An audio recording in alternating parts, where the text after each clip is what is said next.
Ashwin, do we say Regional Director of MENA and South Asia? Sir, we are live. Yeah.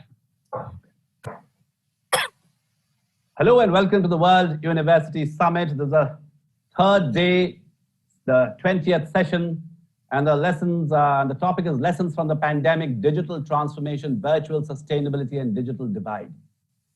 Joining me today, Ms. Rupal Nair, Director, India University Partnerships, Coursera, United States of America, Halgun Kompali, Co-founder, UpGrad, India, Professor Eduardo Penalver, President, Seattle University, United States of America, Professor Mohammad Ibrahim bin Abdul Muttalib, Vice Chancellor, University Technology, Petronas, Malaysia, and Ashwin Fernandez, Regional Director, MENA and South Asia, QS, India. I mean, the kind of people that we have in the panel makes my job easy because they will take it through. I will be your timekeeper. You know, the lessons from the pandemic, if there was one lesson, the first lesson that we talk about, and we've been talking about the last 1.5 years, is of course technology. And as a journalist by training, when I would speak to journalism students or to anyone else, I would say, imagine a world for the last 1.5 years where you were not connected through internet or through communication. I mean, that would be the dark ages. We would be literally living under a rock without technology.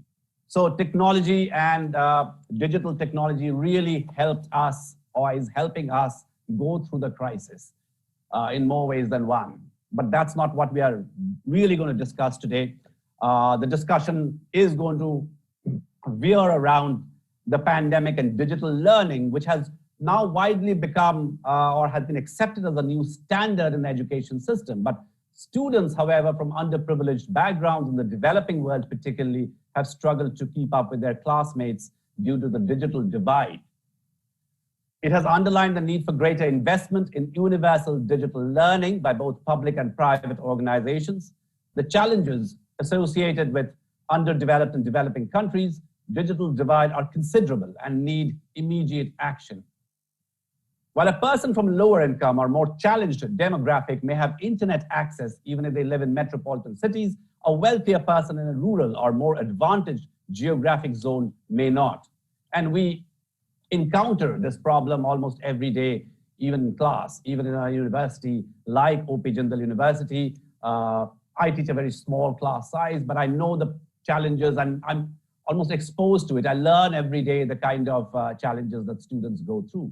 Smart classrooms are required to help students achieve their educational goals by providing them with the requisite ICT resources. Despite the fact that many rural and low-income communities worldwide, as well as metropolitan centers, do not have dependable, inexpensive internet connection, these populations continue to be excluded from the advantages technology offer. So my key word really for this discussion, this panel discussion, is going to be disruption rather than digital transformation, because disruption was anyway the key word even before the pandemic came in. I have been with digital technology for a very, very long time. Because broadcast technology went digital, and that the real transformation happened then. That is at least in developing countries and in India, we've seen a fantastic boom that happened in the late 90s and through the 2000s. But what is today's transformation going to mean for the future? And however, to maximize the benefits of using technology to radically reform the education sector, governments and universities must first make a fundamental digital learning infrastructure in place. Therefore, the discussion of this panel will focus on how to achieve the digital transformation of higher education while overcoming the digital divide and ensuring virtual sustainability. If I can start with Rupal, you're also our knowledge partner for this summit, and Coursera has become a familiar word across the world, I know, because a lot of people, including my colleagues and students, have actually opted for courses on Coursera rather than actually opt for internships students have taken up. But the obvious question is that going to be the future? Is digital learning the future? Because students or teachers like me are not exactly happy with this distance learning or the digital learning. But you seem to push for it. So, since we've transitioned to the online format of teaching and learning across the last 1 year, there are key benefits, but these challenges, are you aware of these challenges and how are you approaching that? Right. Thanks, Kishale. I think it's a pretty interesting question because, as you said, on the one side, you see so many more students coming and learning online, not just on Coursera, on UpGrad, and many other platforms out there. Just in the last year at Coursera, we've gone from about 47 million learners pre-pandemic to 80 million learners. In India, we've gone from about 4 million to about 12 million. Faculty also want to learn online, but at the same time, I think that the challenges you talk about are pretty prevalent and important. And I think the core one at that is faculty development, is learner retention. When the pandemic struck, it was kind of a forced nature that faculty just had to get on Zoom and really teach live. But all of us know that that's not sustainable. It's not dynamic learning. It causes fatigue for teachers as well as students. So how do we really tackle that as a community is one big challenge. I think the other big challenge is all of us know that as per UNESCO, when the pandemic struck, about 1.6 billion students around the world couldn't really go to school. And so a lot of those students came online, like you said, and they began learning, but a lot of them also, as you said, probably couldn't really learn online. They maybe didn't have power, they didn't have infrastructure, they didn't have hardware. So that's a pretty critical question to ask as well. At Coursera, we've been taking kind of one step at a time. So as we look at data, the glimmer of hope that I'd love to highlight here is that while learners increased, at the beginning of the pandemic, we would have thought that women whose jobs were really being impacted during the pandemic as they took on the burden of the larger family care. On Coursera, we actually saw that worldwide, the share of women's course enrollments actually grew from about 38% pre-pandemic to 45%. In India specifically, it grew from 25% to 35%.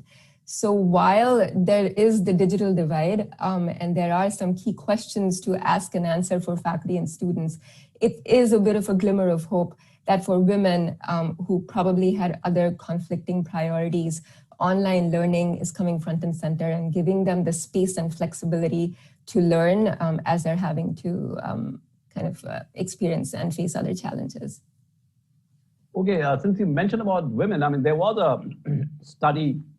a series of such studies at EPW, one of the Indian journals, and what is so wrong with online teaching, where EPW, one of the articles, basically says that it has a particularly heinous effect for women, both female students and female family members. And given the gross, unequal burden of domestic work that women share at home, often the female students would have to take up additional domestic responsibilities during the lockdown. In a different situation and forced carving out of silence and privacy in the cramped domestic space may imply that the mother adjusts her own work time and domestic schedules silently. So while women, you said, could put in more hours, work hours, staying at home, but for the female members, particularly the girl students, and including the students who attend universities like Jindal, they were burdened about, taking care of the siblings, right, adding some cooking work. So I will ask Falgun because you two with your online teaching mode, I'm sure you all have a vision in place. I mean, when you started, considering that the world is going to move partially online or at least hybrid in some way. But if we can take off from where Rupal was talking about the female workforce, but also about the efficacy of online versus offline. Falgun. Yeah, sure. So first, I think, and just given multiple conversations across our own colleagues at UpGrad and my conversations with other people, I think the pandemic has definitely been hard for everybody. And from a professional standpoint, I do agree that it's been harder on women in general in terms of the expectations of managing a crowded home, children at home on multiple devices, and then parallelly having to do what you have to do professionally. But my personal view is that while it has been much more harder on women, I think what online education is able to do overall is a net positive. I think there are multiple challenges. There's no doubt about that in terms of digital divide, in terms of efficacy, in terms of multiple things that we have to sort out. But I think overall, you talked about vision, and when we started UpGrad, for us, the vision was that any education system is fundamentally based on three pillars. The first is access. The second is once you have that access, you should be able to afford it. And once you have access and you're able to afford it, the third part is whatever you get access to is of high enough quality for you to get the kind of outcomes that you want. And if you're able to do that online, you're just able to do that at a kind of scale which has not been done in the past in education. Because one of the things with education was always that quality and scale are counteracting forces, because most universities traditionally believe that the more students you enroll, the lower the quality. And that is something that we wanted to challenge and say that, look, scale and quality can go hand in hand. And how can we create, let's say, the Nike or Apple of education, right? And I think that is something that overall, let's say, Coursera or UpGrad are working towards. And I think there is a very strong net positive effect in terms of the kind of access that people have to pursue something meaningful and help themselves in terms of pursuing much more exciting and accelerated careers. In terms of, and as I said, right, in this process, I think there are a lot of gaps we still have to fill. And there are multiple things in terms of where the efficacy of classroom learning is better. There is no doubt about that. And technology needs to evolve to an extent where we can make sure that we can replicate multiple of those elements. And there are a few elements in which online learning can do a much better job than what can happen on campus, right? While there is a lot of focus on how in-class interaction is better and the experience is better, and there is no doubt about that. But I also think there is a lot of benefit of online learning. Like, for example, we are obsessed about the fact that, look, in an online classroom, every student is sitting in the front bench in that sense, and there's a single student in the classroom. So you can focus on that student in terms of making sure that they are not drooling on the bench, but they're actually paying attention, and you can give them feedback, right? Somebody recently asked me, it's just a funny anecdote, that we do this online proctoring, which is also a major point of discussion, that, okay, how effective is it, etc. And a faculty member recently asked me, not Jindal, but some other faculty member, that, look, I know that this guy is cheating and this is the problem with online education, because I know you're proctoring, but I can tell this guy is cheating. And I was like, look, I went to IIT Delhi, and I don't know how many guys you think cheat in the regular exam in a university setup, right? It is not like people don't cheat if you have a traditional exam in a classroom. That happens offline as well. But sometimes I think we over-romanticize what has been happening for years and forget that, look, there are these systemic problems that happen offline also. And all of these issues will have to be fixed both offline and online. And I think it's a continuous process. But as technology evolves, online will continue to become a very, very strong net positive for a large mass of people in terms of making sure that they have access to upward mobility. The last part on the digital divide, I think, is definitely true. And there is a certain amount of access problem still in terms of having access to internet, having access to hardware. But again, as I said, it is something that we do see is changing rapidly. And I think it has changed rapidly over the last 12, 18 months in India. And we see that it is going to evolve much faster again. And there are 2 or 3 critical elements. The first is obviously infrastructure in terms of bandwidth and hardware for the student. And that is, again, rapidly evolving both in terms of availability and access. The second is the inclusivity in terms of the cost of those hardware and bandwidth. Again, there we see massive progress over the last 12, 18 months, and it's only going in the right direction.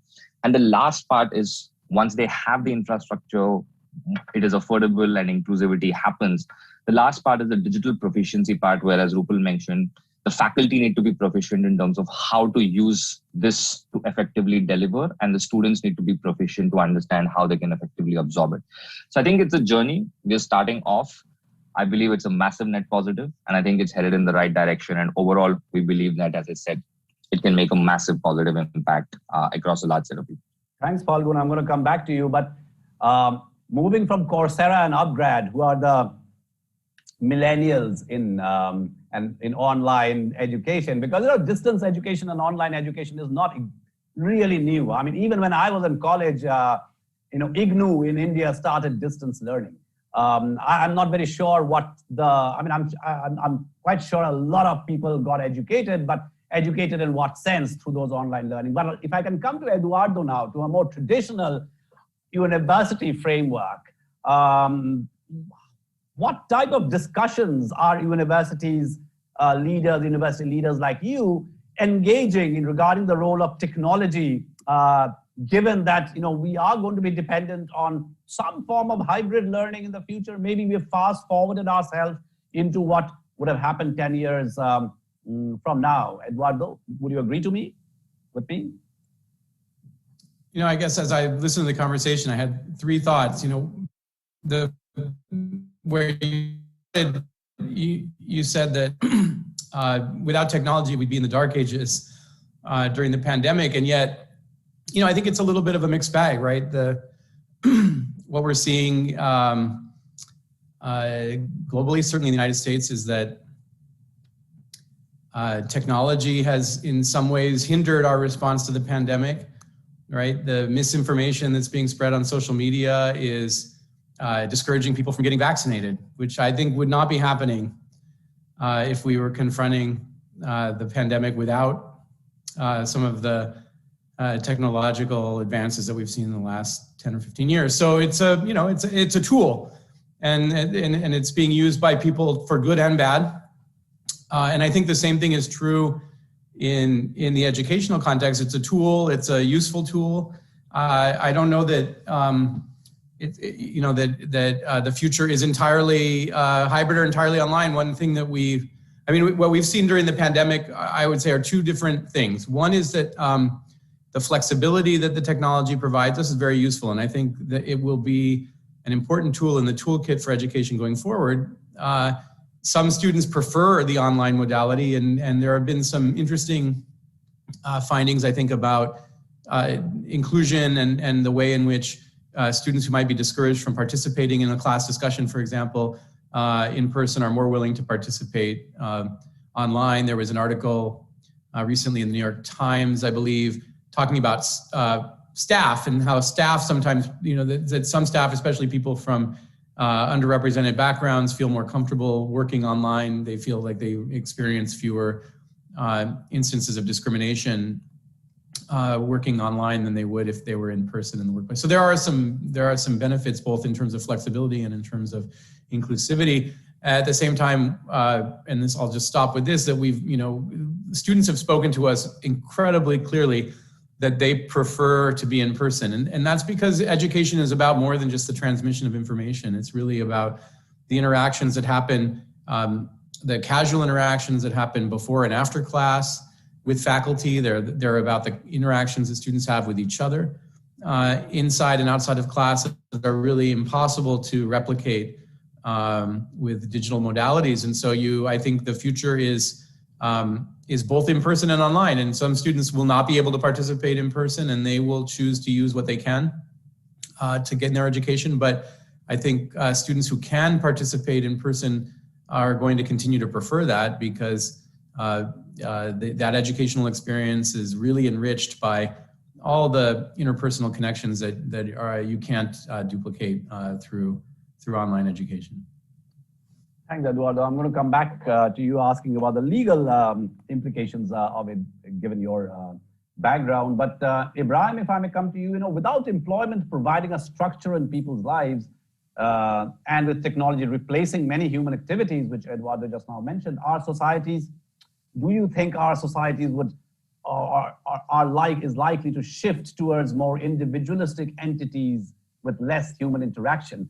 But also, if you may weigh in how the digital transformation is affecting the university ecosystem in the way research activities are being carried out. I mean, you are a scientist yourself. I'm presuming that laboratory research has been affected, in a devastating way. Has there been a realignment of expectations in terms of output in the digitalized world? And if not, what kind of support and consideration our universities in Malaysia and other places, and you would be in conversation, I'm sure, with other university leaders doing with research, because we've got online learning, a form of online learning, for example, in UpGrad and Coursera.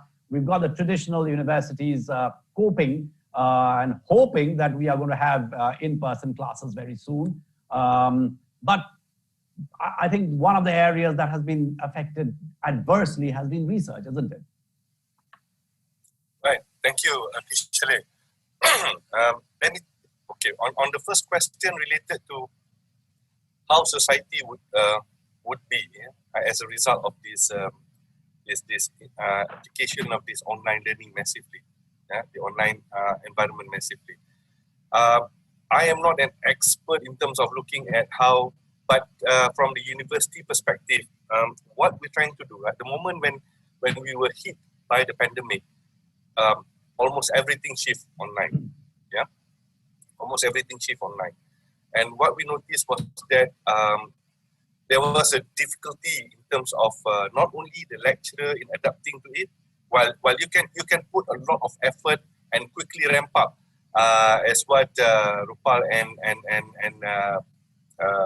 was saying earlier, right? You can put a lot of effort and ramp up the infrastructure,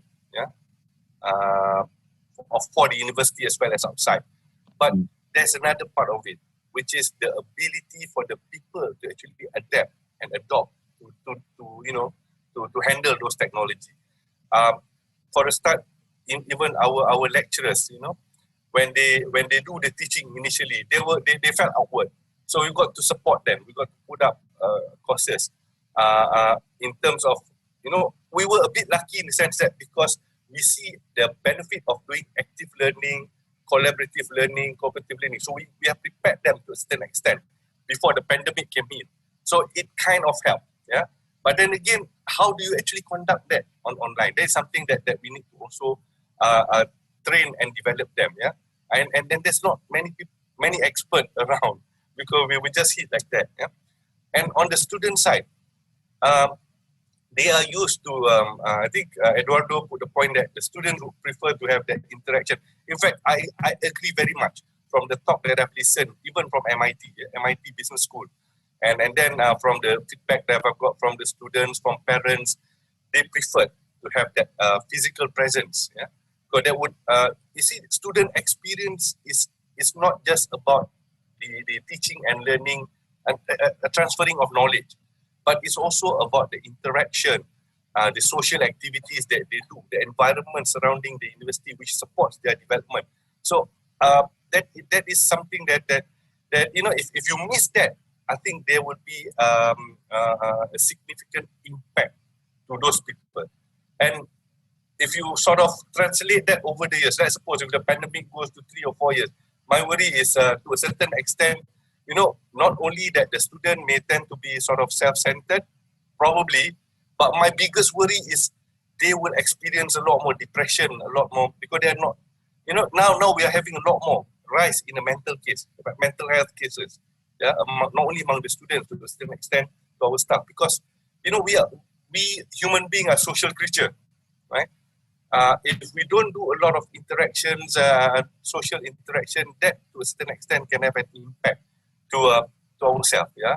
And I think that is as much as I could probably actually go on that matter. Now on R&D, our University Technology Petronas, we have the project. A lot of the project that we do tend to go onto the application side. Although we do some theories, some fundamental research, but a lot of it are channeled to the application side by virtue of us being tied to a corporate company, Petronas, which is an oil and gas company. So a lot of research to a large extent actually centers around. And it's a lot about physical application. Yeah. So yes, there are technology that allows you to apply AI, to apply IT techniques to actually implement sort of distant monitoring, that kind of things, right? Intelligent predictions of processes. But then again, because the work that we do would require us to do a physical interaction with the equipments, right?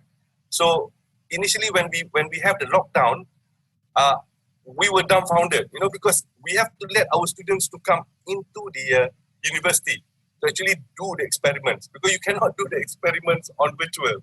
Yeah, we don't have sufficient sort of simulation or technology that can back that up. So what we have to do is we just have to practice the SOP as recommended by the government. We allow students access, students or our research officer, or even to a certain extent or academic, but the SOP has to be followed tightly, just to make sure that they are safe when they do that, and they continue to do the experiments. So in terms of research, we are only affected in terms of the speed of the execution, because of the access becomes somewhat limited. But we still adapt it. But I believe if you are doing applied research, you have no choice.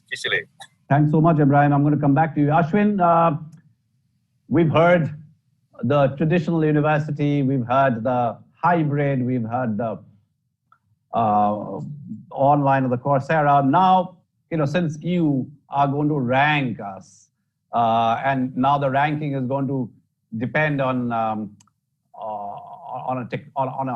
kind of portal or a kind of education that was not something that you had probably taken into account. So how do you think universities should envision the future of using technology to strengthen higher education in a sustainable and scalable manner? I mean, I've heard Halgun talk about the scalability a lot, and that it is possible without compromising the equity of access. So, I mean, is that something that you all at QS and other ranking are already taking into account?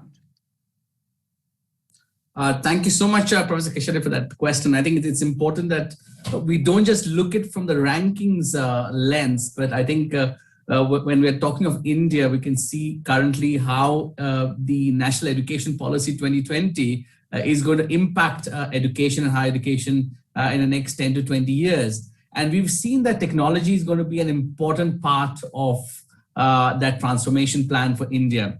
As a ranking agency and as how we're evaluating, there is definitely a lag period of 2 to 3 years while this is going to start impacting the rankings.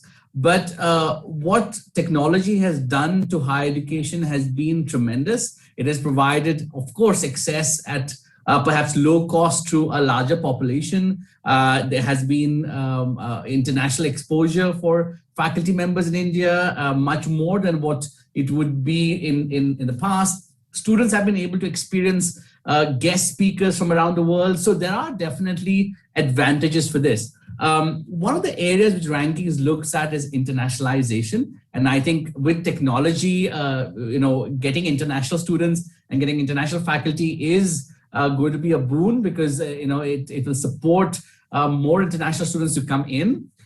Research in 2020 actually has done much better than the previous years, because it has allowed faculty members to collaborate at the desk, of course. There is definitely the applied area there, which has been a challenge. Collaboration, meeting new people, taking the research to a next level besides just the research which you do at your desk has been a challenge. I don't think we will see a particularly a negative impact on this on the rankings. But of course, while the rankings are there, we are also talking to universities, we're talking to students, and we're talking to faculty members. And there are a couple of things I would like to mention here, what we've heard. One of them is that definitely most of the students who we're talking to are looking at a hybrid model for the future. And I think because what has happened in the pandemic, it has been a knee-jerk reaction. So even the faculty and the students are looking at a model which is sustainable for the future. And I think the previous speaker as well, Eduardo mentioned, it's about coming into the classroom and meeting people and the interaction which makes higher education and makes a person what they are. So we should be looking at that. And I think what we haven't spoken today while the benefits of technology, I think we have pushed 5-10 years in the future by COVID. So people have implemented a lot of things which probably would take the next 10 years to implement.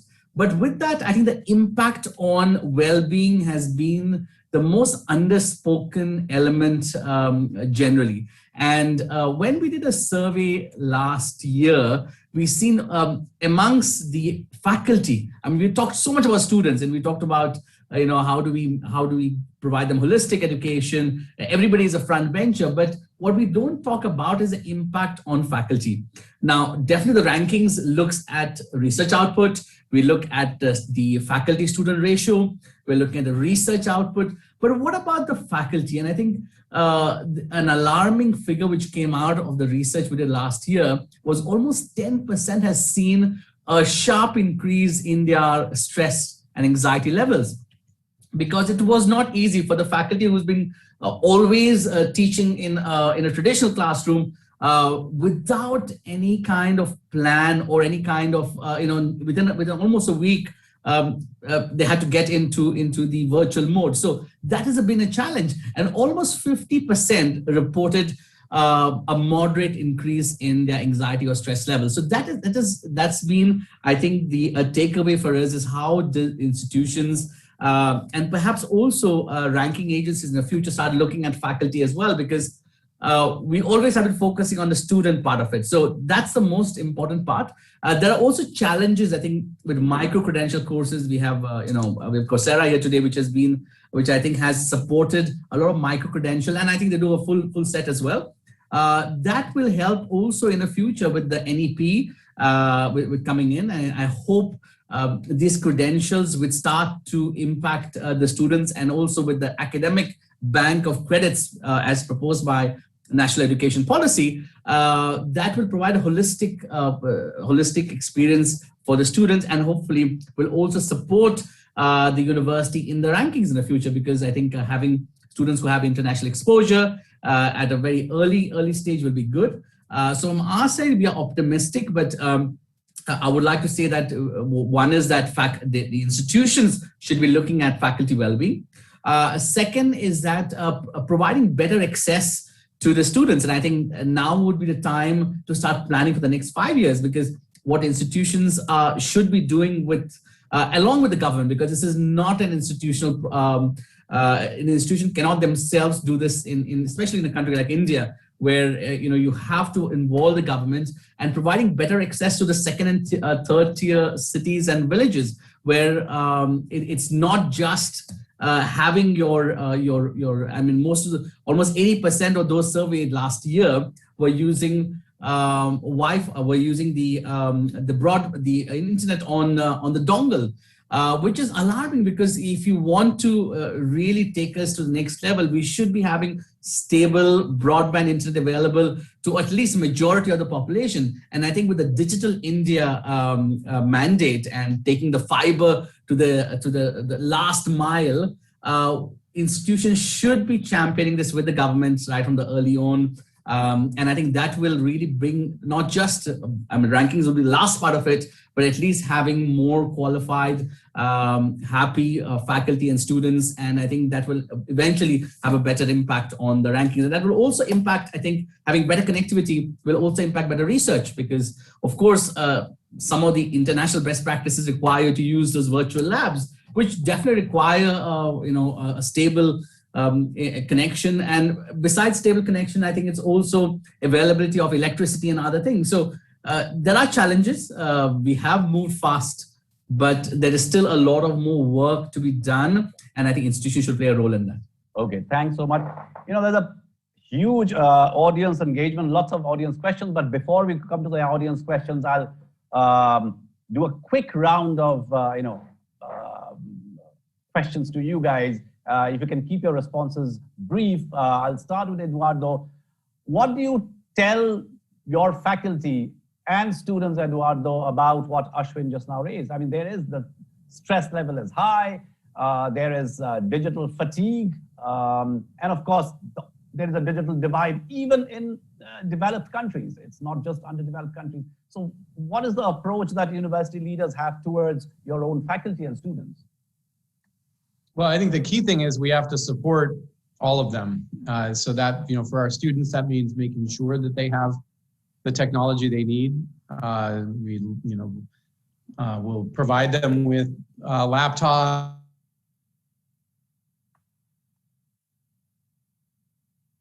I think Eduardo's audio is...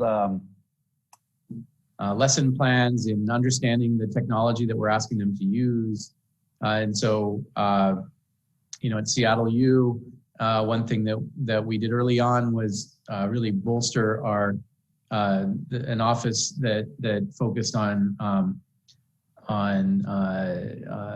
teaching technology and getting faculty up to speed on technologies that, frankly, before COVID, most of us were aware of, but had not actually used. I think my first Zoom meeting was probably about a week into the pandemic. I just not something that I had to use before. And I, trying to figure out how to get the chat to work and the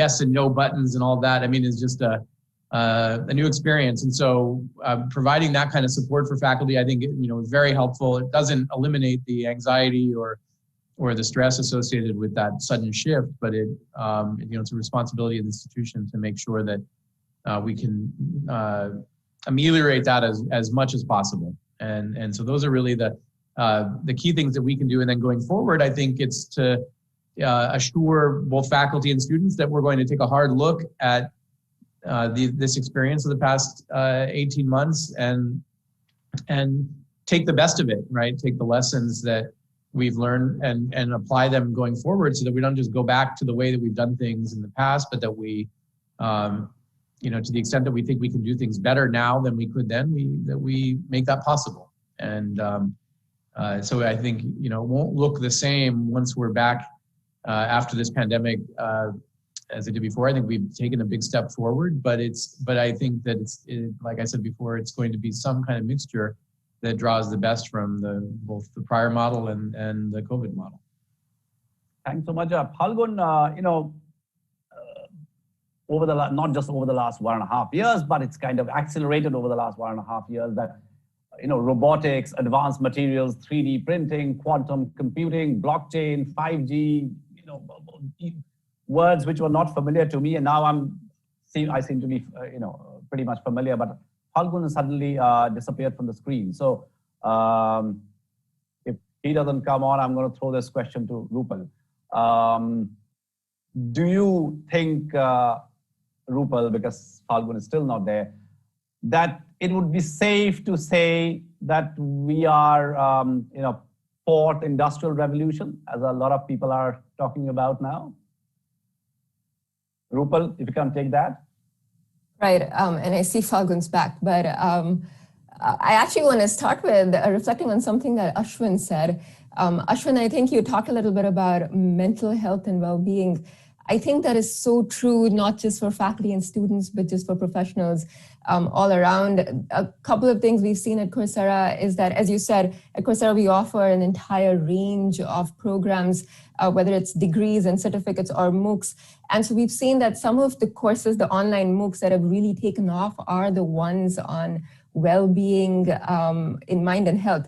So for example, University of Michigan has a course on finding the purpose and meaning of life by a professor called Vic Stretcher.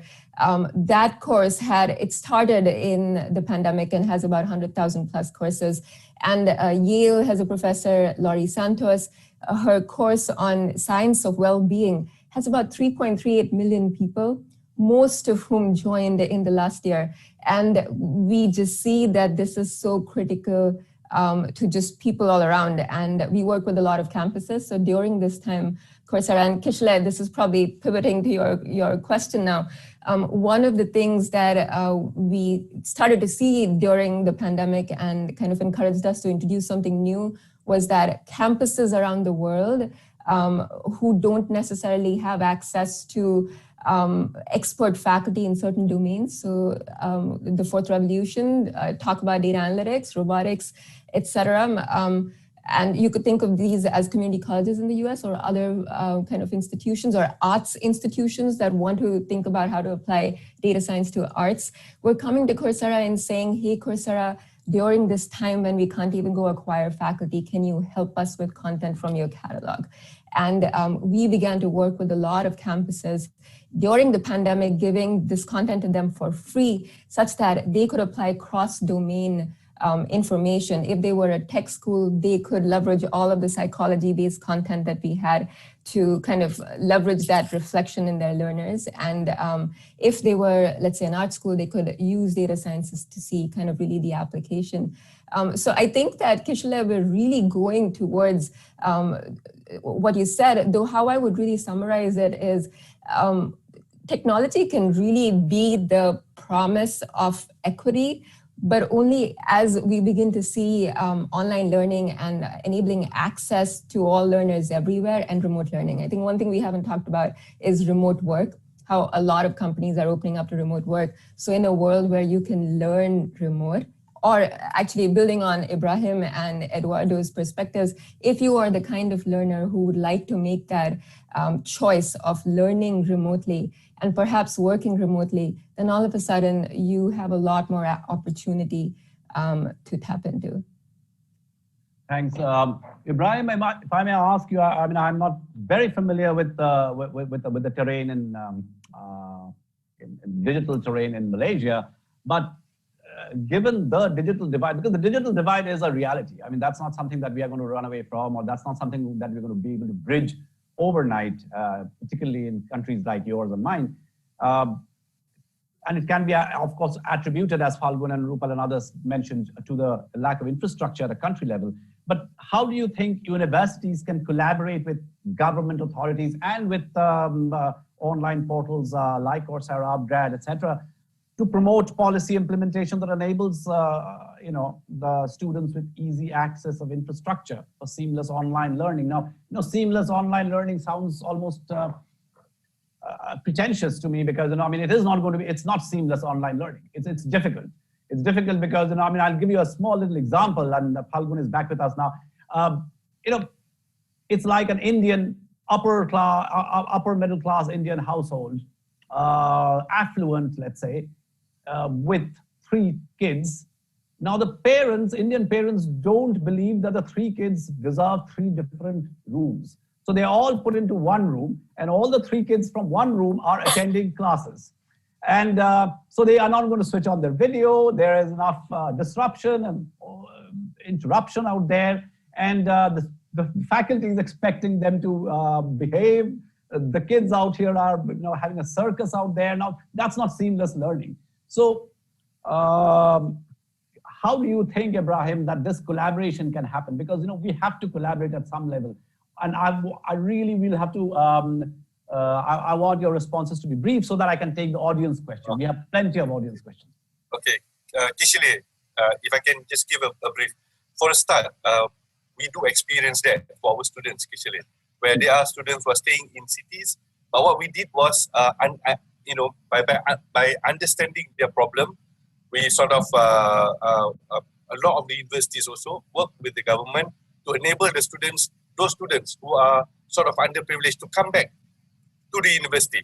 And we sort of manage and take care of them so that they have a lot more access and also privacy for them to conduct their learning. Okay. Now, in terms of developing policy with the government, I think we have to sort of establish the understanding and exchange each other perspective. While the government will have the challenges of getting the fund in order to develop the infrastructure, either they do it through all these private companies, that are offering services. Yeah. But as a university, we have to share what are the challenges, the perspective, as well as the solutions that we can propose to the government to take on board and work with whatever parties out there that will be able to help. Now, on the other hand, we as a university, we have to also look at what are their challenges and perhaps conduct research, do discussions, intellectual discussion, work with them and see what could be the best way out Yeah. So understanding and support from each other are very important. And I think these are happening stronger and stronger. And coming quickly to the digital divide, especially the East Malaysia, right? We have the Peninsular Malaysia and the Borneo side, right? On the Borneo side, I have to admit the digital divide is even worse. In our case, we do have students coming from the underprivileged family. Yeah. What we did was we have some funds that we work on, right? Through our effort, we provide them with the hardware and also support on the software. What hardware means is on the laptop, right? We sort of purchase a laptop and support our students who do not have or cannot afford to have them. Yeah, and then we make a deal with the bandwidth provider to actually allow our students to afford, yeah, for that when they are at home. Otherwise, if they are back in the university, it's no issue. But when they are out there, that is a problem. Thanks so much. I will start with the audience questions, and leave my questions aside if I can ask one last question to you guys later. But Phalgun, since you're back, was it a digital disruption that you went out? I mean, imagine in New York, you're having digital disruption, and now we are talking of a seamless teaching in rural India. But one of the questions which you would like to, and you mentioned about it, you mentioned about scale and quality, and you said scale and quality is possible to achieve. And one of the questions from the audience is that how do you ensure quality of online courses? How can engagement of students be improved in virtual mode? And Phalgun asked me, I've gone through 3 semesters teaching students, and I am not very sure of how long we can sustain it. But if we have to, we will have to sustain it. I mean, there is not, the last August we thought this August we are going to be in class. We are not in class in August, and we are managing. But is that going to be how it is going to be? So yeah, sorry. First of all, I apologize for the digital disruption. My Wi-Fi is extremely patchy today. But to answer your question, I think one of the things that I believe is that while there will be a lot of on-campus students and existing faculty who will feel like there is disruption and they're not getting the same kind of experience, I think I come from the other side of the world where people who do not have any kind of access are doing these programs and are saying that, look, I never thought I would have this opportunity, and now I have access to do something really meaningful and change my life, right? So I think these are, for me, it is almost like, let's say you're doing high-end luxury shopping. You would obviously want to go to the store and you want to have the experience, but that's one part of the shopping experience, right? But there is a lot of other stuff that happens where people would rather sit at home and order in because it's a much more comfortable experience with the same kind of outcomes. So I think that is something that, while education is very different, it's a much more complicated product in terms of the outcomes that are expected. I do believe that there is a large category of people who we can serve by effectively leveraging technology and making sure that they have access to high quality education. So the faculty will need to get used to it. The consumers and learners will need to get used to it. And there is a large set of people out there. Just in India, right? I mean, 38 million people are in college when 140 people are supposed to be in colleges. And there are 82 million people who don't even have access or who don't think there is a value proposition that is relevant for them. Even the 38 million people who are in colleges have very, very poor outcomes for most cases. Very few people are privileged to go to great institutions like Jindal. So I think we need to appreciate the fact that there are a lot of people out there who are struggling to get the right kind of outcomes and the right kind of return on investment. And for them, this could be a very real, valuable proposition. Okay, I think there's a disruption again from the metropolis. Okay. Let me. Ashwin, you talked about mental health. You talked about faculty stress. I remember last year, I think Berkeley did a survey on faculty morale. I think that's a very pertinent point that you make. I'm sure members of the audience, if there are faculty out there, will really appreciate. There's also, a more fundamental thing about not just the mental fatigue. Physically, we are not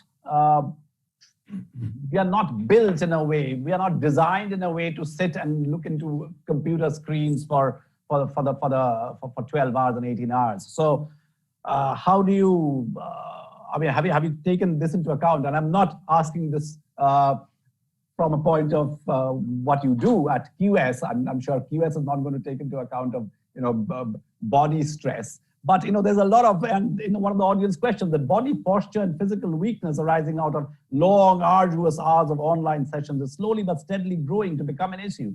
Along with this, mental health is already recognized as one of the greatest issues of online learning. And we encounter that almost every day. This time, I personally called up students at the journalism school. It was easier because journalism school is smaller. We had about 175 students. I personally called each and every student. And I can safely say about 50 to 60% of the students have either suffered or were infected by the virus or have suffered at home in some way or the other. And they were still coping. Ashwin, have you taken that into account? I'm sure you did when you were sitting out there. Yeah. So thanks for the question, Kishale. I think it's such an important question because India or most of the institutions or even companies were not prepared for this extended work from home. So while there is stress on the mental level, there's also the physical stress, as you mentioned, the body posture and the long-term impact. And I think this is where a top-down approach from the leaders at the institution is important. And if you talk of academic institutions right now, most of the institutions when we pushed into this work from home or study from home never even had a policy on well-being, or at least reaching out or trying to reach out to at least your immediate colleagues or your immediate students and finding out how they're doing. Are they keeping well? Do they need anything at that time? So I think that policy in any institution is really important because you have to reach out to people, and it should start from the top and should trickle down all the way till the last level, because you have to, one is first reach out to people, engage with them. So those wellness sessions, I mean, we at QS have literally every week, and I think all of you whoever in the corporate world perhaps might be seeing virtual yoga sessions and meditations and information on how do you work for long hours, or disconnecting, having that really hard stop at 5:30 or 6. So because one of the things people don't realize is work from home people can work for longer hours. So that engagement from the leader on the top-down approach is important, to have that policy in place, to implement it and connect with the faculty and students and with your employees to be able to share on those best practices. On the other side, I think there isn't any public or any private mandate which says this is what you should do.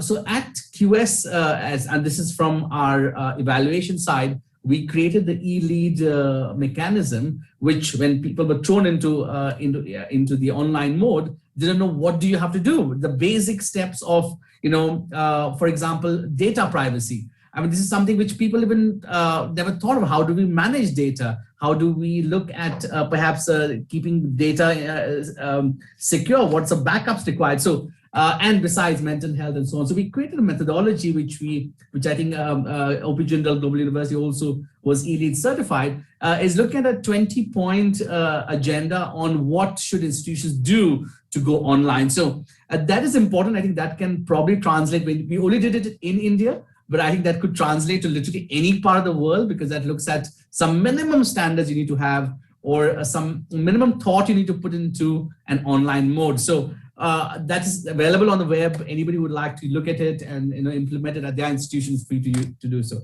What are the key takeaways of those 20 points? I mean, without going to all the 20 points, I mean, what would be the top 2 points? The top was availability of, besides you having your, most institutions never had an LMS. Before this, it was perhaps even WhatsApp was one of the LMS systems, because people were just sending those links to join the meetings on WhatsApp and Zoom and so on. So availability of an LMS came out really on top, because I think most of the institutions then implemented LMS system. The second is availability of an on-call technical or help desk, where people could just call in and say, well, I have this problem. My mouse is not working, or can you arrange for me something or my keyboard is something is wrong, or my connectivity is a problem. So availability of almost 9 to 6 kind of help desk was something which institutions implemented. And the third most, which we never thought about in Indian academia generally for remote learning, was the disaster recovery mechanism, where we are doing all these teaching and learning and assessments, and do we really have this as do we have a disaster recovery policy which makes sure we can recover this at a later point in time? So 3 major areas came out of this of this exercise, and one last part which I'd like to mention, perhaps I should not on a public forum, and I think we haven't disclosed this out, is the use of pirated software. While we all can think about, we're talking about connections and so on, but this is a major problem. And we have given several recommendations across to Indian institutions on how do they get the best practices in recommending, in using licensed software, because some of them are not even aware of what kind of use of pirated software your students are using on your network. So it's beyond just your own network, but beyond outside. So I think there are so many issues which we need to resolve. We have kind of went 5-10 years ahead, but there's a need to start looking at these and using some global benchmarks, while there are benefits of online teaching and learning. All right. Thanks. Eduardo, if I can come to you now for the question that I wanted to ask you about the legal aspect. I mean, disinformation and misinformation isn't new. It's just more accelerated now. It's just more aggressive now. And with technology, with speed, with the digital transformation within quotes, I think the danger of disinformation has just increased manyfold. Is there a way that we can contain it from academic institutions? What can we do to contain this? I really don't think academic institutions are in a position to respond to this. The scale is well beyond where any of us operate. I think this is a question for states, for governments to engage with. I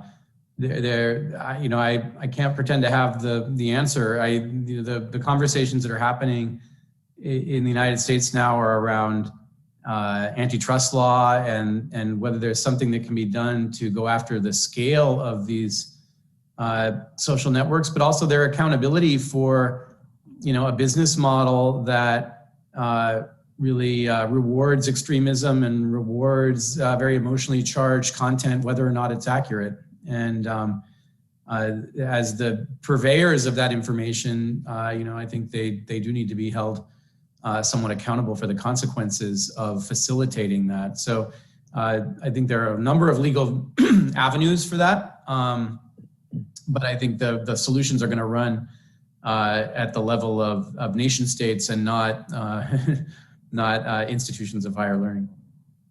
Thanks. I will have to wrap up like in 2 minutes. If I can throw the last question to you, Rupal, is from the audience. What can be done to somewhat simulate online the growth of human interaction experienced in campus life, considering students are missing out on it in the primary years of growth? Now, you will continue to do with Coursera, in the sense that Coursera will continue to be doing online courses, and a lot of other traditional universities probably will go back, hopefully, in-person classes. But even within Coursera, or how do you simulate that? Because that's possible to simulate, I guess, given the technological advancement that we have today. Right, and I will be humble and say that I don't think we can replicate in person, and so I don't think it's possible to try for that. But in the degrees and in kind of the university certificates world that we do, I will offer a couple of examples. One is Coursera has something called Labs. It's a product where faculty and learners can leverage a virtual desktop, and they don't need to download any kind of software. So whether it's data science or it's NB Grader, etc. So there's a lot of tools that they can easily, without having to download, really kind of learn programming, learn coding, work on projects, and then showcase it on their LinkedIn. So I think there's one part of engagement, which is with people. The other is engaging beyond lecture in the technical world, which I think is really possible with technology. The other, really quickly, I would say, is at Coursera, what we're seeing is faculty are really engaging with active learning in degrees. So just like in your classroom, and Eduardo, I imagine you will know this better than me, and so will Ibrahim. In a classroom, you have these 2 kids or 4 kids who are constantly kind of talking to each other and disrupting kind of the conversation in the broader classroom. What we're seeing faculty do is they're encouraging students to really comment on Zoom chat and have a lot of conversation on Zoom chat. And they have their TAs privately message them and tell them, hey, something interesting is going on. Why don't you highlight X person's Y comment? And the faculty is then able to get into those private conversations that otherwise used to happen on the side, on the desks, which were often disruptive, now via Zoom chat. And I think those are the kinds of small experiments that we're seeing faculty run via active learning. That might be kind of, again, a glimmer of hope into not necessarily replicating the real world engagement, but helping online find its own way of engagement. Thank you so much. To quote Arundhati Roy, the Indian writer, who had this wonderful piece last year, that the pandemic as a portal, and she ends the article by saying, historically, pandemics have forced humans to break with the past and imagine their world anew. This one is no different. It is a portal, a gateway between one world and the next. We can choose to walk through it, dragging the carcasses of our prejudice and hatred, our avarice, our data banks and dead ideas, our dead rivers and smoky skies behind us, or we can walk through lightly with a little luggage, ready to imagine another world and ready to fight for it. I think the transformation is upon us. How we bring in ethics, how we do it responsibly is another thing. There has to be much more collaboration, much more participation in trying to achieve it. But I don't think so we can run away from the fact that that we are going to be stakeholders in this transformation. Thank you, each and every one of you, members of the audience, my panelists, for this very engaging but continuing conversation. I hope to be in touch with you, and all members of the audience, please send us feedback and engage with us and tell us what you think and how you can be part of this transformation. And I see my Vice Chancellor, Professor Raj Kumar, here as well, back again. Thank you, Kichalai. What a fascinating panel. Thank you, Ms. Rupal Nair, Professor Ibrahim, President Penalwar, Dr. Ashwin Fernandez, and of course, Falgun. It was a fascinating panel because it was one of those panels where we discussed what we are all doing as we speak and what the future is going to be like. So I'm grateful to you for your time and indeed your participation. We will have a short break and we'll have the next panel beginning in 15 minutes. Thank you.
morning, depending where we are.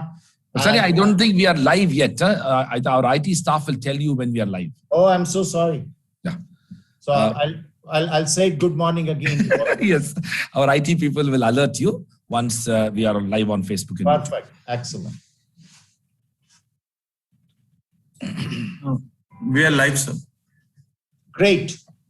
So very good morning again and good evening. And first of all, I'm really grateful to Professor Rajkumar, because this World University Summit at this point of time is not easy, and getting over 100 vice chancellors and provosts in this entire summit.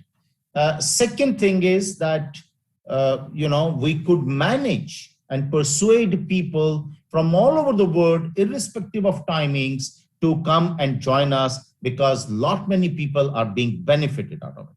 So thank you very much, Professor Raj. And I would like to introduce Professor Dr. Elizabeth H. Simmons. She is Executive Vice Chancellor, Academic Affairs, University of California, San Diego, USA. I have another distinguished panelist, Professor Dr. Petra Wendt, former Principal and Vice Chancellor, Queen Margaret University, United Kingdom. I hope she's not there, otherwise it would have been like 4 o'clock in the morning in UK. Another guest to whom I know from last good 11 years is a dear friend, Professor Dr. Ashik Sarkar. He is a professor, is a great researcher in the Jindal Global Law School, OP Jindal Global University. We are going to have another gentleman, Dr. Jitendra Nagpal. I know him because he is a psychiatrist and working with the government of India for various school education policies. So that's why we requested him to be part of this. Now, but I really like this topic, empathetic university promoting wellness amidst grief and grievances. As per UNESCO statistics, it says 1.31 billion students were not having an access to educational institutes. So it could be high schools, colleges, universities, and so on. Now the whole world really talked about doctors, nurses, paramedics, thanking them. We also do that. The whole world thanked the security and police. But very few people talk about the kind of uncertainty, the kind of anxiety the students have gone through, and especially the difference between the developed countries and the underdeveloped countries. If I talk about India, there are many challenges even onto the online learning. First was the availability of technology infrastructure. You'll be surprised to know, not only India, but in most of our neighboring countries, we are just having approximately, only 23% of the people are having a Wi-Fi at home, and only 14% people are having gadgets. I'm not talking about the smartphones. I'm talking about the laptops and the desktops and so on.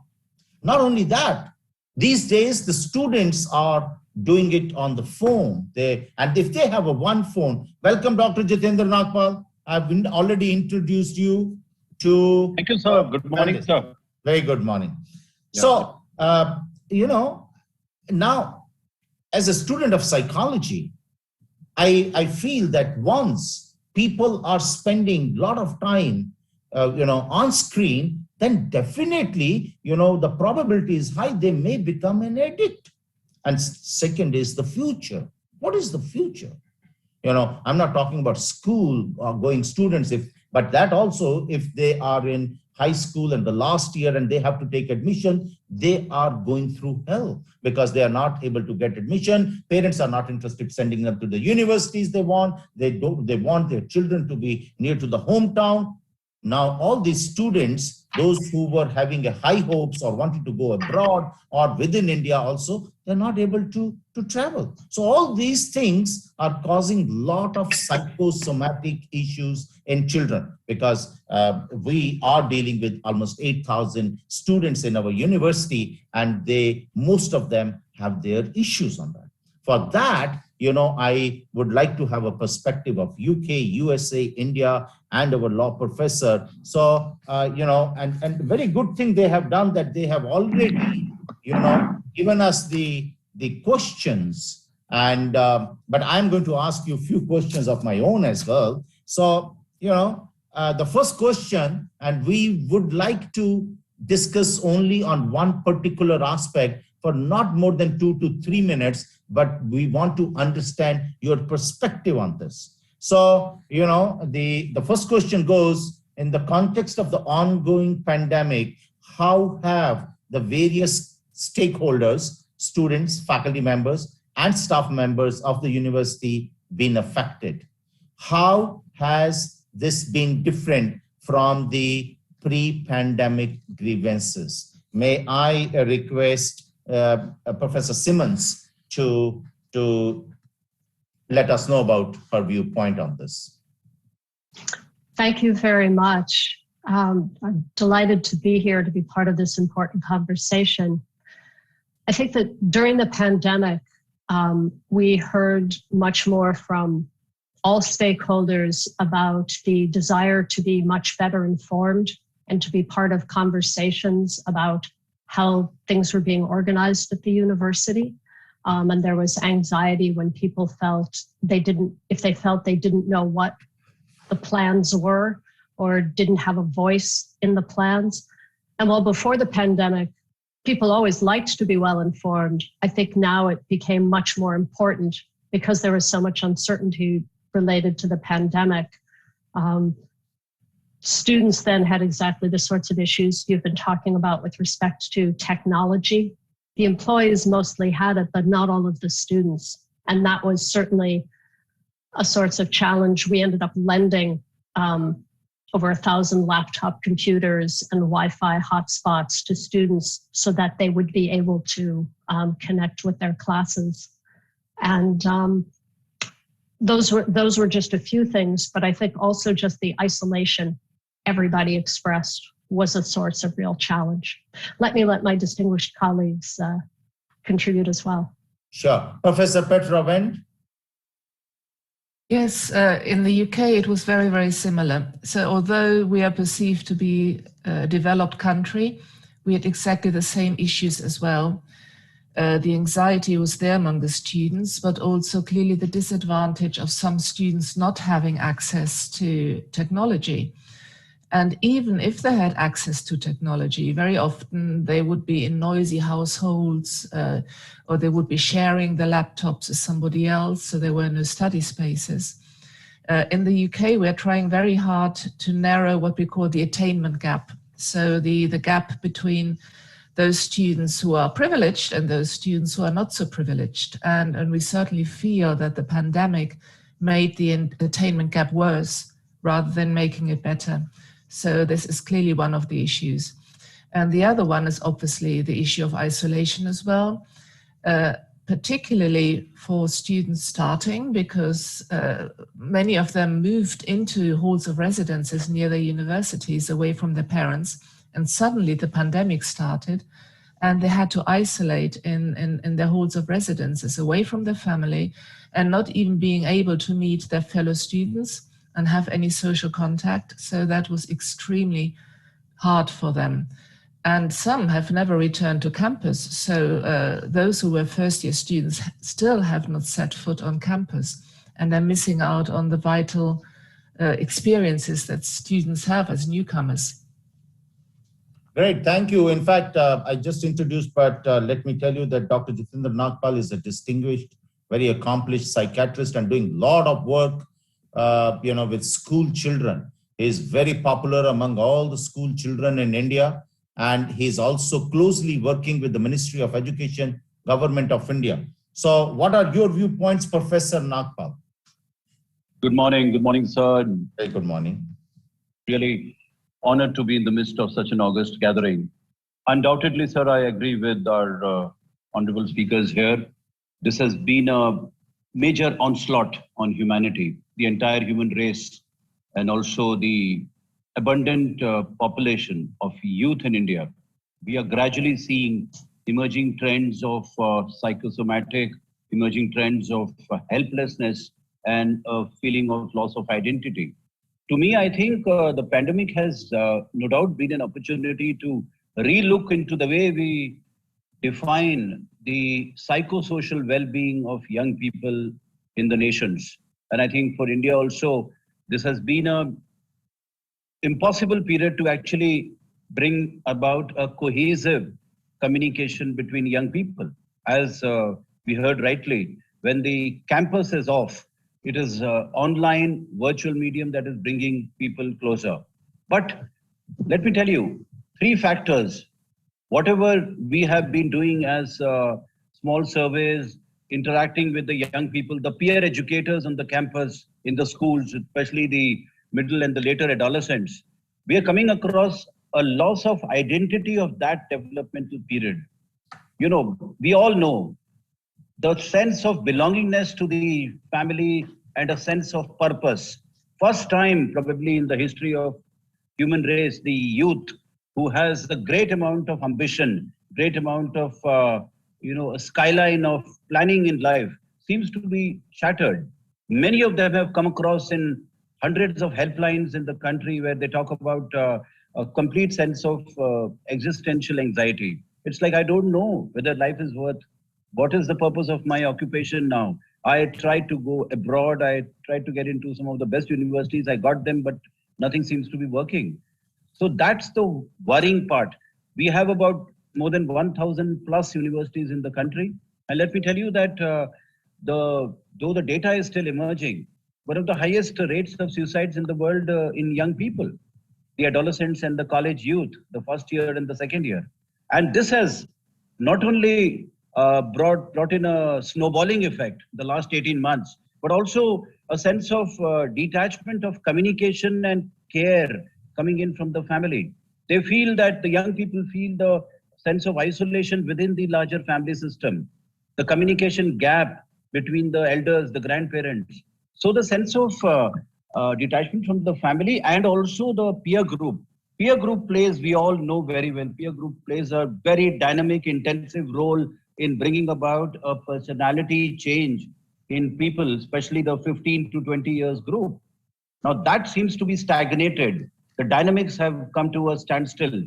And that has led to a spectrum of depressive disorders, a spectrum of anxiety and panic, insomnia, aggression, let me tell you, defiance and hostility. There are so many parents who have come, so many families who have come to us across the country, our fraternity, where they feel that there is a pattern, an acute pattern of change in the behavioral profile of these young people. So we need to do really something very important to have a connected advantage of the virtual medium, connecting the family, the campus, and the student to bring about a psychological well-being phenomena that keeps everybody bound to each other in terms of empathy, self-awareness, and some kind of a critical thinking that allows mental health to be on the national agenda. These are a few words in the... Thank you, Dr. Jitendra Nagpal. And I also share my views, what you said, very relevant. But, a few people were talking about, the students are not able to go to school. It's a quality time at home, and there will be a better bonding between the parents, which I did not see it much. So we'll come back to you on this. Yes. Now we have a teacher, a great professor, and who has taught at least 4 courses in last 1 year to law school students of our university. I'm sure he will tell his experiences. Over to Professor Ashik Sarkar. Thank you, Dr. Sani, and thanks to the other panelists for their thoughts. In response to the first question that you've posed, I'll offer 2 connected observations. The first one being that neither our stakeholders or universities or the experiences of the pandemic, none of these can necessarily be understood as experiences that are universal in nature. There are pre-pandemic conditions that have in fact been exacerbated through the pandemic. So if you think about the nature of the university in question, if you think about its location, the socioeconomic status of the students, for example, structural factors that contributed to forms of disenfranchisement prior to the pandemic have in fact been exacerbated by the pandemic. So I don't think stakeholders are necessarily impacted in a similar fashion. But that in itself, I think, is a particularly interesting is a bad choice of word, for describing a period that's seen so much devastation. But I think there's a certain kind of contradiction at the heart of the consequences that the pandemic has produced. So on the one hand, we have seen an exacerbation, an intensification of structural inequality that was already present in pre-pandemic times. So I'm quite certain that racially minoritized students or students from Dalit communities in India, for example, have borne the brunt of the pandemic in a way that cannot be compared with students from more privileged backgrounds. And at the same time, I think this exacerbation of structural inequalities is also accompanied by a certain perception of the pandemic being a leveler of sorts, because there's the nature of paranoia, of fear that accompanies the period when you're at home is in fact something that even privileged people didn't possibly experience earlier. So the home as a place that we would generally think of as the place of safety, as a place of security, is not one anymore. The point here is that it possibly wasn't the place of security and safety even earlier. It's just that, for example, let me take an example here. For students who had to be forced out of their houses, out of their residences in the university space, particularly public university spaces, maybe some of them had to go back to abusive households, households that don't necessarily offer the necessary kind of support for carrying on with online education. So my response to the question posed is that we cannot necessarily use a way of understanding the impact on quote unquote stakeholders in a fashion where we can flatten their experiences. The pandemic, while on the one hand can be read as a leveler of sorts, that irrespective of your socioeconomic position, you are living with a certain sense of uncertainty, fear, paranoia. But I do also feel that the pandemic has intensified pre-existing structural inequalities. And taking that into account would be possibly one of the first steps that teachers and university administration needs to take on board. So I'll stop there for the moment. I agree with your all points, but if I talk about our own country, it's only from the teacher side, the school side, whatever is possible. But when you don't have an access to technology, you don't have an access to gadgets, you don't have an access by the school. In fact, most of the schools are in the remote areas, even schools doesn't have, or the teachers doesn't have, then it is not basically a question of inequality, it's a question of affordability. So the people, privileged class, the rich people, their education is continuing, and there is a research by the Graduate School of Education by Harvard University that online learning is quite effective. And they have given, is one of the papers I've read, they said that what we teach in the classroom for 1 hour can be easily managed in 40 minutes through the online. So there are conflicting researches. It's not that can applicable everywhere, but now the point is we cannot provide technology. Schools or universities cannot. Now, the only thing is that how COVID-19 required resilience and adaptation, not only from system and institution, but also from individuals, what Ashik was talking about. Social distancing is one of such adaptation. In fact, I hate the word social distancing. It should be physical distancing. At this time of the pandemic, we want to be socially secure. So, however, the need to remain physically distant doesn't have to mean a loss of social contact.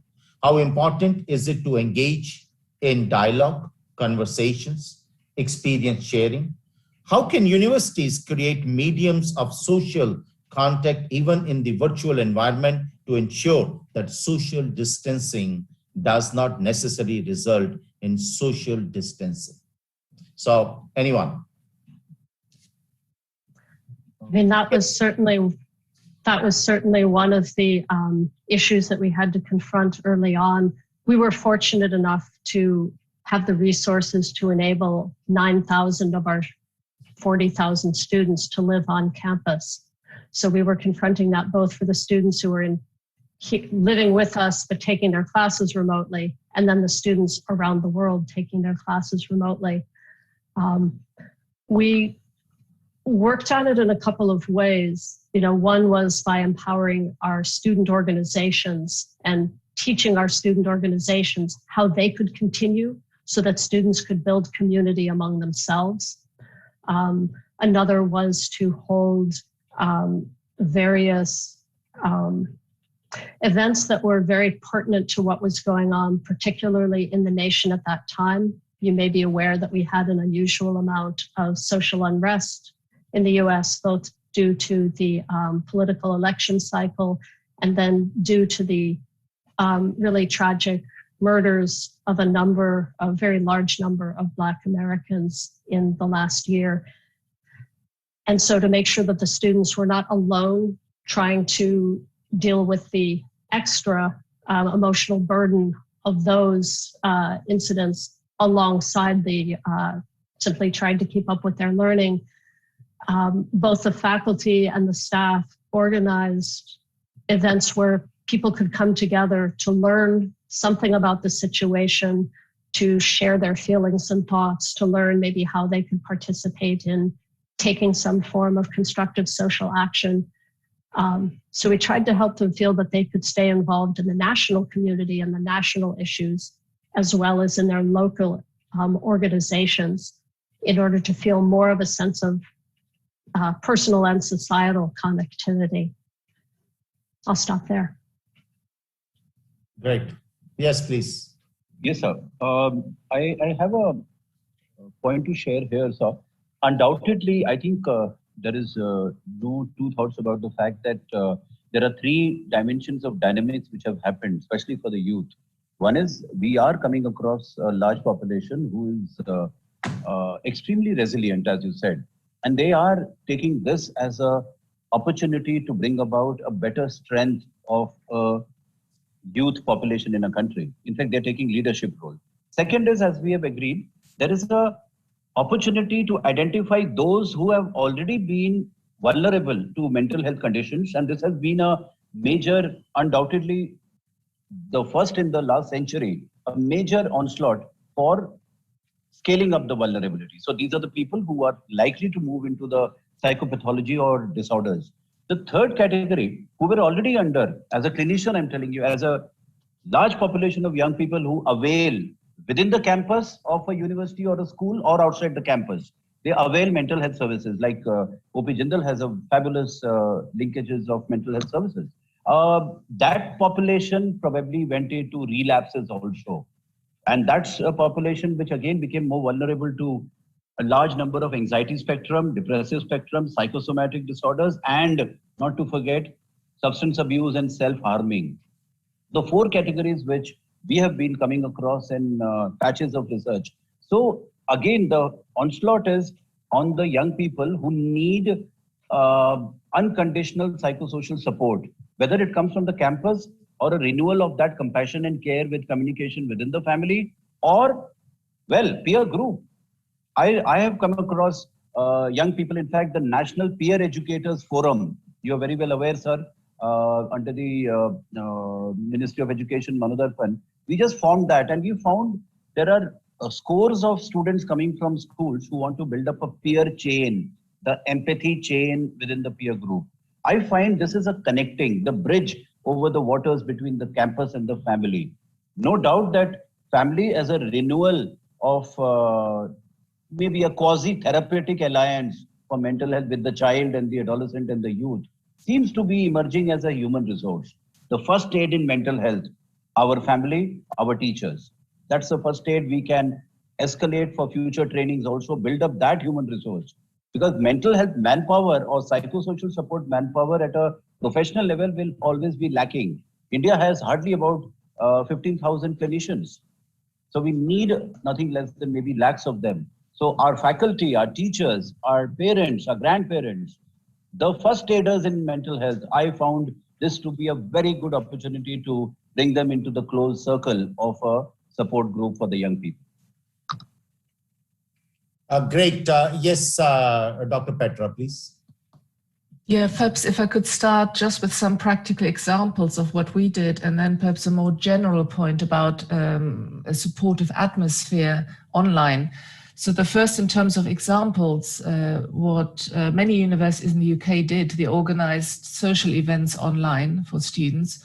So that might be coffee mornings, for example, or what is also very much linked with health, mental health, is also physical health. So we organized classes, sports classes, but also cooking classes, where students could join in, because if you eat well and healthily, obviously, then very often your mind is healthier as well.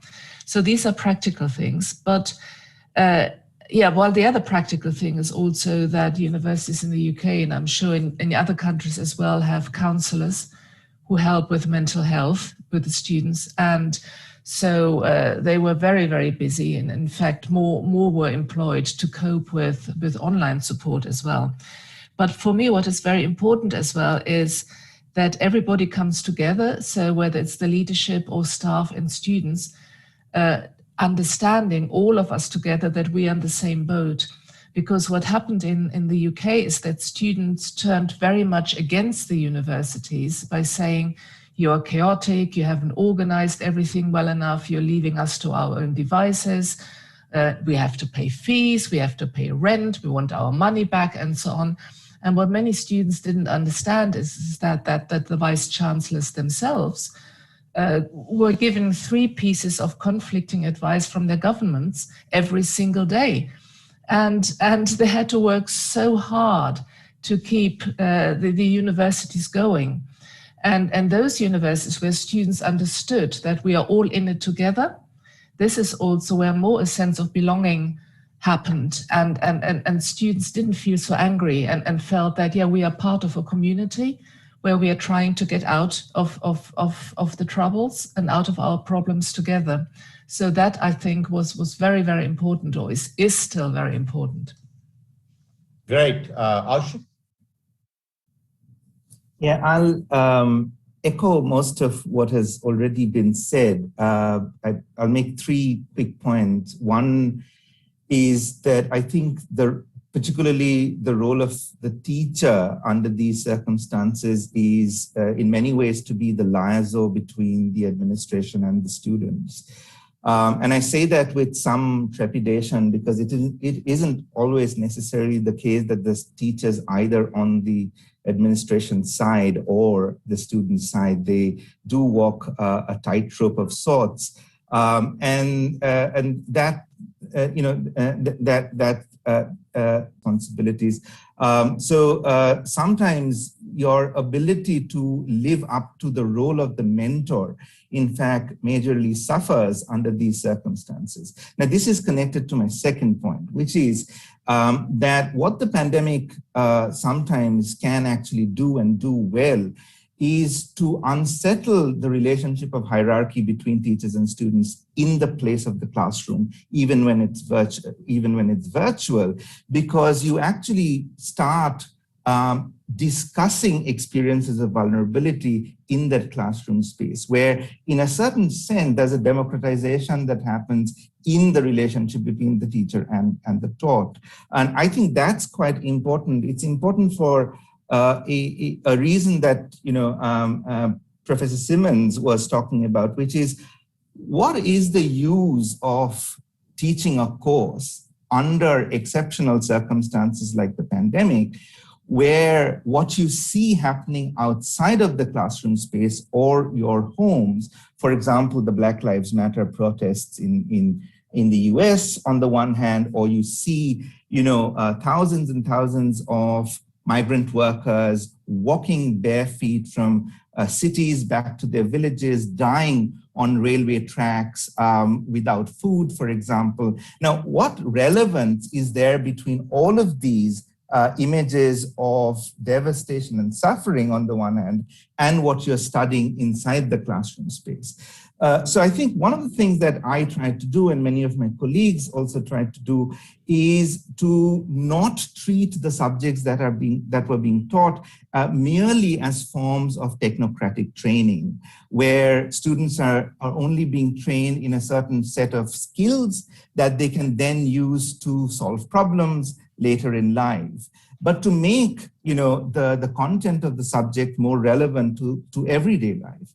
And I think that in many ways helped us create a community, however fraught that community might in fact be, but at least a place where the possibility of discussion was not limited to the technicalities of a subject alone. Now that leads me to my third point, which is that sometimes from an institutional point of view, even if unwillingly or unintentionally, there might be a tendency towards psychologizing or pathologizing quote unquote trauma.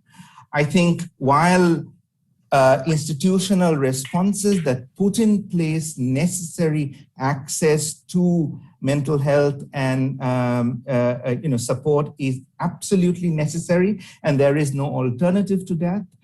While at the same time, I do also feel that psychologizing the experience of the pandemic, be it in the nature of fear, trauma, or paranoia, isn't necessarily going to be the most effective way of responding, which is why I think the classroom becomes an essential space that can be rethought as a community that can share experiences of vulnerability of whatever kind it might be, where you don't need to constantly take recourse to the language of therapy, for example. Could I briefly respond? Please. Because I was really struck by what you just said, and I had the privilege of co-teaching a small senior seminar on the topic of racism and anti-racism in physics, which is my own field, in the spring quarter.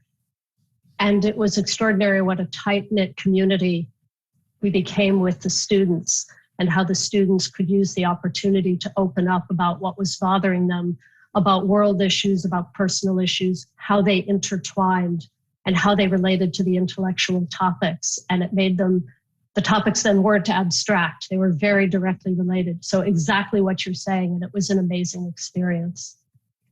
I may have a different experience than what Professor Simmons and Ashik Sarkar is talking about, because I also taught good 5-6 courses. Now, first of all, yes, we understand the problem exists. We understand there are technological challenges. We understand that maybe they don't have that kind of a facility at home where they can open their videos. Now, first of all, most of the time what has happened, not in India, I have seen abroad also, that the students log in and we don't know whether they are there or not. And I am more concerned about the mental health of the faculty than even the students, because the faculty only talks to the screen. That's it. And many times it has happened, you keep asking, is it possible for you to switch off? People don't even respond. You ask any question, sometimes people, yes, I'm not saying the 100%, but maybe 20% people are responding. Second is that, many students will probably, quote unquote, exploit the system as well, giving us more time for examination, 20 days, 30 days, 40 days, 50 days, and so on.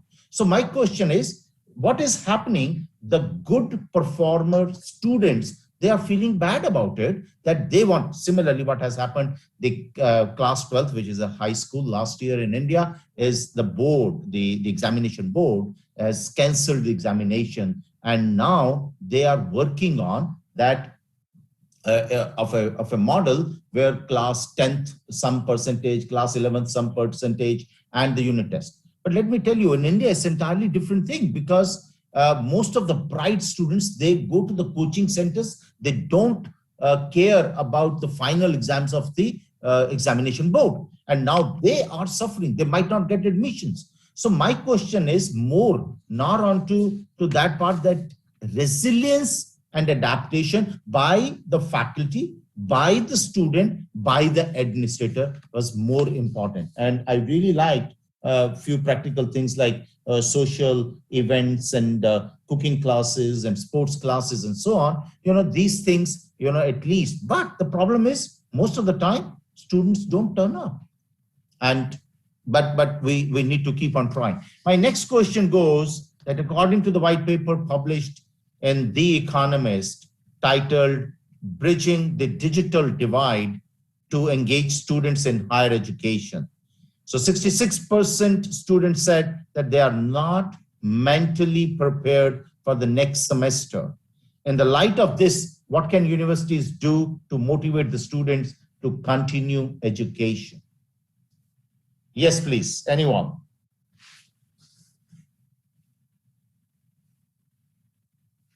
Petra. Okay, I'll start. I think it's still the same point that I made earlier. Again, this topic of we are in it together. I think what is important is that we stay in contact with the students, not only online.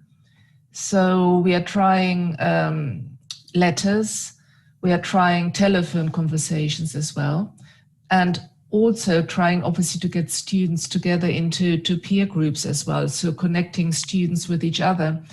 But what is also important is celebrating, because I think we've all gone through such a development to start with. We really didn't like what we were doing. It was chaotic, we had to learn.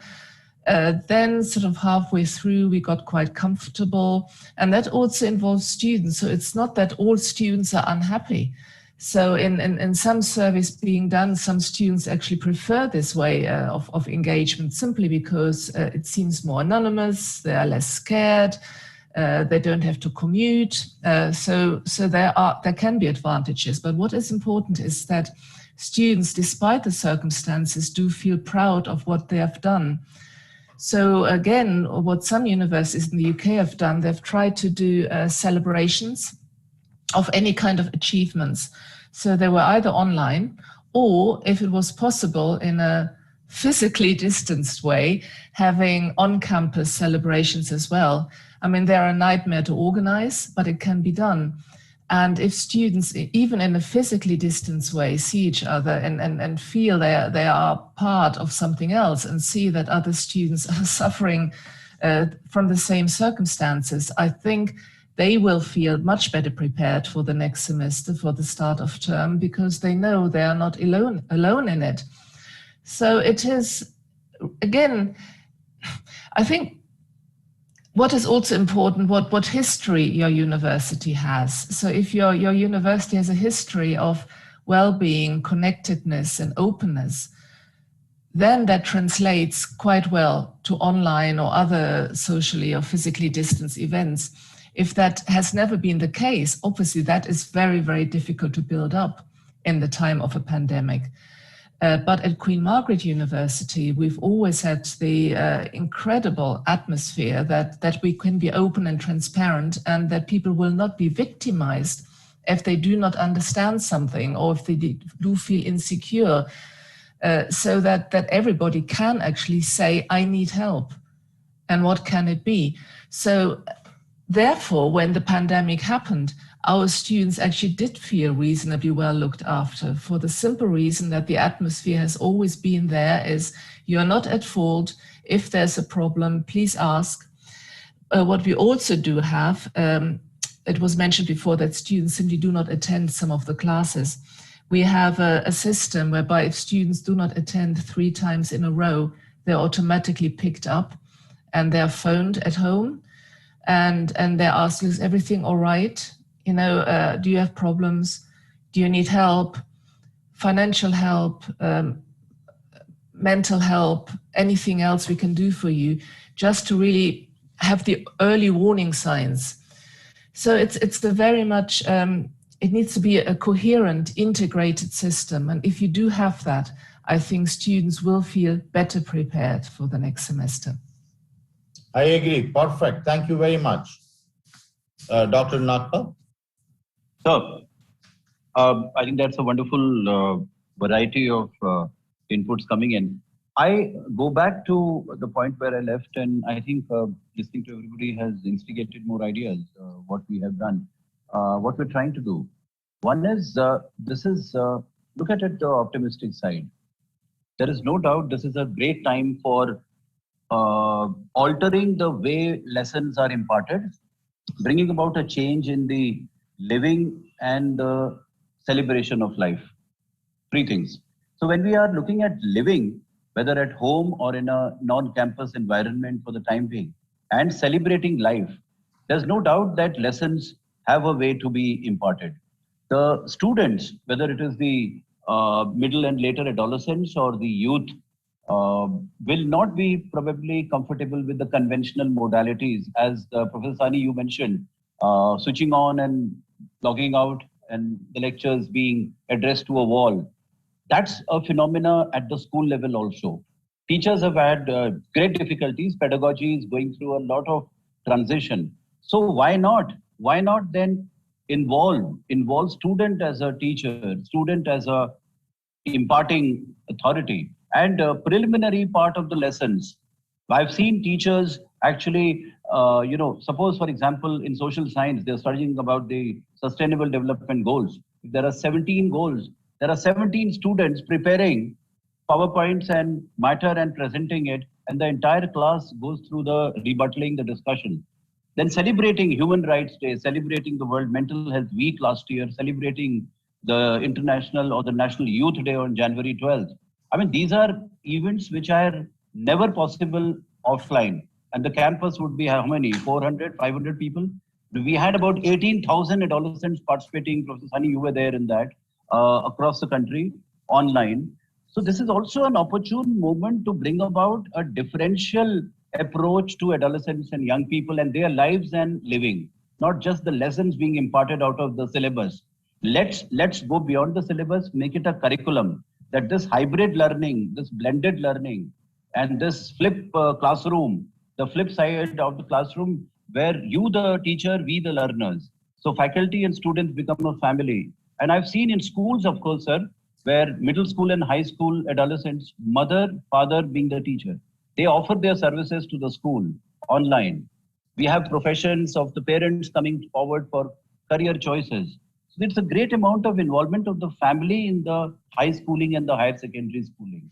So I think a creative moment is here with us. The pandemic has given us a creative opportunity of the head, heart, and the hands approach, the 3H approach to understanding education from a developmental point of view with participation of the learner in the forefront.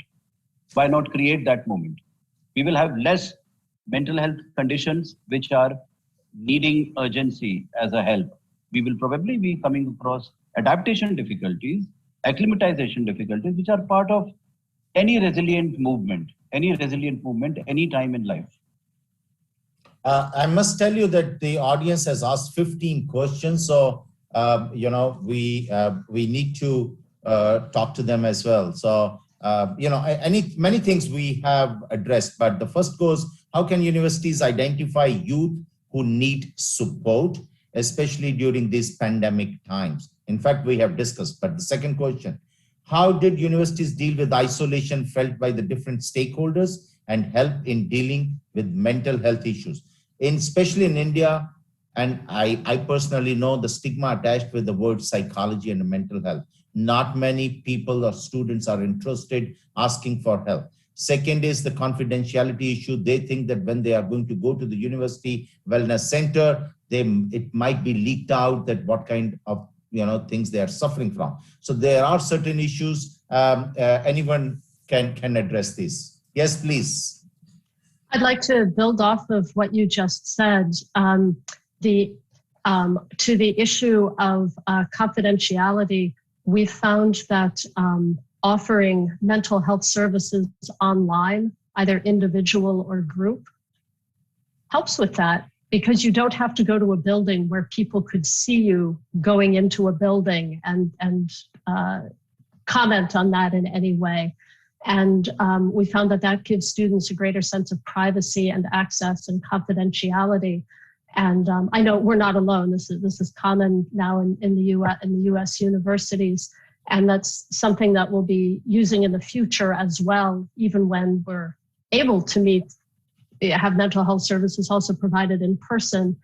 The second aspect, I think, goes back a little bit to what I think Petra said earlier about, and what several of you said earlier about the issue of stigma, but also the issue of wellness. And so trying to have a whole spectrum of ways to engage the students, from healthy eating and wellness and exercise over into self-reflection, self-regulation, dealing with stress, over towards things that are much more in the domain of counseling, and making it almost like a zero entry swimming pool or something. There's no barrier between you and these sort of reflections or surfaces or services that you might need.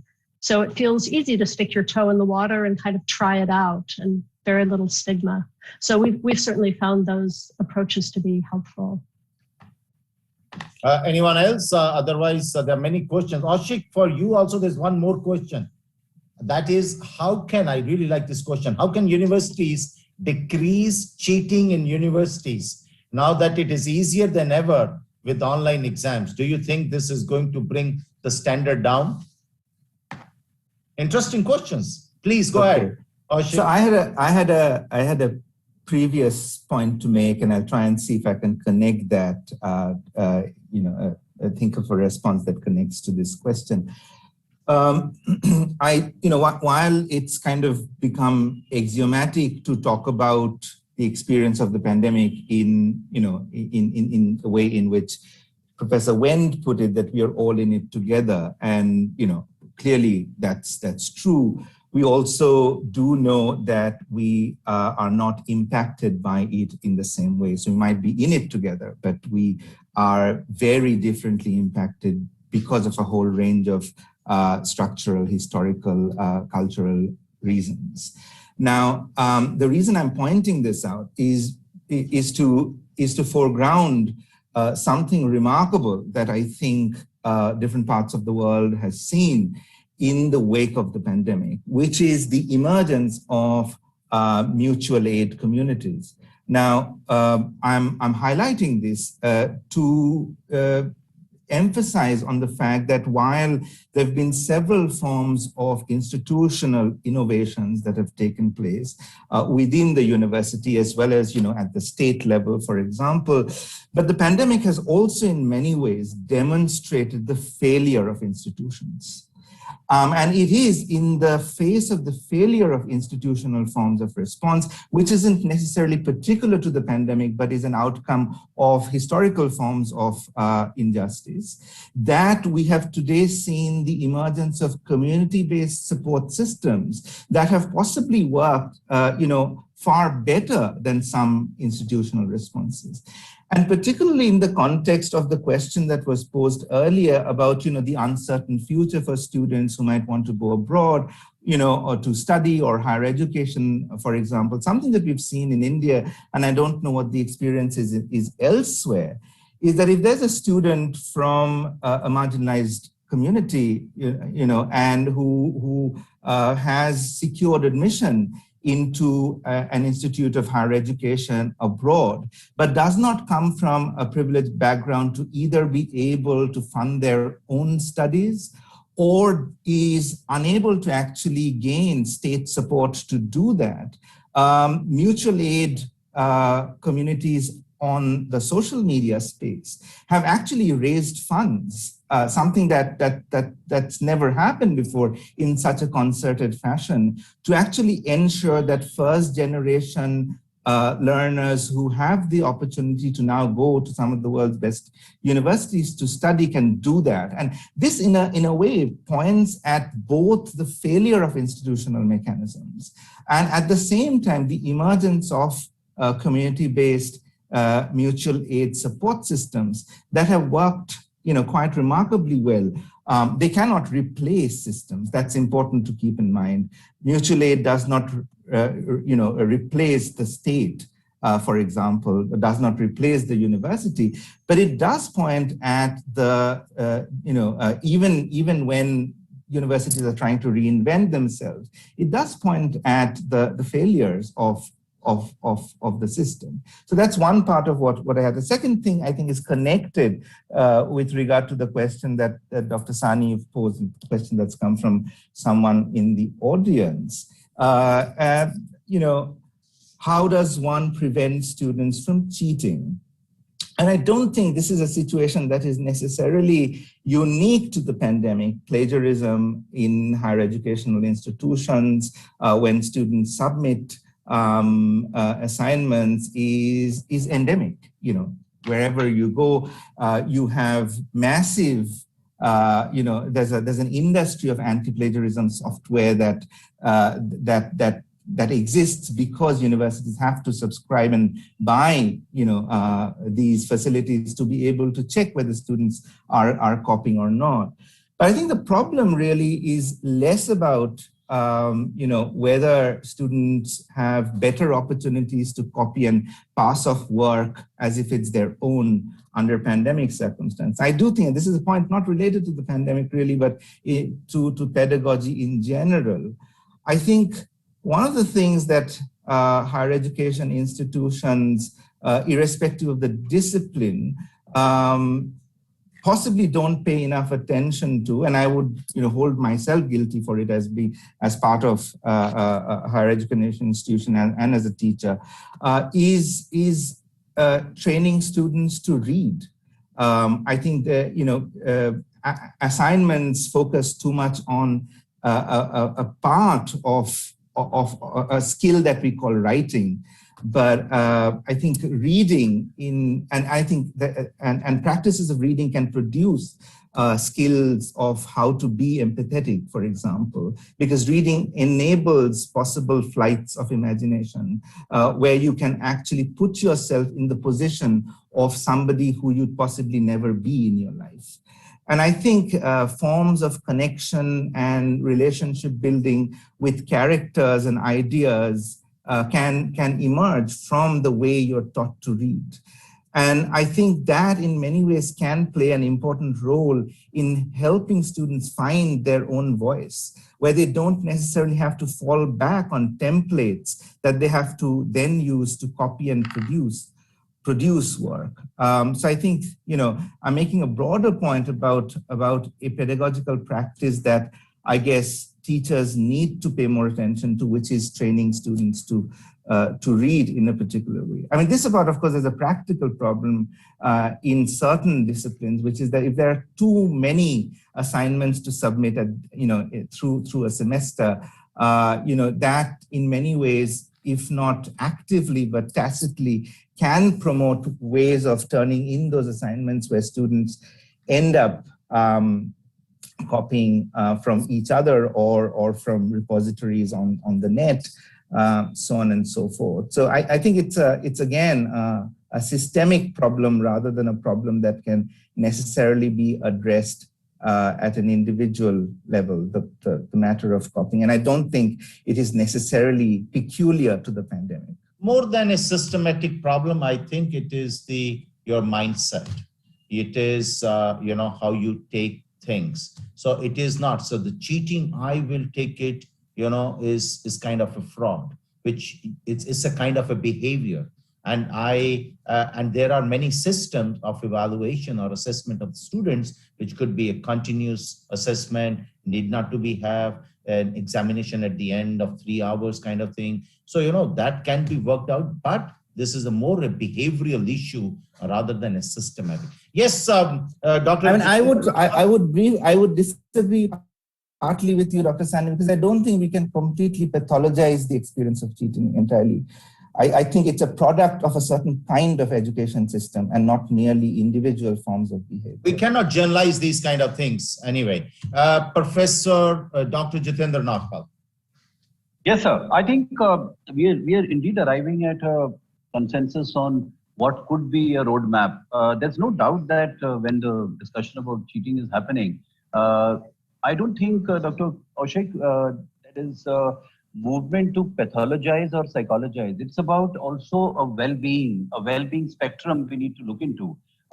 Even cheating may have a broad approach to identify those who are repeatedly indulging into it, and they are. Obviously, there are so many of them who have come under the surveillance of the campus, despite all the approaches given and all the sanctions being discussed, because it is not a phenomena confined to only few agreed. But this so-called opportunity and leading to online cheating, it does bring in the fold of all three. Are we looking at a primary mode where even the regular student is indulging in it, or the ones who are more vulnerable, or the ones who are repeatedly were known earlier also? So it is okay to take a pathologizing approach, but not completely that only, because then only you will identify the flag signs of those. And I think any consensus the world over, when the WHO declared this as a mental health pandemic also, will identify a certain percentage of young people who are more vulnerable than others. And they might be into behavioral issues, need not be behavioral disorders. That's why I think the discussion today needs to go back with the ideology that discussing mental health promotion is not reducing mental health disorders or diseases or psychopathology. Discussing mental health conditions is promoting a sense of well-being on the campus, involving the student, involving the peer at the helm of the affairs.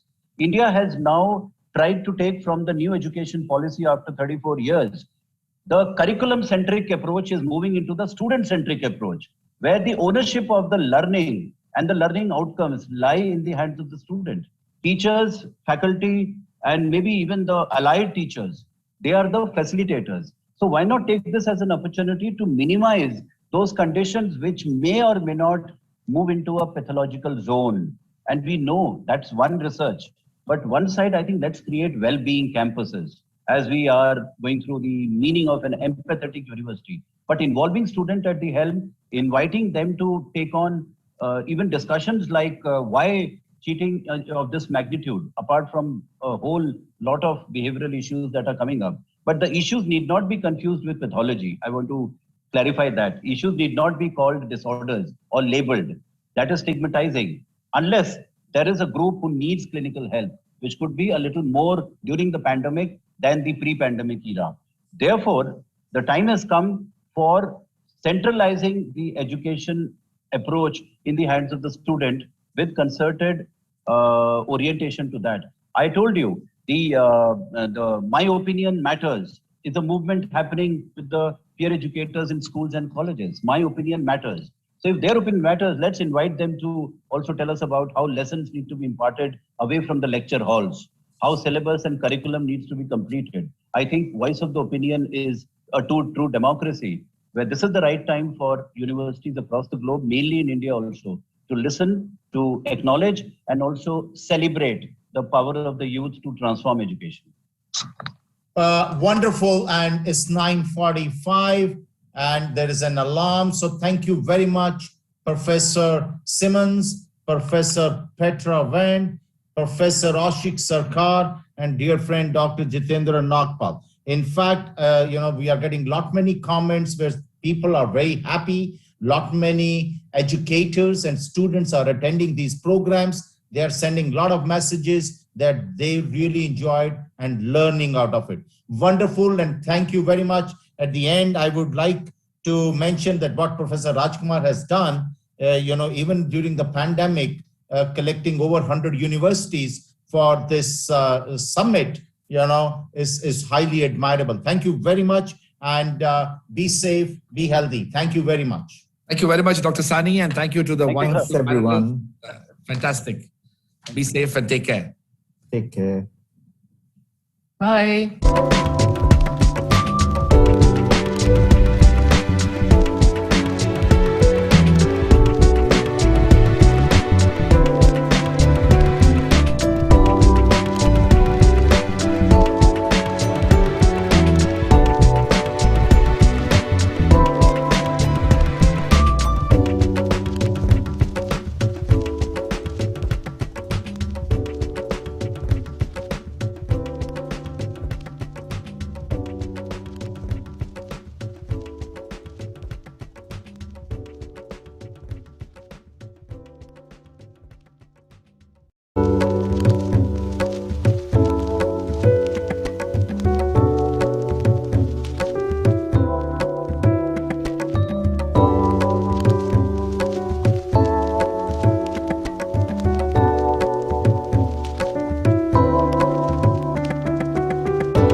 We are live.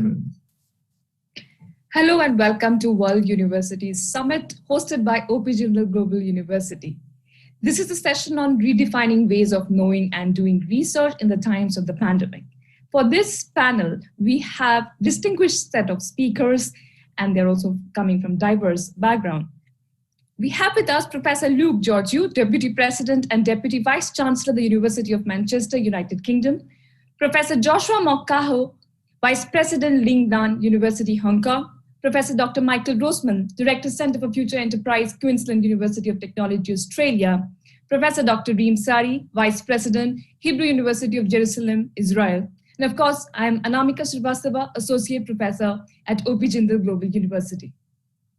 When it comes to the importance of research in the university, one cannot overstate its importance, right from knowing about the deadly virus that affected the world and developing the formula of vaccine within a short period of time exemplifies what possibilities university research hold when it is well-funded, thoroughly supported, and favorably governed. In the same time, yet many universities across the globe were seriously challenged to carry on with their research activities. This was particularly relevant for social science research, research involving fieldwork, STEM research, lab work, close-spaced human interaction, and other similar modalities. It was inevitable that universities and researchers would reinvent themselves. Digital and online methods have been the new normal as a disruption propelled institutions, students, and researchers to communicate through the digital means. Methodologies involving online research were deliberated, debated, and developed. While the ontological and epistemological nuances of doing online research remains, there have been episodes of speedy review, salami slicing of the research into several articles, possibly could be explained because of the performative pressure on the faculties and research scholars today in the university.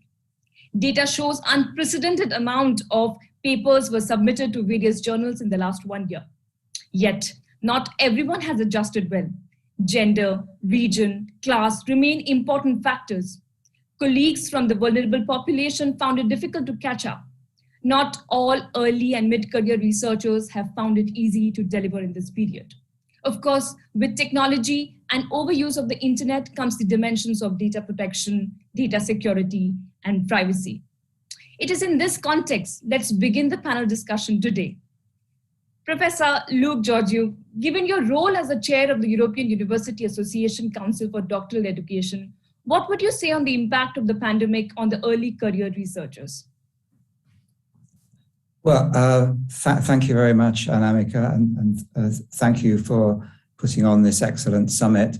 I am particularly concerned about the effects of the pandemic on people who are early in their careers, either as doctoral or as postdoctoral researchers.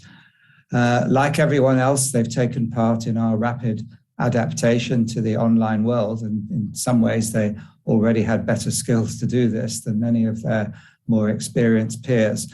But of course, they are losing things which others have accumulated over a long time, the kind of peer learning and exchange, the tacit acquisition of knowledge that takes place through face-to-face interaction.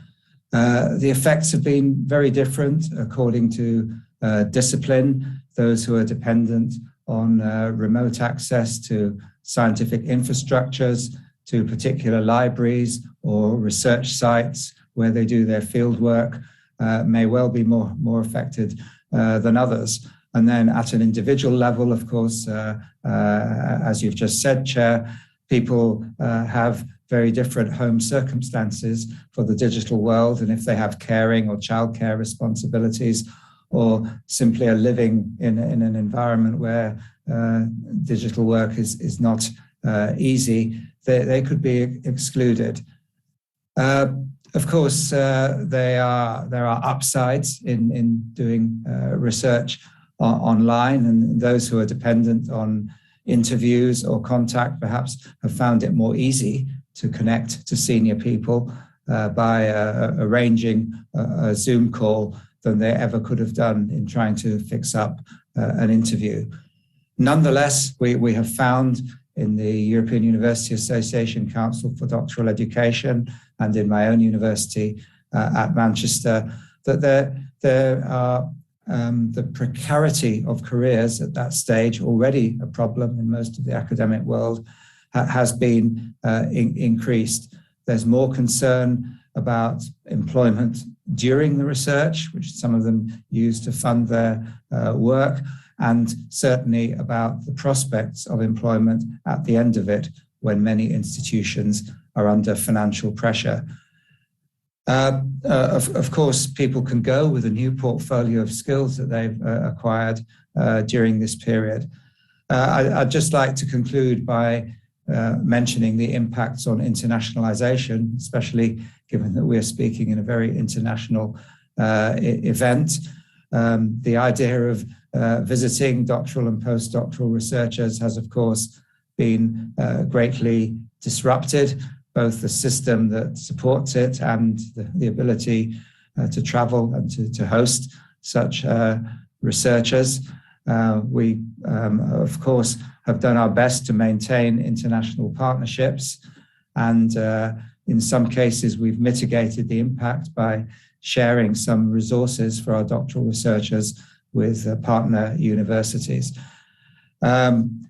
The communities that we have are important, of course, the conferences, the associations, and perhaps I would conclude there by saying, again, this has been very challenging for early career researchers, because those are the places at a critical point in your career that you build your networks, you build your social capital, catching perhaps the kind of people speaking at this conference in a quiet moment over coffee, and establishing yourself in their minds and learning some of those additional capabilities.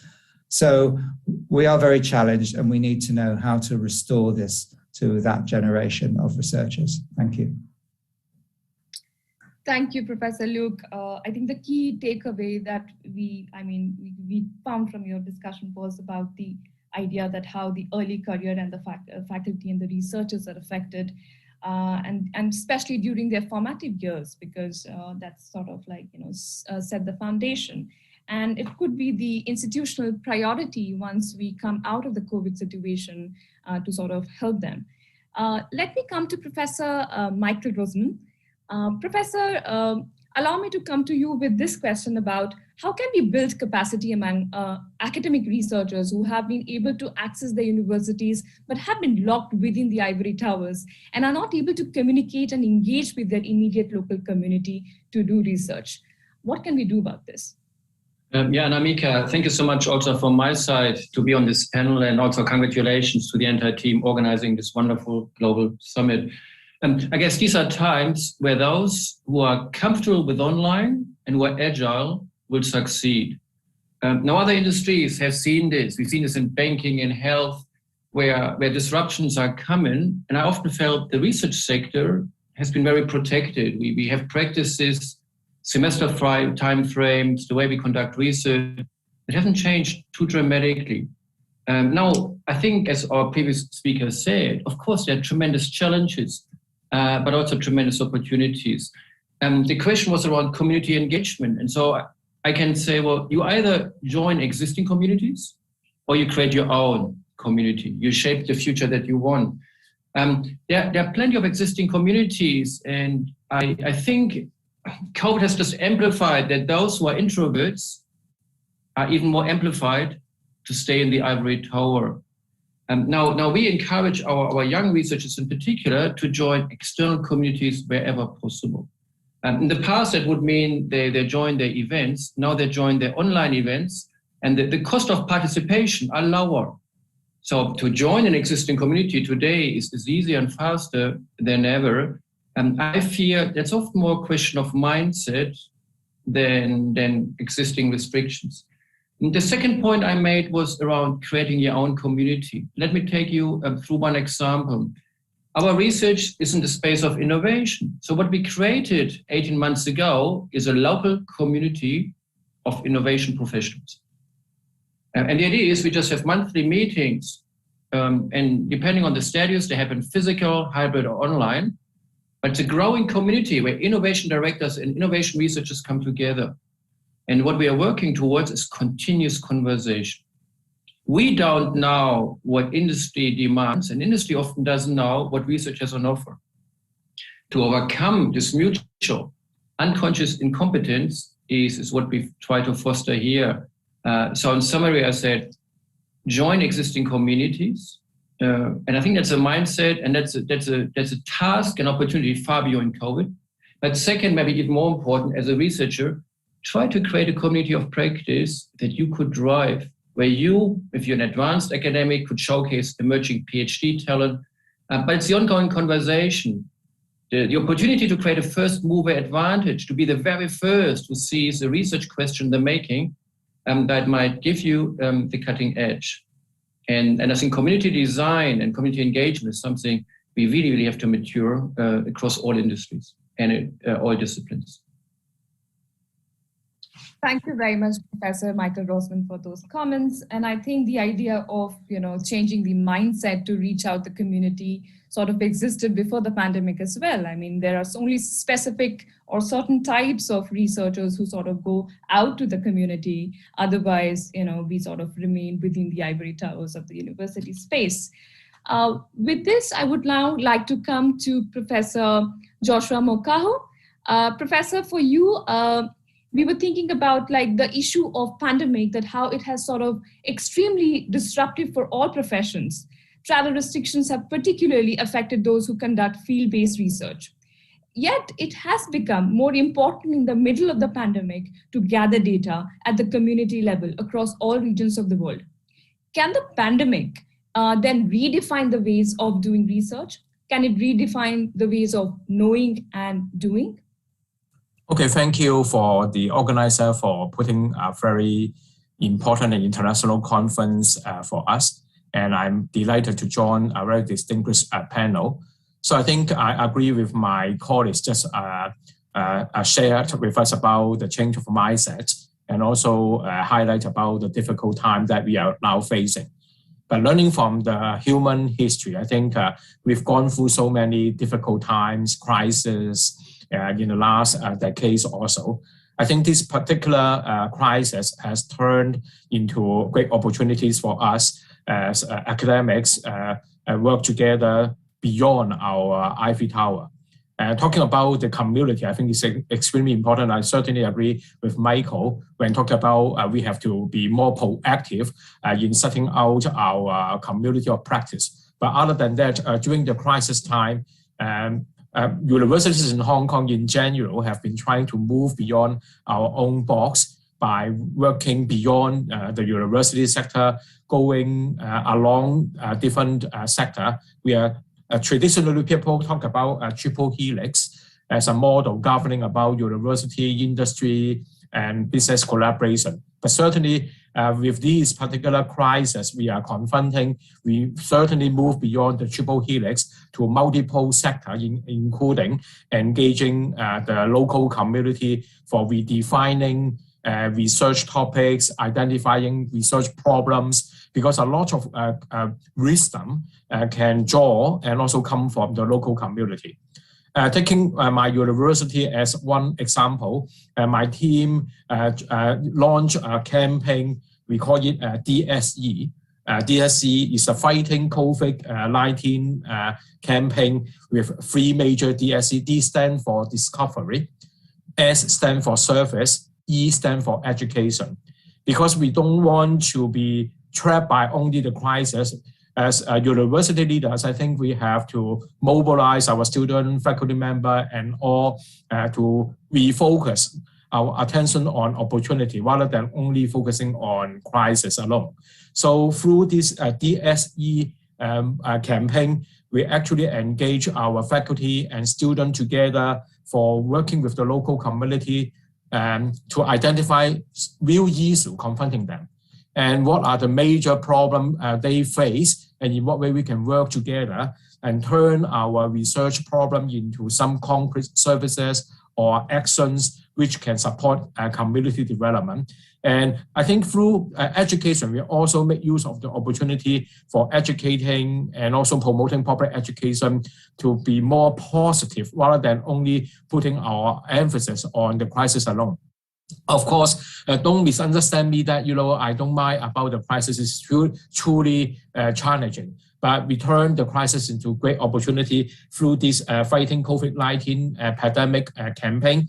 And we found a lot of, energies and a lot of wisdom that I personally and my team have found from the local community.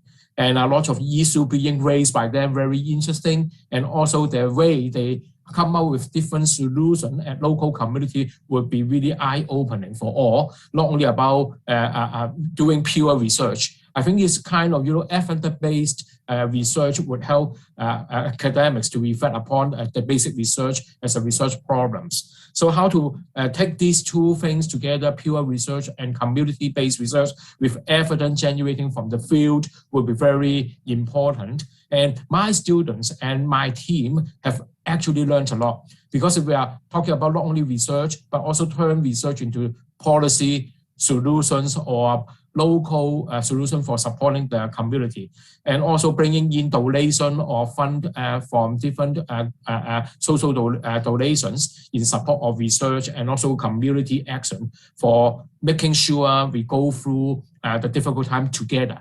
I think the important thing is about together. And also we learn from this process about defining partnership.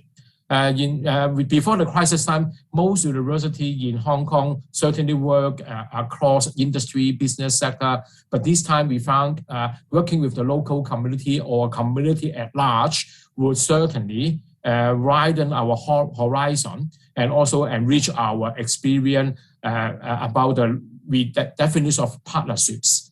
I put in plural because this is extremely important platforms, and we can engage the wider community, and organizing teams at that level would show the can-do spirit. The can-do spirit is so important. So most currently Hong Kong's local infection cases has gone down to zero because of the local community's awareness and working together hands in hands and in combating the crisis. I think this is very important. So I'll just stop here. Thank you. Thank you, Professor Joshua, for those comments. The researcher in me was interested about your, how you sort of like modified the triple helix model, which, to a multipole model, which is sort of like very interesting to bring in community, because industry, academia collaboration, or any sort of like industry involvement, it could be taken with a pinch of salt at the time of resource crunch right after the pandemic. So we do need multi-model approach here. With this, I would now like to come to Professor Reem Sari. Professor, for you, research partnerships among academic researchers, community members, and public health professionals are critical to manage pandemics like the one we are facing now. What are the possible roadblocks that we can experience in establishing successful research partnership, especially during the unforeseen crisis like the current one? Professor Sari. Yes, thank you very much, Anamika, for this opportunity. Indeed, I connect strongly with what Joshua said about the opportunities that this crisis is giving us. Of course, there are many challenges and roadblocks to remove, as you asked, but there are also many opportunities. Our researchers feel that they have a better connection with the public. I think the pandemic have shown how much science is important for our future and for our everyday life. And therefore, the research that is being done at the university is becoming more relevant to the daily life of what is happening around us. And this both increases the awareness of the public to what is happening at the universities, but it also energizes the researchers that they feel that their research is more relevant and has more immediate outcome to the everyday life. So I think this has been very good. When trying to connect with the public health, we have done, I think, an amazing thing at our university. So it happened that our faculty of medicine is located in a hospital, and we basically donated our core facilities to the hospital, and enabled an increase in the amount of screening that they could do in their hospital. So what happened is within a few days, a big fraction of the Faculty of Medicine volunteered in the hospital, and they conducted practically the screening of the coronavirus tests. And about 20% of all tests in Israel were done just at our university. We managed to develop new methods for screening. Basically, we implemented very early the pooling method that was then used worldwide to combine samples from different people into one tube so that you can do that more efficiently. So I think the public health aspect of the operation of the university was really something that got stronger. We had a big boost in donations towards fighting COVID, but of course we managed to use this to increase and improve our facilities that will be used both to fight COVID immediately, but also to strengthen our abilities to do research in the future, maybe fighting the next pandemic to come. So I think if you manage to play it correctly between the immediate needs and the opportunities that this crisis is giving us, you can really come out of this pandemic, which I think in Israel we are starting to feel that we are coming out of it stronger than you entered it. Thank you. Thank you, Professor Sari. Thank you. And it was very interesting to note how your university donated facilities to the hospitals and the university volunteerism that happened, sort of like giving new dimensions to the whole idea of university social responsibility. Right. Amazing. Yes. With this, let me go back to Professor Luke and possibly Professor Luke. Given the lockdown situation in many countries, how researchers have been working in isolation, how do we restore the lost social capital for the generation of researchers who got affected?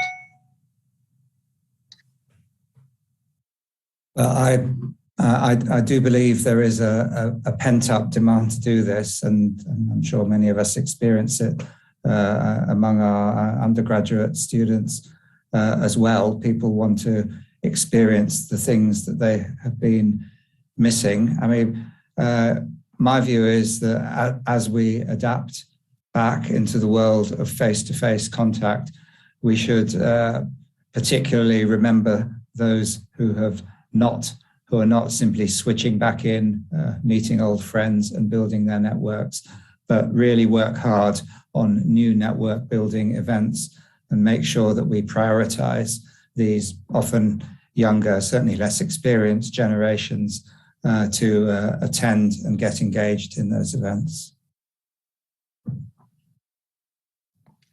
Thank you, Professor Luke, for those comments. Let me come to Professor Michael Roseman. Professor, technology is something that we need to talk about. Let's just go back to the idea of how technology is sort of helping researchers during the time of the pandemic lockdown. What have been some of the benefits of the technology in driving research productivity and possibly some of the downside of it?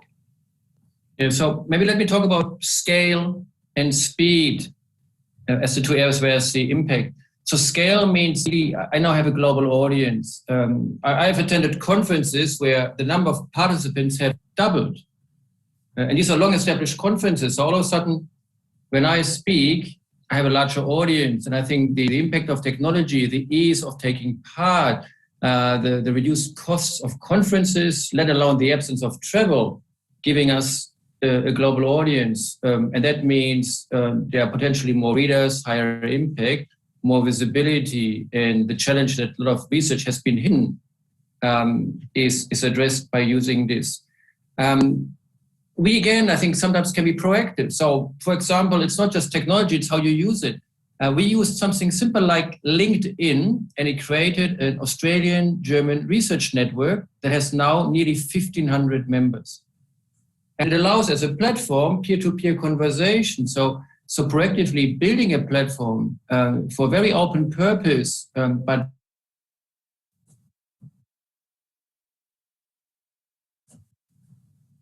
is something that's very, very important in these communities. The second item I'll talk about is speed.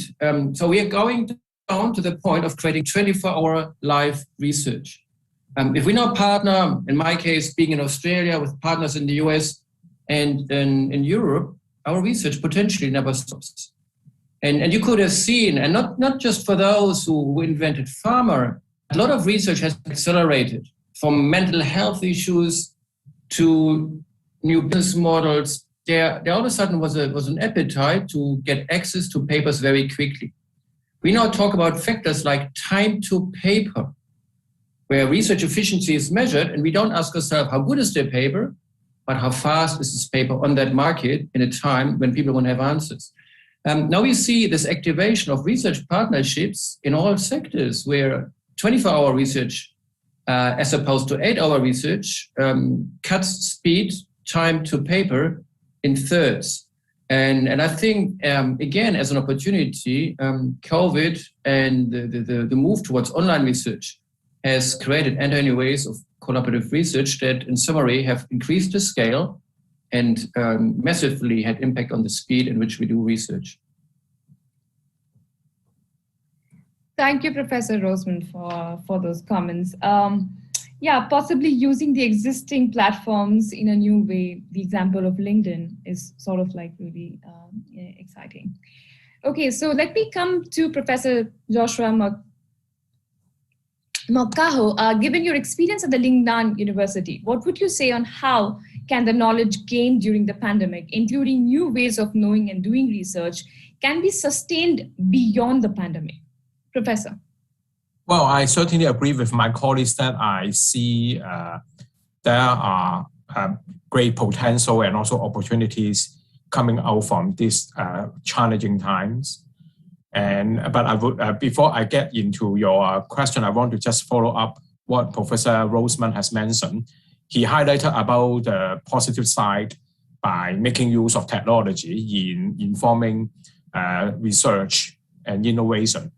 But at the same time, because today we are so lucky because we are coming from countries or regions with sufficient preparation for the infrastructure. And we have very good support in terms of technology, so that we are not shying away from doing serious research and engaging ourselves with international partners for doing research. But having said that, I think we must be aware as a social scientists about the digital divide has become even worse during the pandemic time and also in the post-pandemic era.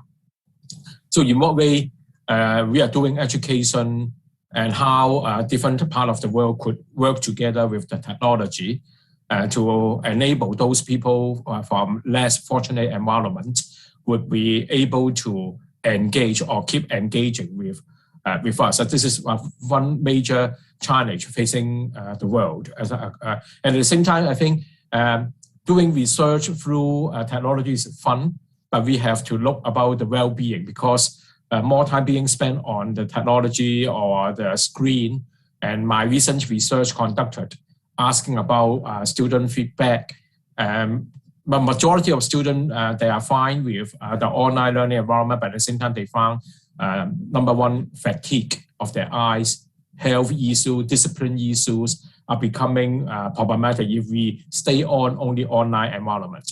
So it's related to the question you posed to me, and in what way we generate opportunity from this particular crisis. I certainly think that, as I mentioned about the campaign that my team has rolled out, DSE, Discovery, Service and Education, we make use of a donation from the local organization like Hong Kong Jockey Club Charity Trust has provided additional funding in support of community-based research So it's open for all universities and also research institutions to work with the local community by co-defining research problems and generate a solution for supporting community-based issues. I think that sort of research can generate a lot of very good finding. I cite one or two examples. We engage with the NGOs locally in Hong Kong by looking into in what way we can help the hygiene for the sublet units, because Hong Kong is so populated density is high, and in what way we can introduce some mature technology. We call it humanitarian technology for preventing those sublet units citizens they live better with the air quality during the very difficult time. And the evaluation of these sublet unit through our intervention generate some useful data, and those data could also be turned into publication. Another example is we also conducted a research with international community by looking into student well-being, especially focusing on international students. They were or have been overseas for learning, but they comment that many of the host institutions at the beginning of the crisis actually did not provide sufficient information or support for them. Many of them felt very lonely and vulnerable. We conducted this survey with the international community by looking into 26 countries students respond, looking into the well-being of international students. And those data are extremely useful, not only for publication, but also useful for institutions like ours to reflect upon the concerns of those international students when we are keen about internationalization, but whether institutions or university are well prepared and well resourced in supporting international students, especially for those university systems. They are heavily reliant on international students as the student number and resources. Then we have to think about what sort of appropriate measures or policies come out in support of the student when they are during the difficult time. So these are my quick response to you. I think those data could keep on. We are actually applying for further grants to look into them, even a bigger project in the next few years from the Hong Kong government. I'm glad that the government in Hong Kong has not stopped investing in higher education by providing more research funding, including COVID-related funding sources, in order to engage the researcher for doing serious but meaningful research with impact and impact with care research type, which can bring forth research generating not only publication alone, but also generate positive social and economic impact. So I just stop here. Thank you. Thank you, Professor Joshua. Digital fatigue is a big issue, and also a related issue would be the research data collected through online, the authenticity of the data collected, and sort of like the quality of the data collected through online mode could also be questioned. And we need sort of better structures and frameworks to make that work. Professor Reemsari, related question regarding technology. What is your comment on the use of technology, embedding in research, and especially let's talk about the idea of individual privacy, data privacy, protection that comes with the internet or your usage of internet. Yes, thank you. Indeed, using technology is changing the way we're doing science in many ways. You can just look at this session we're having now. Wouldn't have been so easy to have this session without everybody using Zoom so easily and so frequently, having such a large audience, and also bringing speakers from such a diverse set of countries to this session wouldn't have been so easy 2 years ago. We can also see that between the Israeli universities, Israel is a small country, but we have maybe 7 universities, major universities here, and each one has its own seminars and conferences and colloquia that they're doing. But now it became more easy to participate and have a pan-Israeli seminar in different subjects. And it so happens that I get to know my colleagues from other universities, which are just 1 hour travel away, that I wouldn't have seen in normal days. And now I see them in my seminars and they see me in their seminars. So it really changes the way we conduct the research. In a way, virtual travel became much more easy than the actual travel that we used to have before. The meetings are more global, and it's in a sense easier to travel without traveling. So I think this really changes the way things are being done. Now, indeed, the privacy issues are important.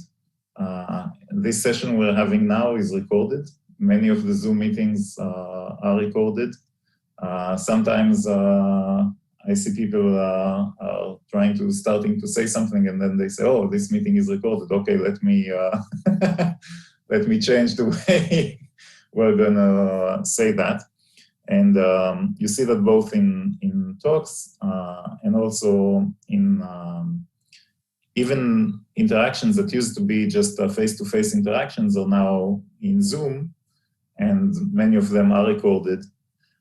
There's also a lot of use of data because of the way we're conducting our research now, not only because of the pandemic, but because the world is evolving this way anyhow, and this just accelerated things. Personalized medicine is something that is collecting a lot of data with privacy issues. So this whole kind of data handling and the privacy is becoming more acute with the pandemic, just accelerating, I think, processes that would have been happening anyways. Thank you. Thank you, Professor Sari. Surveillance, monitoring, recording, sort of like becoming. That's true. But I think that's where the role of the institutional leader and leadership becomes very important, to communicate that, sort of like you're protected, it's a safe space, we sort of can voice our views. And yeah, I mean, that's something that's absolutely important. And the next round is pretty interesting. We have some live audience questions, and I've got several of them. We've got some time. I'll pose the first question, and if you want to jump in, it's up to you. You can chip in wherever you want, and let's see how it goes. The first question is, and I think it's a very relevant one, how should young authors deal with delays in review processes due to the pandemic? Anyone? What's happening as a reviewers, what's happening, because there has been extensive delays for months. If you have any take on it. With patience.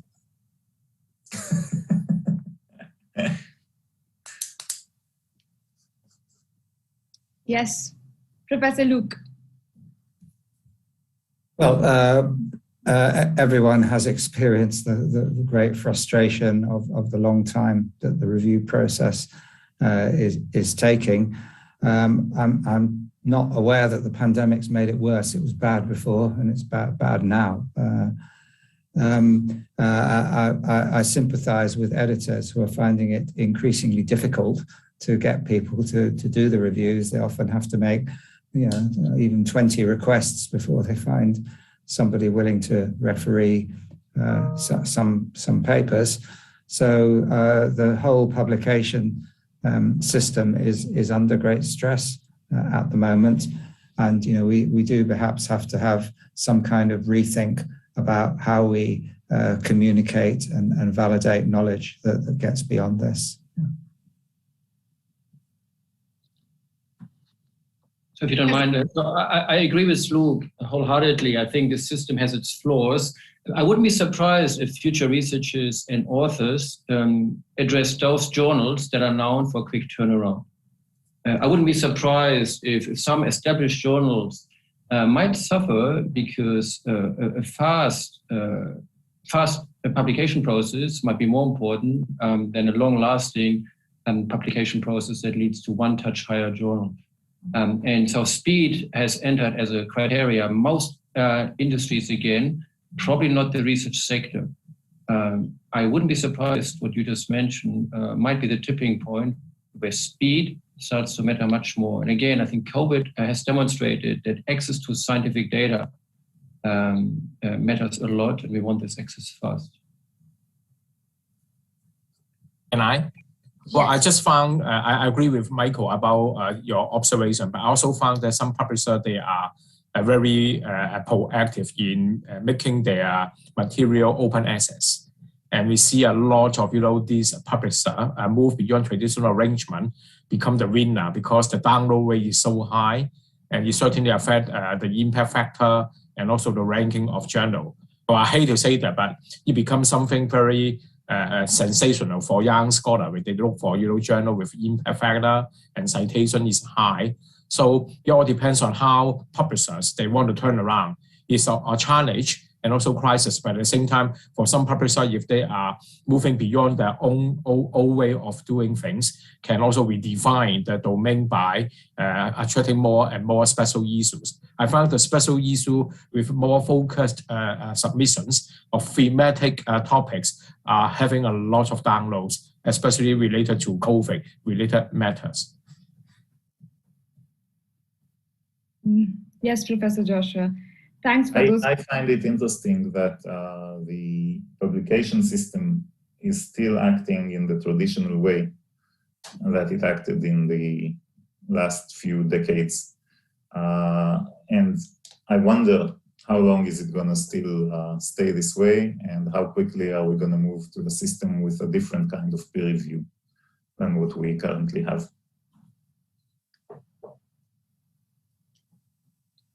We have the next question, again, an interesting one. How are we supposed to erase the tag of COVID batch from the work of students in the future? Possibly thinking about, I'm thinking about the researchers, PhD students who are submitting their PhD in 2020, 2021.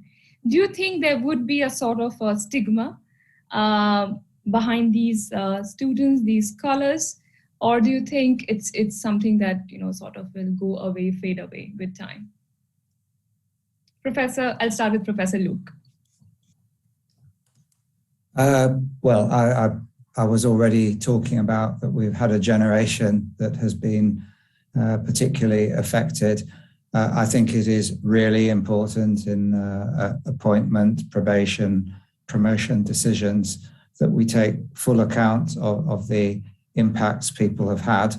That, of course, is a general statement, but the problem is people have not all had the same impact. So to try to get some insight on what might be differential factors, just as we've become used to taking account of interruptions to work for maternity leave or other reasons.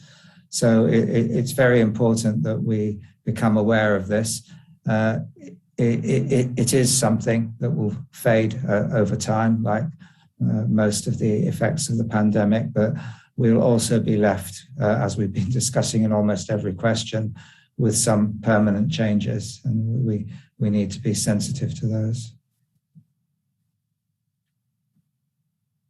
Professor Roseman, do you have your comments? So, those who study under constraints have to demonstrate resilience. That might become a competitive advantage. I think when times are great, it facilitates.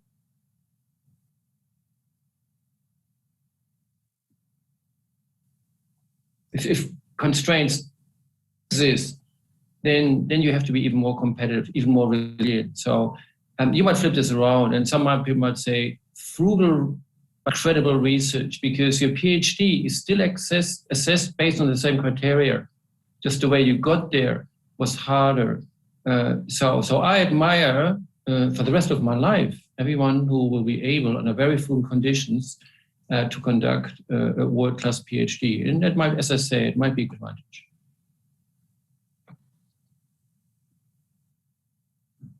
Professor Joshua Mokal? Well, I think it's to do with our management of PhD students in particular.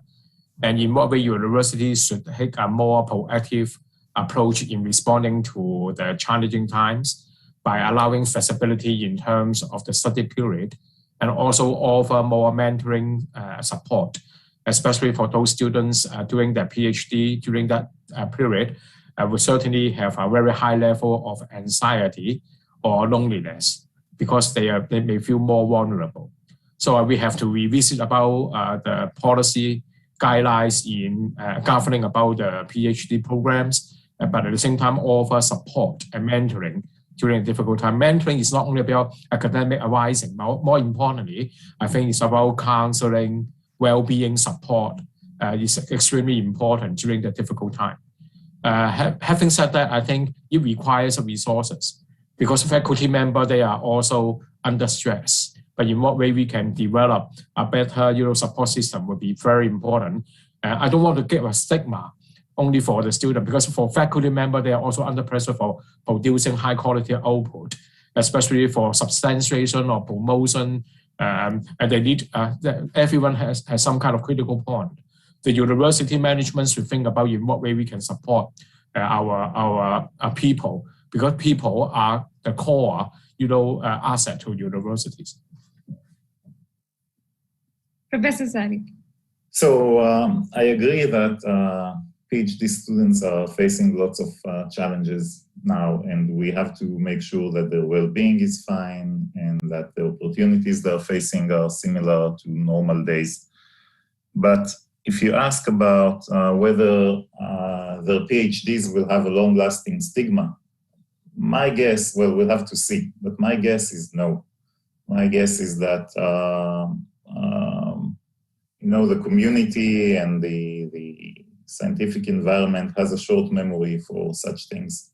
And in 15 years, you're not going to look back and say, oh, Professor, this and that, you had your PhD in 2021. So I think it will fade. If a student is resilient enough to pass the difficulties that he is facing now, he will be fine in a few years, and nobody will say, you had your PhD in a bad time and therefore you're inadequate to do this or that. So I think it will be fine. Thank you, Professor Sai, for that. And hopefully, so this was a good question because sort of it, the way the discussion sort of panned out, it turned the table that it's possibly a good year to showcase that you've been able to pull out a good show. And, so I think that's something very interesting. Maybe we can take one more question. We've got time for one more question. And it's about the early career faculty members. And because the distinguished panelists that we have today hold positions of leadership in your university, maybe we can have one round of quick intervention on what has been maybe like one initiative that you would like to highlight that you've taken in the past 1.5 years in your university that has been the key game changer, or let's say one of the most important step when it comes to supporting the early career researchers. We'll start with Professor Luke.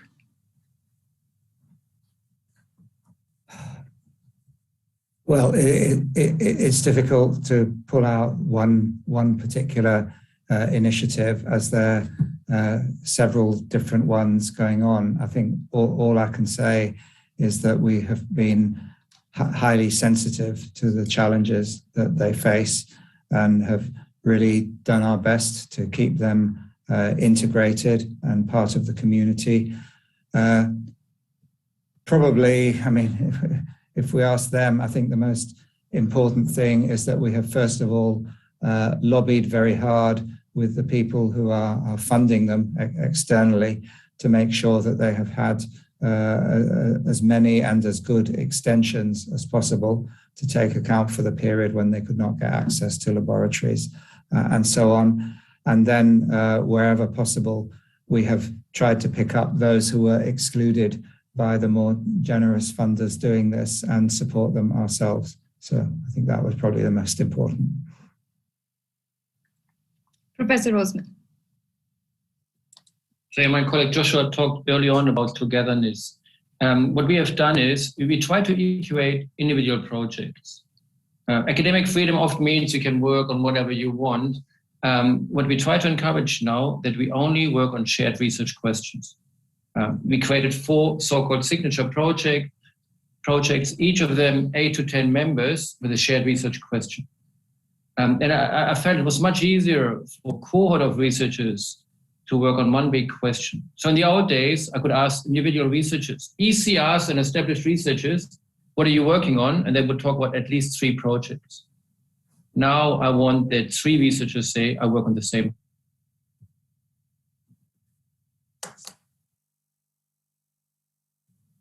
No. And we want to flip that relationship from one person working on 3 projects, 3 people work on 1 project. And this has helped to bring togetherness into the daily life of a researcher. Professor. Okay, just like other university different scheme, but I just highlight one during the crisis. We launched a kind of campaign, CC for You, closely connected for you, not only about the early career researcher, but also the PhD student together with 4 C. Number 1, the first C is connecting our young scholar and student to the international research and learning community through online platform, and the university investing for doing so. The second C is connecting student and also faculty member, young scholar, to conduct research and reach out to the local society and beyond. Another C is connecting them to a co-developing a productive research environment and career development, because the PhD student, upon their graduation, they are very concerned about the market. So we are linking them to career development. And also last C is a caring student well-being. So we are talking about 4C with a CC for You. It's closely connected for you campaign among young scholars and also PhD students as one of the signature program, if you like, at my university. Professor Joshua, yes, Professor Sari. Thank you. So for early career, I think we have been in generally just more flexible because we understand that there are some challenges. We're not always understanding exactly what they are, and they are different for different young faculty members. So we are more flexible in several ways. One, for example, is more flexibility with the usage of funds, startup money, because we understand that the needs may be different than what we thought in the beginning. So we're giving them more flexibility. And some of the timetables are more relaxed because we understand that some things are taking longer or conducted in a different way. For example, the period for tenure, we might be more relaxed about it, definitely adding another year or things of this sort. Thank you, Professor Sari. So amazing. Finally, we talked about funding. I think it was very important. So startup funding, money, it has been a wonderful panel. We do have some time left, but I don't think we can take another question or a round. But possibly one, quick final comment from each of you, and then I'll sort of like wrap up. Yes. So we'll start with Professor Luke.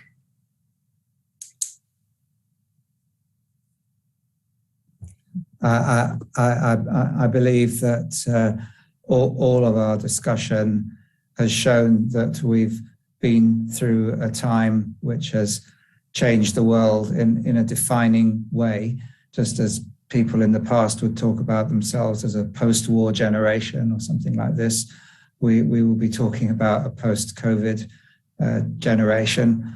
And the important thing is not to be looking backwards, but to be looking forwards and have a vision of what we can do to use these experiences in the most positive way. And there's a rather tired phrase now, build back better, but more importantly, build back different and better, I think.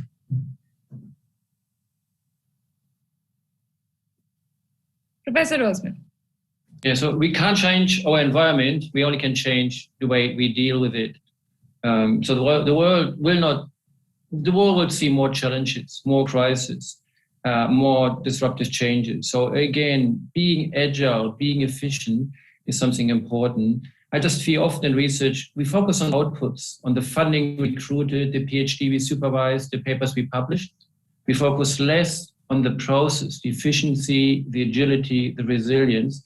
I guess future research training will focus on those soft skill, mindset skills that are crucial. And hopefully we go beyond sheer training of technical research skills to those skills that mattered most in this time. And I hope this will for the rest of the research training that we see in our future, have massive impact.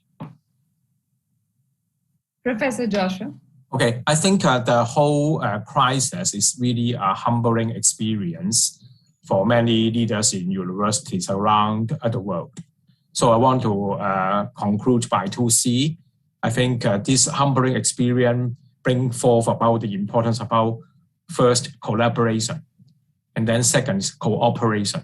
So we need to cooperate and collaborate because the issue have become so complex, which require comparative and international perspectives in resolving the issue confronting us. Thank you.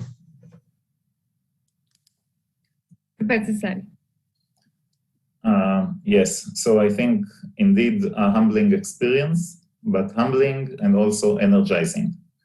And I think it highlighted the importance of science, and I think that will stay with us for a while. And I hope we can get the better out of this crisis and grow up stronger. And I would like to thank you for this session and the meeting. Thank you. Thank you very much. Thank you very much, each one of you. It has been a phenomenal discussion. I would like to highlight some of the points that I've noted down. A lot of things here on my notebook.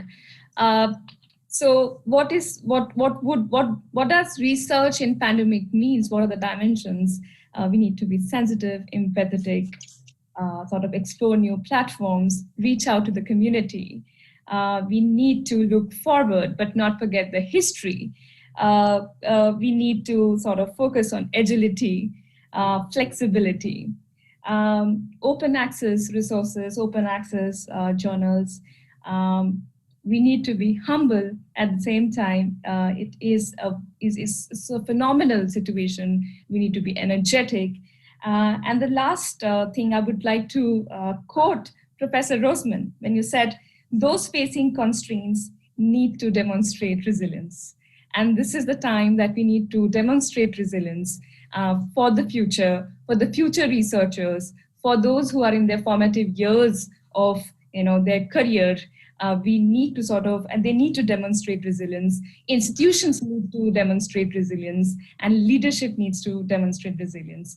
With that thought, I would like to thank everybody. Thank you very much. Thank you, Professor Luke. Thank you, Professor Rosman, Professor Joshua, and Professor Sari. It has been a wonderful session, and I would now like to end the session. Thank you. Thank you. Bye-bye. Nice meeting you all. Bye-bye. Thank you.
We are live, sir. Good morning from India. Good afternoon and good evening to our friends in Southeast Asia and Australia and other parts of the world. I am most delighted to welcome our distinguished speaker who will be delivering the distinguished public lecture, Professor Dinesh Singh. We have just completed the 22nd thematic session of this 3-day World University Summit on the theme Universities of the Future, Building Institutional Resilience, Social Responsibility and Community Impact. We have brought together over 150 thought leaders in the form of 29 thematic sessions, 5 keynote addresses and distinguished lectures, and also speakers from 25 countries and regions representing over 100 universities spread across 6 continents. We are very fortunate that we have with us a very distinguished thought leader, somebody who has made immense contributions to the world of higher education, Professor Dr. Dinesh Singh, who is the former Vice Chancellor of the University of Delhi and also currently the Chancellor of K.R. Mangalam University, Gurgaon. Professor Singh is a globally recognized mathematician and educationist and the recipient of one of the highest civilian awards, Padma Shri, in the year 2014. For delivering exceptional work and innovative ideas, Professor Singh has received honorary doctorates as a mathematician and an educationist from the University of Edinburgh, the National University of Ireland, Cork, the University of Houston, and the National Institute of Technology, Kurukshetra. Dr. Dinesh studied at St. Stephen's College, University of Delhi, and earned his PhD from the Imperial College of Science and Technology and Medicine. He was the Vice Chancellor of the University of Delhi, a distinguished senior fellow and advanced Hackspace Imperial College, and an adjunct professor at the University of Houston, Texas, United States. This distinguished person is one of the founders of creating the Institute for Inventions, Innovations, and Entrepreneurship at the K.R. Mangalam University. This institution has the vision to raise the academic profile of the institution and also to bring together students which are quintessential to succeed as a professional as well as an entrepreneur. With those words, I have great pleasure in welcoming Dr. Dinesh Singh. I also consider it as an immense pride for me as an alumnus of the University of Delhi to have a former Vice Chancellor, somebody who made immense contributions to institution building and nation building, Dr. Singh, to deliver this distinguished public lecture in the World University Summit. Dr. Singh, over to you. Thank you very much, Professor Rajkumar. This is far more than what my father would have expected of me when you gave that introduction. But certainly my mother would have been more than happy to hear what you have said. And I am delighted to be here and honored. And let me just reciprocate by saying that we are proud that the University of Delhi produced someone like you and who has done extraordinary work in the realm of education. I admire the Jindal Global University immensely, and sometimes I feel maybe I should have been a student there. So thank you very much, and I'm delighted to be here with the audience. I hope I will live up to your expectations, Raj. Let me see what I can do. I am by no stretch of imagination a wise man, as any married man will confess readily. Yet, wisdom dawns upon you day by day, and you realize when you look back that you're wiser today than what you were yesterday. So based on that premise, I venture forth to say something about universities of the future. What can we see? What do we expect? What sort of service will they provide? How will they take care of society? But I would sort of like to pause a little and go back in time. And suppose, as a thought experiment, we were to be in the time of Socrates. And we look at how he conducts his idea of education. And this doesn't just apply to Socrates, it applies to great gurus over time. But I wish to go back to his time and to the time of the great gurus of the Upanishads in India, particularly Gautam Haridrumat from the Chandogya Upanishad, which also is around the time of Socrates. And let us ask, what did they do that makes us acknowledge both of them and others like them as great gurus running great institutions? And remember, institutions are not really your infrastructure in terms of buildings, in terms of classrooms. They are really ideas. It is the realm of ideas that should transcend time. And if that happens, then that's an idea for the future. And so a university of the future must really rest on ideas that will serve across the tyranny of time and geography. And let us again go back and talk about Socrates.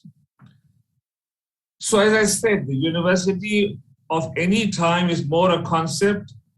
And what is it that Socrates did that makes us find him so relevant even today, thousands of years later? So essentially, Socrates ignited the minds of his disciples. He ignited them by provoking their minds, by making them think, by making them learn by doing, by making them question with a certain degree of irreverence, by making them connect to the real world. And if you look at Gautam Haridrumat in the Chandogya Upanishad, he does exactly the same. To my mind, much as I am not an expert, the Upanishadic style of learning, of knowledge transmission, is more or less identical to what Socrates did. And both of them, Haridrumat from the Chandogya Upanishad in India and Socrates, have stood the test of time. So could we have said at that point in time when they were around that they are running universities of the future? And the answer today, now with hindsight, would be certainly. And I see nothing wrong with asking our universities of the present in today's time and those that will come in the days and years and decades and centuries to come, to stand by these values and these principles.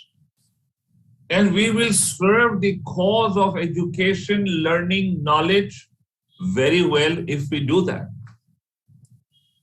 And let me now delve a little deeper and explain what I mean by this, why we must stand by the virtues, the wisdom that Haridrumat and Socrates gave us.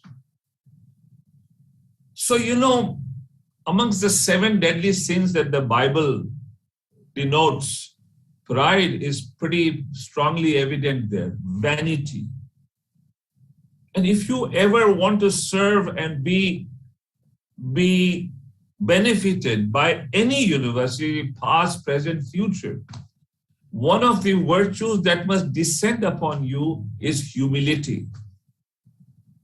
And their example always tells you that. When the oracle at Delphi declares Socrates as the wisest in the land, yes, the great Socratic style, so well embedded in this lesson.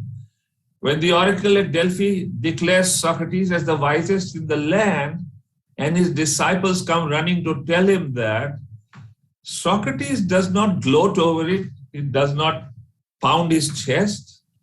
He is mystified. He is curious. And in typical Socratic style, he wishes to learn why has the oracle declared him the wisest. And he searches and he searches. And when I say searches, this is as much an intellectual journey as a journey in physical time and space. And eventually Socrates discovers the truth, that he's the only one in the land who knows that he does not know.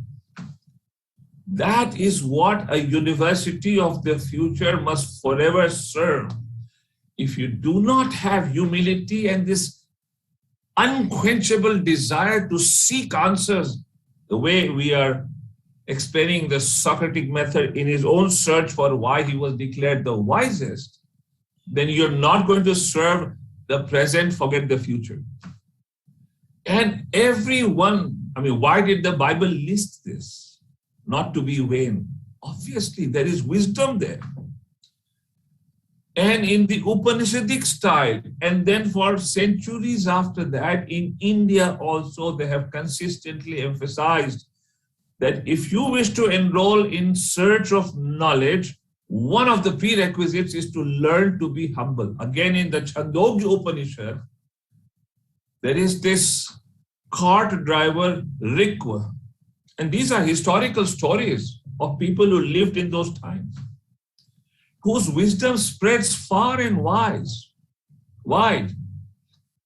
So much so that the king is impelled to go seek wisdom from him. So the king sends his ministers to request Rikwa to come and accord wisdom to the king, to accept the king as a disciple, and Rikwa refuses to go. Then the king decides to go to Rikwa in all his glory with his entire entourage, and Rikwa denies him again. Then the king begins to ponder, what is it? And finally it dawns on him.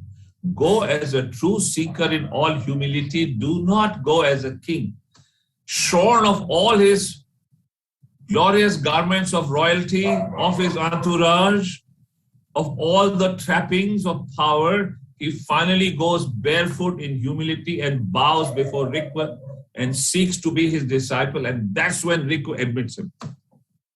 That's the eternal lesson. So any university system, if it cannot breed a certain degree of humility in its students, in its environment, it will never serve the needs of the future. But there are other lessons from the Socratic method or the Upanishadic method that we must imbibe, because they have stood the test of time and they will serve us in the future also. So here is a great lesson embedded in what Haridrumat does. And this will stand the test of time till eternity. To his Gurukul, a 12-year-old lad ventures forth and knocks at the doors of Haridrumat's university. When he seeks audience with Haridrumat, Haridrumat tells him that, child, we admit only Brahmins, so I need to know your lineage. And this child says, I asked this question of my mother when I set forth for your Gurukul. And my mother said that I have worked as a maid in many homes. Many men have taken advantage of me. I have no idea who your father is. But you proclaim yourself loudly and proudly as Satyakam, son of the maid Jabala. And Haridrumat says, I admit you, child, because that is the only hallmark of a Brahman, adherence to truth. A Brahman is not by birth.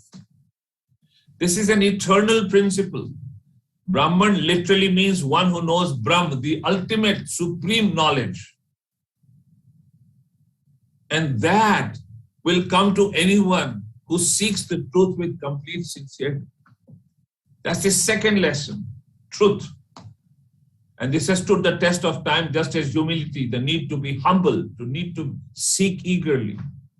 Now here's a third lesson that I wish to espouse here, again emanating from the Socratic style and the style of the Upanishads, and which has stood the test of time. So the university of the future must adhere to that also.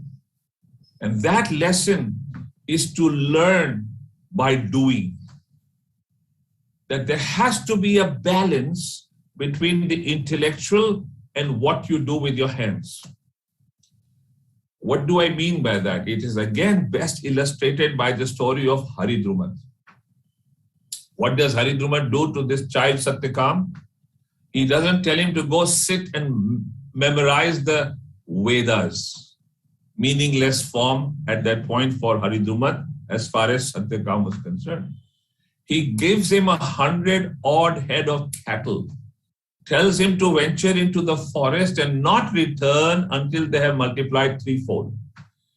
There is deep learning, deep wisdom that any university of the future, of the present, and those great ones of the past need to embed or learn or have embedded or learned. What do I mean by that? So remember, in those days, your wealth was measured by the number of cattle, the head of cattle that you owned. All wealth was measured in terms of cattle. So here was an exercise in wealth management. Any school of management will do well to dwell upon this. It's a practical exercise. This is called learning by doing. There is no theory over here. You build your theory from what you realize in the world around you. That's what the child Satyakam does. Finally, when they have multiplied as much as his guru had requested, he returns to the guru and the guru says, I see enlightenment on your face. Who taught you? And Satyakam says, the animals, the wind, the forest, the trees, the river, everything taught me. The seasons. Obviously, he needed to survive. So he had to figure out how to survive in the forest. He had to ensure the health and well-being of his animals. So he had to learn other sciences. There were so many things he had to acquire in the process of making them multiply so many fold. That's called learning by doing. Does his journey stop there? No. At this point, because he's now crossed a certain threshold, there is wisdom in him also, and he requests Haridruman that, sir, I need to learn more, grant me permission to learn from you greater wisdom. That's called getting the intellectual side. You know, you have to understand, if you are talking of a university which has crossed all tyrannies of time and geography, as I've said earlier, it must ensure, as WBH said so well, that there is a balance between the moral, the intellectual, and the sensory in every disciple. And that is what Haridrumat sought to do with Satyakam. Again, I repeat that it wasn't just Haridrumat, it wasn't just Socrates. This was the way of the great gurus who built and worked in those great institutions, which have over time served us so well. When I look at the great names that have given us knowledge and, more importantly, wisdom, and that has allowed us to serve ourselves and serve society so well over time, you will find that these things are common to all of them. You look at all the great names of the past and you will find that these are common. All these things. What do I mean by that? And so just look at the names. If you look at the great transcendentalists of the United States, Emerson, Thoreau, and the transcendentalists certainly include Ruskin, they practiced what they preached and they learned from action. Thoreau influenced Mahatma Gandhi so much. He went and lived at Walden and he practiced what he preached. And he espoused civil disobedience because his ideas began to emanate from there. And that is what gave Mahatma Gandhi the idea for civil disobedience. So remember, this is a two-way stream. The intellect gives rise to action and the action reinforces the intellect. I have always said that knowledge and skills are two sides of the same coin. And any university at any point in time, past, present, or future, must acknowledge this and must understand and use this to advantage for the young. This balance between knowledge and skills. Look at what Haridrumat did with Satyakam, but look at all the great ones. They were adept at the use of their hands and the mind. And there was harmony between the two. Consistent harmony. If you look at Kabir, the great mystic, poet, saint, he was a weaver. And his poetry is of an extraordinary quality. Forget all this spiritualism for a moment. Just look at the quality of his poetry. Any student of literature will certainly be deeply affected by just the literary quality of his poetry. But then you merge the wisdom that comes through his poetry and you realize how much there is to learn. And here is a man who was a humble weaver. And he repeats the same story. He says, Jab main tha tab hari nahi, ab hari hai jab main nahi. What does he mean by that? He says that when I had my ego, my pride, there was no room for my God. That which I seek is my God. That which I seek with passion is my God. And there is no room for that as long as I have pride and vanity. But once I removed that, then there was room for my God to come and reside inside me.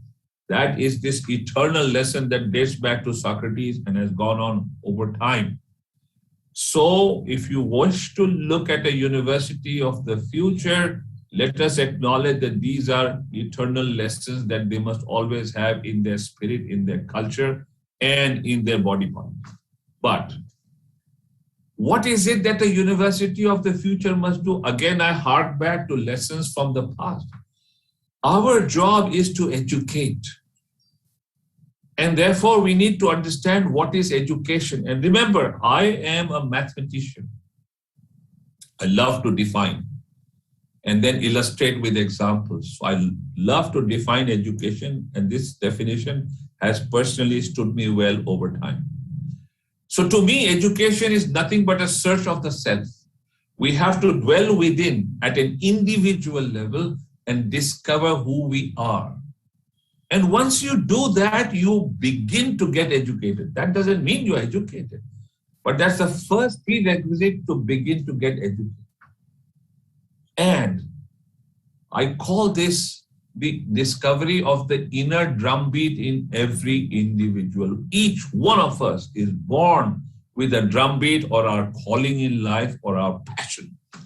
And the challenge is to discover that. And if you wish to discover that, here are some simple lessons that have served everybody who has adhered to them over time and will serve in the future. So a university of the future will have to make sure that this happens. What is that thing? To discover your drumbeat is something like trying to discover two tuning forks which are vibrating and are in consonance or harmony with each other. So one of these tuning forks is your drumbeat, and you need to be exposed to the drumbeats of the world around you. And there will always be, that is my firm axiomatic belief, there will always be a particular drumbeat that will resonate in complete harmony with your own drumbeat. And that's how your drumbeat will begin to resound in your ears, in your soul, and you will begin to elevate yourself by getting more and more educated. It's a lifelong quest. It doesn't end, except for a few. It doesn't end. It must have ended for Jesus Christ. It must have ended for Guru Nanak. It must have ended for Muhammad Paigambar Sahab, but not for us who are so far removed from what greatness they had. So it's a lifelong quest. How do we acquaint ourselves with all these drumbeats around us to discover which one is ours from the world which stimulates us? Well, you have to have a curious mind, you have to have an eagerness, and you have to be alert in every sense of the term. Gandhi discovered his drumbeat at a very, very young age. This adherence to the truth. How did it happen with him? He saw this play, Satyavadi Raja Harishchand, about this King Harishchand who adheres to the truth no matter what the cost. And Gandhi was so moved by this play at such a young age, he was probably 7, 8 years of age, that he took a vow that for the rest of his life, he will adhere to the truth no matter what the cost. And that's the complete way of serving your drumbeat. He had discovered from this external stimulus that drumbeat within him, and then he decided no matter what the cost, come what may, I will adhere to that. Some of us are not so fortunate. We have to go to university systems, and we must go to good ones like Rajkumar's, where there are so many drumbeats around you. They are in the physical world, and you have to use your hands, you have to use your intellect, you have to have a moral balance. And one of those drumbeats is bound to touch inside you, and then you must begin to worship that, adhere to that with complete sincerity. And I will give you quick illustrations of these principles that have served so many great individuals over time. Just look at not just Mahatma Gandhi, not just Socrates, not just Kabir. Just look at Isaac Newton. He had discovered his drumbeat of moving with science, and he was a man who believed in action. His knowledge was always in action. Newton's ideas are derived through the experiments he conducts with his own hands. He was an extraordinarily gifted craftsperson. All the instruments of his experiments are devised with his own hands. And by the way, he was very good with data. So we must allow data to creep into our armory if you want a university of the future. This is true of Einstein. Very few people know how gifted he was as a craftsperson.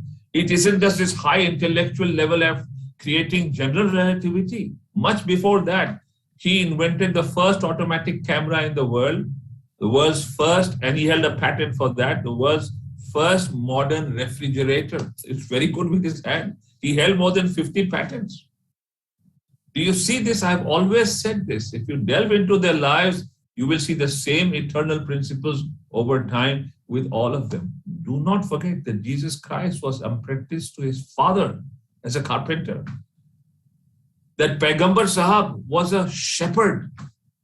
That Guru Nanak insisted that we must serve in the fields. We must indulge in gardening and agriculture. And that brings me to Mendel, the man whose work and insights have transformed second half of 20th century and the 21st century.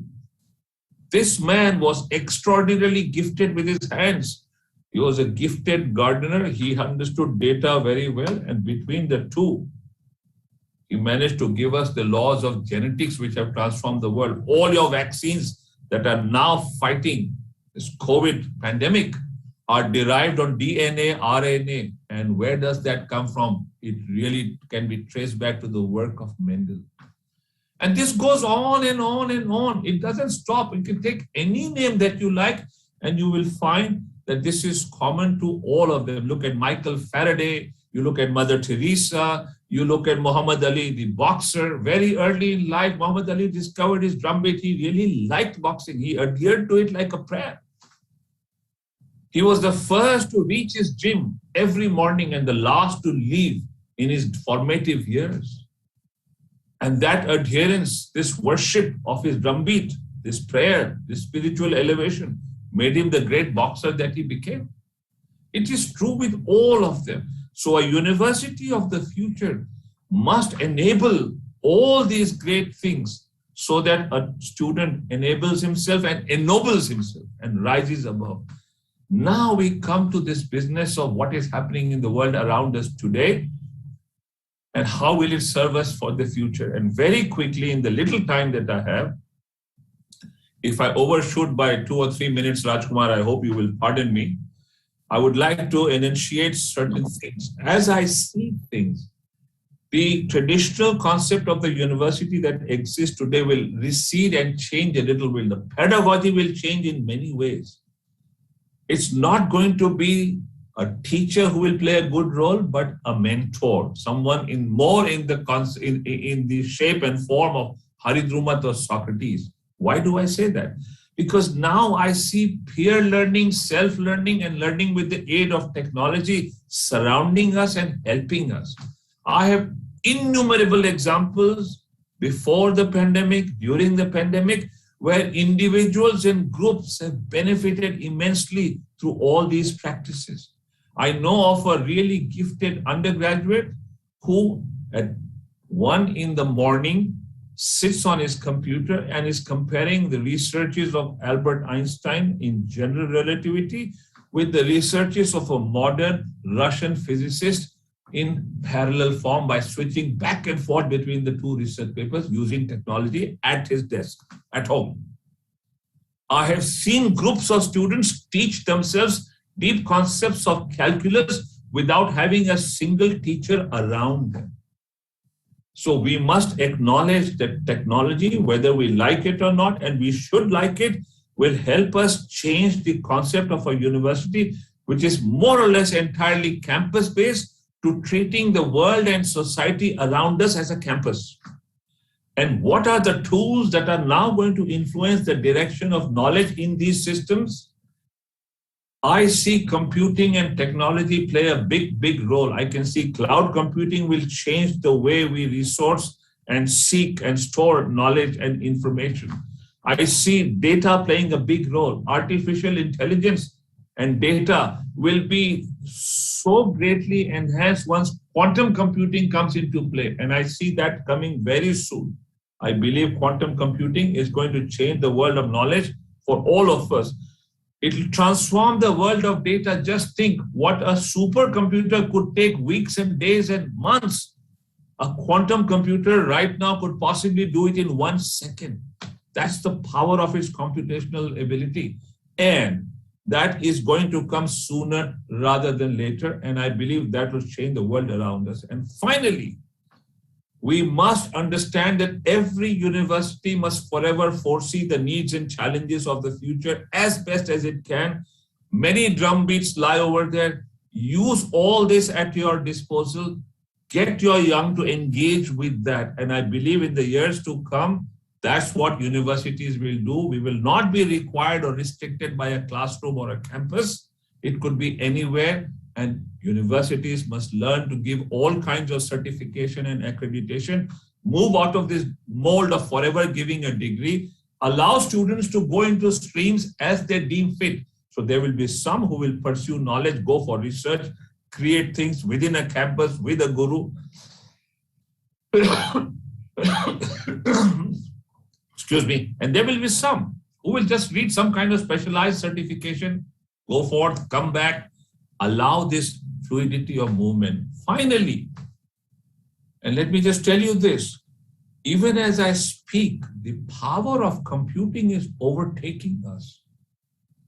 I am aware, we are mathematicians, and when we prove our theorems, we put in so much effort, so much energy, so much pain in creating a theorem or finding a proof.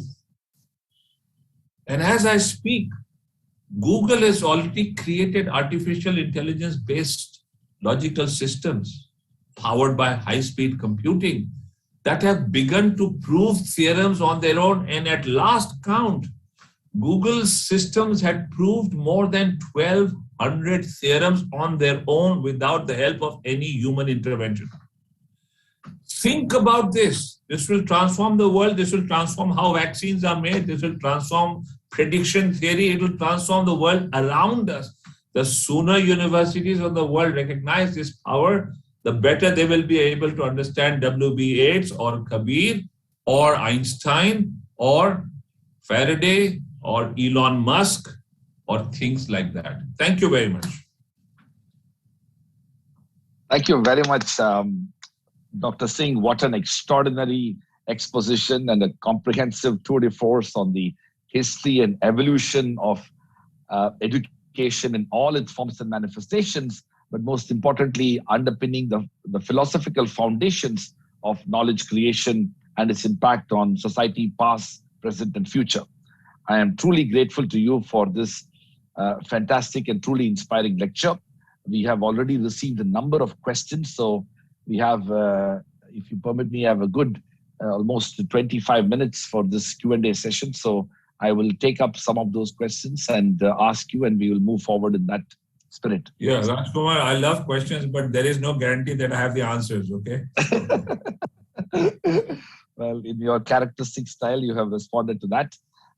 Let me begin by asking a very important question, which I think needs to be asked and answered by somebody like you, which is that to what extent contemporary Indian higher education has been able to effectively use the ancient Indian higher education heritage with the view to advancing new knowledge and new thoughts, particularly for providing guidance and even leadership for some of those fundamental ideas that were created in this part of the world? I'm very, very sorry to say, Rajkumar, as little as I know, I cannot claim to know everything in this realm, but I don't think anything specific or significant has happened. And it's a tragedy. Let me just very quickly illustrate. Please. You know, about 200 years before the time of Jesus Christ, there was a prosodist in India by the name of Mittal. So he was creating new meters in Sanskrit poetry by combining long and short sounds that existed in the other medium, meters. And so he began to do various permutations and combinations. This is building around with data and creating more and more permutations and combinations. And he made a fundamental discovery in mathematics that was discovered in Europe 2000 years later, Pascal's triangle. Now, the point is this. We talk so much about our ancient heritage in India. We talk so much about we being a Vishwa Guru, Sanskrit, and this and that.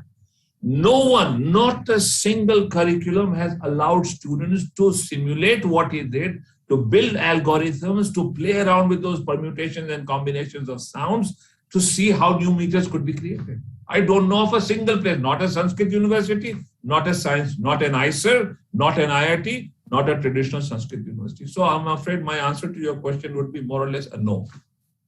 Well, thank you very much for that. And that obviously is a deeply disturbing situation.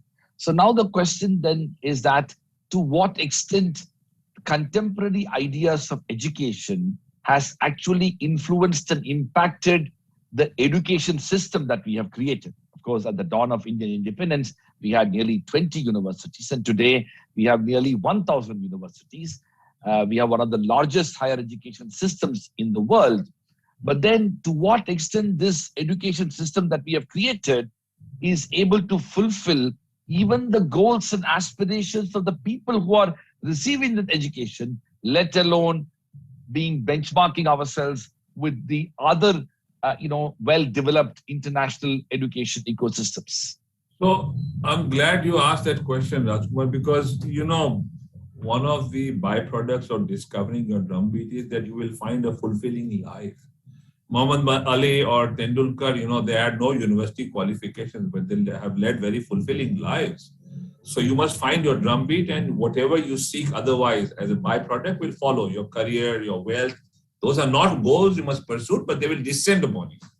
The point is that is one of the ways to test if your systems are really adhering to those principles of education that we all talk about. So let me tell you what happened at the University of Delhi within probably 3 months of my becoming Vice Chancellor. So I engaged with a multinational firm of great repute that had hundreds of jobs because they were expanding in India in a big way. And they told me that they were looking for young undergraduates who need not have any specialization. All they were looking for was someone who could communicate reasonably well, orally and in written form, and could understand basic data. In other words, if I give you a bunch of figures, organize them into a column. Nothing more than that. No math, no stats, nothing. And they were offering at that time, this is what, about 10 years ago, they were offering good pay. So we advertised widely with our undergraduates, and amongst a number, huge hordes that applied, we shortlisted 1,200 that we thought were at the higher level. And we arranged blind interviews, so we didn't allow the firm to find out who was from where, etc. And they interviewed for days and days and days, very sincerely, very patiently, and they could select only 3 for these hundreds of jobs they had. More importantly, they told me it was a waste of time for them. And that's a telling comment on what we are doing with our projects, with our students. We are not allowing them to ennoble or enable themselves. We just teach them things over which they have no control, and that too in a strange pedagogical fashion. India needs to come out of that. There are just a handful of universities, but I think they must come forward and discuss and engage, because until you put these things into practice, talking about them will not help. And I hope that in the new national education policy that has been announced, there is room and provision and recognition of these ideas. And those universities that have already done that with success are the ones that should be held as examples for others to emulate. Not happening at the moment, Rajkumar. Well, thank you very much for that very thoughtful response. I was planning to ask about the NEP itself, but since you've raised it, let me shoot that question. There are questions on that itself. Well, it seems to me, and correct me if I'm wrong, the national education policy has received widespread consensus, almost unbecoming or rather quite surprising for a government-initiated policy of that kind. Given the fact that it has got this degree of consensus, what should we be doing for actually implementing it? And frankly speaking, it's over a year since it has been launched. And the early signs are that we have not seen any serious and robust effort towards implementing it itself. So as somebody who has been in the field of education and led a university, where are we vis-a-vis the NEP itself? So Rajkumar, if you pardon me for a personal reference, most of the ideas and prescriptions in the national education policy are based on what we did at the University of Delhi. Absolutely. So I am a little qualified to speak about what can be done to make it succeed. Correct. And so there were 3 or 4 things that we worked very hard to implement when we launched our own new programs. One, of course, it was so important for us to reorient our faculty because they have been brought up in a certain way, a certain style, a certain pedagogical system, which is so blackboard oriented, so oriented on giving lectures, making them memorize it mechanically, and then making them spit it out in an exam without thought. So we needed to move away from that. And so we worked very hard with our faculty over a whole year to reorient them. And it takes enormous effort, but it had begun to make the mountain move. So it works. The other thing, we took great advantage of technology. We embedded technology like anything into the university system. We enabled Wi-Fi access to all our students across the city of Delhi, free, completely free, and gave all our undergraduates state-of-the-art laptops. Our classrooms were equipped with very good technological implements. All of this was coming in handy. So let me just give you one example. Sometime back, a student who had graduated from that program sent an email to her principal. She had won an award as a filmmaker. She was a student of literature, by the way, in that college. But she said that taking advantage of the technology in that course on literature, she was introduced to filmmaking. Because she had all the technological things necessary through what we had done. And the project she worked on, which was a prescription. So that's the other thing. Project-based learning was our sort of spearhead. And she had gone into a project where filmmaking was being used for literature. And that's how she became a filmmaker and finally won an award in Mumbai for filmmaking.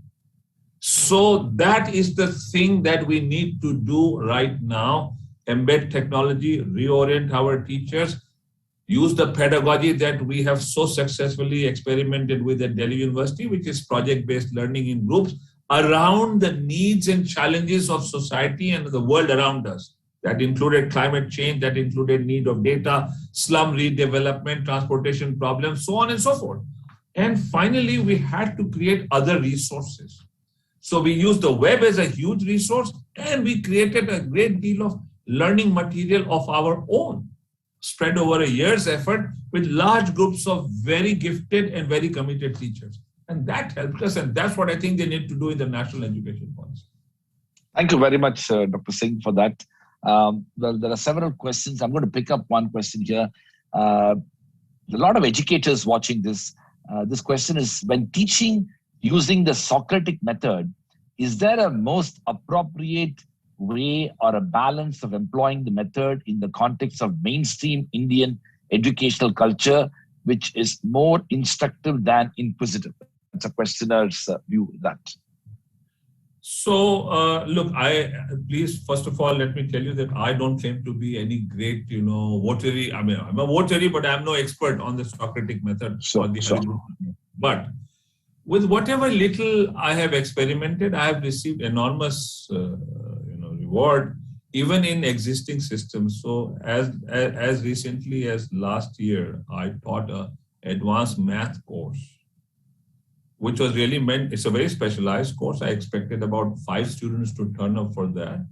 And we are allowed to admit up to 80, and there were more than 80 who registered for it. So we had a huge class. And I had a huge challenge before me because it's very advanced. But I saw that once you instill curiosity in your students, divide them into groups, create challenges, then they are aroused, their minds sort of begin to catch fire. And then I asked these students at the end of the semester to give me a written feedback. And they were amazed. I was amazed at the kind of responses they have given. And incidentally, one of the things that has really helped me is to devise new methods of assessing students. So this traditional method by which we are hell-bent on asking how we can figure out the fellow doesn't know something.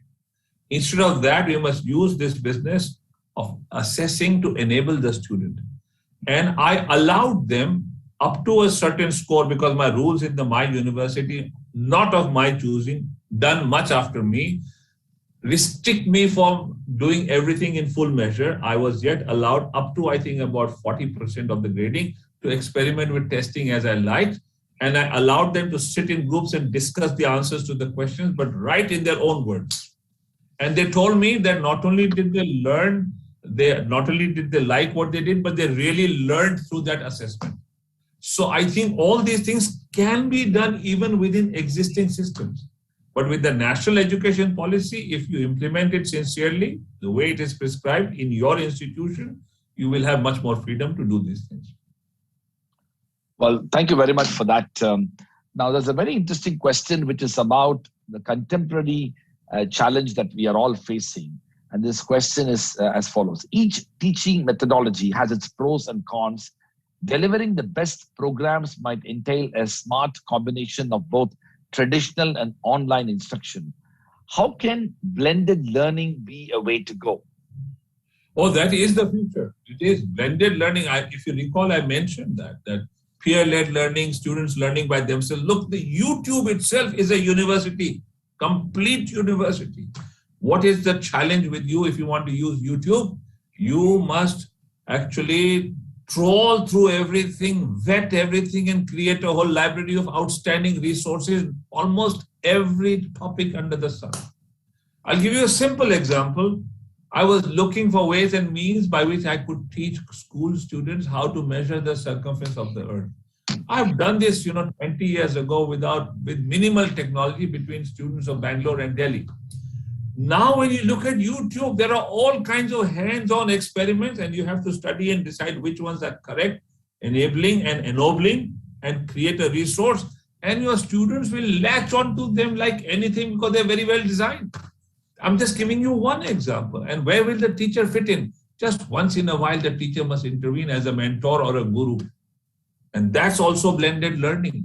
The other is, of course, there are other resources. I told you about this really bright young physics student studying what Einstein had written 100 years ago, comparing it with a Russian physicist of present times, and going back and forth in time with the two research papers using technology. And of course, then this student also discussed it with his classmates and eventually went to his teacher in the class and they had a long discussion on that. That's also blended learning. And then there are all kinds of other resources in between on the web using technology which will be at your disposal. So yes, in each course, depending on what you wish to do, how you wish to take it forward with experimentation, each teacher must blend technology with your traditional methods. Thank you so much. That is a fantastic response. I want to ask a question that is that I have been wanting to ask you for some time now. Maybe two questions. One is that, do you think that the demands that have been imposed upon universities in today's context is so significant that the very core purpose of what universities ought to be and should be doing is unfortunately undermined? In the sense that you did mention in your lecture that the core responsibility of universities is to be in the realm of ideas, contributing to the realm of ideas. But then in today's context, both for financial reasons or other reasons, universities are constantly called upon by different stakeholders to address different types of issues and problems. And even the demands and expectations on the part of students and government agencies and regulators and politicians and other members of society and parents are so significant that do you feel that somewhere in this process, in this journey, universities run the risk of losing the very raison d'etre of them as institutions that ought to be promoting new ideas? Oh, I entirely agree with you, Rajkumar. We are in grave danger here. There is over-regulation. Even with the national education policy, the spirit of which tells us to sort of deregulate, to move away and give freedom to institutions, even for doing that, they have devised more and more regulations and they're going against the very philosophy. So it is very unfortunate. And let me tell you something. India will pay a heavy price, I am telling you, if we do not remedy the situation by looking at the policy in the true liberal sense. we will sink into a rat hole. And why do I want to insult rats? We will sink like anything. I see grave danger. Even those institutions that want to strike out on their own, they have some strange way of, letting them do that. And there is this strange notion we have that we will invite 100 top universities of the world and they will come. Nobody is going to come to help you really. They're only going to come to seek their own advantages. And you're going to allow education to be colonized. There is grave danger. Unless we are anchored in our own well-being, our own knowledge systems, in our own pride in these matters, we're going to be swept away. I think India needs to build its own indigenous strengths. We're not doing that yet. There's grave danger there. Thank you very much, Dr. Singh. There's a very interesting question about which you did mention in your talk, but let's hear you more. How to ensure that we provide value-based education, and what can be done to make curriculum all-encompassing and holistic, yet develop a critical mind? In the sense that the questioner is also alluding to the fact that it may possibly be, values being imposed as a part of any socio-cultural dimension, as opposed to values that are more, engaged and organic within the, institution. So, I am a great adherent of this saying in Hindi, Saralta mein prabhuta hai, or roughly translated, there is divinity in simplicity. We must learn to keep things simple in every sense of the term within our learning systems. What does that mean? So first of all, let us not overburden any student. If you can somehow get the student to follow his or her drumbeat and practice it, much of that spiritualism or morality that you seek will descend upon the student just through the practice of this. The names that I have taken, Tendulkar or even Faraday or Mother Teresa, they were great moral people, but they didn't preach morality. No one taught them morality. By virtue of what they practiced as their core beliefs or drumbeats, made them become what they became. So let's not be too sort of conscious of that. The important thing is, it's an experiment I tried when I was Vice Chancellor at Delhi University. We had a course that we ran called Mind, Body, Soul. And all we had done was we had taken 12 significant defining episodes from the life of Mahatma Gandhi. And we built the whole structure, which was absolutely discussion and action based around those 12 episodes. So students really liked that, and no one told them, no, you must be truthful. No one told them you must be this or that. All we did was we examined what had happened to Gandhi, for instance, when he gets thrown out of that carriage. And then we asked them, if you had been thrown out, what would you have done? Were there other ways that Gandhi could have dealt with it? And do you know of similar situations in your own life or your circle of relatives, friends, so on? And I'm telling you, value systems come out of this quite automatically when you discuss these. So that's another way of doing it. Fantastic. And I think this is the pedagogical point about to what extent storytelling need to be brought. You did mention about even while talking about mathematics. Now, there's another question that I wanted to ask, which was my second question. I have to give you a little bit of background. One of the schools that we have in our university is the law school among the 12 schools. And as we do outreach sessions across the country, when I talk to students about the entrance examinations for entry into our institution, we talk about different models of entrance examination. And the examination that we have is known as the LSAT, the one that US law schools adopt. And they have it here similar to the GMAT and the GRE. And the three things that are interesting and unique about this LSAT is that it doesn't have questions on general knowledge, which is the typical entrance examination that India uses in several other things. And it does not have questions on law, which is again important. And then it also doesn't have questions on mathematics. Now, to ask the question to you, whenever I say across the country in some of the most reputed schools, when I say it doesn't have questions in mathematics, I get a standing ovation. Now, my real question is that, is there something fundamentally problematic in the way we have been teaching mathematics in our schools, that a generation of Indian students have grown up to develop deep sense of fear and phobia surrounding the study of mathematics, which in turn has undermined the ability of many of us to not only understand and appreciate a fundamental foundational science such as mathematics, but also to be able to apply it for a whole range of other, other pursuits.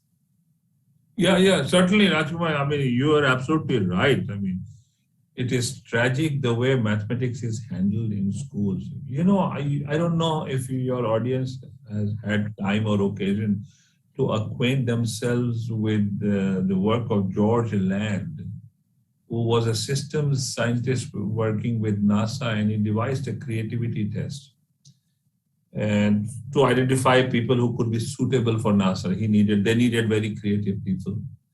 And he then went beyond that, and he used this test in modified, evolved form to look at preschool kids, 1,600 of them.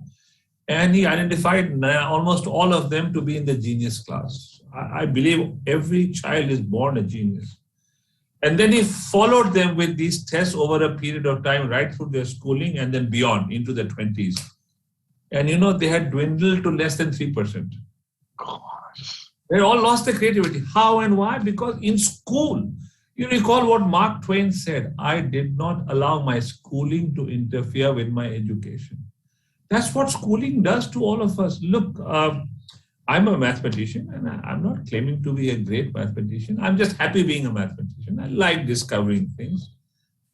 Till grade 7, I was declared a complete failure in mathematics. They were always trying to detain me. And I remember in grade 7, I scored 1 out of 100 in my math exam. So what you say about how they teach, I mean, I remember my father was a distinguished mathematician. He studied at the Sorbonne with the then world's greatest mathematician. And he had discovered great things on his own. And this teacher sent for my father and told him that your son is hopeless at mathematics. My father smiled. He didn't say anything. He didn't say anything to me. In grade 8, what helped me was my older brother, who gave me a way of looking at the beauty of mathematics by doing it on my own, with my own hands. And that's when I became a mathematician. The school didn't help me.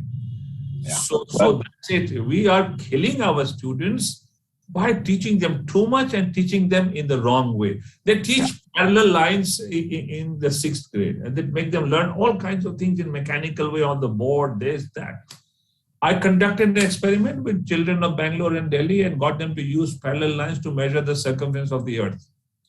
A hands-on experiment, just planting a vertical stake on the ground, measuring the angle of the shadow, and simple parallel lines and some diagrams that they drew of the earth, and they got the circumference of the earth. Later, when I took feedback, they told us that in their entire lives, they will not forget this. Absolutely. This is what we are doing. We're using the wrong pedagogy. We're killing their love for mathematics. Thank you so much. This has been fascinating. I'm going to end with one last question. The pandemic that we are facing has left the entire education system across the world and India devastated. And so my question to you is that, what are the most important lessons that we in universities and educators in general ought to have learned from the pandemic, and how we can apply those lessons for the future? So Rajkumar, I looked at university systems in many parts of the world when the pandemic had begun to loom over the horizon. And I divided university systems into 2 categories. Those that really were using things that they could help with the pandemic, and those that were completely oblivious of what they needed to do. So those universities, and I will not name any, but I came across one university which has a highly ranked medical school in our country. Okay, it's ranked among the top 3 in the country, the medical school. And the pandemic had already struck India, and people who are even ordinary minds can tell that this is going to be a serious matter because it had already affected Europe. And this university's medical school had on its website very prominently displayed on the home page very important notice. So I clicked on that and it said your tender for constructing that toilet over there has to be submitted by this date. That was the important. There was no mention of the pandemic.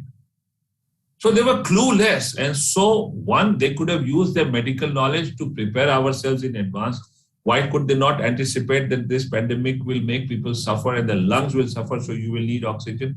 Why are we blaming the politicians? Why did our physicians not start espousing the need for oxygen? Because we were found so wanting. Second, the other thing is that none of our university systems have come forward in any way to handle the pandemic in a meaningful long-term fashion. We haven't devised vaccines. We haven't invented the right. All of this technology is either very old or we have borrowed it.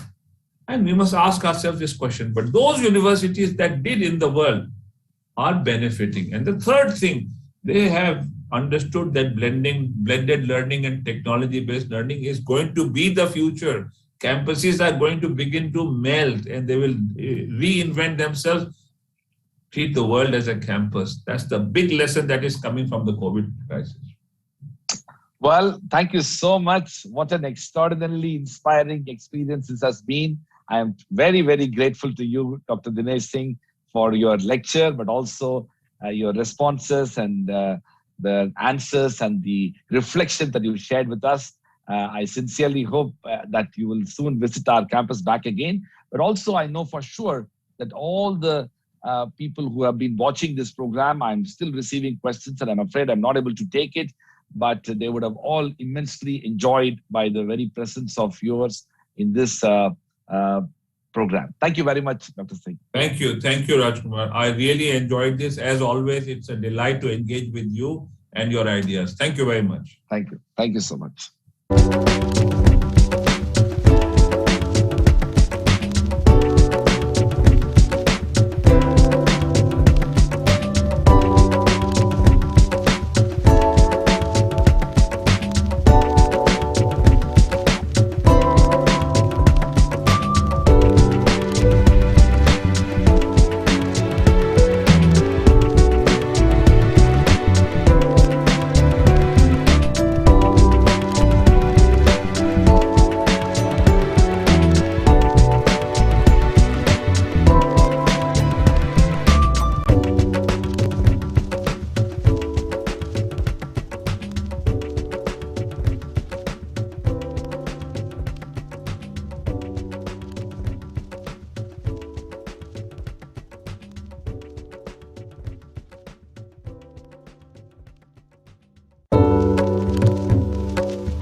We are live, sir. All right, welcome back all the participants to this Grand World University Summit. Once again, I'm Ashish Bhardwaj. I'm the Dean of Jindal School of Banking and Finance at OP Jindal Global University. Good morning and good afternoon to all the speakers, all my panelists for joining me today for a very high-spirited discussion on a new topic, a very important topic.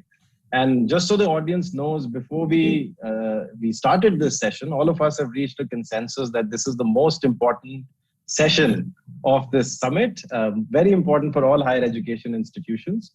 It's about how to stay afloat during these financially tough times and how to sustain efforts in this direction to preserve our own institutions and our visions. It's 12:30 in India, 7 a.m. in Ghana, 3 p.m. in Malaysia.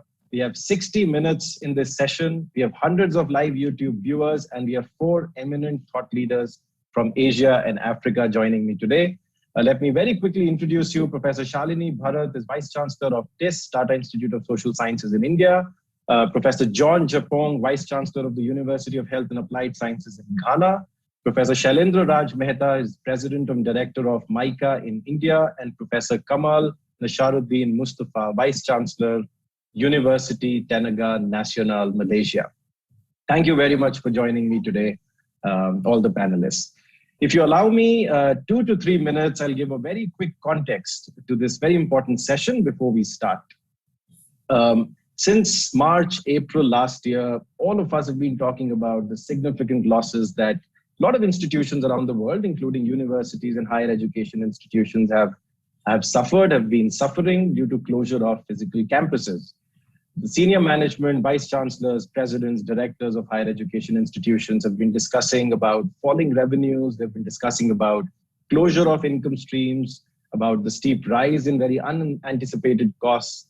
And all of this is pushing institutions to unleash very cost-effective solutions in the middle of a very, very difficult crisis. This includes painful measures like salary reductions, letting go of faculty and staff, reducing research budgets and student scholarships, and many other things. Now, most universities may not have seen a crisis of this magnitude and severity in their own institutional lifetime. Some of the universities that my panelists represent are relatively young, just like Jindal Global University. So the panelists will be reflecting on how they've been responding to and managing this crisis in the past year and a half, and what are their plans going forward. Now, it seems that the crisis it's not over yet. These challenges continue to test our capacity to protect the interests of our students, our faculty, and our staff.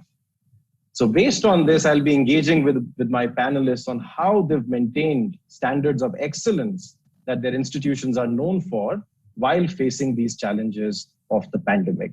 Now, everyone will agree with me that going forward, universities will have to continue to be prepared to address fiscal uncertainties in months and possibly years to come. This pandemic is really not over yet.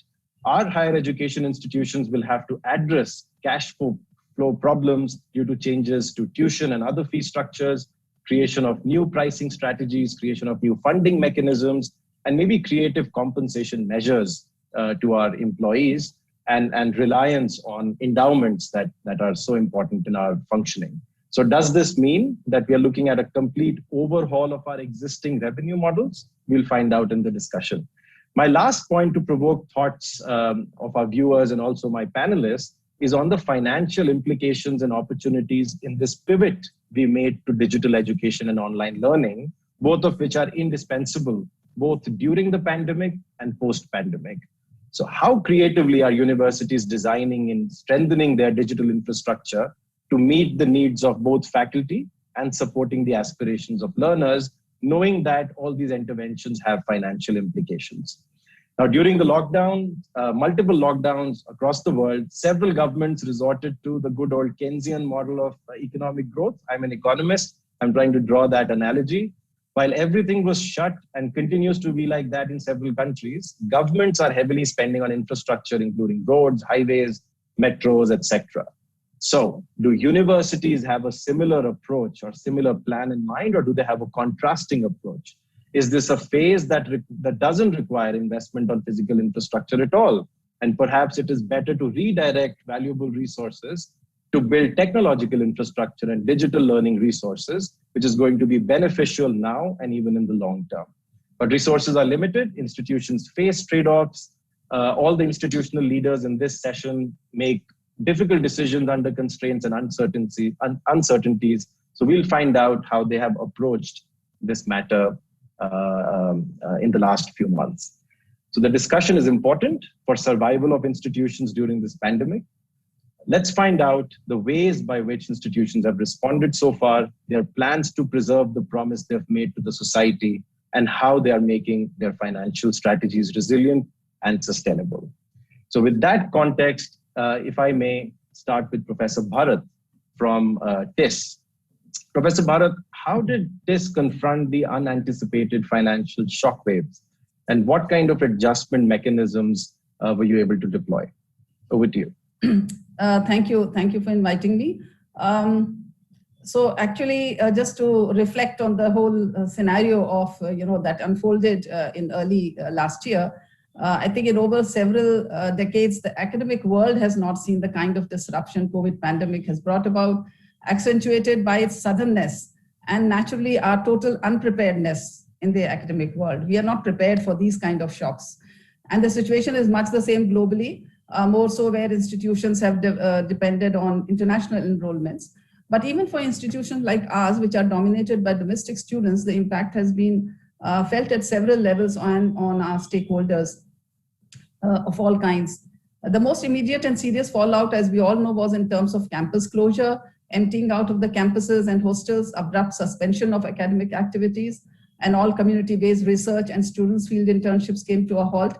So the biggest and immediate financial impact was on investing in strengthening the digital infrastructure, which we had in a limited way. Not that we did not have at all, but we had in a very limited way. And almost overnight, we had to ensure academic continuity and completion also of ongoing admissions for the next batch. We were caught in the middle of it. So we transitioned to online interviews for new admissions, holding digital classes, providing remote access to learning resources, doing online evaluations and viva voce for MA and doctoral students.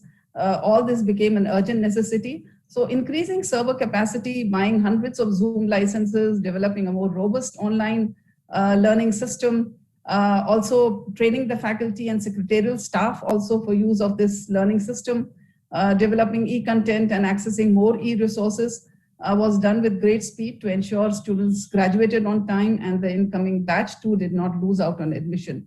And all this was an unanticipated cost to us.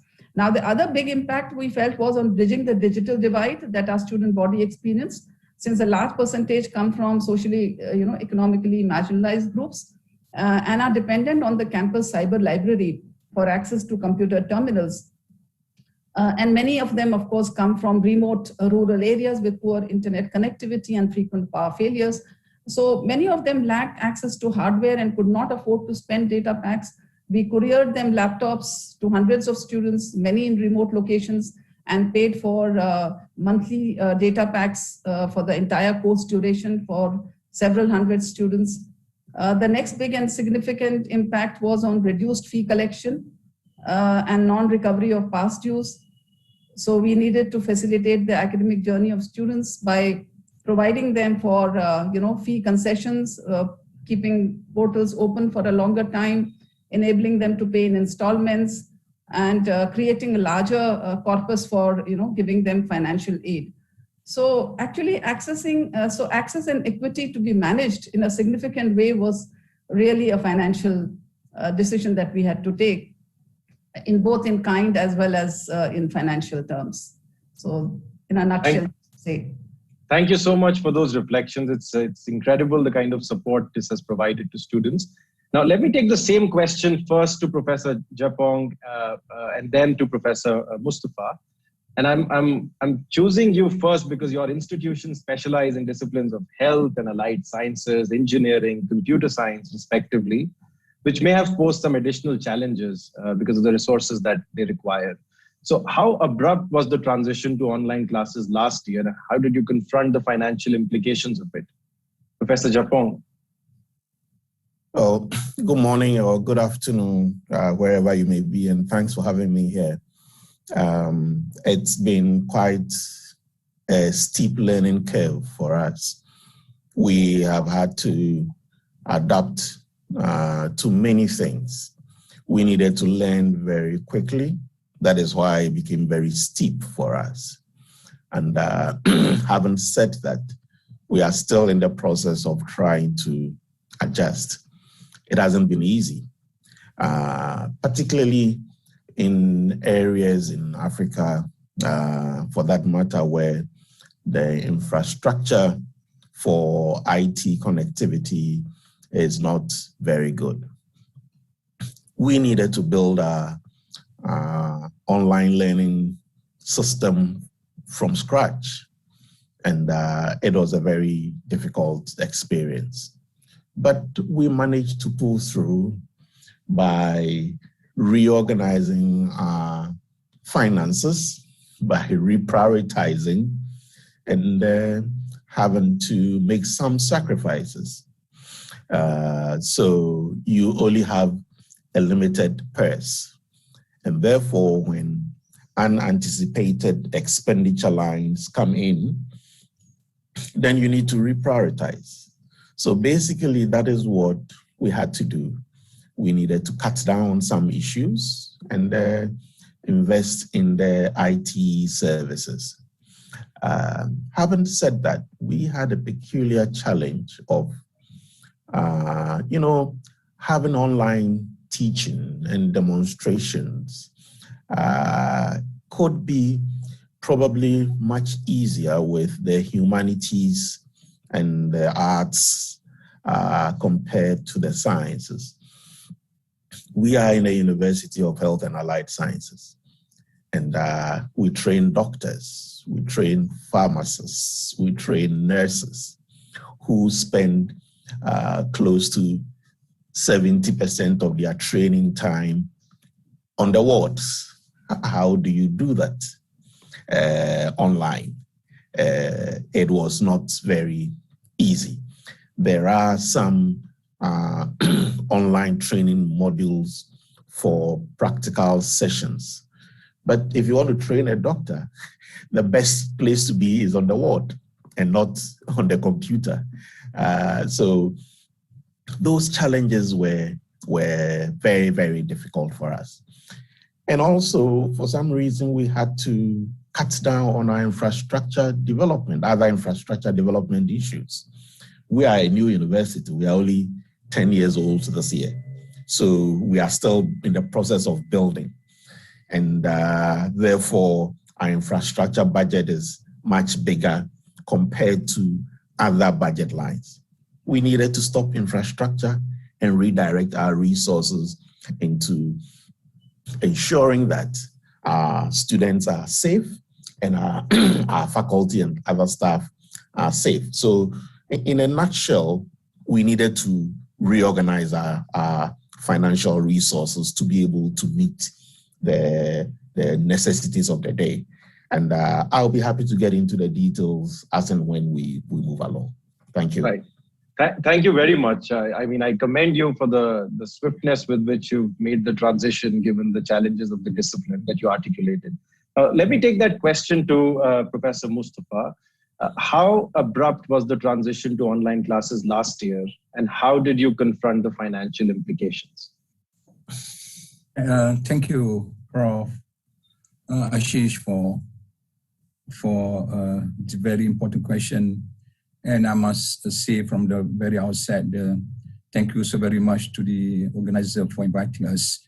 I think it's important that we have these platforms and sharing platforms from universities from across the globe.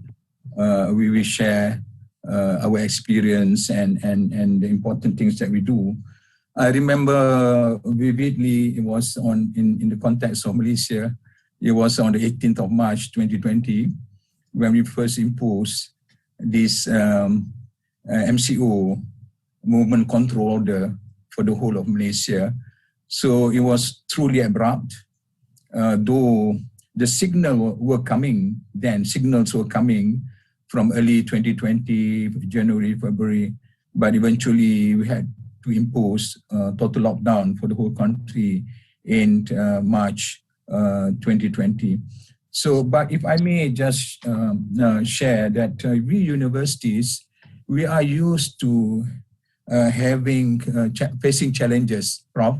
I think it is only fair that we make that statement. We do face challenges in many ways. I remember very well when we have to face challenges from demand from industry, for us to produce market-ready graduates.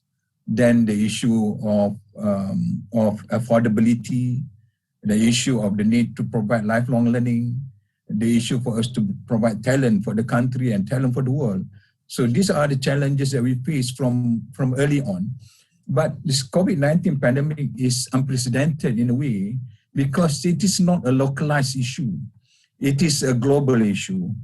While so many others challenges that we face, they were very much localized in nature. But here we are globalized. It's not only Malaysia, it's in India, in Ghana, and or many parts of the world, and not exempted. So the issue they face is tremendous, it's enormous. That we have to really sit down and do some soul searching in a way and deep dive into what is the best solution for us to embrace and implement. So in our case, from early on, we had this very massive discussion, internal discussion between us. Only that at the beginning, I must say that we were thinking probably COVID-19 will be with us for maybe 3 months, 4 months the most. But now it's almost 1.5 years. I think the whole of 2021 will be a COVID-19 year. I hope that it won't cross over to 2022, hopefully. But then we were lucky, Prof, because in terms of ICT infrastructure, when we launched our strategic plan in 2015, 2016, we anticipated then that we need to have a better, up-to-date, if I may use that term, ICT infrastructure. So we invested in terms of having higher internet speed. We invested in terms of having a studio for us to do recording. And we invested in terms of blended learning. And we have very clear target for blended learning. We have phase 1, phase 2, phase 3, phase 4 of blended learning. So in a way, mentally and to a certain extent, physically, we are prepared to face challenges of this nature. But only that we did not expect that it's going to be so enormous.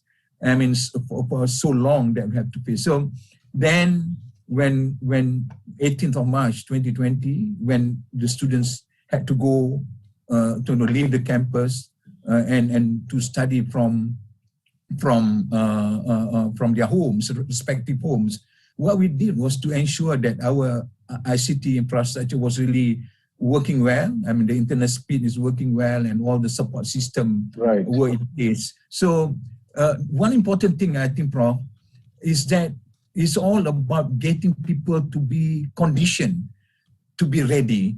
Even if we have all the ICT infrastructure, physical, in terms of education, physical infrastructure, but having people to be ready and to embrace the challenges is so very important. So hence we embark upon training and some, awareness and so on to get all on board. Right. Thank you very much. I really like what you said, that it's important for us to do some soul searching to really find the best solutions, given that this year is also pretty much wiped off.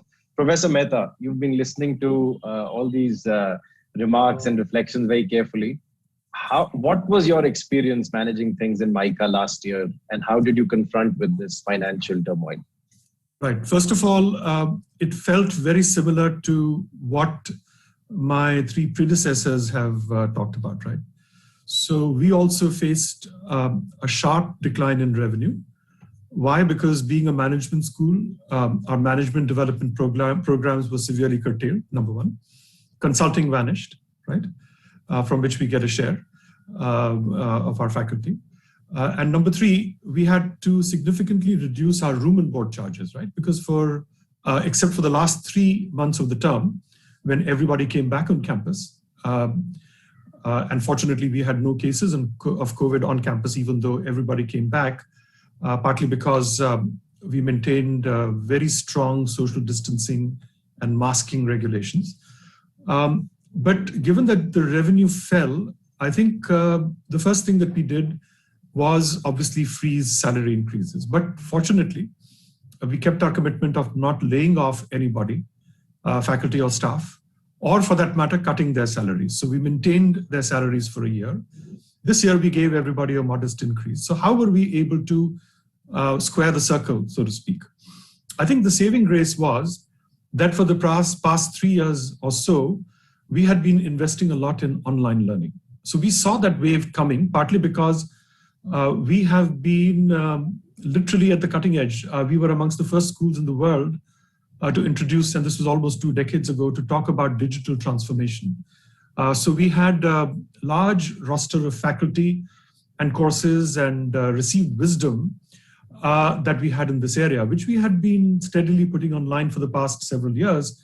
So when COVID came, revenue-wise, we didn't miss a beat, even though our traditional revenues declined very significantly, but almost concomitantly, the online revenues went up. And we had some very good partners that we work with to deliver those programs. So that went very well. That was number one. Number two, and this is where I may pick up on what Professor Nasruddin talked about, we had to evolve our delivery models, right? So the first thing that we did in April and May of last year, our students come for orientation towards the end of June. So in April and May last year, we completely refurbished our delivery model, right? Our traditional model, and by the way, we have a paper, I'm happy to send it to you, that we've just finished on this. Our traditional model was what I call the 75-60 model, right? A 75-minute in-person class for 60 students. Now that obviously, if you're going online, that is not viable. I mean, students will just go nuts. If you ask them to listen to 75 minutes, lecture after lecture online, they will have digital fatigue. So it took us 2 months, but we nonstop worked April and May of last year to move to what we call a 30-45-36-6 model. So let me explain what that is. So every faculty member is required to introduce the concepts in 30 minutes in a recorded video, which is sent at least 24 hours in advance. This year, of course, much earlier. That is that the students have available to them throughout their stay at MICA, not just for the duration of the course, but as long as they're at MICA, they have access to that video.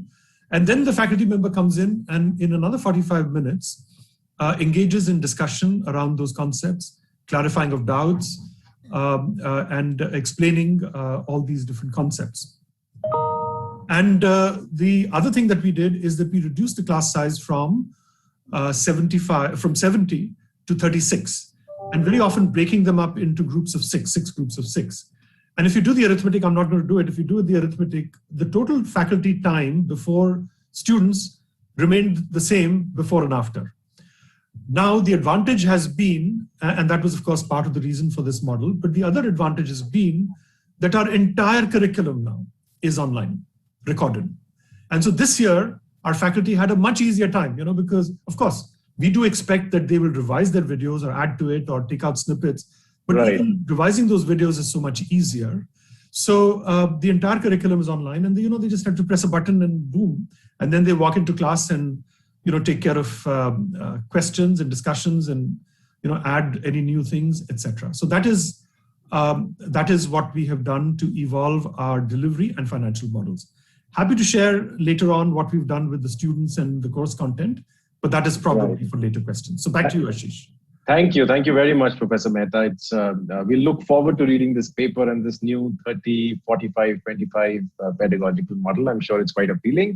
I want to move to an equally important issue now of admissions and flow of students, which is quite important for all institutions. There is a considerable amount of outreach activities that are carried out to bring the talent, right, to our institutions. Most of these activities, almost all of them, were disrupted last year, and they continue to be disrupted in many ways even now. So let me take that question to Professor Bharat now, because she talked about students in this considerable number of students coming from the marginalized sections of the society and the challenge of access versus equity. So my question is about the challenges that this faced while reaching out to aspiring talented students during the pandemic last year and even this year. And in that effort, I'd really like to know, based on your own observations and experience, the perception of the incoming student about the monetary value of online programs that they are going to be deriving, given that there was financial constraints that households even faced. What has been your experience? Yeah, thank you, Ashish. That's the really important question. First of all, we were afraid that, this whole COVID pandemic is going to have a very negative impact on students wanting even to, sort of continue with academics, because the way the households have been disrupted and the economy is not just an individual getting sick, it's the household, it's entire devastation. So what we did was that we, for the first time, I think we advertised in, newspapers, and we don't really normally do that, but we felt that we need to, increase awareness about courses much larger. So we did that. But what we are seeing is that I think there is a much heightened expectation now from the incoming students for receiving, larger fee concessions or fee waivers, easy installments, and, substantial reduction in fee charges. Also accessibility to laptops and so on, because we did this last year. And so there is expectation. And we definitely have students from really, weaker economic, backgrounds and so on. We need to prepare for it. So we are trying to create a larger corpus, which will meet the requirements of a large number of students who will need financial aid in a very significant way. But one thing which we are also finding important to really take note of is that the perception that is building up among students and in the general public is that online teaching does not cost as much, and so fee should be reduced drastically. So somewhere this perception goes that you're not spending for students to be there and to teach in the classroom. So what are you spending on? So this perception of online teaching being, not as expensive is something which we are dealing with, because contrary to their perception, as you all have also said, the operational costs are not reduced substantially. Building for this infrastructure, digital infrastructure for, the internet, band. We also need to consider that we continue to pay. We are a public funded institution. We are not laying off faculty and staff and so on. So we are continuing to pay staff in hostels, in the dining hall, library, and the maintenance and cleaning staff, even temporary staff, even when students are away for the past 16 plus months. And we have to maintain the classrooms and hostels. At the same time, we are not, as others have also said, that we are not earning any revenues from rental of conferences and seminar venues. Consultancies have got down, or the proportion that we earn from, say, a research project has come down. So underutilization of physical infrastructure while paying for the maintenance costs will be unsustainable in the long run, and we have to start preparing for that. And I think if the pandemic forces the continued closure of campuses, of course academic continuity we will ensure, then it is very much possible that students would question the value of higher education in offline mode. And how do we deal with this? Because we need to really keep their interest going, even in coming back to the campuses. And the more students adjust to the virtual classrooms, the more difficult it may become to attract them back to campuses. And I think it is our responsibility that we come to create solutions which are of blended mode, which really give value for their money. That is a challenge we all have to collectively face. Thanks very much. I might come back to you with a follow-up question on what did you do to kind of correct that perception, that online education, but I'll come back to it. We have a separate segment on it. Let me take that to Professor Japong. what was the impact on admissions outreach? That's part A. And part B is, how did you face a similar perception of students feeling that the monetary value we can derive from online programs is just very different, possibly lower? I think we are in the same world. Our students have been agitating for reduction in fees and charges because they think that online teaching is basically costs nothing. And that is one of the things that we are trying to deal with now. Some of them are demanding refunds. And but I must say that the situation has not impacted on our admissions, probably because of the kind of programs we run. Everybody in Ghana wants to be a doctor or a pharmacist or a health professional. So we are usually oversubscribed. So we have not had a challenge with subscription. The challenge, however, has been ability of students to pay their fees. As you would know, household incomes have gone down, and therefore it's been quite tough for some students to pay their fees. So our recovery rate currently stands around 70%. So our students basically are owing us. In the past, we would have prevented them from writing exams because you know what the regulations are. If you do not register, if you do not pay your fees, you are not able to register, you are not able to attend lectures, and you are not able to write exams. But now we've come up with a flexible mechanism for them to be able to pay in installments. So that is one of the things that we're doing to try and address this specific issue. But on the whole, our admission uptake is still very, very high, and we are still oversubscribed. But I know that some of my colleagues in other universities in Ghana who are running some of the not very competitive programs on our part are having challenges with enrollment, especially private universities. And our private universities have had a very big toll on them as far as this pandemic is concerned. They've had to cut down on faculty. They've had to reduce salaries. And it's been really tough, very, very, very tough for some of them. And some of them are on the verge of basically shutting down because of the challenges of the financing of the university in this particular environment. Some of them did not have the infrastructure to be able to go digital. So obviously, they are not in competition. And I think this is something that we should not lose sight of. Thank you. Right. Thank you. Well, at least you're oversubscribed, which is very heartening to know. It speaks volumes of the programs you offer. So thanks for those remarks. Let me move to Professor Nasharuddin. Did the Malaysian MCOs, as you said, the lockdown orders and other restrictions disrupt the outreach activities, disrupt the enrollments? And what's the perception of students about online teaching? Thank you, Prof. Ashish. It's reality, yes.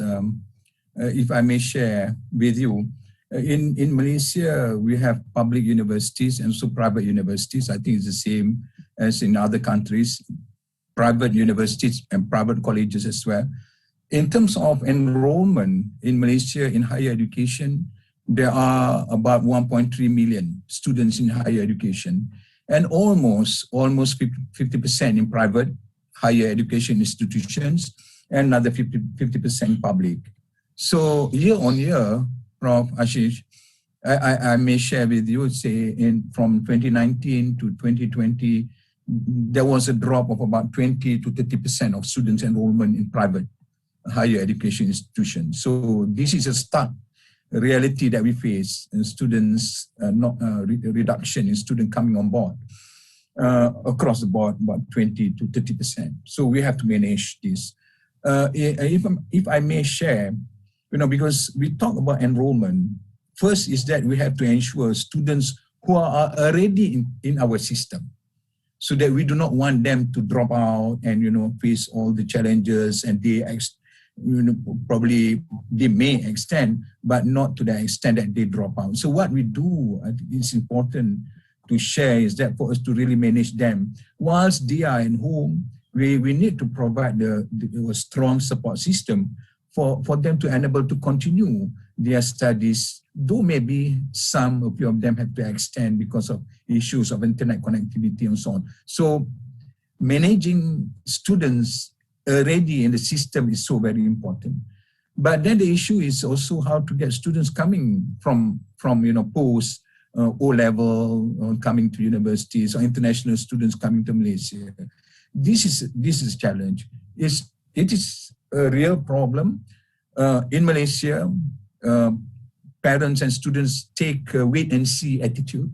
They will say, okay, probably we will not register yet in June or July and September, October. Let us see if the situation were to improve, then probably they'll come on board. So we have to really manage this issue and explain to them that running a program face-to-face, running a program online, virtual and flexible, does not mean that quality is compromised.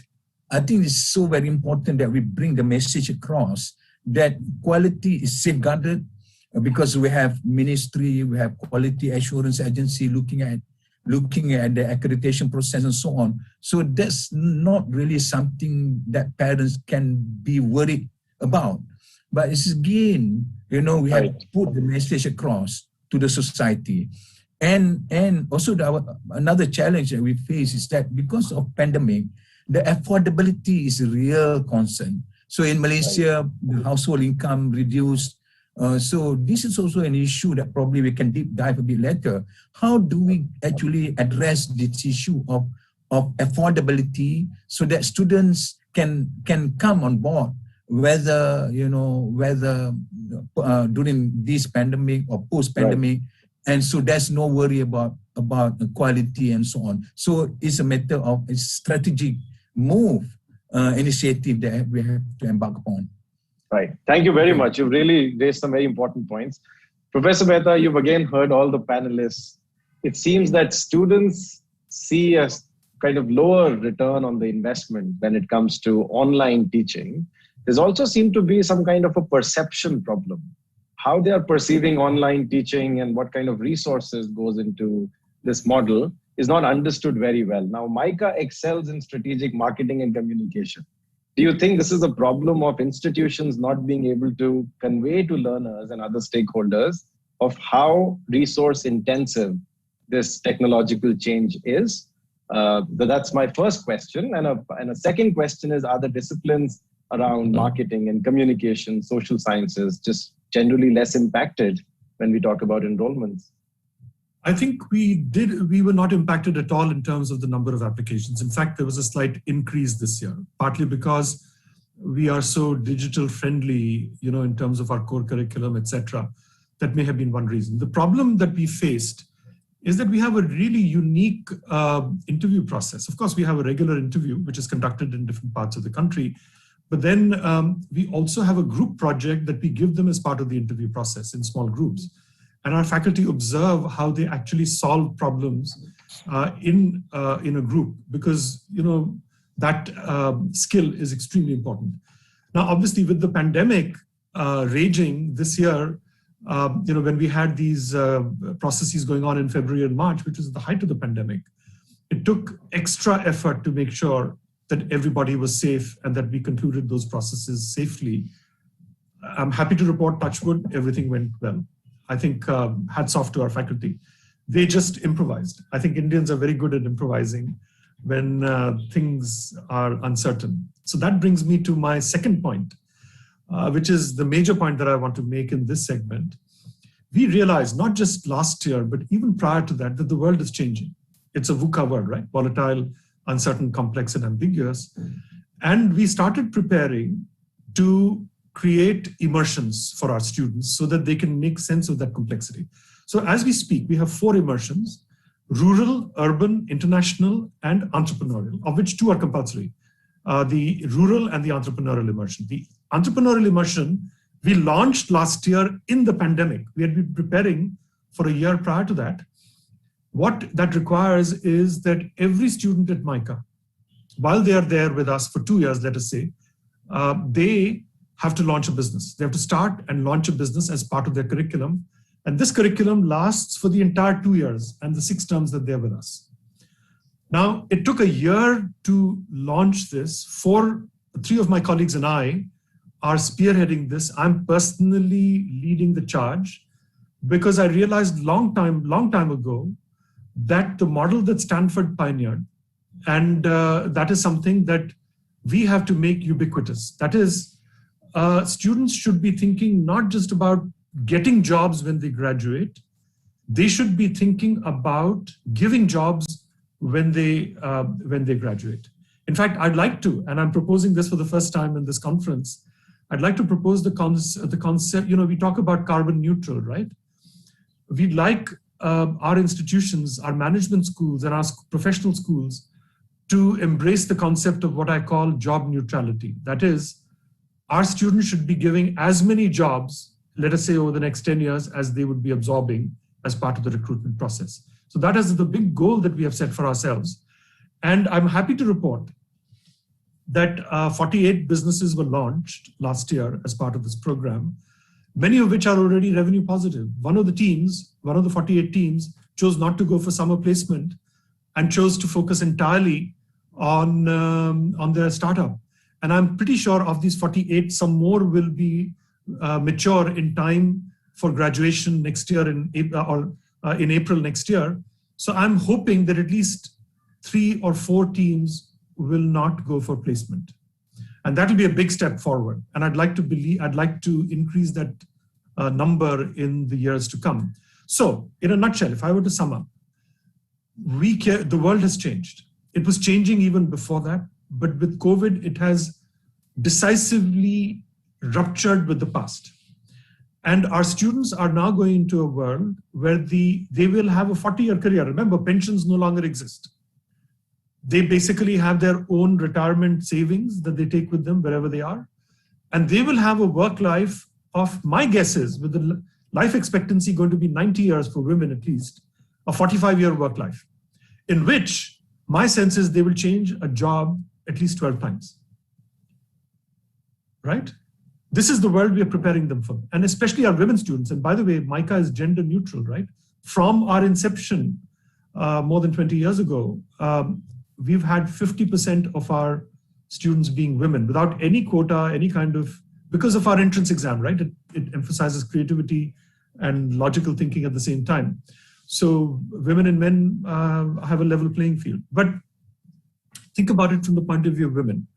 If you're going to plan for a 45-year, if you're a woman, a young woman, planning for a 45-year career, in which you'll have to throw in child rearing, caring for older people, your parents, your in-laws, it's a unique challenge. And really, if the woman has to be in control, the best way to do it is for her to start a business and to do it ASAP.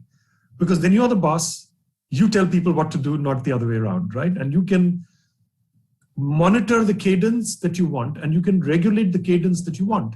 I want to go into high cadence now that I'm single, but I want to go into a lower tempo the moment I get into child rearing. You should be able to do that, and a startup will help you do that. And of course, we've put together a document which we are now going to share worldwide about how we went about it. It took a lot of planning and a lot of resources and a lot of investment to get this right. We are still making mistakes. But this is where I think, when I was a professor at Purdue, I taught there for 16 years before returning to India. We learned from the Stanford model, and they encouraged us to launch a business. So in 1999, I launched a business, and for 8 years, until I returned to India in 2007, I ran that company while teaching full-time. And that business, and I remained on the board till 2014, and when that company was sold. And then since then, I have incubated another startup of which I'm a co-founder. That is also now going forward rapidly. So I'm bringing all these experiences into the classroom so that our students are prepared for the VUCA world. And I'd invite our faculty to do the same thing. Thank you very much. These are some very, very interesting insights and ideas that you've shared. Now, I would like to exercise the privileges I have as the moderator. I'll skip my own question I had in mind, and I'll move to the audience round. We've already received a number of questions. So let me start with the first one. It's from Lavanya Malani. And she's asking, since a lot of financial investments have gone into shifting to this virtual mode, are the universities planning to shifting to hybrid or online mode permanently? Is that an option?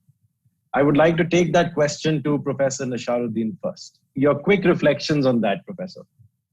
Thank you. I think it's inevitable that we have to embark upon this online digital and flexible learning. As I see it, face-to-face is very crowded and it is a red ocean. Now we have to move fast towards digital and flexible learning, but we must focus into our niche area rather than get the market crowded in digital platforms. So we need to identify our strength area, our niche area. In our case, our area is in energy. So those are the things that we are doing. And we do put our target to get more students off campus coming on board. And we strengthen our digital learning center. We strengthen our teaching learning through having more of our lecturers being adopted to this digital flexible learning. So I think the way forward, it is, yes, digital flexible learning will be the main issue, but also in terms of financial implication, it is much cheaper, I would think.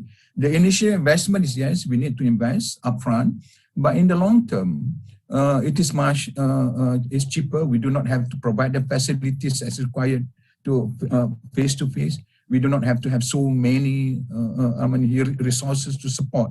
Yes, I think that's the way forward. But Professor, do you think financially online only is a viable option? Oh, sure. I would think it's going to be hybrid. It's going to be hybrid. Yeah, it's going to be a combination of both.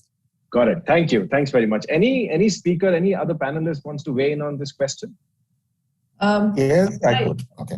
Professor Bharat. Yes. Yeah. My own thinking is that, education is an experience. It's not just about a teacher, a lecture.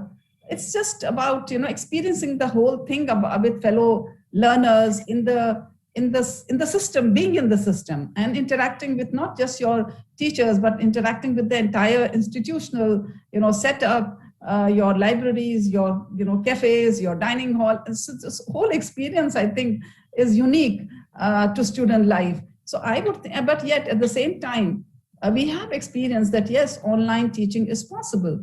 Online, works. And for certain kind of courses, it will work very well. For mature learners, it is going to work very well. So even if for your UG and PG classes, you have students coming back to the campuses, there are many courses which can be done online. And I would also think that, investing more in vocational education, in our case, social entrepreneurship courses where, as Professor Mehta said, we encourage students to create more jobs and create more people who become self-reliant.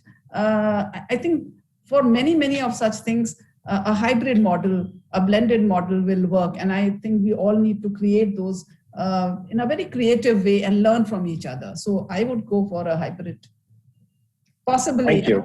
I would also say, Ashish, it's a little too early for us to sort of give a judgment on, this or that. I think if it continues, we will have to really think creatively. Otherwise, for social science kind of courses, where community is our lab, people often think social science universities are not as expensive. But, we need to be back in field. We need to be doing things with communities. And in that sense, we need the kind of support, and blended learning may help us, but we need to still see how it... Right. Thank you for that. Professor Japong. Yes, I was just going to say almost same as the previous speaker said. And to add that for us, this also gives us the opportunity for those who are already in work to be able to upgrade themselves. There are many people who are wanting to take time off and come to the university to upgrade their skills. And the blended learning mode gives them this opportunity. I mean, hitherto, if you had a diploma in nursing and you wanted to upgrade yourself to a higher degree, you would need to take at least 2 years off to be able to come to the university and upgrade your skills. But now they are able to combine, and I think the blended learning approach is the key way to go. But for us, as I mentioned earlier, the critical thing is how to ensure a real practical experience. And I've seen all the learning modules available, and it's still, there is something missing. I mean, you can't train a doctor or a nurse just online. You need to be on the wards. And for us, that is very critical. Thank you. Thanks. I asked that question because the first session of today, of this summit, was touched on digital divide and online learning, where we had two speakers from online learning platforms, UpGrad and Coursera, who had very different views on the same question: is fully online an option? Anyway, let me move on to another audience question from the audience that I've received from Sandal Agarwal. And the question is, how are universities, it's for all the speakers, so anyone can pick it up. How are universities planning to support research, particularly that have social impact, which contributes to the social and economic recovery during a pandemic, but they require financial resources? How are universities approaching this dilemma? Who would like to take that up? So I think if I can just add a point on this, we are making sure that we do not cut our research budget. Now, the good news is that we had a very large travel budget of people going to conferences globally and immersions and this and that. Fortunately, a lot of that has come down. So even with slightly diminished revenues, we are able to maintain our focus on research, making sure that the data sets, the industry connect, the connect in general that our faculty have is strengthened as opposed to weakened. So that has been our approach. Right, thank you. Professor Bharat, if you could please respond to that. And I want to add one thought to it, given that TIS is, spends a lot of effort and there's a lot of research output that comes out of randomized trials and field survey work where the interaction is directly with the stakeholders, with the users. What is your reaction to this question? Yes, I think this is a collateral damage we have suffered because, research has not the funding so much at this point in time, but research itself in the field has, had to take a back seat. But we are not slowing down in that sense.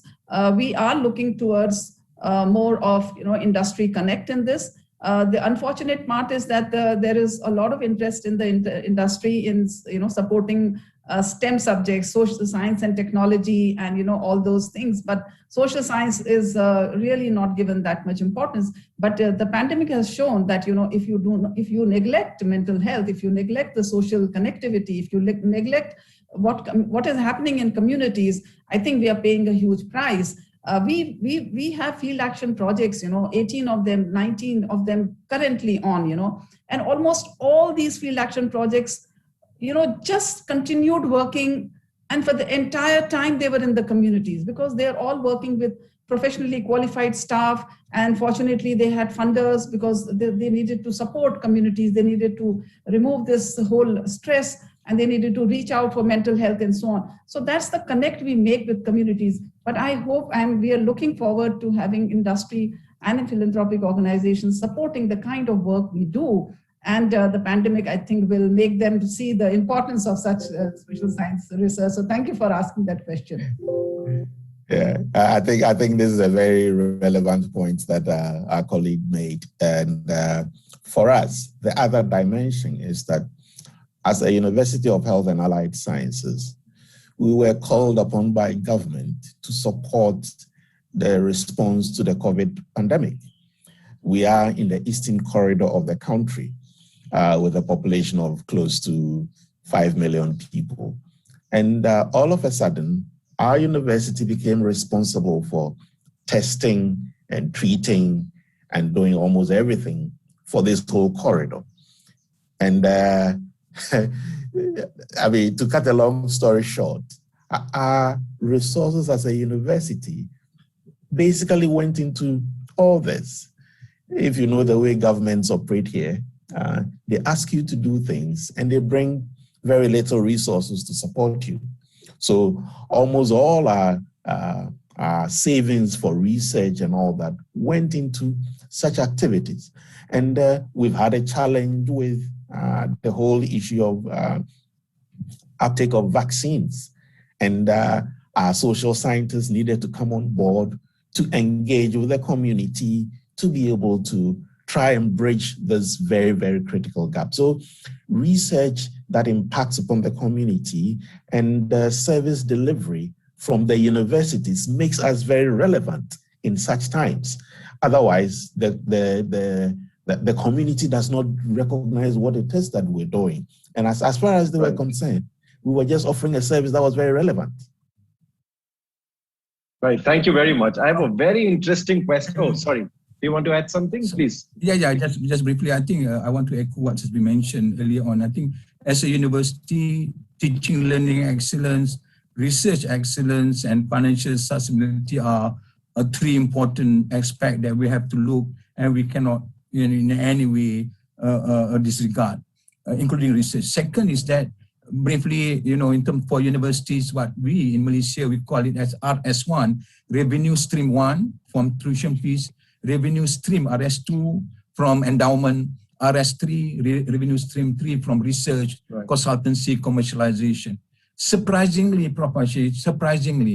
this COVID-19 pandemic scenario, there are so many industries, companies who are willing to give research grant for us to conduct research on the impact of COVID on society, on the well-being of society and so on. I think that realization is there, only that we have to show that we can conduct all those for the benefit of society.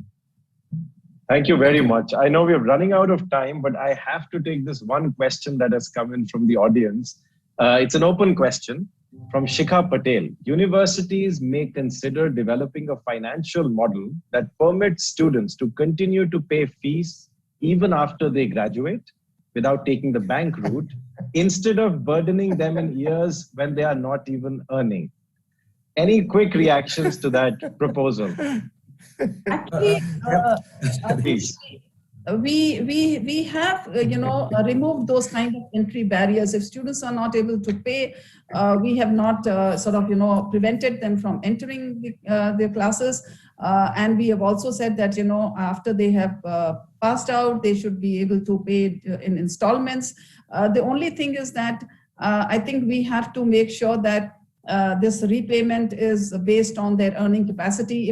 If they are not started earning, we can't be insisting, but it should be run on the long run. And here the role of the government, I think, is very important, because the government at least must make it possible for all the scholarships, fellowships that come in the name of government to be released in time, and for all those students who are meant to receive them. In our case, a lot of students who are from reserved categories must get those fellowships and scholarships, and that is the role of the government.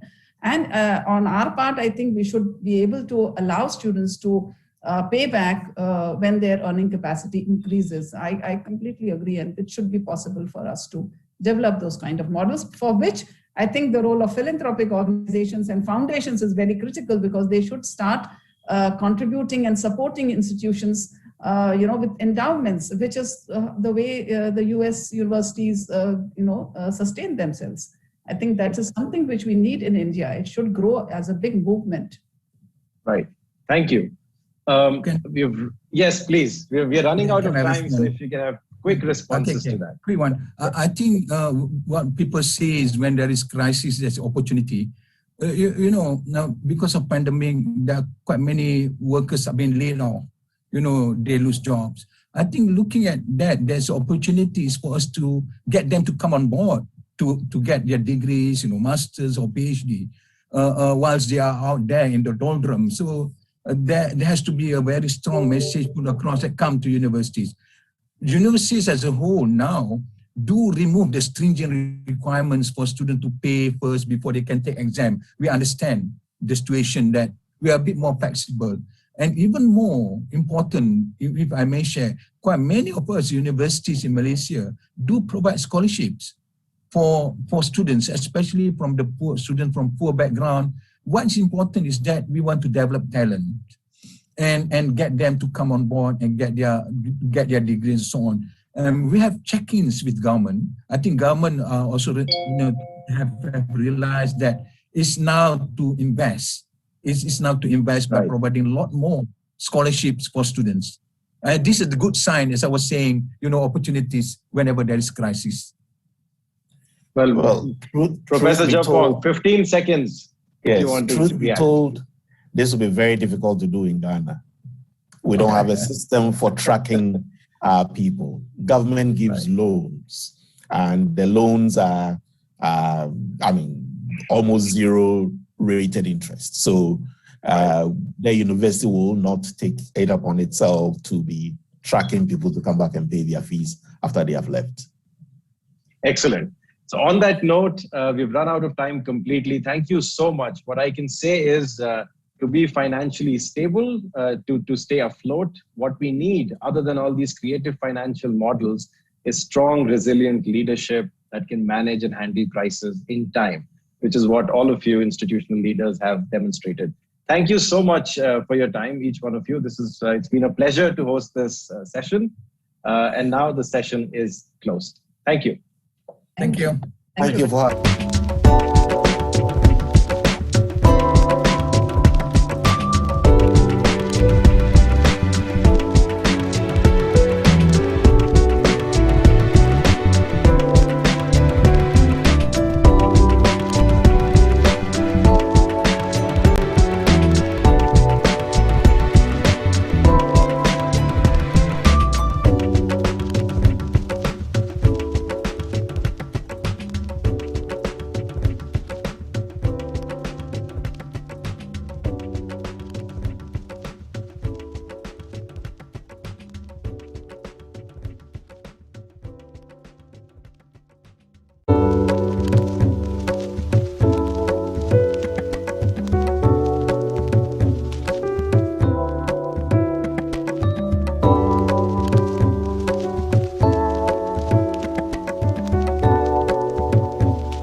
We are live, sir. Good morning, good afternoon, and good evening from India to all participants of the World University Summit from different time zones. My name is Professor YSR Murthy. I'm the founding Vice Chancellor of RV University, Bangalore. I wish to extend a warm welcome to all the distinguished panelists as well as participants of the 24th thematic session on Beyond Brick and Mortar, Quality Assurance, Accreditation, and Benchmarking. I wish to congratulate the OP Jindal Global University and its dynamic Vice Chancellor, Dr. C. Rajkumar, and his entire team for organizing this Mega World University Summit. The sheer scale of this event is mind-boggling. We have a distinguished panel with us today. I am pleased to introduce Mr. Phil Batty, Editorial Director, Global Rankings, Times Higher Education, UK, Professor Dr. Romy Lawson, Provost, Murdoch University, Australia, Professor Dr. Kripa Shankar, Deputy Director, Indian Institute of Technology, Professor U, President, University Tunku Abdul Rahman from Malaysia. We are going to join by Mr. Ben Sauter, Senior Vice President from Kakaralli Cement shortly. I wish to give you a few opening remarks before we open it up for panel discussion, which will be followed by Q&A at the end. The COVID pandemic has completely altered the way we learn, work, live, eat, and socialize. The pandemic has brought into sharp focus our own inadequacies, human greed, unsustainable development, misapplication of science and technology, and many such issues. The shutdown of campuses has affected students' access to libraries, laboratories, and other campus learning spaces, and has thrown up many challenges. Peer learning has been affected. All these challenges raise a number of important issues. Has learning taken place in the process of online teaching? Was it effective? Has online education improved the graduate outcomes? The world of learning is no longer the same with online learning and blended learning coming into play. This session is provocatively titled as Beyond Brick and Mortar. My own assessment is that traditional brick and mortar campuses or face-to-face learning will not go away, but the role of higher educational institutions will be substantially redefined by the new challenges in the wake of pandemic and other technological developments. We are at the cusp of that change or inflection point. It will be a kind of rebirth for the higher education sector. Quality assurance has acquired a far more importance and significance in the wake of emergency measures that were taken by academic institutions in the past 1.5 years or so. Unlike quantity that is easily measurable, quality is very difficult to assess. What new areas should be subjected to quality assurance standards and mechanisms? How about quality of online conferences, webinars, or nature of support provided to fresh graduates in placement, or augmenting the information technology hardware or software for smooth conduct of online classes, the quality of administrative support systems for students. These examples can be multiplied further. The future of education will significantly change. We need to reimagine education and transform the future of universities. We need to revisit and reimagine quality assurance, accreditation, and benchmarking. In this context, the panel will deliberate the need for accreditation organizations, ranking agencies, quality assurance agencies, and universities to develop adaptive frameworks relevant in a post-pandemic world. We have very distinguished panel to discuss these and other very important issues. My first question is directed to Professor Yu from the University Tunku Abdul Rahman. During current COVID pandemic, universities have moved to online learning. During this process, has the definition and perception of quality of education changed? How has it evolved? Over to Professor Yu. Thank you to Professor Muti. I think this is a very interesting question. When we actually move everything online, of course, one critical question that we like to ask is actually, what about the quality of the educations that the students are going to get? And how do we ensure the learning outcome of the students? So of course, various government, their accreditations agency, they have their own requirement. And some of them have also adjusted that one during this COVID pandemic era or period. Then at the same time, also professional body have also their own requirement, especially those that require the student to have hands-on and all that. So in this case, what we are trying to do is actually most universities would like to see how some of this learning outcome, okay, can be achieved still through this online teaching learning, and at the same time providing some adaptations of, for example, those physical or these laboratory-based experiment that can be actually converted to simulation, a virtual experiment that still provide the student that kind of experience. But of course, when you talk about real hands-on experience, so some actually universities that we know of actually will also take this opportunity when there's actually possibility to provide some remedial classes, which can be actually offered beyond the normal trimester or semester, but providing these remedial classes to the students. So at least they have the chances to experience themselves on these lab experiments, which are critical. Of course, some of them can be converted into virtual simulator. So when we talk about this, I think it is very important to understand that this kind of learning outcome and how they can actually later when they go out and join the society to meet the requirement of the employers. Okay, And the other thing that I would like to mention beyond just normal, formal curriculum requirement in terms of the quality of education. And during this time, we also know that we need to train our students to have these two important criteria.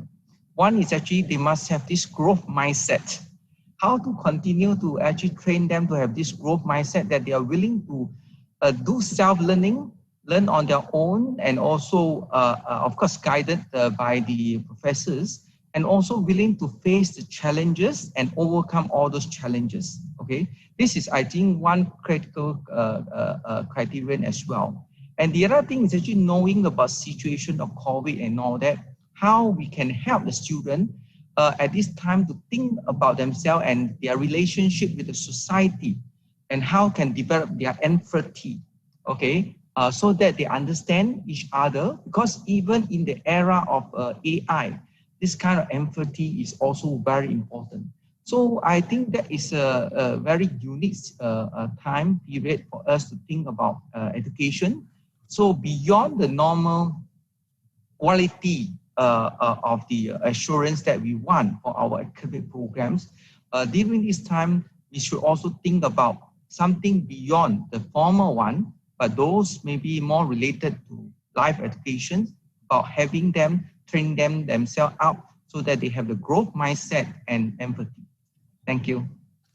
Thank you, Professor Yu, for highlighting very, very important aspects, including self-awareness on the part of the students and their relation to society, and particularly inculcation of values like empathy and also learning on their own. My next question is directed to Professor Romy Lawson from Murdoch University. What measures and pedagogical innovations have been adopted by Murdoch University or other universities in Australia to maintain quality of online education during pandemic period, given the short time in which the transition was required? Over to you, Professor Romy. Thank you very much. I think if we try and boil things down into a very simplistic nutshell about what a quality assurance is in terms of the student experience, it is about their experience, how we've been able to design the learning, what kind of learning outcomes are there, and what kind of assessment. It's how we support those students in their learning. It's helping them progress and making sure that we're supporting them to success. And then it's also making sure that if we are going to award, then it's at the right level and the right appropriate benchmarking that goes on. So I think whenever we were thinking about how we make sure we manage to achieve those things, the thing that was always in our minds when we were thinking about, what does it need to look like, was saying it has to have the student first. That was so important. The student was experiencing all sorts of things during these last 12, 18 months. So how do we put the student first? What are their needs throughout this experience?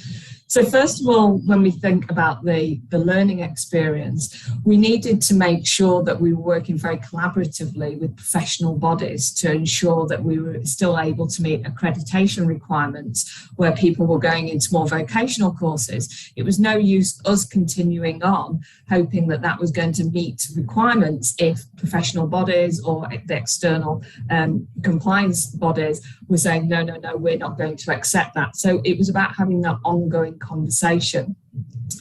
And then it was also, I think, for the experience of trying to keep it authentic, of not just making it as, okay, we'll just put lots of content online and hope the students are satisfied with that. How do we try and take all the good things that they were experienced prior and make it so that they still have those authentic learning experiences? So an example of that is we run vet medicine at Murdoch University. Students are usually spending time in the vet hospital, the vet clinic. How do we help make sure that they're still doing that? And we took technology in its simplest form. We actually ended up strapping an iPhone onto the forehead of our vets who were doing operations so that they could live stream to the students, so the students could still get that authentic feel and the students could ask questions in real time. We also, when it came to looking at what we would do with our students who are working in the health services, counselling, psychologists, nursing, we were looking at what was happening in the real world and what was authentic. And in the real world, people were having to transition to telehealth. So we were part of that, of saying, okay, well, if our students can't do a placement in a hospital, can't do a placement in a clinic, then what those clinics and hospitals are doing in real life is actually telehealth. So that's the experience that we need to be giving our students. Same in education for our students. They weren't in the classroom teaching. You know, teachers were teaching online. So giving our student teachers the opportunity to teach online and adapt to where the real world has gone was really important. But it needed to have that conversation with those different professional bodies to say, actually, this works for us and we're comfortable that this is how you educate and it meets our requirements. I think the next thing that we really thought about as well was that student support, because it is important that students feel fully supported, and they weren't just felt that they were going online and they didn't know where they could get that help and where they would get that support from. So we really kept focusing on how we gave people a sense of connect and a sense of belonging, so they still felt that they were connected to the university. So with the university, we took the support systems that we normally had. We have a thing called My Murdoch Advice, where students can drop in and get a one-stop triage kind of service. And we quickly switched that. So we had a virtual online version. So students still knew that they could just click and still get that kind of support. The same of being able to access with the academics. But the other part of it was that sense of connect with each other, with fellow students, which was really important, so that they didn't feel as isolated. So we actually put a whole social connect program together. And we were doing online yoga, online quizzes and all sorts, so the students could still feel that they were together.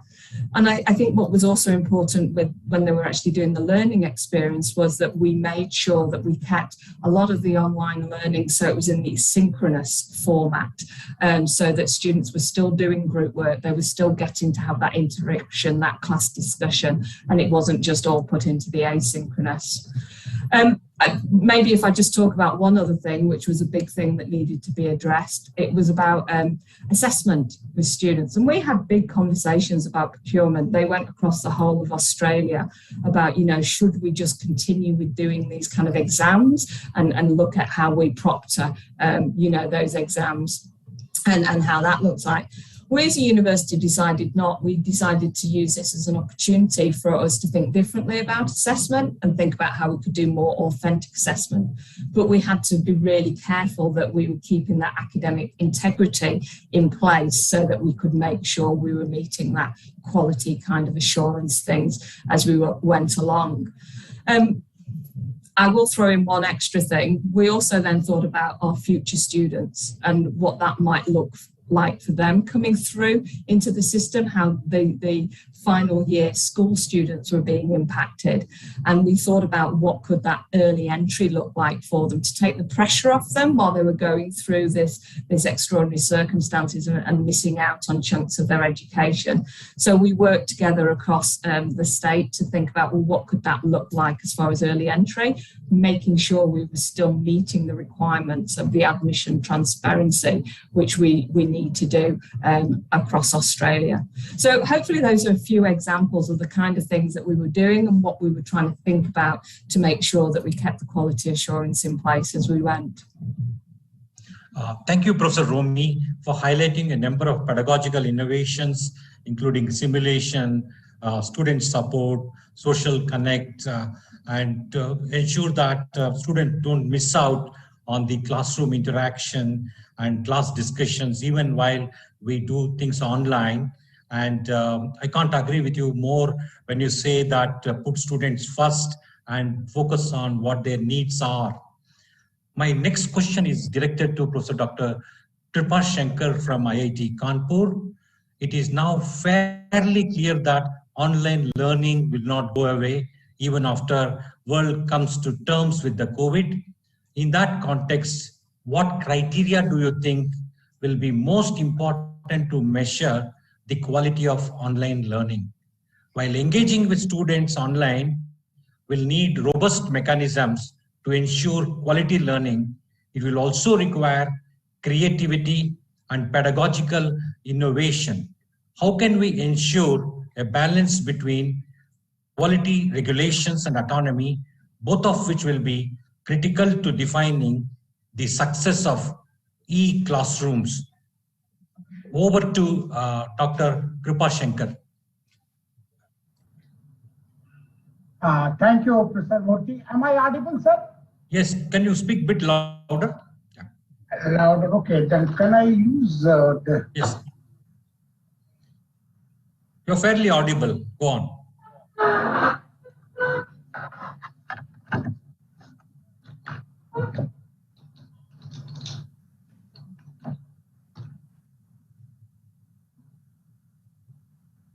Okay, well, first of all, yes.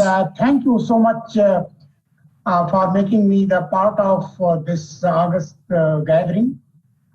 Perhaps, in this group, I'm the only one who is from India, and you have to put up with my accent, all of you. The reason is that, like any part of the world, people have their own style of speaking particular language, English in this present case. See, I think the question that you raised, that this COVID as a pandemic, from the point of view of education, what it means, it might mean a little bit different than from the point of view of the doctors, from the point of view of the administrators, from the point of view of others. From the point of view of education, what I understand is that if the contact between the students and the teacher is reduced means is made zero, what could be done? And of course, there is a substitute possible, which was not there earlier, when perhaps many of us were students. It was not there at that time, but now it is possible to transfer, to transmit the information over the internet, which I told you that was not there earlier, using some technological means and addressing to the student. This is how I understand the whole issue. Even if this COVID pandemic, as you said, is gone, there will be perhaps some kind of advantages of this kind of transmission of the information from one end, that means the teacher, to the students. And in my feeling, in my way of looking at the things, education is not merely the transmission of the information. If that was so, it would have been like having a library that is one way of transmitting the information, but people still have the university, people still have the institute. For what? I guess for the purpose of meeting. Just hold on, I think it's like slightly.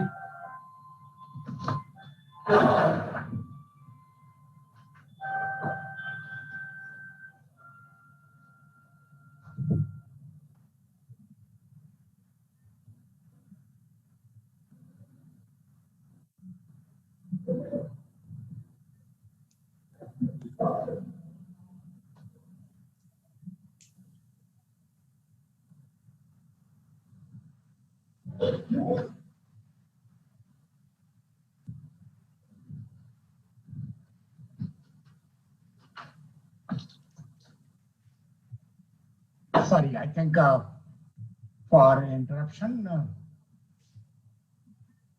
So the overall education will require the mortar and bricks later, maybe after the pandemic is over, or while the pandemic. This issue of the contact cannot be 100% given out to the technology or to the internet and so on and so forth. The second issue is that is about the quality in the present situation when the pandemic is there, are such kind of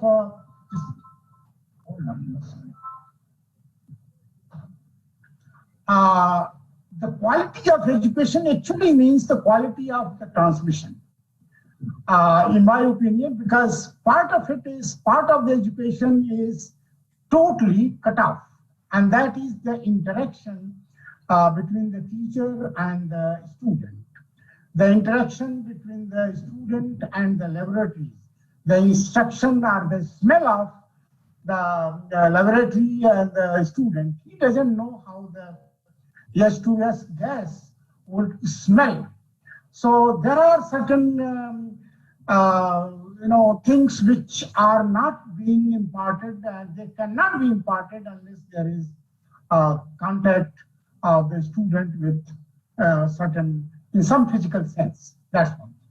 The second thing is that the quality of the transmission now is a very, the quality of the education is a very simple question, in the sense that if my delivery to the students is okay, it's fine, in the sense that the quality is okay. If there is no teacher who cannot, if the delivery is not good, the transmission is not good, the education is not good. In a situation like this, it is possible to have standard transmission way, good transmission ways, and perhaps do away with the kind of bad or the third class kind of way of the delivery. Why not to select only the best one? And the best institutes or best universities.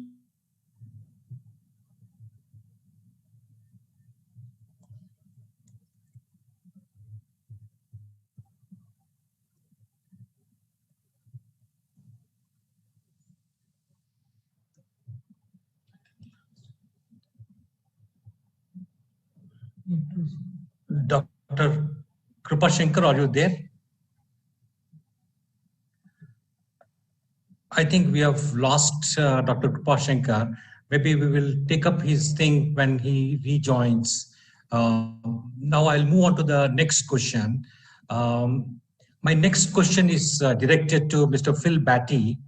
Institutions often assess their benchmarking against the global standards of excellence by means of quantitative criteria, such as the number of research articles, faculty count, international collaborations, etc. Quality is thus dependent on sustaining quantity. In the peculiar circumstances created by this pandemic, will the criteria be broadened? What is your assessment? Over to you, Mr. Phil Batty. Thank you very much indeed for your question, and thanks for having me. Yeah, I think from Times Higher Education's perspective, we've never really privileged quantity over quality. The World University Rankings that we significantly revamped in 2010 really want... Dr. Krupashankar, we lost you. We will get back to you again. I have moved to the next question, and we will come back to you. And maybe when we, in the second round, you can add on your points.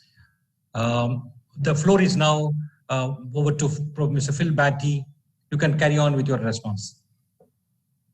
Thank you. Yes, so we've always looked at quality over quantity. I think there is a problem in scientific publishing, a problem in our reward system for academic careers that does tend to privilege massive publication. There's an extraordinary number of research papers don't get read, don't get cited. Sometimes you hear figures of 90% in some fields. It varies dramatically by field. But one of the things that was interesting from Times Higher's perspective, when we look at analyzing research output, research citations, we were looking at perhaps using the median value for each university, and the median value for many universities is 0 when it comes to citation. So there's a lot of research that's not being read and not being cited. So there's a problem with academic publishing, and I think we really do need to refocus on quality, not quantity. The Times Higher Education World University Rankings have 13 separate indicators covering teaching, research, knowledge transfer, international outlook, and they're all scaled for the size of institutions. So just absolute volume isn't important. We're looking at focus, mission specific, everything's normalized by field, normalized by year of publication, etc. Even when it comes to research productivity, it's scaled for the size of the institution. It's a ratio. So we're really keen to say we don't want to dictate what kind of a university is excellent. We want to be able to hold a mirror up to the university, not dictate to say, well, you need to be bigger, you need to be more comprehensive. Having said that, I do think we need to rethink more broadly what we understand as excellence in higher education. The traditional rankings, of course, suggest that the more you look like Harvard, the more prestigious you are, the better you are. And I think we have to accept in this era that diversity is a fantastic strength. Excellence comes in many, many forms. So one of the things we've seen really happening over the last, accelerated dramatically over the last 18 months of the pandemic, but was happening already, is a major refocus of universities on their social and economic impact. If you're not rich, if you don't have centuries of prestige and heritage, you're still doing an amazing job. That might be in your community, it might be in reskilling local workers, it might be in providing qualified nurses and doctors for local hospitals, it might be in tackling all sorts of issues that we can bring together under the Sustainable Development Goals. So Times Higher Education in 2019 launched the Impact Rankings, very different from the World University Rankings, which looks at research-intensive global universities. The Impact Rankings look at all 20,000 institutions in the world. Anyone can join, anyone can submit based on their mission to specific Sustainable Development Goals, or all of them. And the key there is that it really is a new way of understanding excellence, celebrating diversity, celebrating local and national and global impact, whether that's economic impact or social impact. So yes, I think we're obliged to rethink what excellence is, rethink and reboot the mission of universities, because I think universities themselves have come under huge pressure from populist politicians who want to denigrate free thinking. They want to limit the scope of universities to question received wisdom, to challenge authority. Universities need to reboot their relationships with societies, reassert their value.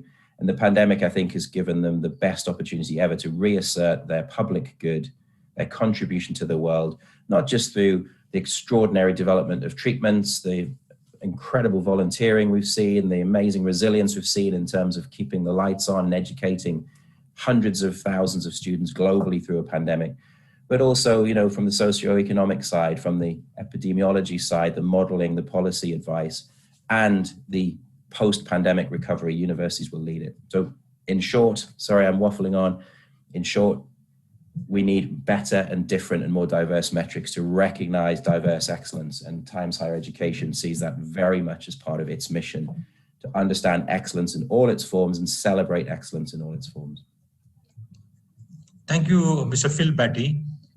It's really very heartening to hear that you have taken up impact rankings and going into the social, economic impact of universities, and you are prioritizing quality over quantity is also very heartening to note.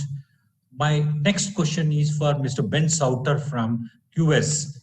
What role do national and global ranking agencies play in quality assurance and benchmarking? Have there been any innovations in assessment of institutions while taking into consideration the online format of education?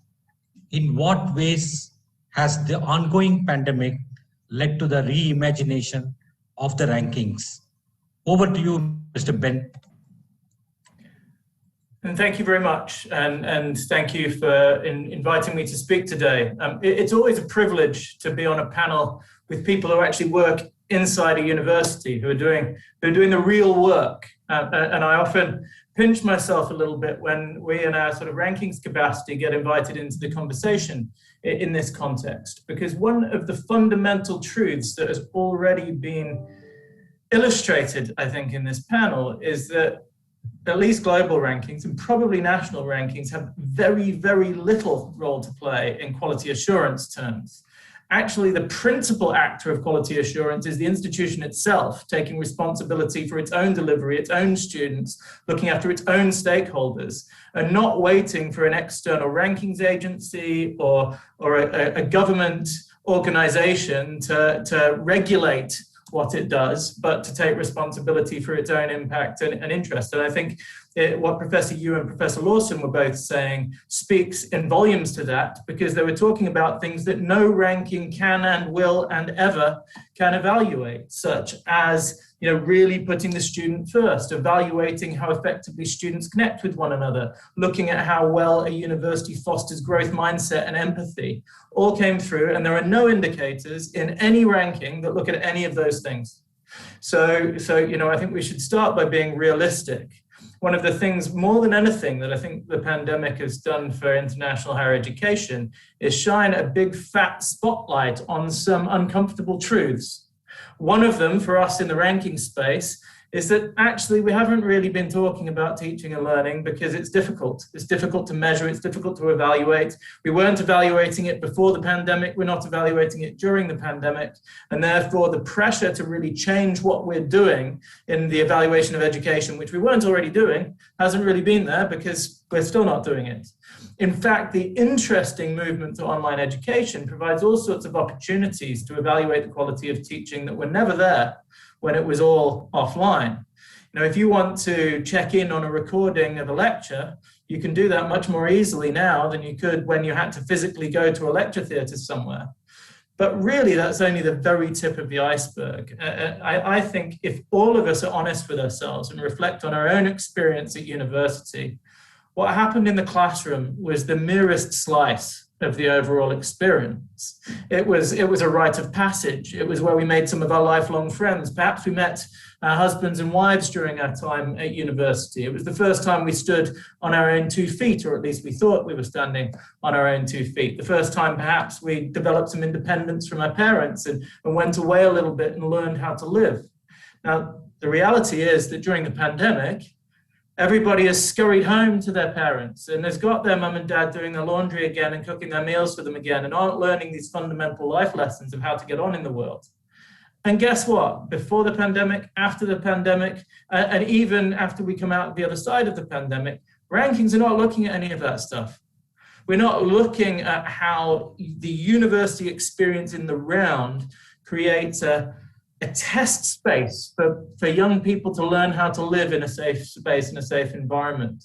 And that, I think, is a vital thing that we've lost. And we've spent a lot of time looking at what's going on in the classroom.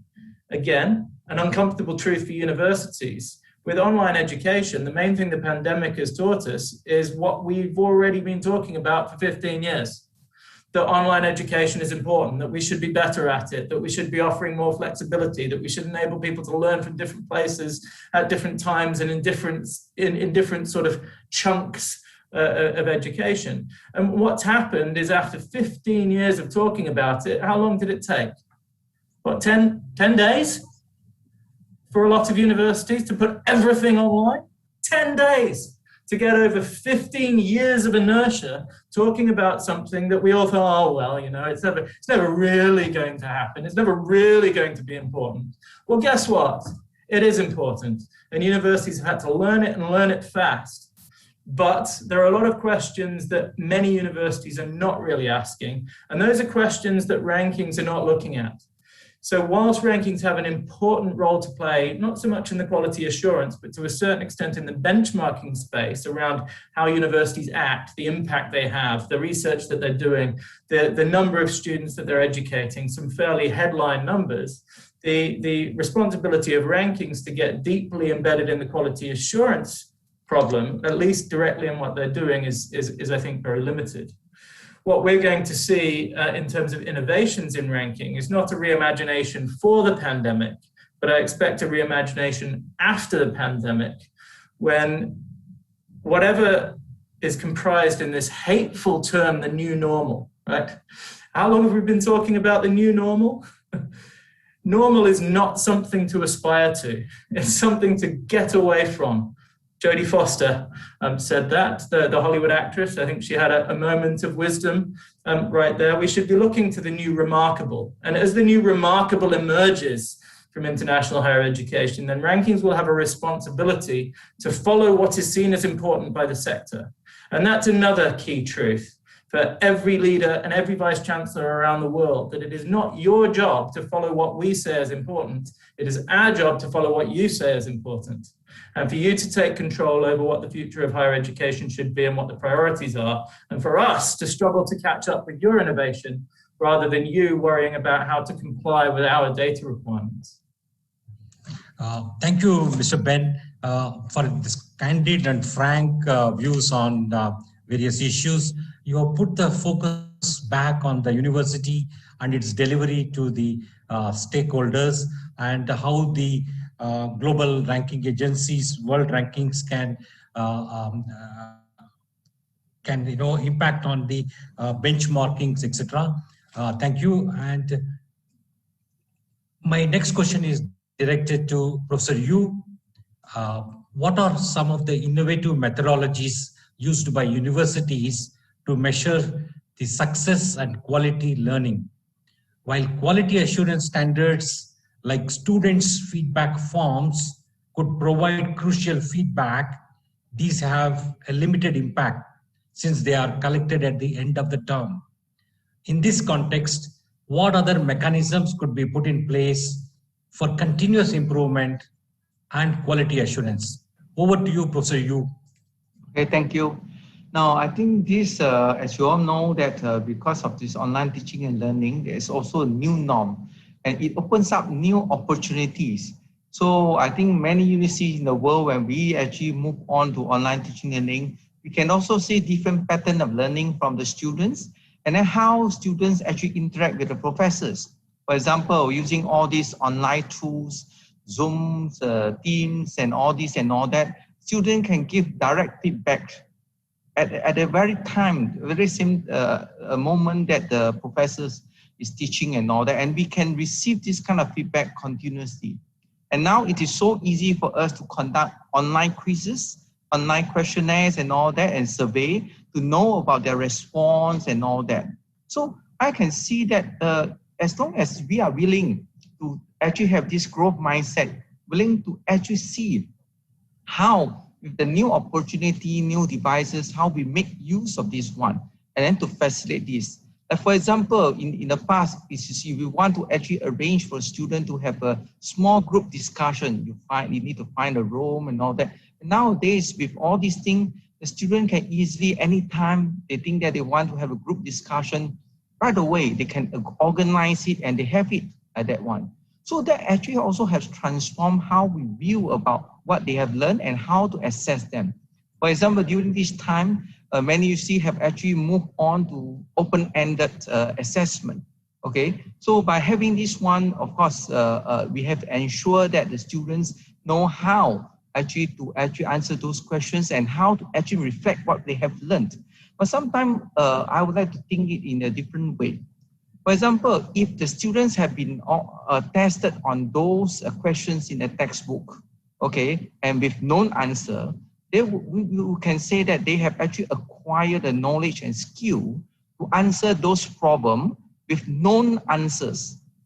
But nowadays, with this online teaching learning, and we have to do all these open-ended questions, assignments, and all that, this is more similar to the real work nature outside, although this is online, but it's more similar. So those students who are able to solve all those problems and all that, they have to source for information, look for solutions, work with the teams, and then come up with their own analysis and evaluations and even creative ideas. So those are those students who have acquired the knowledge and skill to solve the problems with unknown answers.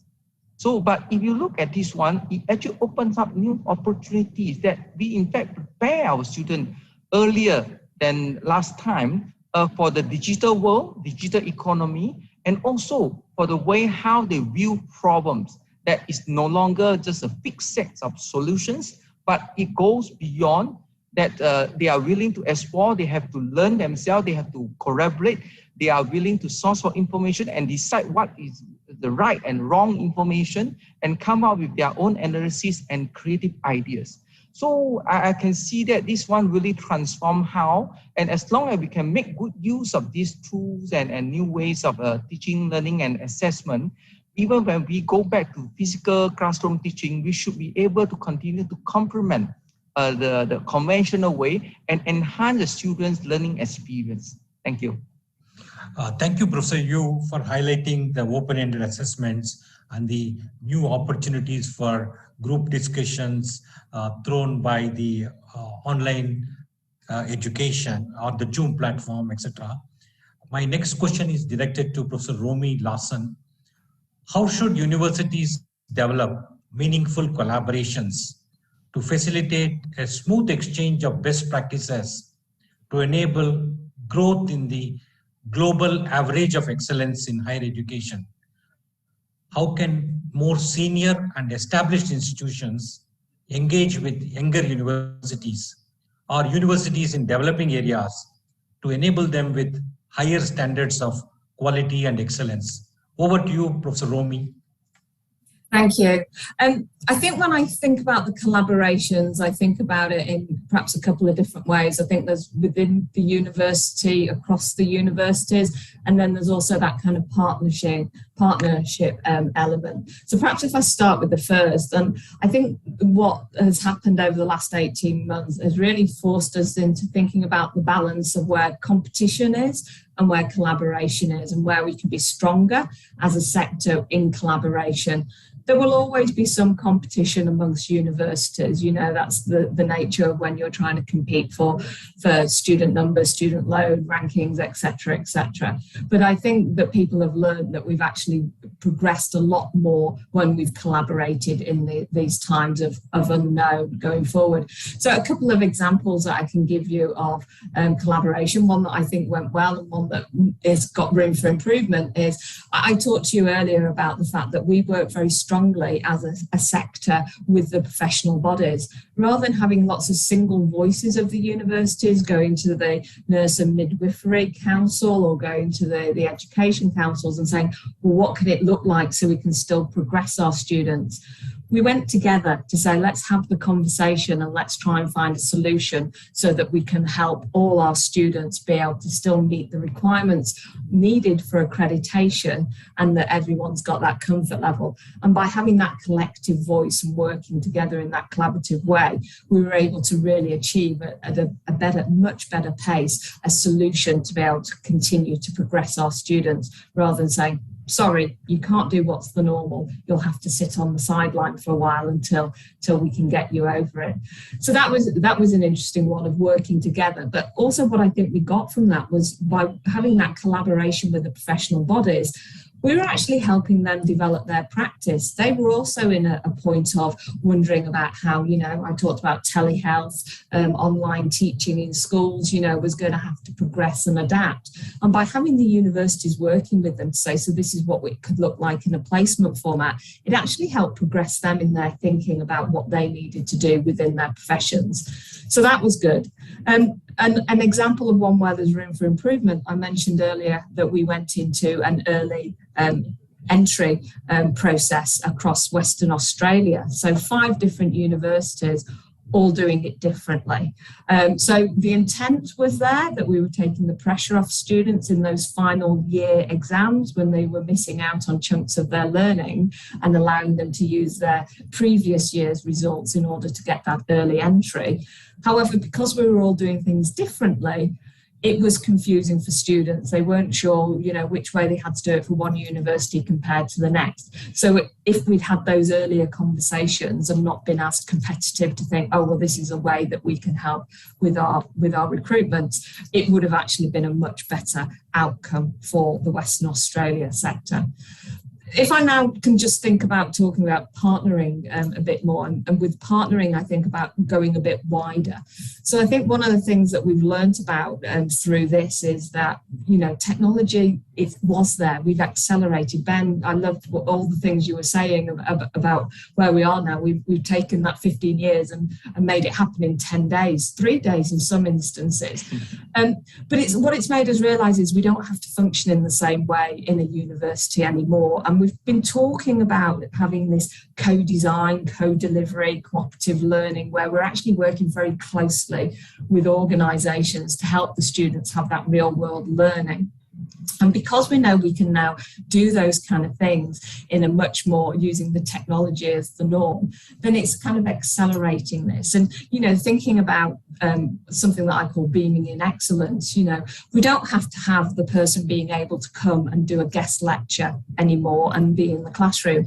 It can be anybody, anywhere in the world that we can say, actually, we really think that what you've got to offer is really valuable to our students, and will you be part of that experience for them? And really look at that partnership, you know, very much globally and build on that. But I think even further than that is that I think people have realised that where they get their education can be across the whole of, you know, the global offerings. They don't have to necessarily be, if they're going to be doing more online experiences, they don't have to be just within a one institution. They can find where they can find the things that suit them and get that kind of tailored learning experience. And it may not even always be at a university level. So I know a lot of people use these kind of examples, but if we think about the kind of Ubers, the Airbnbs, you know, Uber, the taxi firm with no taxis, Airbnb, the hotels without no hotels. Well, if we think differently about universities as a Uberversity, then maybe where we need to be thinking, in addition to our more traditional way of delivering the learning experience and then assessing in order to be able to award, maybe we can get more comfortable with saying it doesn't matter where the learning experience comes from. It doesn't have to come from us. We're comfortable that we can let that go.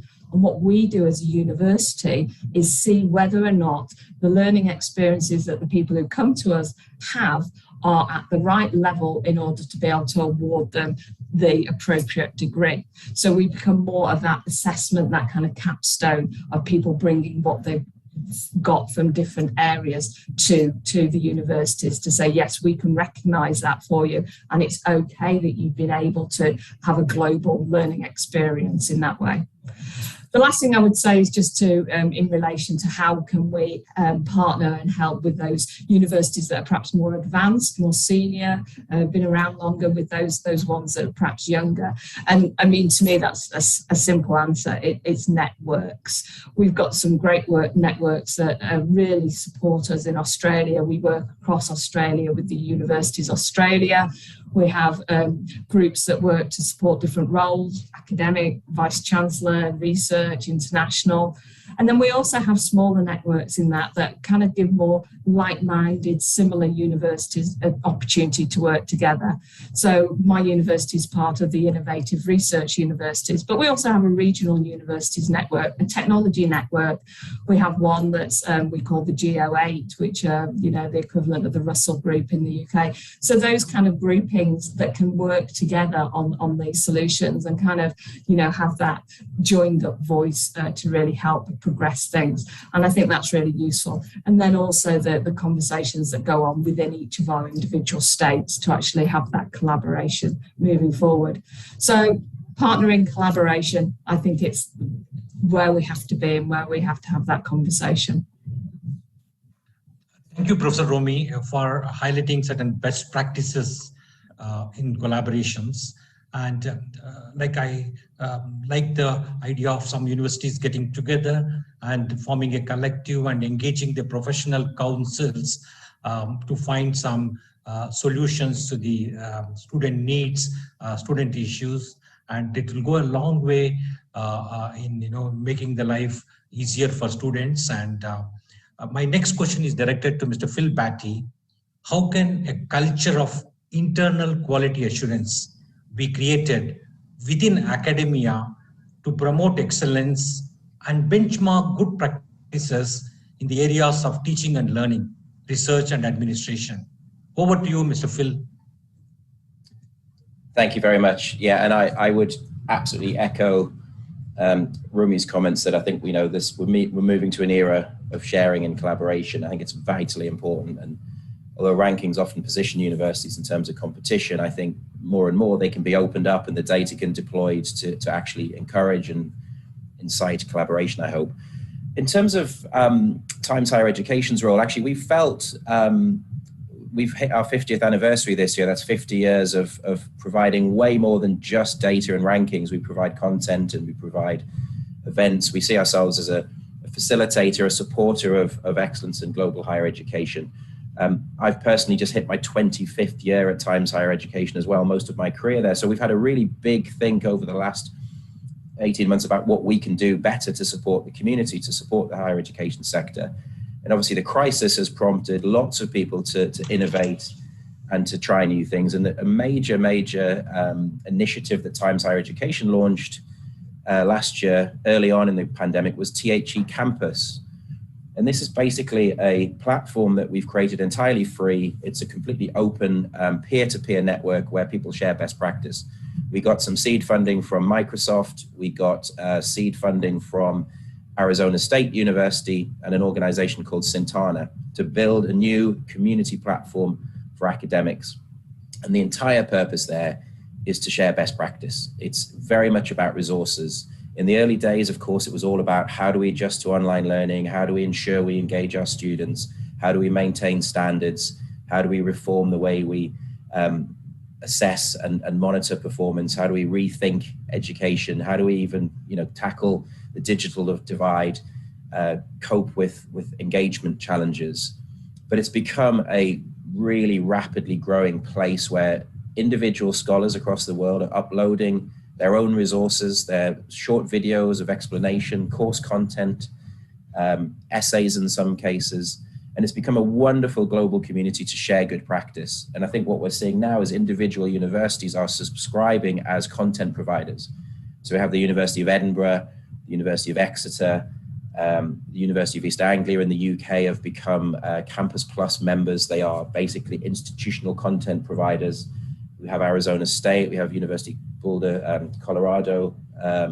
Many universities are joining this movement. And what is exciting to us is it's just a platform, it's just a space where people can actually share best practice. And it's a community space, so you can become an individual content provider. Your materials get reviewed and shared. And so we've got this amazing opportunity to spread excellence through this completely free platform, reward individuals for great innovation and great teaching and great quality, reward the institutions for actually actively sharing and collaborating rather than being competitive.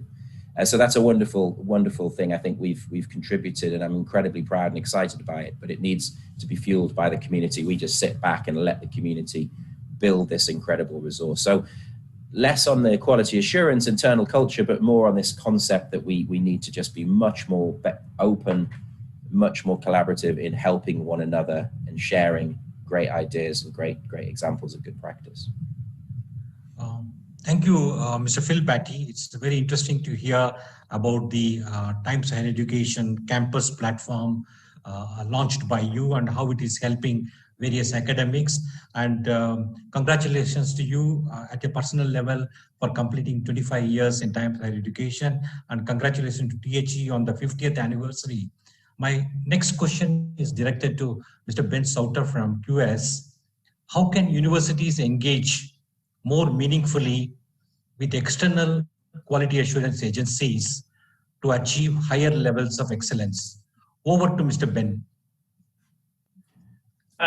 Thank you. And I'm going to resist the urge to answer your question with an explanation of what QS has been doing lately. There are three principles, three B's, I would say I would answer that question with. Be unafraid, be consistent, and be yourself. So be unafraid. What do I mean by that? I mean, universities are scared of the results before they even contribute their information. That happens quite a lot. We reach out to new universities and they want to know what their answer is going to be before they give us the data that we're going to need to use to calculate what the answer is going to be. Data provides you an opportunity for insight. Insight provides you an opportunity for informed decision-making. Informed decision-making provides you with an opportunity to do more for your community, more for your students, more for the future of your institution. So I think the first thing is, I would advise institutions to engage as broadly as possible with as many different quality assurance and rankings agencies as they can in order to build the most complete data picture they can from external sources of valid third-party audited data that gives you a sense of where you are right now in the dimensions that those things measure. So that's the first thing, be unafraid. The second thing is to be consistent. This is another behavior that we frequently get from universities. If a university does stratospherically well, comes 150 places higher in a particular exercise than it does in any other by any provider, their instinct typically is to say, look at us, this is our position in the world, aren't we fantastic? And they don't ask the question, they don't illustrate any inquisitiveness, they don't explore the veracity of that outcome. And if it turns out later that that has been as a result of an error, well, they look a little bit silly, frankly, because they haven't applied the same degree of academic rigor on that positive outcome as they would do if they came 150 places lower than they expected. So we get institutions placing a great deal more scrutiny on a disappointing result than on an unexpected positive result. And I would caution institutions to be consistent in both cases. If you go up in a ranking, talk about it. But if you go down in a ranking, don't disengage from that rankings organization. Try to find out what's going on. Try to be inquisitive. We have had circumstances where a university will treat our team with great disdain when they have gone down, and with the whole VIP red carpet treatment when they've gone up. Both of those are suboptimal. I would recommend that you just treat us the same in all cases, and openly and explore and engage and speak to us and separate yourself from the outcome. Whether or not it's good or whether or not it's bad, it's not personal. Hopefully it's informative. We go by the mantra that essentially all models are wrong, but some are useful. So even when you get a disappointing result, take from it what is useful, deploy it in a way that makes sense for you, and take it forward. So be consistent. The third is to be yourself. Don't lose yourself in your priorities to the things that the rankings measure or the things that the quality assurance agency measure. As I spoke about earlier, most universities should be aspiring not to comply, but to delight, to go so far beyond the baseline measures of any external compliance that it's almost not relevant anymore. And some of the things that Professor Yu and Professor Lawson were talking about are indications of those things. You're concerned about the student experience, not because there's a quality assurance agency breathing down your neck, looking exactly what you're doing with the experience of your students. You're concerned about the experience your students are going through because that is why you exist. That's one of your fundamental reasons for being. So you look at that in a far more sophisticated way than any external quality assurance agency or rankings compiler could possibly do. So don't be tempted to place too much focus on the things that the rankings and quality assurance organizations measure and lose sight of the things that are central to your mission and your identity as a university. So to engage more meaningfully with external agencies of all kinds, be unafraid, be consistent, and be yourself. Thank you, Mr. Ben. It has been a wonderful exposition. We missed Professor Dr. Kripa Shankar while he was addressing the first question. Is Dr. Kripa Shankar there? I'm afraid he's not there. Now we move on to the Q&A session. There have been a number of interesting questions, nearly about more than 10 questions which have cropped up, but we have a very limited time. And maybe I'll take just one question from Natalia Pujari. The question goes like this: how can institutions ensure holistic development of individuals and good quality of education in the ongoing online mode? How can accreditation and rankings processes contribute to this? Anyone wants to go? It's open to the entire panel. Sorry, could you reread the question for a moment? I can reread the question. How can institutions ensure holistic development of individuals and good quality of education in the ongoing online mode? How can accreditation and rankings processes contribute to this? I guess that sort of feeds off my answer to the first question, where I was pointing out that for many people at university, the real takeaways are not necessarily what's on the curriculum, but all of the things that happen surrounding that as part of the student experience. And I do think it's really important for universities to think a little bit more tactically around how they can deliver that to prospective online students, not just in a pandemic scenario, but online students that might be in a different part of the world in future times, as online education becomes more normal and more acceptable and more recognized by employers and these kind of things. How does a university experience fill in the gaps for somebody that's not able to play football with their peers, on the campus football pitch? One of the things that we've been looking at a little bit is how we can attribute skills that employers consider important to experiences that people have gone through earlier in their lives, usually outside the classroom. So, for instance, if people are looking for intercultural communication skills, do they look to universities that have got a lot of exchange programs and a lot of international students and a lot of international programs?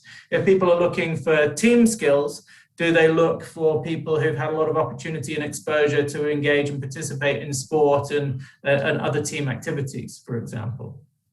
And so there's an interesting question there.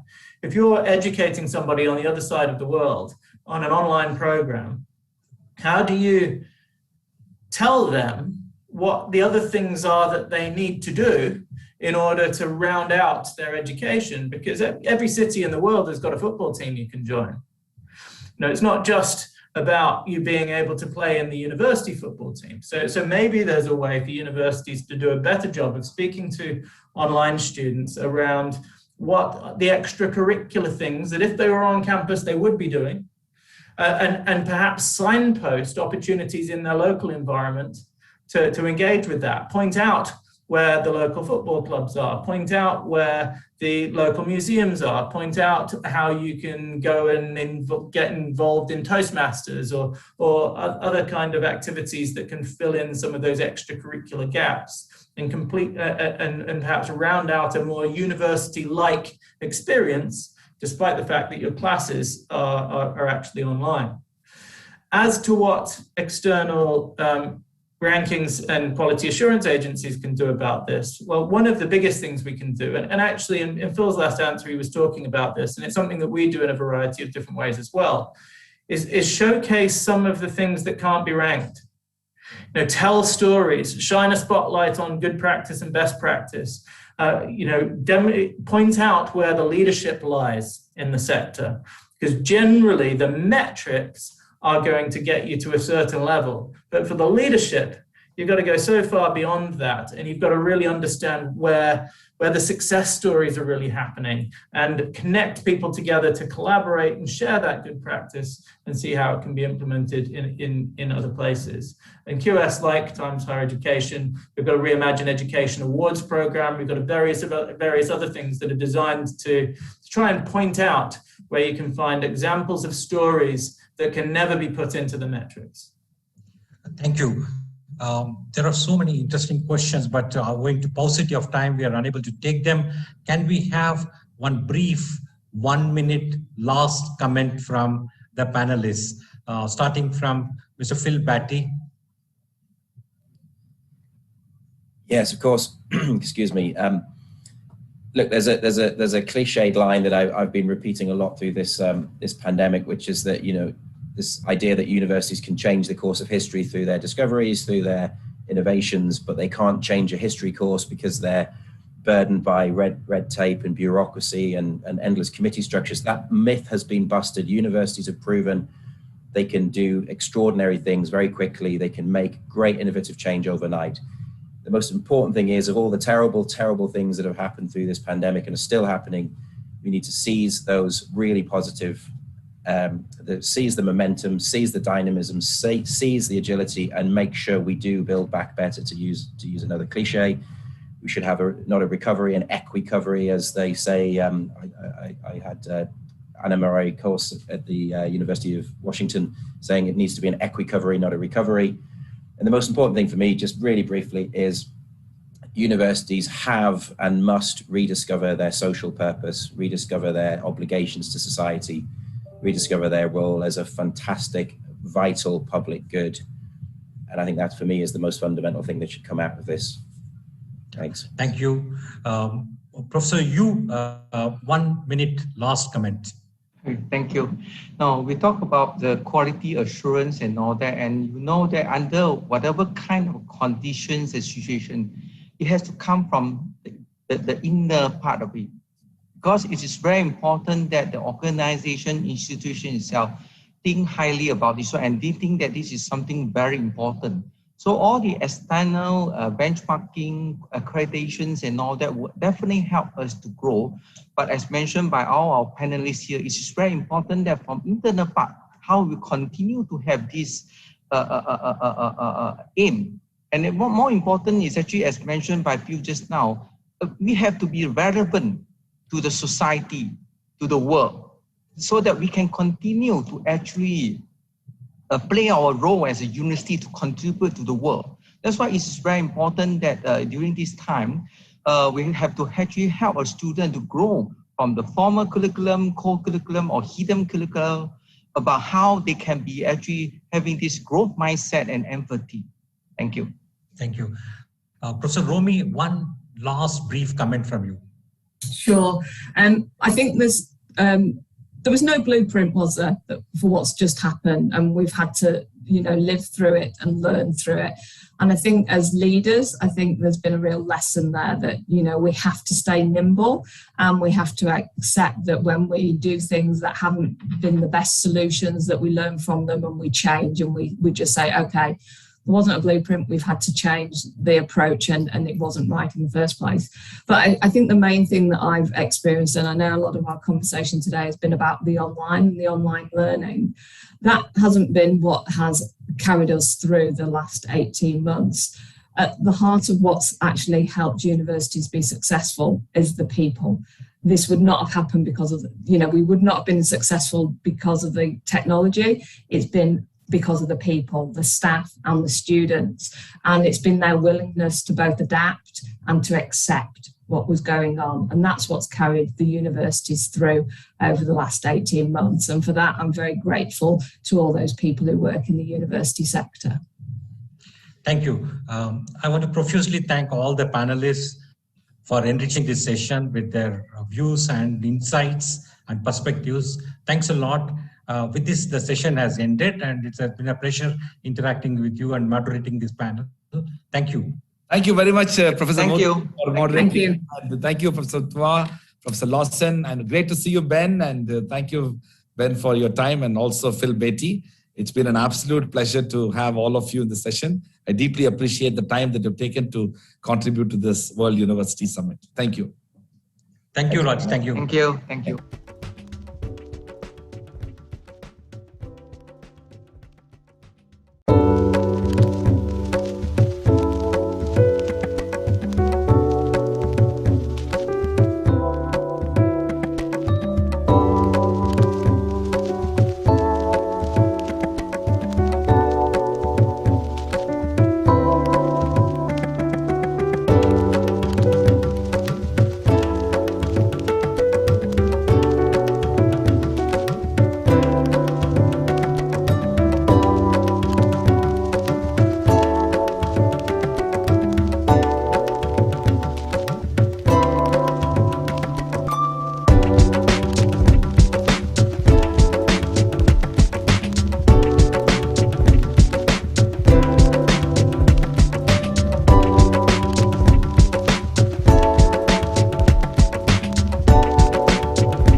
everyone. We are live.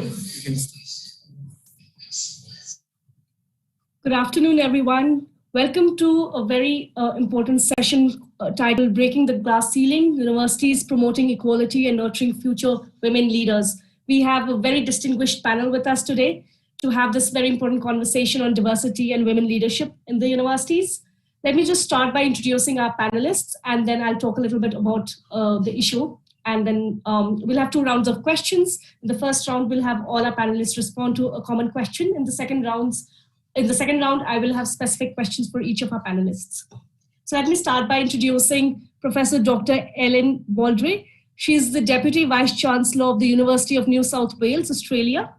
Our second panelist is Professor Shirley Congdon. She is the Vice Chancellor of University of Bradford at United Kingdom. We have Professor Wendy Larno, who is Provost, Victoria University of Wellington, New Zealand. And we also have Professor Dr. Tanushree Sharma, who's the Senior Additional Registrar at OP Jindal Global University. So I want to start by a quote from a very prominent post-colonial feminist called Sara Ahmed, who I deeply admire. She wrote a book in 2012 titled On Being Included, Racism and Diversity in Institutional Life. And she raised some very important questions on diversity, but she also says something very important about diversity and politics. And I want to quote her, and I quote, "It is certainly the case that responsibility for diversity and equality is unevenly distributed. It is also the case that the distribution of this work is political. If diversity and equality work is less valued by organizations, then to become responsible for this work can mean to inhabit institutional spaces that are also less valued." We know that the number of women in higher education leadership is on the rise in the world. Yet we know that there is a long way to go before we can achieve gender parity and increase women representation, especially in leadership positions. Our wonderful panel today is going to deliberate on this.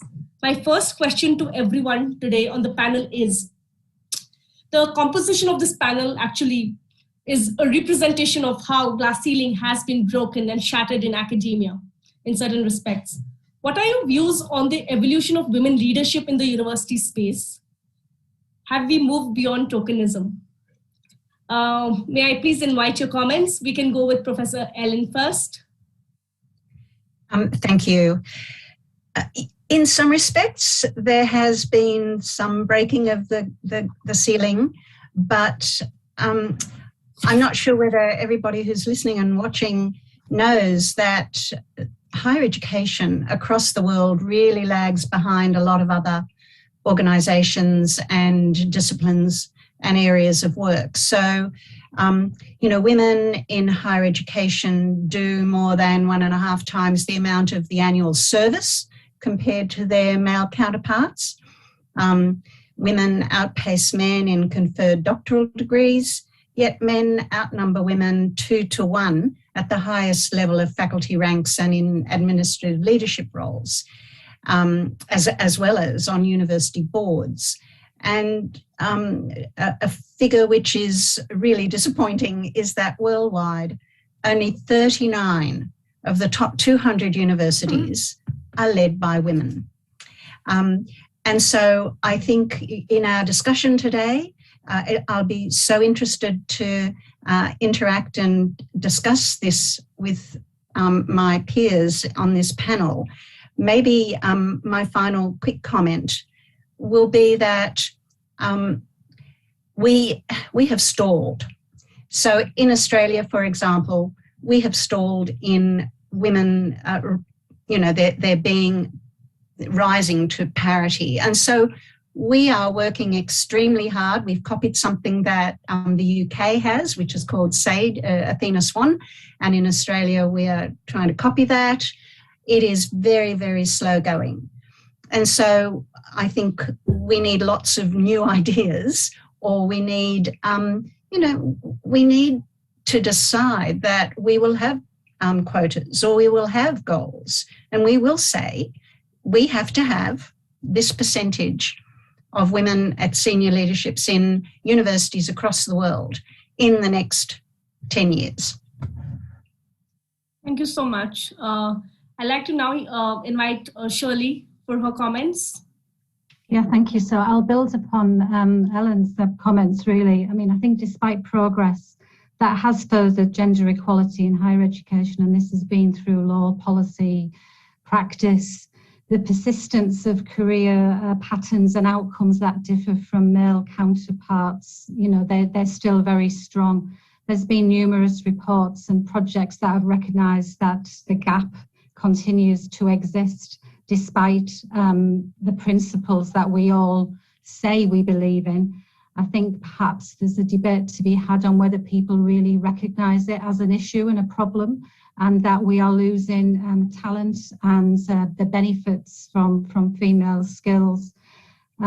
There's definitely a higher number of women at UG level in positions in PG and PhD levels even that sort of get siphoned off into secondary career paths in higher education, and that might be because they see there's a lack of opportunity for them to progress in other ways. So definitely an over-representation, as Ellen said, at the junior levels, but then a blockage. And I think we see that in many organisations. The point about underrepresentation at the top universities as they're measured now is definitely a factor that suggests there are structural inequalities at play globally in relation to this. Thank you so much. I'd like to invite Wendy for her comments. Yes, so I mean, I agree with my colleagues that we are beginning to see more women, however, at the senior levels of our organisations. Very variable across institutions, across contexts. So at my own university, for example, we do have roughly parity in our senior leadership team. We've done a lot of work on our academic promotions process. So over the last 5 years, we have begun to see an increase in women's success rates in academic promotions. And like many universities now, we have a formal equity, diversity, inclusion framework with action plans. We have mandatory unconscious bias training for promotions panels, recruitments panels. We run women in leadership courses. We have mentorship for women. So there's lots of activity in this space. But I absolutely agree with my colleagues that there is much more work to do. My own view is that part of the problem is that we still tend to think in relatively narrow terms about good forms of leadership or excellence. I think we need to be thinking much more holistically about what effective leadership approaches look like. We've got a lot of talk in this space. There's a lot of talk about participatory leadership, emotional intelligence, engagement all around us. But I'm actually not convinced that we're fully enacting those new, more holistic conceptions of leadership. And until we do that, it will be very hard to move the dial in the way that I think we all want to move the dial. The other comment I would make is that I think, again, we still assume particular forms of careers and career trajectories. And when we don't conform to them, we're somehow seen as exceptional or special circumstances.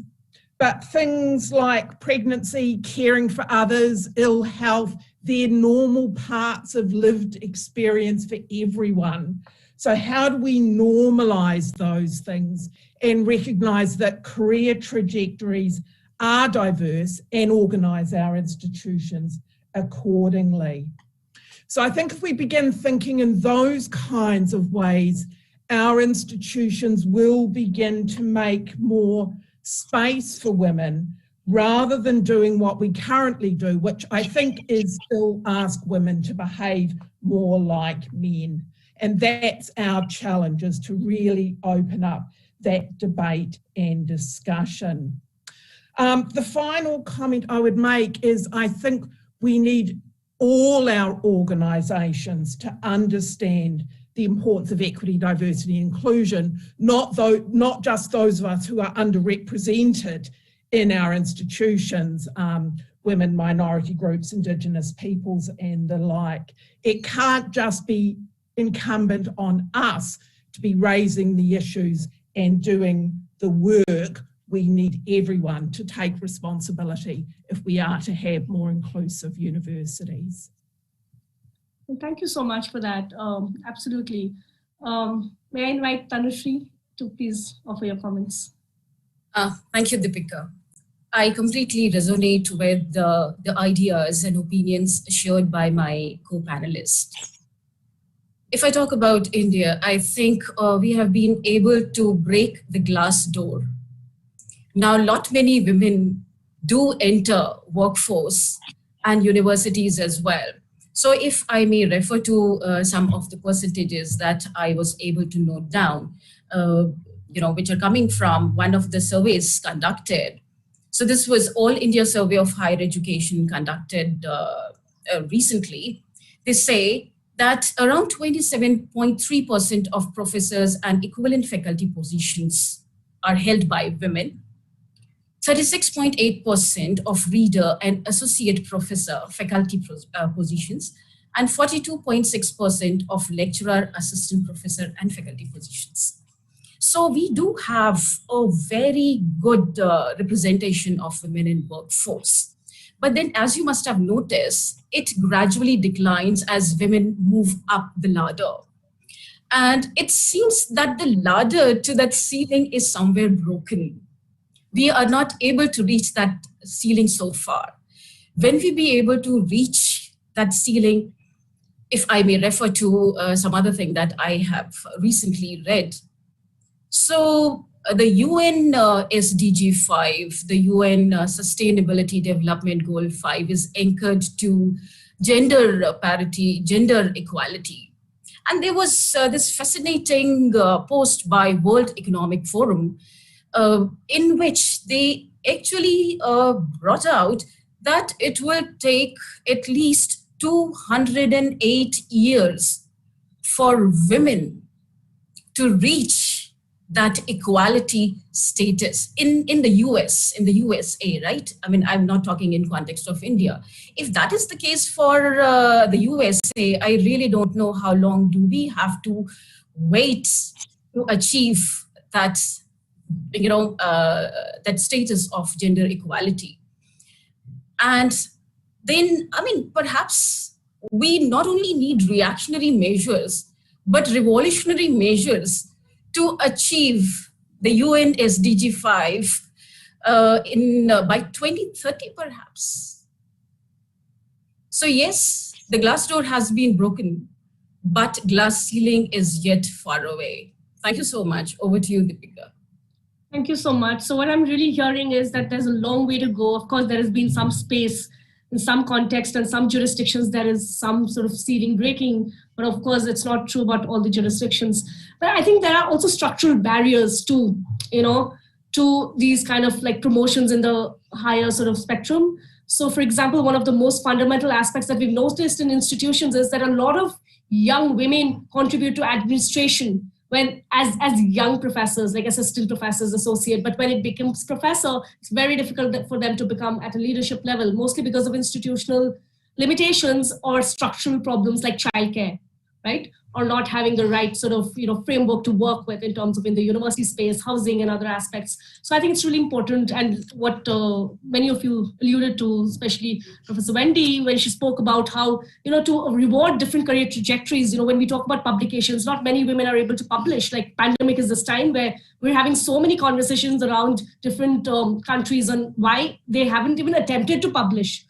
So, because there's so much work that they have to do in terms of just household work, household care, and also just the mental trauma of being loss and grief that one has to go through, So, and then online teaching is so much onerous. So there are those sort of structural barriers as well.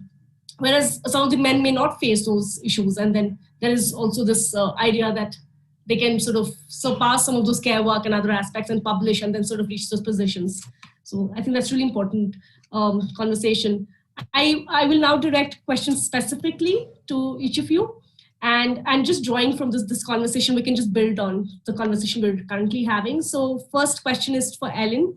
So my question, Ellen, is, while gender disparity has been a concern across various sectors and industries, what are some of the challenges unique to academia that are faced by women, especially when it comes to higher leadership positions? Look, thank you.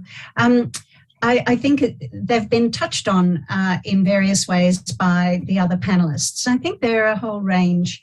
The barriers, existing policies. So I think the existing policies across all of the globe, really, for universities, because we all have fairly similar formats and structures in higher education.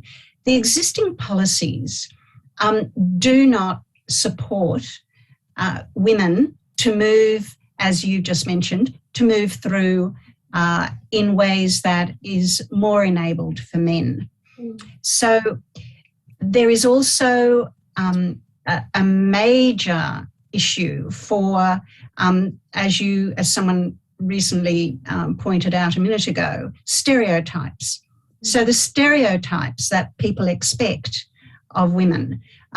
We've just in Australia been having discussions around women politicians, and it's very similar for women in higher education. If you are assertive, you're not good. If you are, if you're not assertive, then you don't have what it takes to be a leader. So but those things are just not said in the same way about men. I think there are a number of things around the unconscious bias and in fact, conscious bias that a number of people have mentioned. And we have done a number of programs around unconscious bias. We have not found them very successful. And so we need to go back to the drawing board, in my view, as to how we address this. This is deep cultural patriarchy in our countries, and they exist in universities because universities are bastions of that and have been for a very long time. So culture change is really important.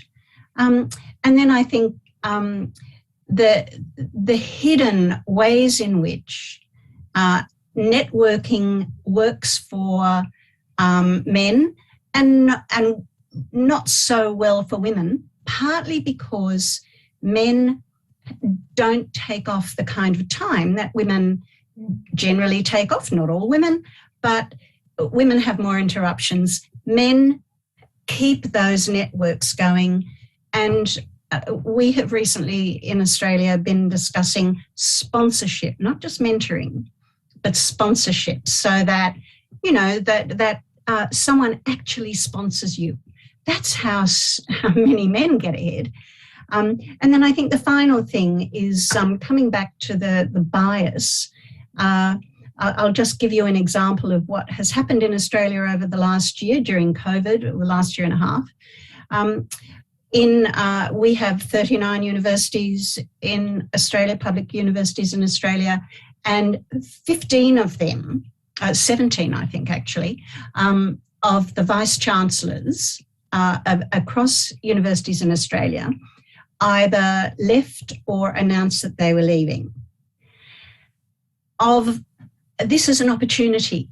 If what our universities are saying they believe and they are enacting, we all have equity, diversity and inclusion. We all have, yes, women, we must have a better representation and parity. And what was the result? The result was that 73% of those positions went to men. Mm. Now, it is not because there are not women who are equally as capable and excellent leaders, but there is a conservatism in seeing yourself. So if, men are in the majority of leadership, they see someone like themselves.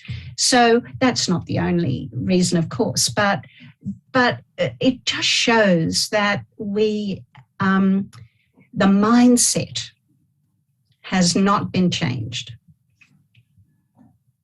Thank you so much, Ellen, for that. I think it's really important to look at institutional barriers like policies and, of course, the mindset change. How do we achieve those mindset changes? And of course, having leaders like you at the helm of it, a lot of things can change.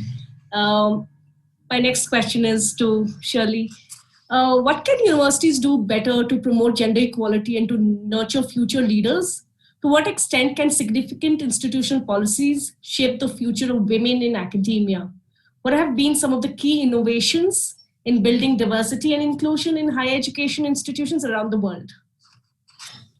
Yeah, thank you. So I'll probably draw upon an example that we've been developing at the University of Bradford, which emerged from a European funded programme, which was called GCUB. And we worked with another 6 universities across Europe to develop a social equality approach to understanding gender diversity. And that's understanding this from the perspective of the experiences and evidence from men and women. And it involves really taking a social model of gender equality and embedding that across the institution. And we've also done this within the context of thinking about an intersectional approach. So not just gender, but looking at other issues of diversity and inclusion as well. So this involves institutions engaging in a gender climate assessment, looking at the evidence, the data, talking to people, listening, and undertaking constant equality impact assessments, which are not just based on numbers. And really putting in place equality monitoring. And there's many frameworks that you can use for that, but I think it's really important that we do start to set institutionally, and we have done, KPIs that we want to see shifting on these matters. And a key part of our approach has been to undertake learning partnerships where we've got our male academics and senior administrators and partnering with female academics in order to understand experiences and holding gender cafes.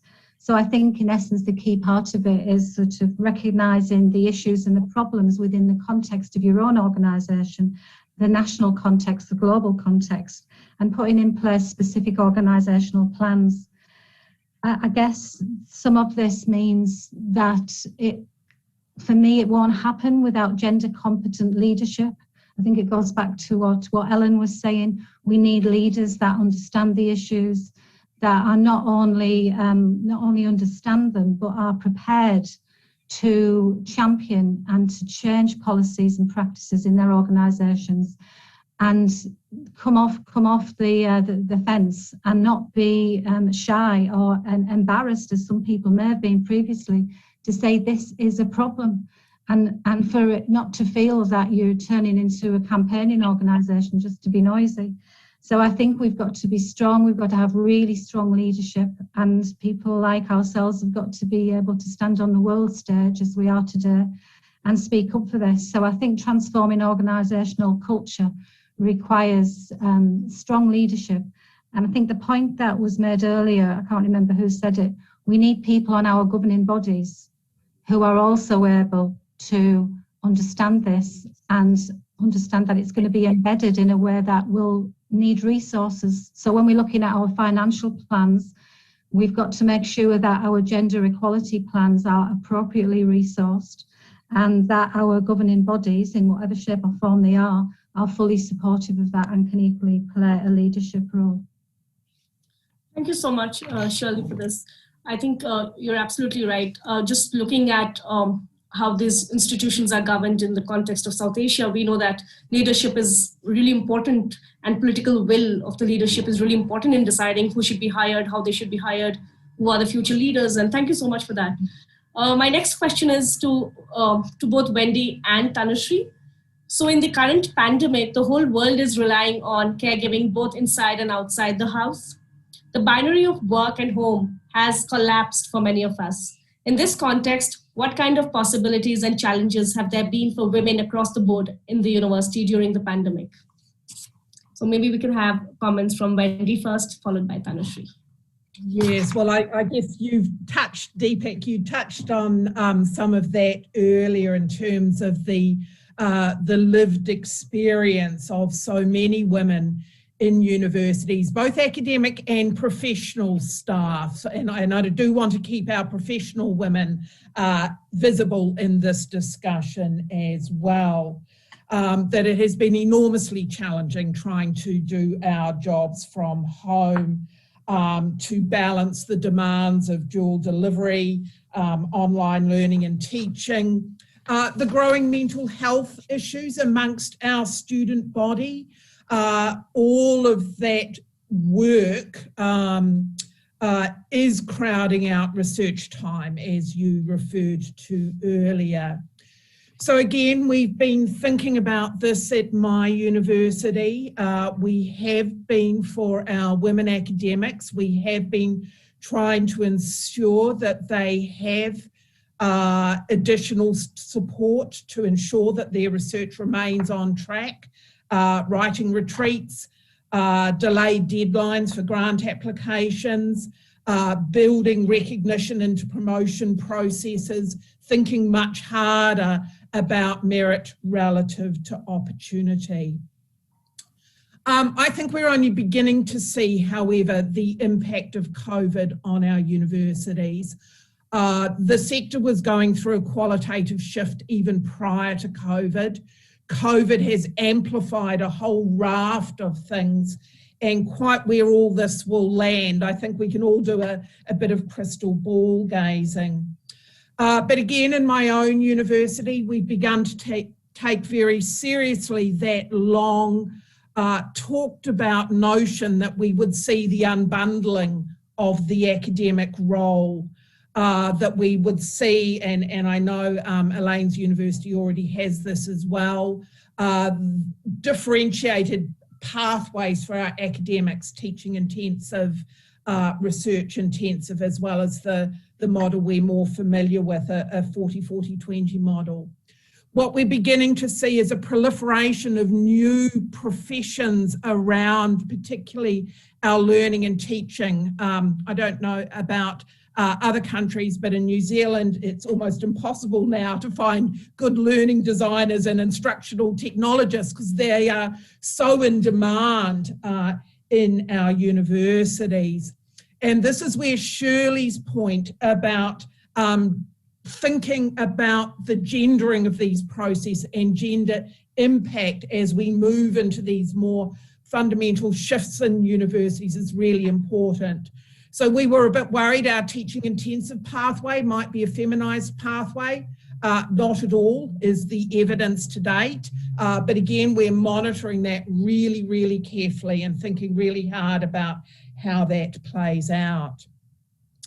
As I said earlier, I did want to talk about our professional staff because certainly at our place, one of the unexpected aspects of COVID has been that while flexible working was long a part of many academics' lives, you know, they worked around other commitments and, you know, they were there for their meetings and their research and learning and teaching, but, you know, they were in command of their own time.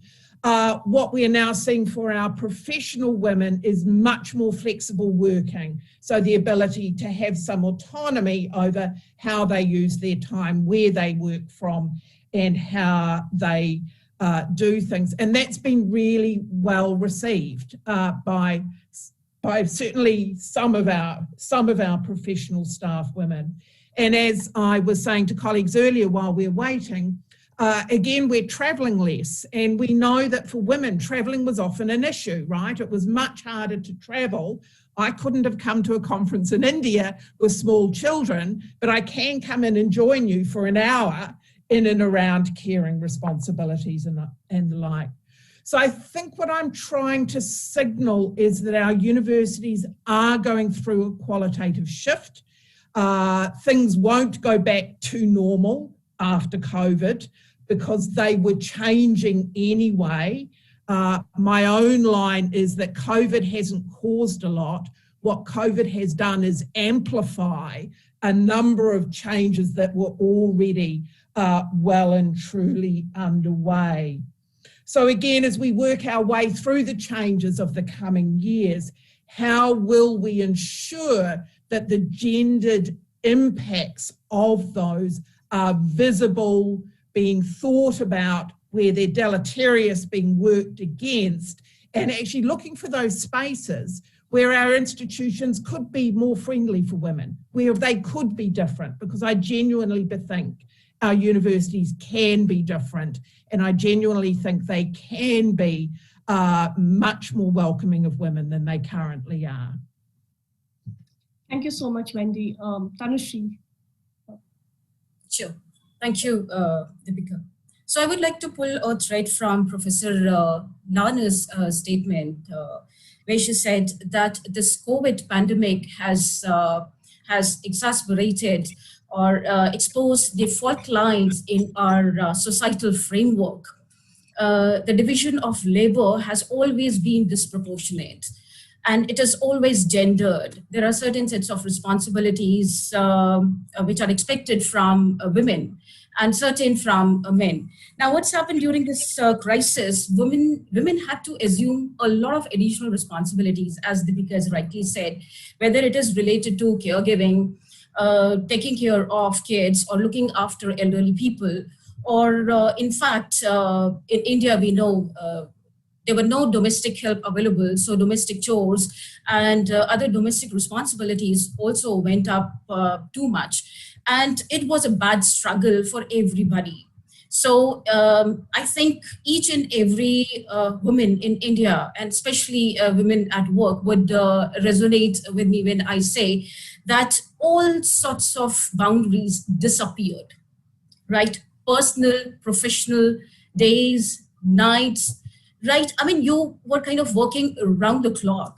And many times one was compelled to ask, I mean, half days and nights started trespassing into each other's territories. There was no fixed routine. Everything is so entangled. I mean, you just cannot focus on one thing. There would be multiple things, and multitasking was actually put to test during this COVID times, and especially for working women who had to struggle, who were trying to struggle to strike a balance between their work and life. And there's something very interesting that I read sometime, and this again is coming from the World Economic Forum itself, which said that, you know, the pandemic has set gender efforts by a generation or more back, right? So pandemic actually has undone a lot of efforts that were made towards ensuring gender parity and gender equality. And even for that matter, the UN General Secretary, he also said that we are already seeing a reversal in decades of limited and fragile progress on gender equality.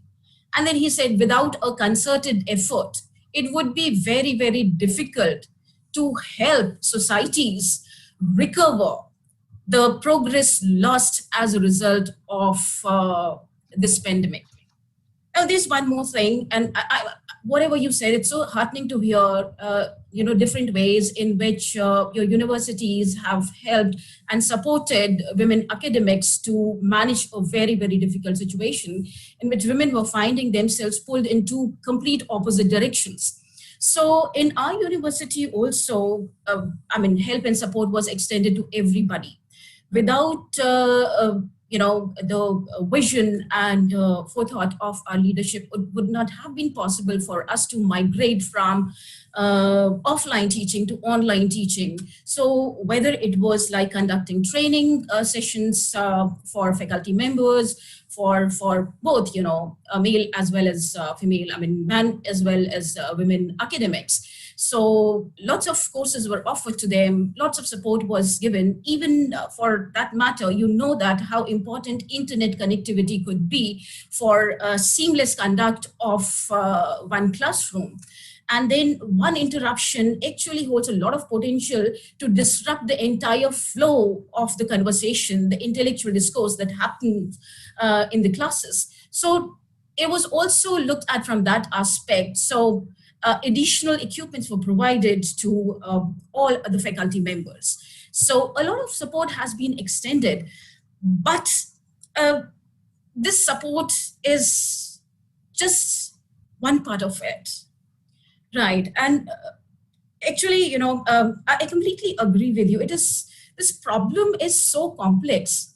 To me, it appears like a kaleidoscope. You just twist and turn this kaleidoscope and you see a complete new pattern. So, you can look at it through lens of psychology, sociology, biology, economy, right? So whatever support, all the universities for that matter, and that's what I've been reading, have done their best to ensure that their faculty members, even women academics, are adequately supported and equipped to conduct online classes and also to an extent manage the demands that COVID pandemic actually threw at them. But we also have seen the rise in domestic violence cases. And that's where, higher education institutions or universities cannot do much. And those are the things which actually undo all the efforts which organizations, workplaces extend to their women employees. So I think, looking at workplace and workplace condition is fine because that's the only thing which is in control of the universities. Beyond that, there is very little they can support. Yes, there is one thing which, if Deepika permits, I would quickly like to mention. And as she also rightly said, that university also has a certain role to play. Whatever happens in society impacts university also in a way. Any higher education institute is a microcosm of the society, right? So whatever happens society gets reflected in the institution as well. So, but then university is one place which has a very, very significant role to play, not only to get impacted by the society, but also to do something to impact society. Right? And that is the time when we actually need to say, when students enter our institutions, they enter with lots of assumptions, beliefs, stereotypes, self-images, images of self and others, right? And these stereotypes and assumptions are formed as a result of their experiences, exposures, and encounters of many years, social norms, social conditions, and also the images of social mirrors. We do see our images in these social mirrors. So perhaps we as society need to understand that when our students graduate, do they graduate with those reinforced biases and stereotypes, or their stereotypes and biases are redirected? So do our students graduate with those shattered stereotypes or more strengthened stereotype? If we are able to actually focus on this bit, right? For this, perhaps we need to exemplify a few things more. We need to illustrate a few things more. If students don't get to see us practicing what we preach, we may end up reinforcing their assumptions and stereotypes rather than shattering them. Thank you. Over to you, Deepika. Thank you so much, Wendy and Tanushree. I think we've had a very rich set of reflections from all of you. And I think one of the reflections that came in was on intersectionality and diversity. And how do we think of diversity beyond just women? Though today's conversation in this panel is focused on women, but how do we think of diversity beyond that? Because there is also this idea women is not a homogeneous category. Women face oppression differently, but also within that, we also have gender as a spectrum. And we have sexual orientation, for example, sexual minorities, we have caste, race, class, and other factors. And I think those conversations are also very important. And I'm hoping next time we have that conversation as well. But let me just start. I have a lot of questions. So I'm going to just put a few questions to you. And maybe whoever wants to sort of respond can respond. I'll read one or two questions and then we can have a set of responses. And then if we have more time, I can do a second set of questions. So let me read the first one. It's from Vishal Kumar Rai, and he says, in the context of theme of the session around breaking the glass ceiling of one gender, Is there any foundational difference in gender equality and gender neutrality? So I'm not sure if anybody wants to take that up. I'm happy to start that, and I'm sure everybody has a view. There is a very big difference. Gender neutrality is actually a very unhelpful concept because it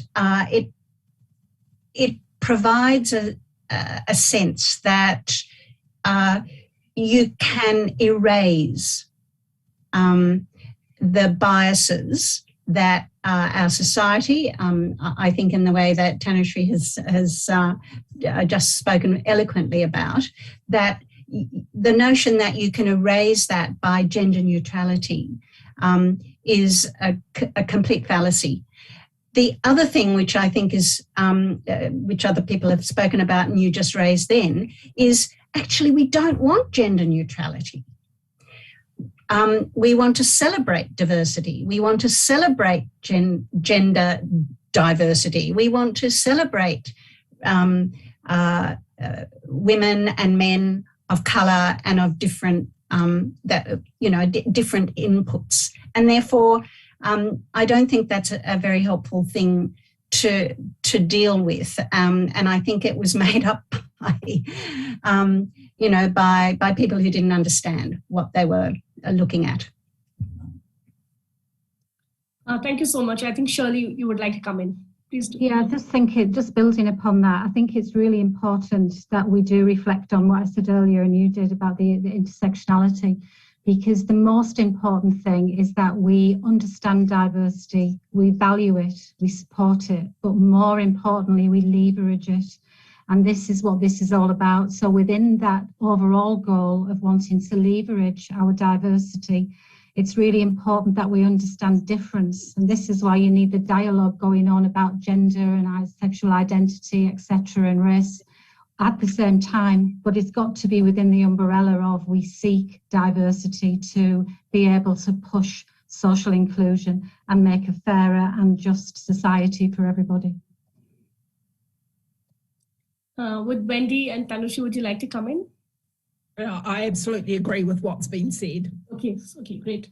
So Tanushree, would you like to come in, or should we move to second question? We can move on to the second question. Okay. So there are many questions. I'm just going to randomly choose a few. I think we have about 15 minutes. So there's a question from Parth Netani who says, school education system has majority of female teachers, at least within the Indian context, where higher education has majority of male teachers, as argued by Professor Tanushree, where she stated the data of HEI. How do we explain this disparity? So maybe this is directed to the Indian context. So maybe Tanushree, you can come in, and then yeah. Sure. So this question is from Parth, right? So my understanding of the situation is there's no problem at the lower level or even middle level management in higher education institutions. The problem is at the top level leadership position. So even if you look at number of professors and deans and vice deans and center heads and area chairs, head of departments, there are still many. But the main problem is the senior leadership role. The topmost leadership position. And I think Professor Valvray mentioned about something that worldwide it is close to 20%, if I'm not wrong, 20% of the senior most leadership positions are held by women, right? So in India, it is close to just 7%. And that is something very, very alarming. Unless and until that position changes, you actually don't see positions at level below changing much, right? So more number of women leaders, if they lead your organization, you have the person as a role model for lots of others. I just spoke about social mirrors. There's so many biases. And when we talk about biases and stereotypes, it's not that only men folk or men academics have certain biases, certain stereotypes. Look at our own selves. Because of this social conditioning, because of the information that we keep bombarded with, because of the so many norms, right? Our image of ourselves is a little distorted. We also have many times this imposter syndrome, right? Wherein we are not very confident of our own ability, right? We may be equally capable, but then there is certain self-doubt.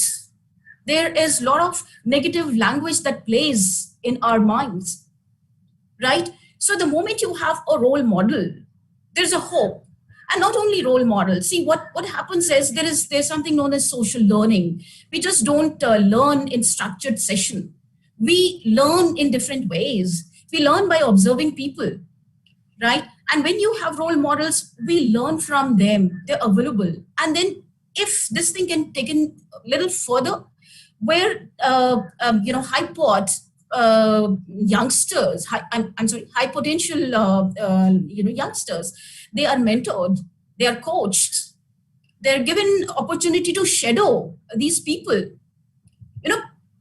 I guess because these things are missing, that's why we see this vacuum, or whatever the current state of affairs is not one should be very, very, proud of. So I think it's the same thing that explains, stereotypes, biases, assumptions, self-image, social norms, social culture. But this is something, and I don't have any answer to it. Let me take one last minute. So I really don't know, what is the criteria which is kept in mind for selecting people to go up. So is enough training, hand-holding provided to women to acquire, to enhance those skills also? Because it is a lot more than teaching and research. Administrative leadership is altogether different things. I mean, it would be related to planning, strategic planning, financial planning, institution building, and so much more,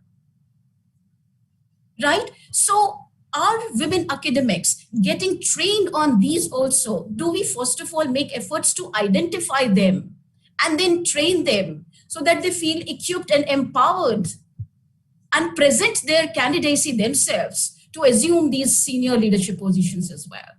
Thank you. Thank you, Tanushree. I think we all know how deeply gendered academia is, right from our classroom spaces to board meetings, to faculty meetings, to workshops and conferences, with a lot of mansplaining and of course, publication processes. We know a lot of women who drop out, because they can't really sort of cater to that expectation of publications and promotions. So I think what Wendy said earlier about promotion policies, just having some kind of training around unconscious biases, I think all that is really important. But the fact remains that there are very few women in the higher education sector in the Indian context. I mean, all leadership is upper caste men in India. So how do we think about that? I think it was a very important question. And I think while, of course, there are societal norms, but as an institution, if you're going to have a university, how do we have inclusive policies? And what do we do about institutional discrimination, like not having paid leave for childcare, or just having limited paid leave and immediately coming back to teach, or not having crash facilities on campus? I mean, we know that we are marred with those. I mean, we in Supreme Court had crash facility only 3 years back because of some activism by some very big women activists and lawyers. So I think there are institutional issues with the idea of why women don't come to this workforce in academia, and and it can be a very competitive. I mean, there are a lot of mental health issues, which comes with what kind of expectations there are. But thank you so much for highlighting that. I have time for one more question. Maybe all of you can respond. It's a general question. So this is a question from Sanyukta Saxena. And she says, is investing in gender equality not akin to smart economics? Why would one not want to achieve the best potential of the resources by sidelining the other half of the population? I think the answer is yes. I think that's what we've been saying. It's very simple. It is very clear. We do need to invest in doing all the things that you've just been talking to. But I think one thing that we do need to all embrace is the responsible use of research metrics. That's we're in sign up to DORA, which emerged from San Francisco in America, and that will help to balance how we assess the quality of people's individual outputs. Right. No, absolutely. Would Ellen and Wendy and Tharoor? Yes. Yes, please. Look, thank you. Look, again, the answer is yes. I would like to take the opportunity to promote a set of action plans that a group of universities across the world put together last year. And it's called Transforming Women's Leadership Pathways. What will it take for equality in leadership by 2030?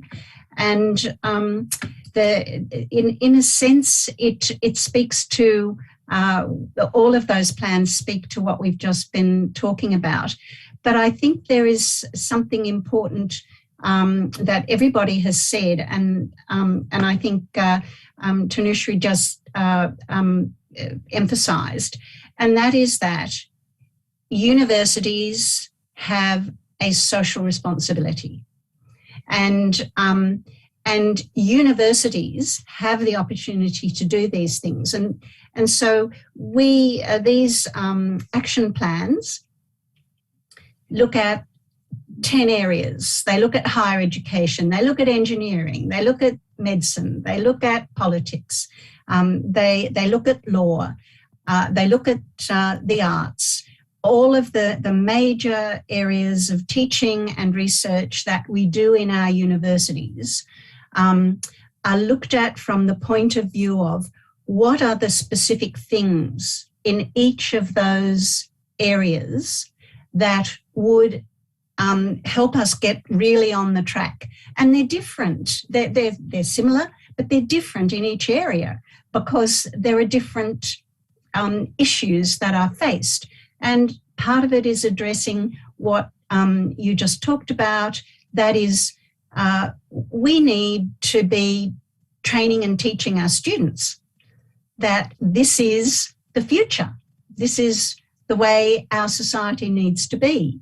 And that if we do not do this, going back to the question you just asked, if we don't do this, we do not have the wealth and the depth and the capacity that our societies have ahead of them if we use all of the diversity, gender, people of colour, everything, and people with disability. So it's everybody needs to be in the room. Thank you so much for that. Wendy, we'd like to hear from you on this one. So one of the most influential things anyone ever said to me was, don't complain about the university. We are the university. If you want the university to be different, roll up your sleeves and get on with it. And that's partly why this evening I've really emphasised the things that we're doing to make our universities different. Now, it's not easy and we're not going to do it overnight, and it's a multi-generational struggle, but our institutions can and will change. So I'm an optimist, that's just me by nature, but I think that question about investing for gender equality, some of the really great ideas that we've had in this session, the importance of role models. But I think my final comment is to really emphasise the fact we can be different and we have to be different. And that's a collective responsibility. It's not just a responsibility for women to make our universities different. This is a social movement. It really is a social movement. Thank you so much for that, Wendy. Tanushree. Thank you, Deepika. So I do agree with all that has been said. It does make a lot of business sense to exploit all the possible human capital.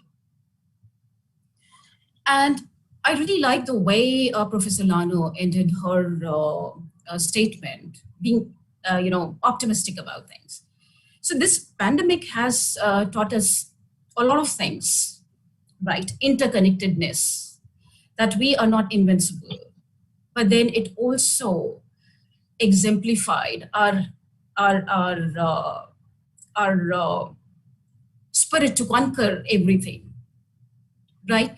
So if you look at the kind of change which has been achieved, the magnitude, the scale of change which has been achieved by all the universities at the world level is unimaginable, right? In less than a month's time, if I take into consideration the entire response to the COVID pandemic, right? In less than a month's time, all the offline teaching was migrated to online teaching in no time.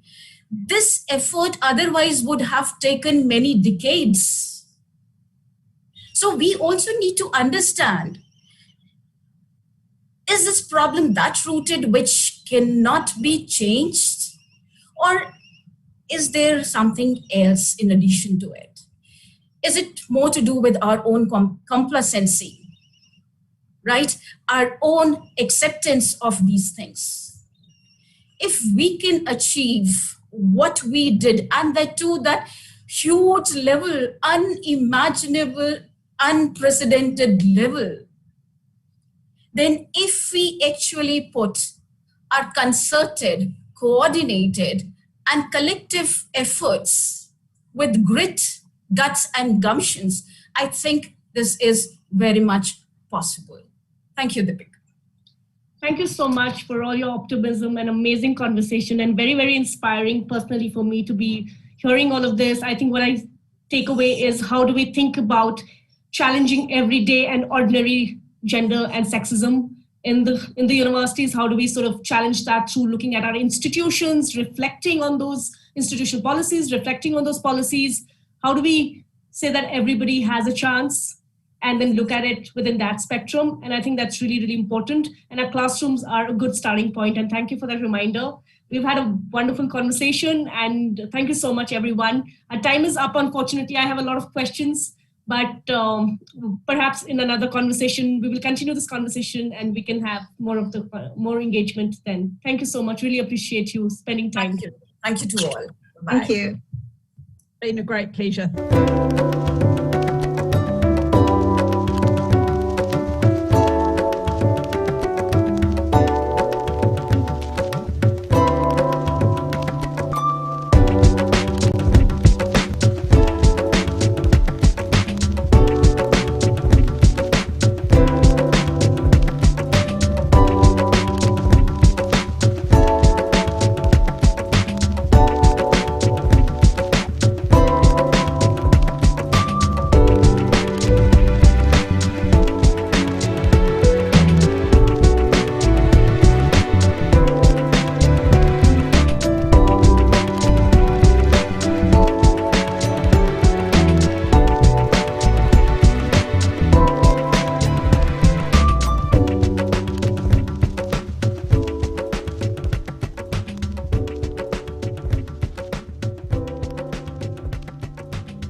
We are live, sir.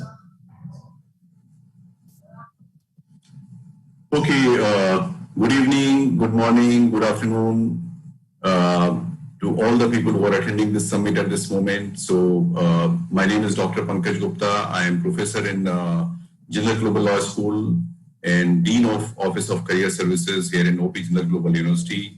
And I have got a very distinguished panel with me, starting with, we have Professor Marvin, who is president of the Pace University in the US. And we have Professor Sharon, who is the interim Deputy Vice Chancellor and a Senior Vice President with the Monash University in Australia.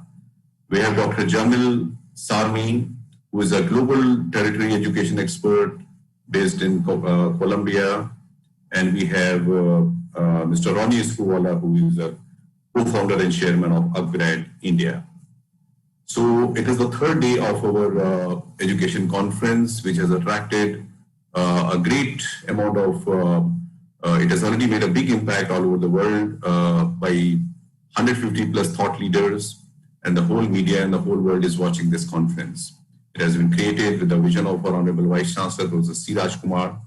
So with this session, we shall be discussing about what is the future of work, and also that what is the future of internship and placement, and what are the global experiences, what are the disrupting technologies coming at play, and so on.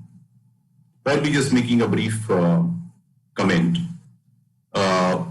It has been a lot of discussion about making students in the job ready. Some have been saying about career ready.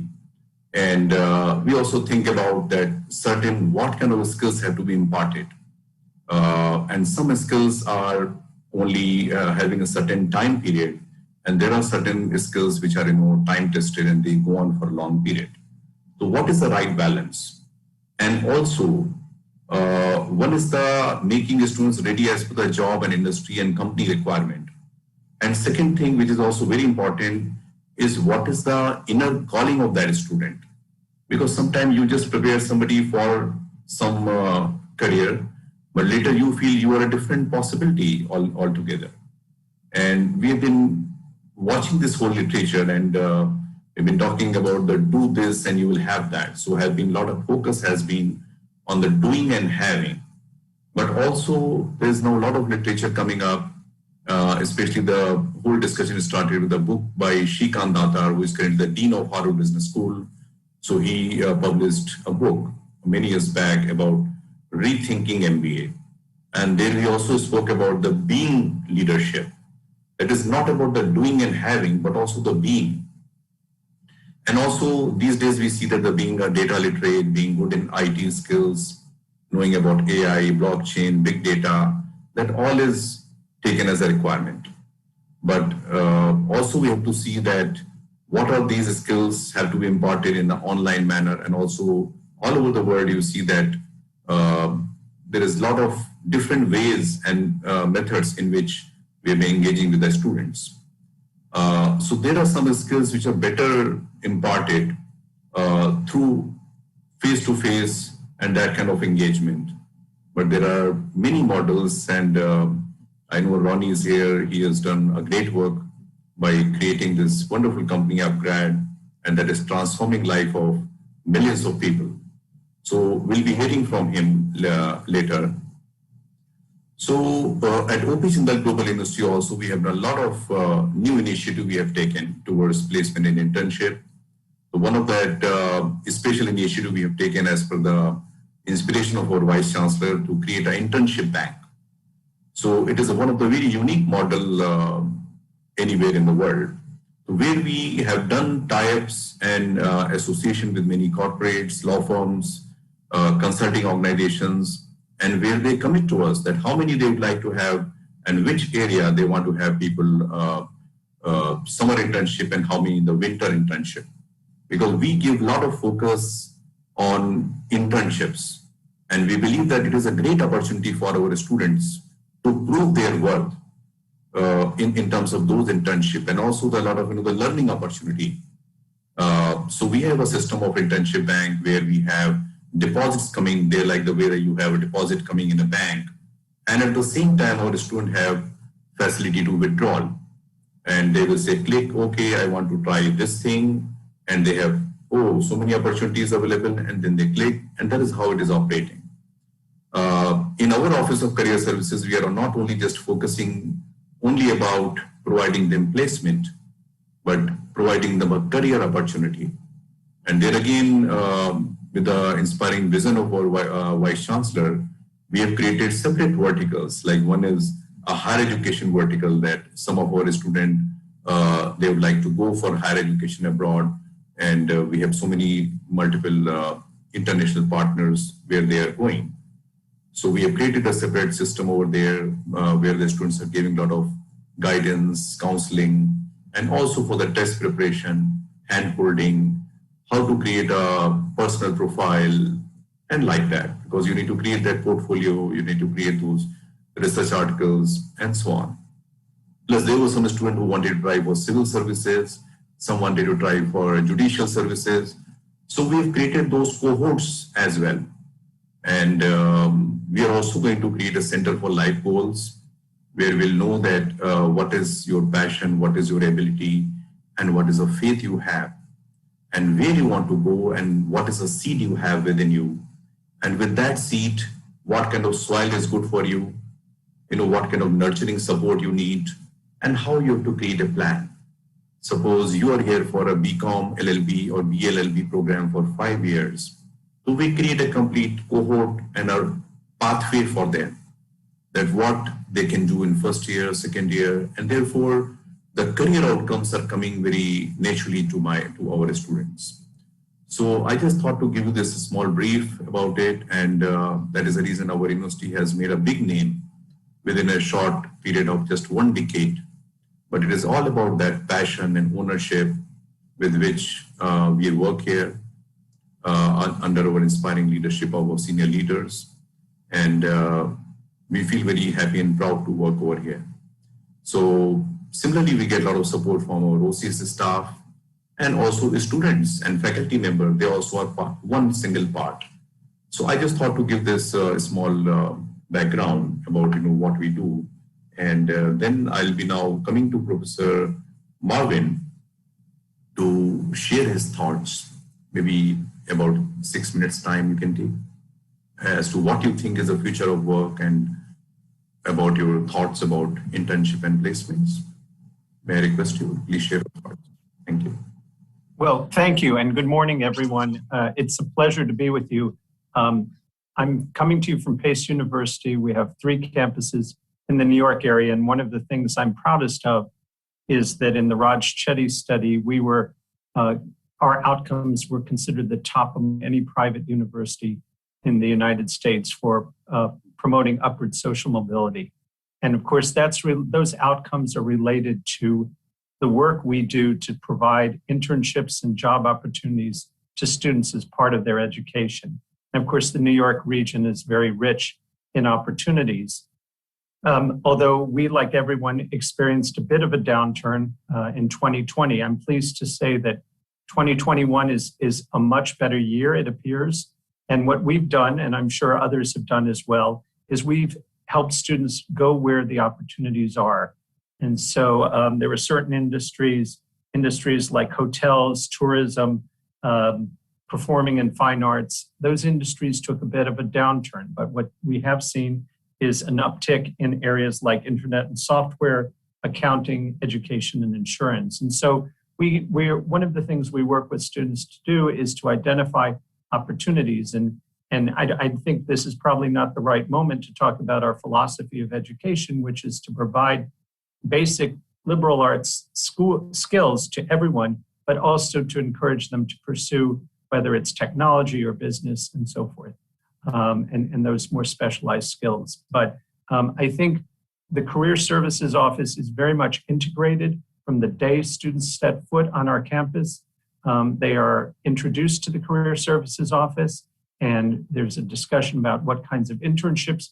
And we think there's a benefit, even if you go to an internship that you decide is not the one for you, because of course that's part of the exploration. And we're talking primarily about undergrads. Obviously, graduate education is different because people are generally more focused. I think the future of work for educated people is very bright. I think that that also means that we're going to be seeing, at least in this country, a lot of people who are going to be going back to school, non-traditional age students, because that's where the jobs are, with people with experience in higher education. So I'll look forward to hearing from the rest of you and learning as well. Thank you.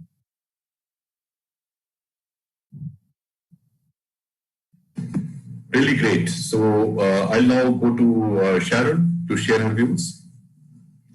Thank you so much. And similar to Marvin, thank you for the generous invitation to be here with you as part of the summit. It's heading into the later evening here in Melbourne, and I'm coming to you from Monash University in Australia. And it's just terrific to be part of such a wonderful panel and have an opportunity to also talk with your terrific audience as well.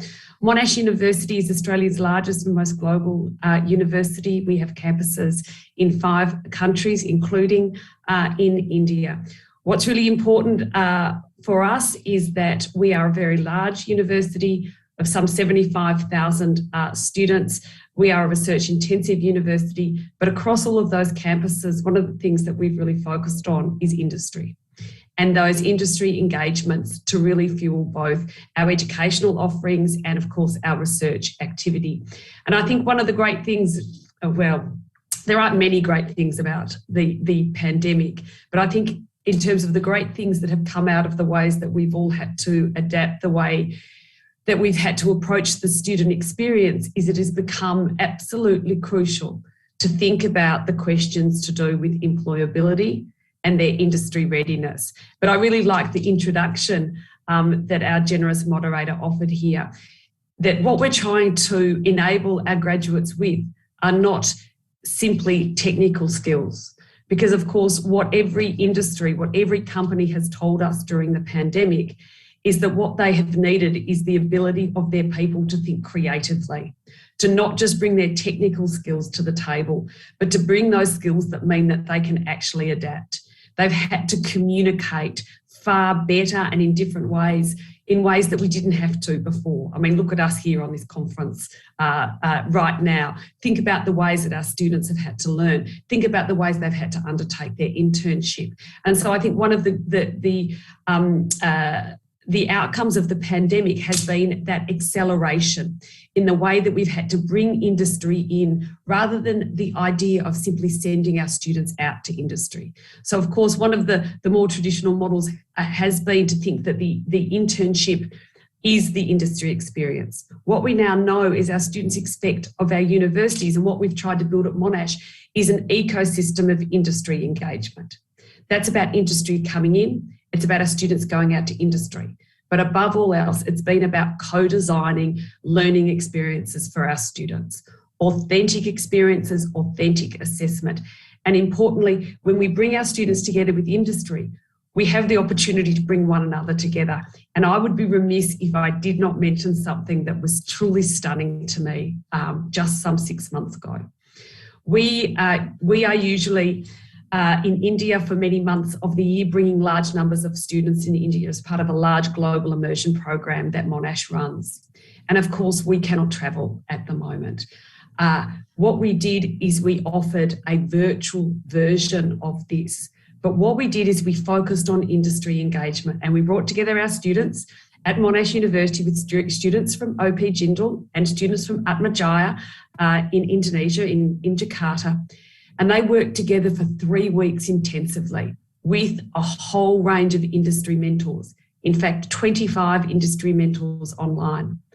Now, when you believe deeply in immersive international experiences like I do, you come into those experiences thinking, this is great, we're forced to do this online, we're forced to do this kind of industry engagement online. We'll just make the best of it, okay? We'll just try to do our best. It will never be the same as face-to-face.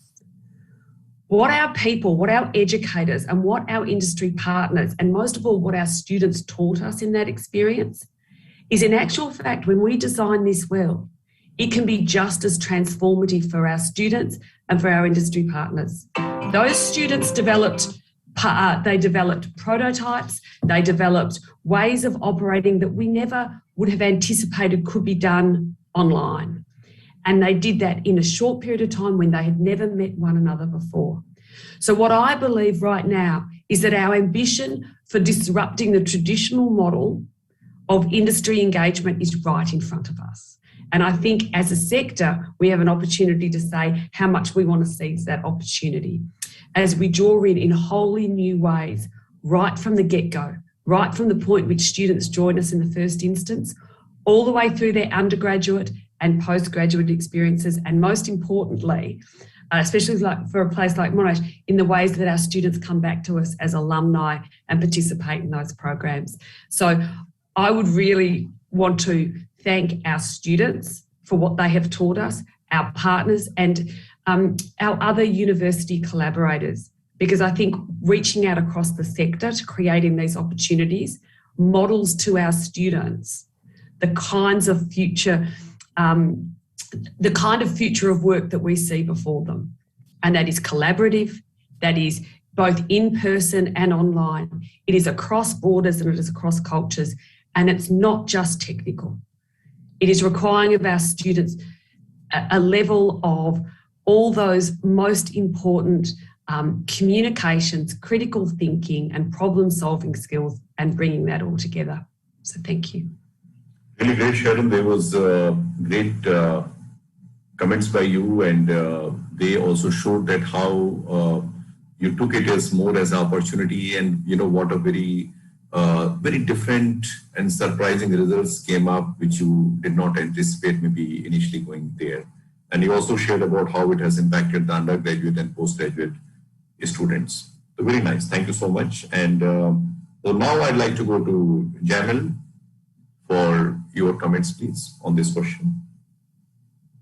That is COVID. Yeah, sure. Please. Thank you very much, Chair. And I think Sharon has provided us with a very comprehensive analysis of the new opportunities offered by the in the context of the pandemic. And like the other panelists, I don't come from any particular institution, but in the past year and a half, I've been observing the impact of COVID on higher education worldwide. And I would like to perhaps to summarize by saying that there are two sides to the impact of COVID.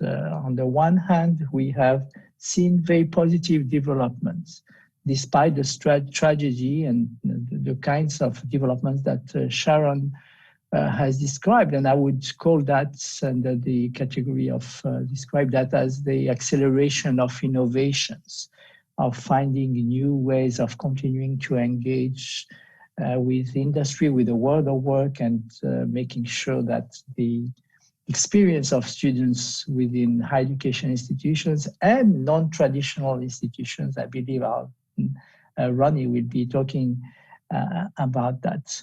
But at the same time, the other side is less positive, and what I've seen also is an amplification of disparities, and that all the good things that Marvin and Sharon have been mentioning it's true, they are available to students in some institutions, in some countries, but we have to recognize that the pandemic has also led bare the huge disparities that we can see among countries, within countries, among institutions, and among students. Even before the pandemic, I think that the acronym VUCA, which you are all familiar with, was a good way of describing the new world in which we live, a world of vulnerability, of uncertainty, of complexity, and ambiguity. And if that was true before the pandemic, I think it's even truer for now, to today, after in a world that will never go back to what we used to call the normal. And I think we have to make sure that these opportunities are really available to all the students. So connectivity all of a sudden becomes something very important. I remember in my, I used to work with the World Bank, and now I continue to work as an independent consultant. And my last professional trip before the pandemic was in took me from Asia to Africa. And I remember being in Sudan and then in Nigeria, these two countries where I would not have one meeting without a power outage. We're not even talking about connectivity, the basics. And sadly, and I know that, even in the subcontinent, notwithstanding the great work that is happening within the top universities such as OP Jindal Global University and others, you have also many, hundreds of thousands, sometimes millions of students who have struggled with connectivity, with being able to continue to participate. So I think when we talk about the opportunities during the pandemic and after, we really have to keep in mind the two sides of the coin and see how each institution must make sure not only to reach out to all its students, and I've seen fantastic experience here and there, including professors, because one of the challenges that in disciplines where you need field work or hands-on activity, virtual internship will not always work, or virtual projects. And I've seen experiences where professors would go and buy themselves the kits and build the kits so that the students could still do the concrete experiences as part of their experiential learning, and then ship them to their individual addresses. So I think it's very important to look at both at the same. And the related point is that flexibility in the way institutions are managed and have been able or not been able to react is also very important. And not every institution is nimble like Jindal Global or your institution, Marvin, or Monash.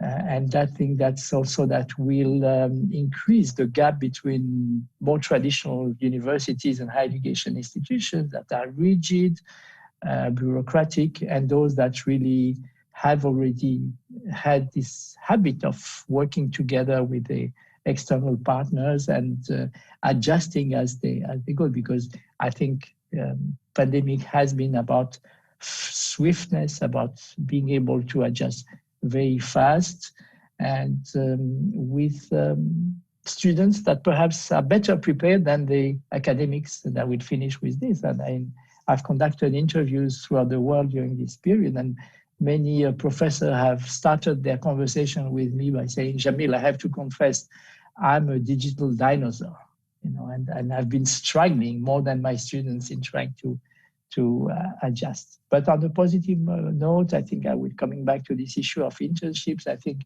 the way Sharon has described them, we've seen also a beautiful opportunity of not having to do internship only locally anymore.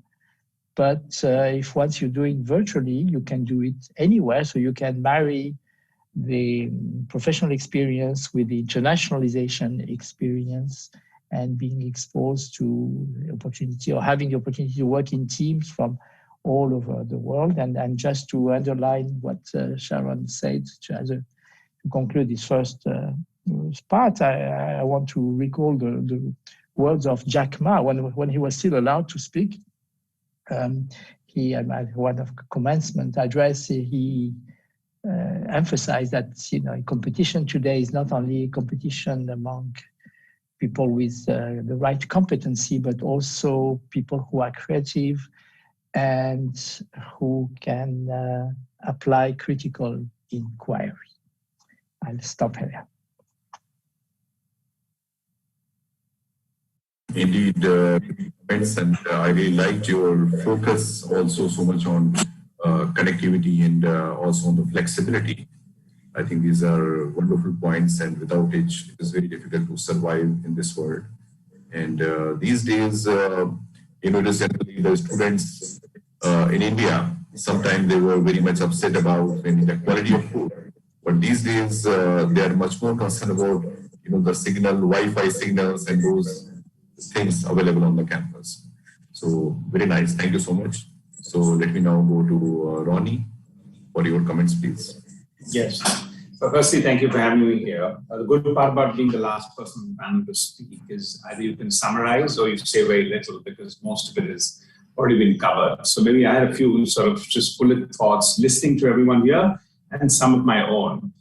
I think when I saw the title of Future of Skills and Future of Work, my first connotation, and especially for young students, young learners, young working professionals, it shouldn't be linked now to COVID, because frankly, if you ask me, the future of work was being debated, discussed, and sort of evangelized even before COVID, because it's not a trigger. I think the pandemic may hurtle us in a couple of directions, some unique, some different, some adjustment, some compromise. But forever, I think the future of work is being redefined. And I think people should not put that criterion that it's only a trigger of the pandemic and it's the new world versus the new order, etc. So I think this.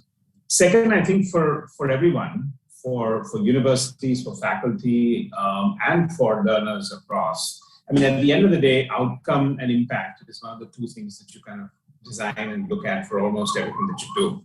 And I think, therefore, when you're looking at the future of work and you're looking at internship, I think outlining what is it that we want to create as an outcome. And, for a university at that stage, the outcome is obviously to see that people are well placed and they're well skilled in the entire process. And for the student that's coming in and for the learner that's going out into the world, there's a lot you have to evangelize and think about when it comes to the impact. And I think if you look at these two words, I find them to be critical words for the 21st century of what the future of work would also define.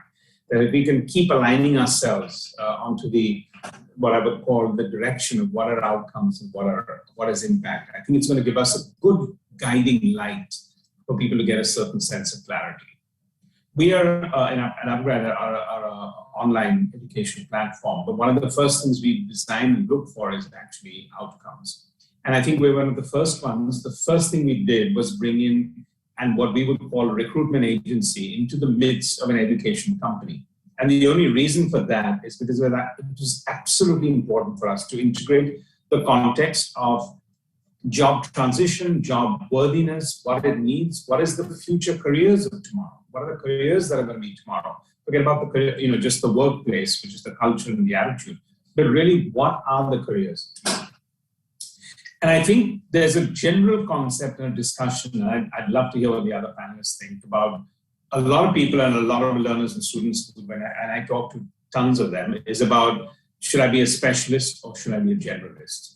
And is there something in between now? Is there a new word being coined, like Bitcoin equivalent, which really is a half breed of a generalist and a specialist? And I think if you look at that, whether you're an intern or not, that's something that I think that requires the discussion. And I think that requires clarity for the generation that's stepping out today, because actually it's one of the most asked questions when I'm talking to a lot of people, whether I'm mentoring them or just curiosity-wise talking to them. And last, or second last, I'd say, I've been a product of soft skills. And by that, I mean that I haven't really gone up the ladder. My brother did his PhD in HR, and I'm from that person, I might look like a black sheep in the family because I didn't really go out there and graduate big time. So I'm a product of soft skills. And I just completed and launched a book 6 days back. I'm not an author by any stretch of imagination, but I launched a book on soft skills because about 100,000 students, and talking to them later, learners, working professionals, I found that our focus on hard skills is so good and strong and conscientious that we actually miss out on that. And if I looked at the top 3 elements of why they would not hurtle forward in their career after being, great at law or being great at data analysis or great, a data scientist, was really soft skills. And I think today, whether it's internship or the future of work, I have to say, especially more for the students, even more than the faculty, that the round-ended person is going to go forward in whichever way you look at that. And I think in the Western world, because the education system teaches you to be a lot more competitive in the classroom, you don't look at soft skills as a very important part. But I'd say there's more than half the world in terms of half the world's population, where soft skills has to really come to a very high level to round the person up. And lastly, to everyone, I would say internship, it almost sounds like the first step. But I think as someone who's been in a working career and a first generation entrepreneur myself, I feel like an intern every year because that keeps me really excited about what I want to do. So you've got to figure out, internship should not mean temporary and momentarily. It should mean that I'm constantly learning and I'm constantly absorbing and I'm constantly adding value and I've got a high level of energy. And if that's what internship goes, I don't think we need to keep redefining what the future of work is. Thanks. Thank you so much, Ronnie. It was very enlightening, and I think it, though it is not, you were not the last speaker, but also you gave a very good summary and also the complete perspective. So thank you so much for that. Now we would like to cover many things, but what I'll do now that I'll be also coming to one speaker, take their view, and then maybe we would like to add up, the extra points, because we still like to cover as many as possible, because a lot of students are also watching us. So one question which I want to ask you is, because the industry landscape is changing, their requirement, what of things, they are looking from the students. So how challenging was it for your university or your institution to keep up with that, changing requirement? And also in that way, providing the different kind of data skill sets you have to nurture among the students, and also the role of empathy, because it is also becoming very important thing. And many students are also struggling with, a little bit of stress and mental anxiety and those kind of issues. So, Sharon, would you like to share about your experiences? And then, sure. Look. Yeah, thank you.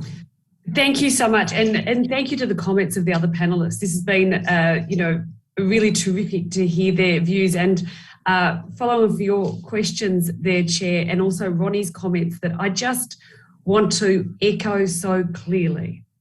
One of the clearest ways I can, in essence, answer your question and also respond to his comments is that one of the things that we do at Monash is we really prioritise something called the double degree. And that is where students are able to graduate with 2 bachelor's degrees, but not in double the time. In a 4-year period, they can graduate with 2 degrees. And what's really important there is that the employability of double degree graduates is significantly higher.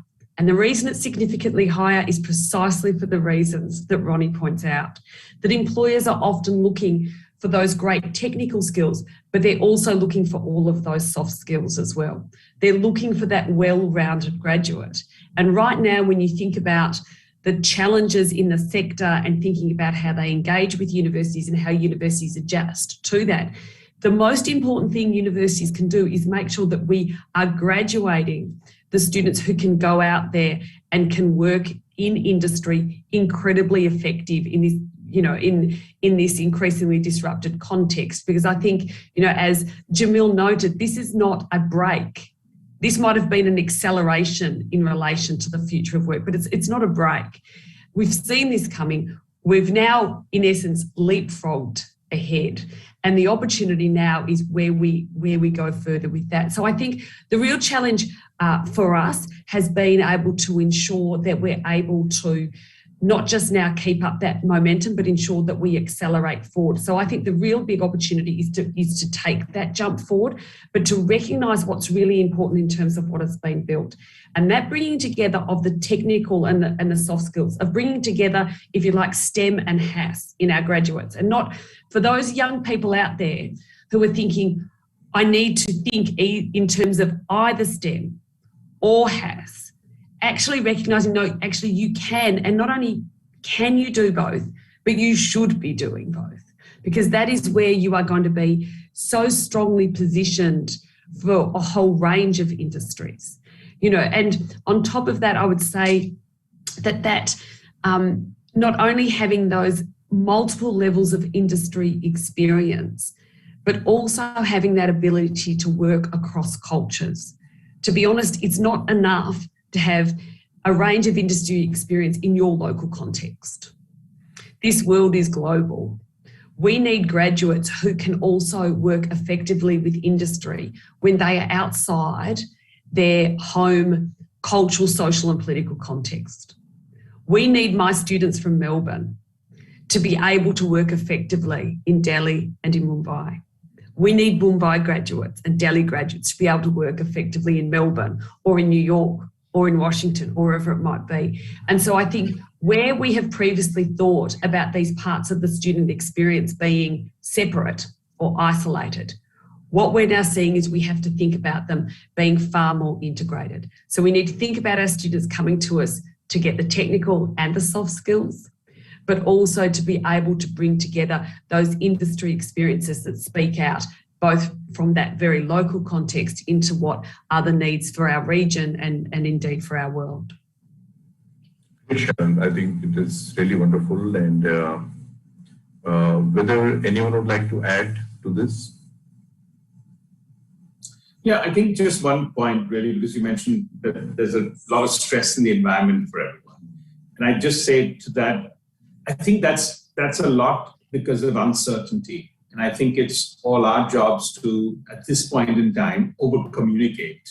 Because if we can handle and communicate on the uncertainty, we've seen that the stress level does go down. Because otherwise that stress level actually magnifies itself into a sort of, it snowballs into confusion, career confusion, and many other aspects, which I think will have longer term impacts. So I don't think what we've all calculated here is the, as long in COVID, we call it the long COVID, right? So, and I think we figure out what is the long COVID in education and in learning and in jobs today, because there is going to be the long COVID when it comes to working professionals and people in jobs, especially young people in jobs that are cross section.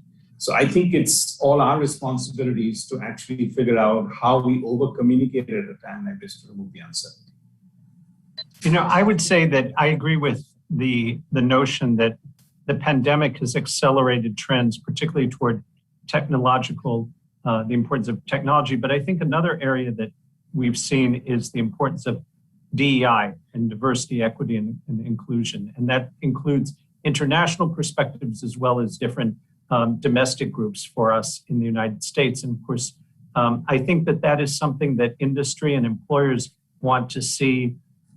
Students who have the ability to work with different people, different backgrounds, work in teams and so forth. And I think that's always been acknowledged to be part of the educational mission of most institutions. But I think the pandemic and all the resulting and all the events, including the George Floyd murder in this country and the discussions about that, I think that's accelerated the importance of that as well. And I think we'll all need to make sure that we are keeping up and doing everything we can on that front as well.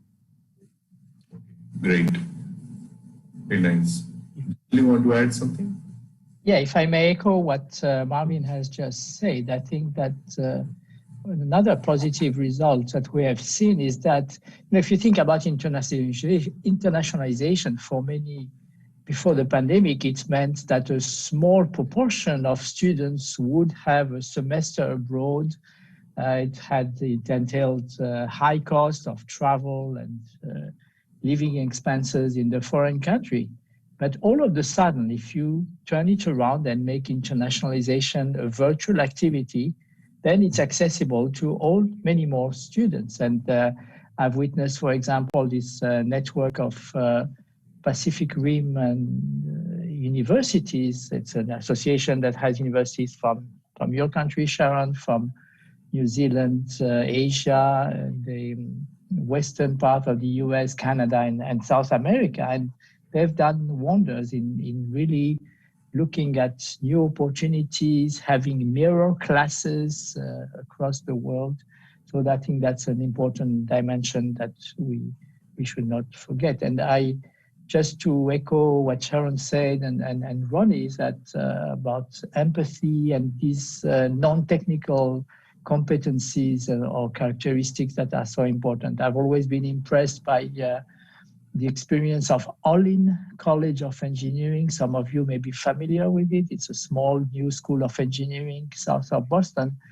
And their curriculum, their approach is really like a triangle. It's not only about engineering, it's also about entrepreneurship, and it's also about human values. So the students cross-enrolled at Wellesley College, and the founding president, Rick Miller, even though he's an aeronautical engineer, liked to have engagement with the students on the topic of ethics every year, because the dream of Olin is to prepare students who will transform the world in a positive way. So in this respect, it's very important to have these dimensions of empathy, of social consciousness, to when you prepare them not only for the world of work, but working in an ethical way, and you prepare them also as future citizens.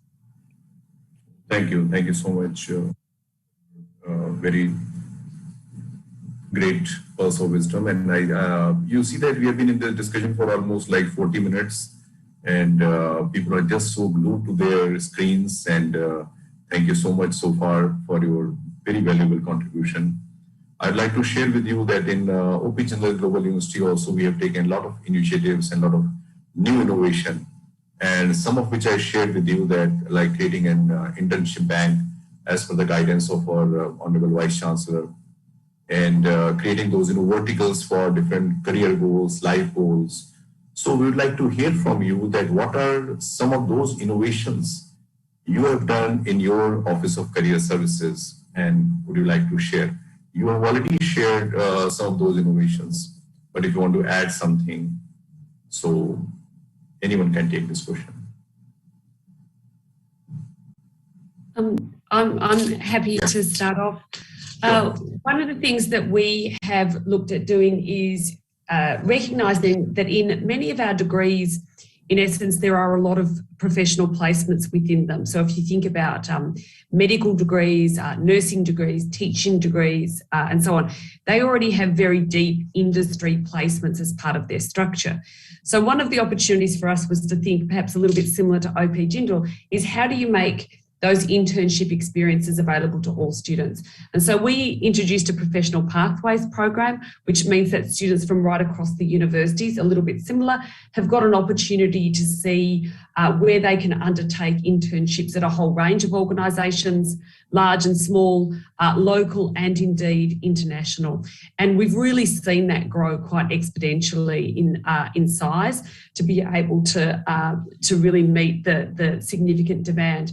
Importantly, what we have found is the need to put those experiences within curriculum. Okay, so we offer both in-curriculum and extracurricular internship opportunities. But I think one of the real challenges that we do need to keep in mind for the students that we have at Monash is they are often also perhaps working part-time and similar. So what you find in that is that putting those experiences in curriculum ensures that some of those students from non-traditional backgrounds can certainly take up those opportunities as well. So that more inclusive approach is really important.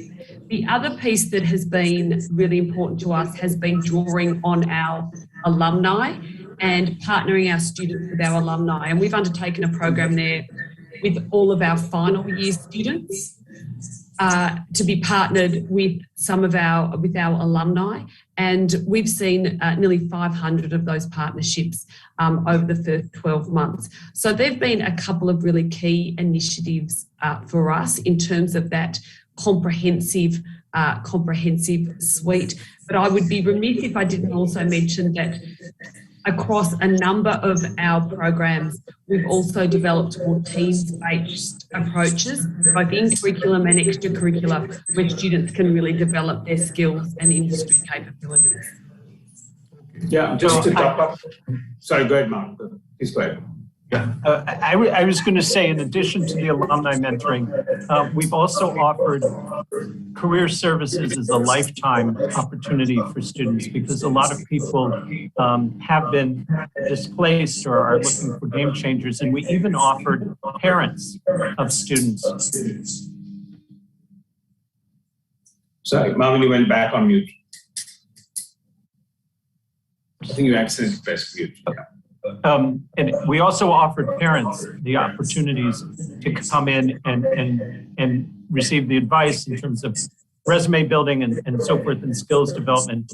The other thing I'll say is that we've developed programs specifically geared at international students, where we focus on companies and industries that are open to international students. And we also developed a special program that I was very proud of to place students in internships with organizations working at the recovery in New York, with social service organizations and others.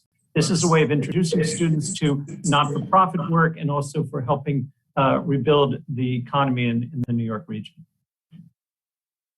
Thank you. Really appreciate. And in India also, we are finding certain sectors are doing very well, including the pharma, the healthcare, logistic and supply chain, web-enabled applications. But there are certain sectors which, as you know, because of lockdown, and they are suffering a lot. So initially, we have to also do a lot of rethinking in our engagement model, and also certain courses need to be enhanced, certain to be fine-tuned. So already, Sharon, you have covered about alumnus, and because we just have about 15 minutes time, and we would also like to take a few questions. A lot of people are already going to ask questions. I'm just conscious of the time. Maybe I'd not like to talk to each one of you, but I'd like to give you one question. That there are many times where we want to collaborate with the industry, we as an academic institution. But sometimes the response is not coming that forward from them. So what kind of innovations you have done in actively reaching out to the industry and creating a win-win situation and collaborations with them? So would you like to share some insight on that? Either Jamil or Marvin or Ronnie? I mean, yeah, I think corporates have their own agendas and they work at their own pace. I think unless we can address what's in it for them, they shouldn't look at this as a nice to do, but a need to do. And I think that's one part. So what has worked for us is, I think we start with a value proposition for them, number one. Number two, I think it's not short term, and they need to understand that this is something that will snowball and build up, because a lot of people in corporate actually expect something that's right here and immediate. And sometimes what I think academia wants to give is a little bit more of a slow ball approach to how you want to grow that. So I think just setting expectations on timing of how things will work out for their workforce and what can do in the partnership is an important one. The first one, as I said, is really what's in it for me in a very sharp sense, because otherwise they feel, oh, this is nice and prestigious to do. I'll do it as a one-off. I'll do it as a session. And then nobody really follows that up with it. So that's would be my third one. That if there is a sort of an annual chart or a follow-up, because what really happens is that everyone gets excited at the onset, and then you have a session or two, but then nobody sees it through. And therefore, even I think for universities, that they have, and I know most of them now have, you've got segments that look at people where you're looking at placements within companies. But if you can actually make specialists for people who come in from that, I think the connect is there, and it's time for it to happen. So it's not something that we should look at as an extracurricular or activity, but really something that is a core. Because at the end of the day, what you are doing, the world is connected, the corporate and what you do, internships, it's all kind of connected. And last one I would say is if they get involved with some sense of feedback mechanism that helps them feel that, if you could do this, this, and this, then the output over the next 3 years, because we hire 13,000 people, we hire 3,000 people from 7 universities across this region, that also would make a difference. I want to say that in addition to thinking about how we provide new employees, we also need to start thinking about how to help existing employees either update their skills or move into different positions. And particularly with places, I think I can think of a major accounting firm, a health system, a technology company where they've had employees and they want to help them grow and develop. And we universities need to be flexible, both in terms of using technology, delivering the product on nights, weekends, or asynchronously, and also thinking about short-term badges and certificates. We need to think about ways other than full-on degrees, because a lot of what the employers are telling us is that they don't really need a full degree. They need a certain skill or a certain area that's developed. And so we have a unit, and I suspect Sharon and others other universities have a unit that really focuses on this interaction and listening to the employers and trying to be flexible about the kind of product that we're willing to provide. Pankaj, if I may, I would like to emphasize 2 points that have been mentioned recently. The first one is that the relationship between universities and the world of work is not only about internship. Internship is just one dimension. It should be really a full relationship that includes having visiting practitioners, teaching at the universities, having members of industry participating in curriculum revision and development. You have applied research projects, university trying to solve problems that industry face. I've always been, I remember the first time I visited MIT and they explained to me that firms would pay $50,000 to be part of the MIT network. I think that's the best way that's what we would like to achieve. The second point is something that Marvin has mentioned twice, and I really want to emphasize that the lifelong learning agenda. Because, when you prepare your students for their career, it's not one career, it's not one profession, it's not one job. We are now in a lifelong learning world, and many universities pay lip service to it, but not many are doing what Marvin was just describing. So I think that's very important. In the past, I've tried to explain to people that for me, the shape of the university of the future is not the pyramid that it is today, where most students are undergrads fresh from high school and then a few graduate students. No, it's a star-shaped institution where the traditional students are part of it, but increasingly it's about this retraining, reskilling, career change activities, and are combining online and on-campus activities. So the University of the Future will be very different, and those of you who will start this process will be ahead. So you may be familiar with the open loop approach that Stanford University has introduced a few years back, where students go for 2 years perhaps, as they start their undergraduate degree, and then they go and work for a few years, and then they will come back. So I think it's very important to emphasize this lifelong learning dimension. Sure, thank you very much, Jamil. It was a great additional points. Truly appreciate that. Since we are running towards almost like finishing of our time, so I'd like to just add a few points here and see, even in OP Jindal Global University this year, our students have got many virtual internship. In fact, almost 100 plus students are doing internship in Australia. We have got Cyber EQ, we have got Australia India Institute, and 2 pharma companies who are there. And students are very excited. We got similarly this kind of virtual internship opportunities in 7 other countries. So in this case, our students are very excited and also the virtual internship, the virtual mentorship, as you mentioned, they're gaining ground. But it has to be done in a very structured way, and not only just the mentorship, but also the reverse mentorship. We are also now getting requests. We have been doing program like, the campus to corporate.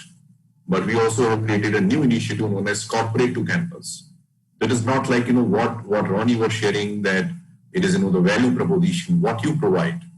So in this way, we know that the corporate head honchos, they also need somewhere to share their knowledge, sometime to share, their thoughts, and also like a bouncing board interactions. We have done this tie with Dabur and other companies in the past, where companies and their top executive, they will do a webinar with the students. And they will say, okay, it is my problem. How will you solve it? And then a lot of, the great ideas will come up, because they're looking at the situation from new eyes. And then there will be, certain freebies, certain, the things will be coming up. When I was doing consulting in many companies, my students were going with me, and we were solving problems together and also sharing the revenue with them. And also about the anxiety and stress part, it is very inevitable. But question is that when it is there, it has to be, if it has to be accepted, it has to be accepted gracefully. And these students are sometimes very, very restless sometimes. So we are creating a lot of programs for meditation, mindfulness, wellness, yoga nidra, so that they are in the right direction and with a restful mind. That also we are doing. And also we do a lot of training to our faculty members. that how to position like the online games, simulations, how to engage students in a more meaningful way. Because the student also sometimes they will just keep up their videos, and so we don't know what is happening. So we are discussing at the faculty colleagues how to make a difference over there. So we can just ponder over these things, but I'd like to ask still one more question that though we have only just 5 minutes left, and we have to take questions that. Is there any other way like the alumnus can play some important role in helping the career services at this moment? One university started a movement, each one take one. So they appeal to their alumnus. Can you please give your hand forward? And it was very successful model. So any last comments or questions? So it is open to anyone. I think Pankaj, alumni is a very powerful, very, very powerful tool. I think in the past we kind of used this as one of sort of nostalgia, or maybe the kids come to you, or they donate to the company or the organization or the university. But today, more than ever, in this lifelong learning process and continuing mentorship, they can be the best mentors. And it's actually a rolling one, because most people look at alumni's seniority, and I think alumni is going to be young and old as we go forward. They're going to be people of different age groups in alumni. And I think a lot of mentorship, and I talk to that with most of the colleagues that I talk to, that your mentorship doesn't have to be with someone older than you. I think the best mentorship, or maybe different mentorship you're now going to get, is from a lot of people younger than you for different reasons. And I think alumni fosters that and creates a very sticky approach, which actually can make a very different one, because you're sharing cross experiences without it being top down to you. And it's much more peer-to-peer. Okay, thank you. So I've got, certain questions. So we'd just like to take quickly some questions, if it is okay with all of you. Okay, thank you. One of the students is asking that, are the online internships really working? Are the students learning effectively? Do the firms and organizations look at a virtual internship at par with the physical ones, especially when it comes to considering students for placements? Similar kind of question is asked by other students as well. This question asked by Mr. Vishakha, Rohan, Shruti, Ritvik, and Utkarsh Mishra. So, any comments on this? About the effectiveness of the virtual internship? Yeah. Look, I think that, as I mentioned earlier, I think often when many of us first came to the prospect that we would have to operationalise internships at scale in a virtual way, we too had reservations and thought, perhaps there will be something missing here. It won't be quite the same. But the reality is these organisations are having to run virtually right now. Their own employees, their structures, their management, their leadership, everything is having to run virtually right now. So those interns, if they're going to have a future in that company or companies similar to it, they actually need to be able to effectively work in that context. And so, yes, it is different to face, but actually that's what industry needs right now. A face-to-face intern is not useful if you are in lockdown and you're trying to keep your company or your organisation going. So you need interns that can show you they have got the capability to be able to deliver on that company's needs in this operational context. So the idea that our students should wait until a normal comes back, until there's a normal face-to-face, is to actually miss what's actually happening across the world right now. We are having to operate at least in a hybrid space, if not in a complete lockdown space. And so our graduates, if they are going to be employed, are going to need to demonstrate that they can work effectively in that space. And so it's actually right now, the best internship you can have is a virtual one, because you're going to be able to go forward to your employers and be able to show that you can work effectively in that space. As we all know, it's not easy. It comes with a different and often unique set of challenges, but it is what is needed right now. And if that's what's needed by employers, then that's precisely the kinds of internships we have to create as educational institutions. Thank you, Sharon. You have really answered it. And perhaps Just to add to what Sharon said, just like traditional internships, they will be successful if you have clear learning outcomes that have been defined, and if there is proper supervision. Even though it's going to be virtual, but still you need to make sure that the students is participating and is learning and is provided this opportunity to grow through this virtual internship.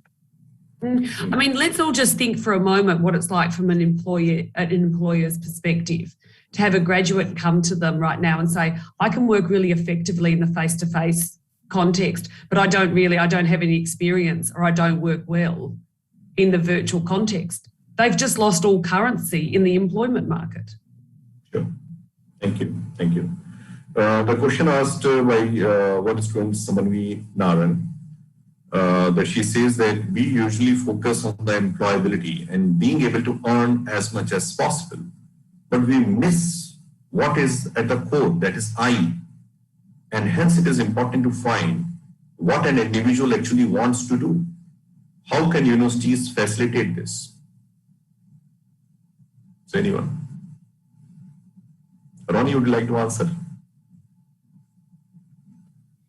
Yeah, I mean, I think it's a strong question, and I can see the crossroad you're in. All I can tell you is that's an ongoing process, so don't worry about it. You'll face that every 2 years, maybe 3 years when you look at that. That's not a consolation, that's not an answer, but I think it's a realistic state of approach. And I think, when you're looking at that, you need to understand that, today when people look for mentorship and career counseling, you have to go with what you think is really going to be what you want to necessarily do. And I think the incredible opportunities out there are tremendous. Now, you may have felt, but I've spent and invested a fair amount of time in formal education in a particular field, but now am I wasting that or leaving that behind because I'm looking at that? But at the end of the day, you're going to enjoy and be the most impactful and really have pride in your work on things that you know are your strengths. And I think all I can say is go where your strengths take you, because there's no other way to look at that. That's not an academic point of view, it's just a very life point of view. Very nice, Ronnie. It is, in fact, we have a Center for Ethics, Spirituality and Mindfulness over here, and we do many programs like Swabhav to Swadharma, Money to Meaning, Self-Awareness and Mindful Leadership. So these kind of courses, Jindal has so many great electives over here, but I think at a wider level, the universities have to look into this thing, that the I factor, what exactly you want and why. This need, are you just trying to follow somebody else's model? Or you feel there's something missing in me, therefore I need to go there? But I think these, I helped, the Johns Hopkins University in creating a Center for Life Goals, because I have an adjunct there and I had been a long association there. So I think this question is very valid, and since we are shortage of time, we will not. I'd like to add that my only advice to him is don't coin it the I factor. It just sounds a little bit very different. But I think you need to figure out what's your self-conviction and what's your level of what you want to do. But the I factor can be a little bit bordering on an arrogant way of looking at things, whereas actually what you want to be is very down to earth looking at things. Yeah. I'm taken with what you're both saying. Monash has just launched a Centre for Contemplation and Consciousness, and we have. I don't want to say it's the largest in the world, in case I'm just a little bit wrong, but I do understand one of the largest in the world online mindfulness MOOCs.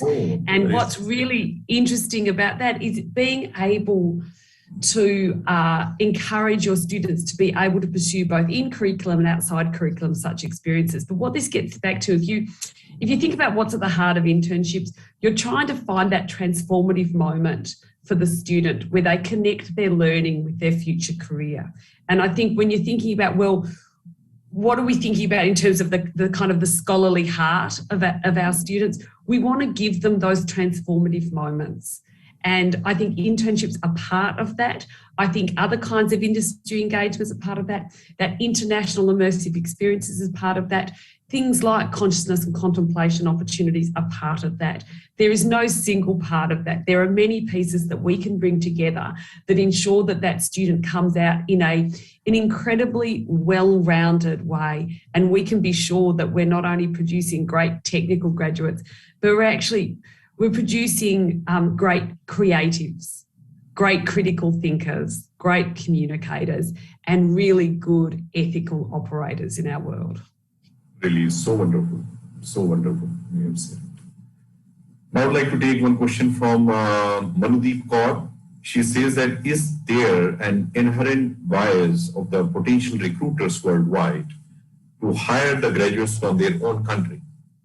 How can Indian graduates in the legal industry improve their prospects of working in the firms abroad? So would you like to offer any insight on that? Question is open to anyone.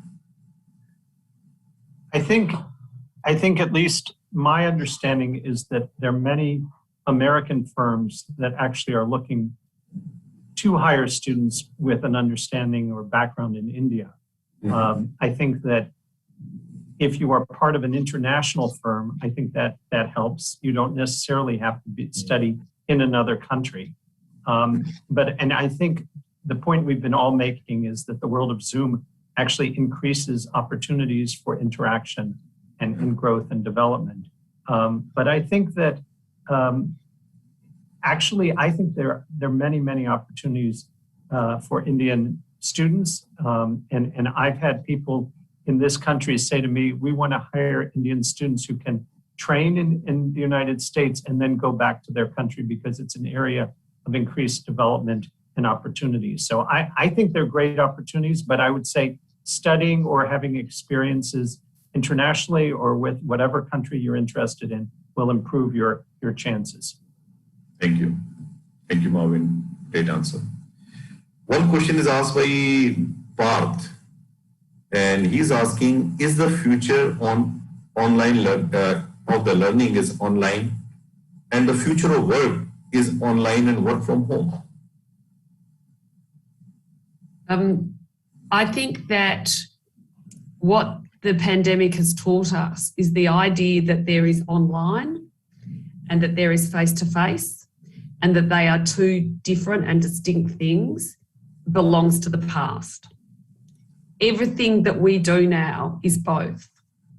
You cannot have an excellent education if it is not embedded in a rich digital ecosystem. Without that rich digital ecosystem, it is impoverished education. Okay? We have to think about these things as intertwined. In the same way, many workplaces, in one way or another, will have intertwined online and face-to-face aspects.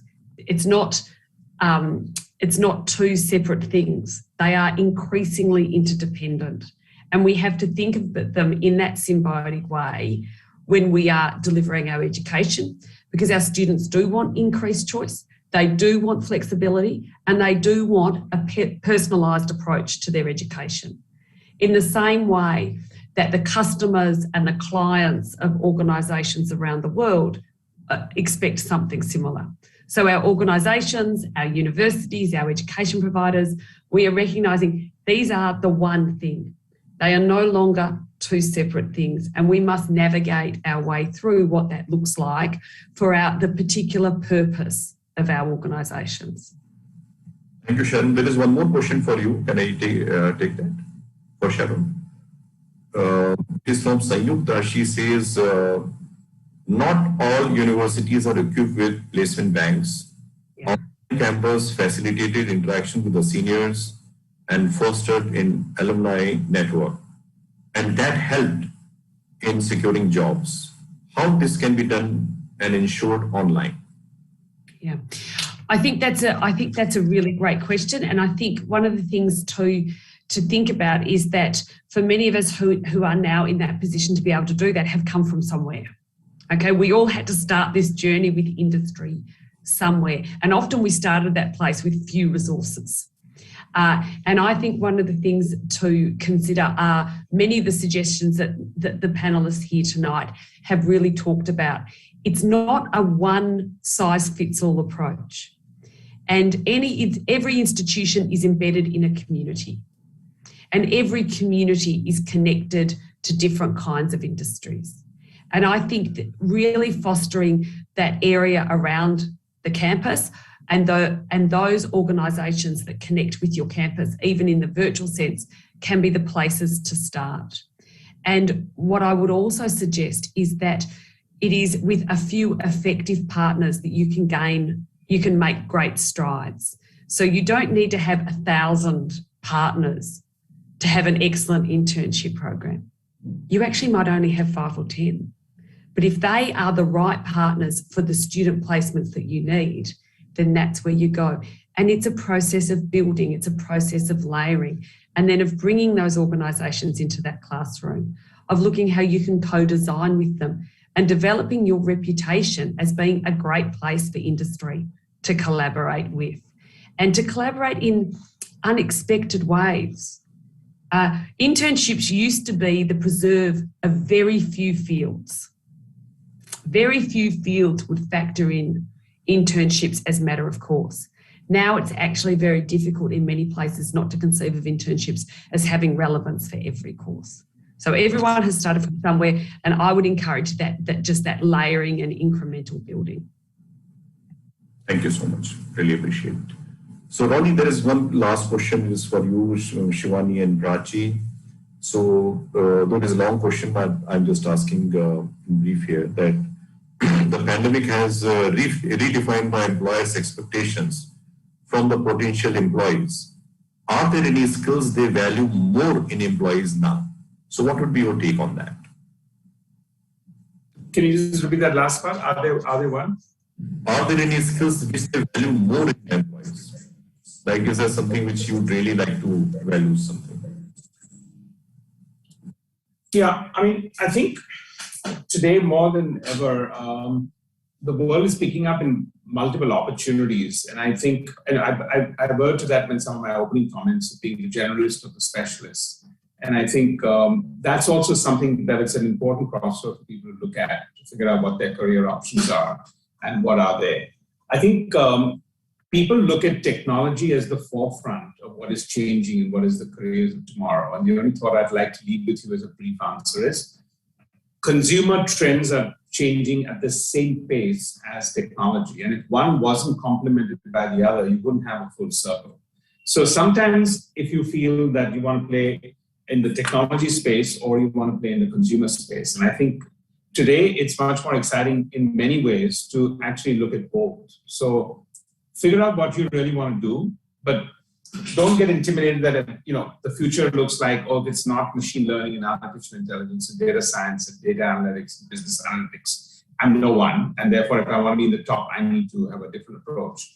Because if you are focused on what you think the changing consumer habits are in various forms of consumption, the wallet share changing in each geography, I think it's going to be quite substantial, especially in emerging markets or in a country like India. I think the change of wallet share and what you spend, what you save, what you spend on, what you consume is going to change.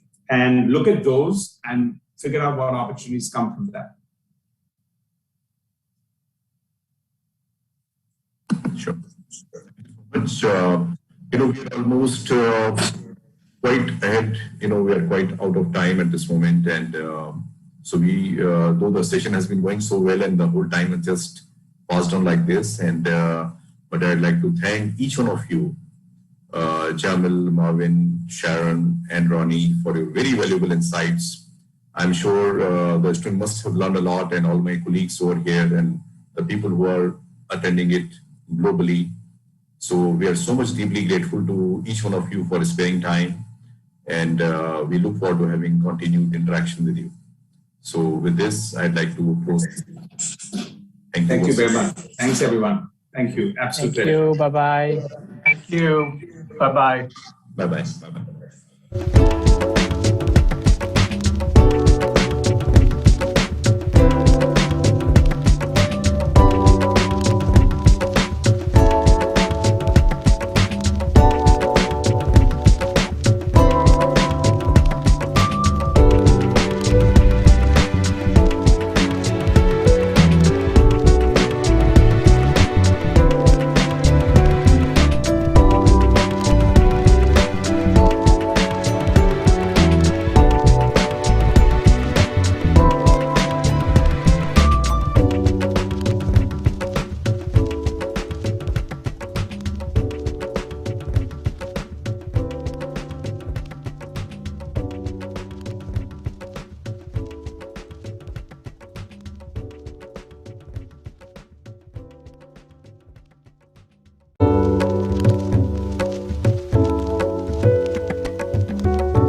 We are live, sir.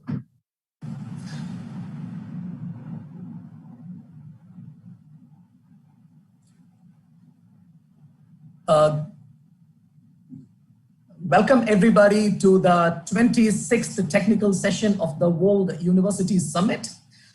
We are going to have the session Voices from the Ground, Reimagination of Policy and Regulations for Universities in Times of Crisis. My name is Srijit SG. I'm the Executive Dean of Jindal Global Law School, and I'll be the moderator of this session. I have 5 distinguished speakers for this extremely imaginative and extraordinary session, which talks about regulations and policies and their impact thereof during the COVID-19 times. We have with us Professor Dr. Sandeep Gopalan, Vice Chancellor, Carolina University, United States, Professor Dr. Marcelo Noble, former Rector, University of Campinas, Brazil, Professor Dr. Joanna Angelica Guimarães da Luz, Rector, Universidade Federal do Sul na Bahia, Brazil, Professor Dr. Carolina Johnson, Registrar, University of Pretoria, South Africa, and Lieutenant General Dr. M.D. Venkatesh, Vice Chancellor, Manipal Academy of Higher Education, Karnataka, India. I take this opportunity to welcome every distinguished speaker and everybody who's connected to us through YouTube and our Facebook channel to this 26th technical session, Voices from the Ground, Reimagination of Policy and Regulations for Universities in Times of Crisis. As I've mentioned, this session is extraordinary because during the pandemic, in a never-before manner, policies and regulations have come to the forefront, which used to be a subconscious influence in our daily lives. Now they have become routine subject matter of deliberation and consultation. We have been a year into the pandemic. It changed our lives in many ways. On the higher education front, when the pandemic struck, it disrupted many processes, including admissions, teaching, research, mobility, international collaborations, career services, and community outreach. This disruption has further ruptured many channels and networks of interaction, learning, and resource mobilization. As states adopted the policy of closure as a public health response to the pandemic, the human social world was literally shut, though temporarily. It was as if we were back to the Eden, laden with the responsibility to reinvent the world. Becoming resilient was the most viable option. However, resilience is not minimum bare survival and sustenance. Resilience is also a retention of our existential aspirations and the motivations which propelled us all throughout, such that we not only stay afloat, but we swim ahead. Hence, resilience necessitated invoking memory of our foundations, our beginnings, our ontology. Particularly in the context of higher education, our founding philosophies, the collective memory of institutional evolution, and the stories of our progressive development are embedded in institutional policies. Hence, policies became the site of our reinventions. As part of the reinvention, we started with exploring meanings and asking big questions, to the extent of asking, what does higher education signify? What is excellence? What are the social outcomes of our individual and collective efforts? Many of us tried to understand the distance between the fallen physical spaces and the new online spatial structures in our search for qualitatively equivalent alternatives to the many practices and processes carried out in physical spaces until then. While there has been a revolution of invention, we should also be self-reflecting on how much we have been able to adhere to our core values like equal access, equal opportunity, and equal distribution, and our core institutional values like perseverance, freedom, integrity, discipline, financial stability, and pursuit of excellence. This distinguished panel will deliberate on many of the above set and related considerations, including ways and means of addressing continuing challenges, closing gaps and bridging divides, reducing vulnerabilities, building competencies, and further policy and regulatory adaptations. This panel will particularly focus on the role played by policies and regulations in the university's efforts at resilience building. I've formulated my questions in a little bit conceptual way so that there is a certain openness to it.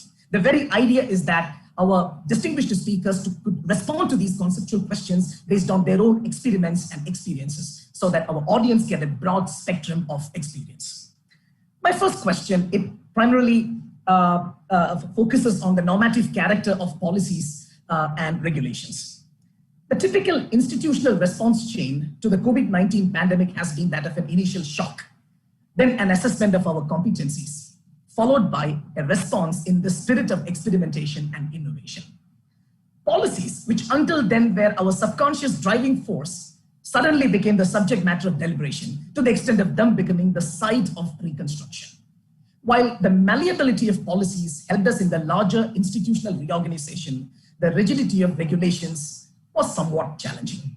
This was concerning, especially given the importance of regulations in setting minimum standards of function and outcomes for universities. This challenge was exacerbated by the slow response from regulatory bodies. At that juncture, a year back, when COVID struck us, what formula helped your institution balance policies and regulation? Let me probably, I'd like to start with Professor Luz. Okay. We have, after we have shifted from the physical classroom to the remote teaching format, our first challenge was how to deal with our regulation, as well as taking into account the conditions of both teachers and students in the process. So this was a great concern.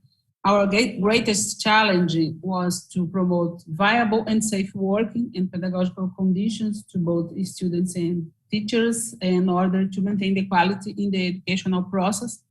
We had to train those professors without the technical knowledge for remote online teaching, as well figuring out not only how to regularly deliver to our students rich virtual learning experience, but we also had to keep in mind those many students without the very basic conditions to participate in this virtual process. Virtual experience, hardware, softwares, and viable internet connections. The high number of students excluded from online access due to the lack of computers or access to the internet, as well as the lack of adequate conditions for studying home, all that aggravated by the hard reality of the poor socioeconomic situation of most Brazilian families, highlighting the dimension and complexity of the problem. So we had this big problem, a huge problem in our hands, and we found ways to lend our students the necessary equipment and to facilitate connectivity so they could participate in online class and develop their activities. In addition, we have adapted the academic calendar, thus allowing professors to best deliver their classes. These actions reduced the anxiety caused by the pandemic situation. Also, the psychological support for both students and faculty was one of our biggest concerns. Some students even dropped in their classes because the situation was caused because the fear about the pandemic, but also many students had to leave the university to work in order to give financial support to their families. Our main role was flexibility. This was what we had in mind. Flexibility was the main thing we should deal with.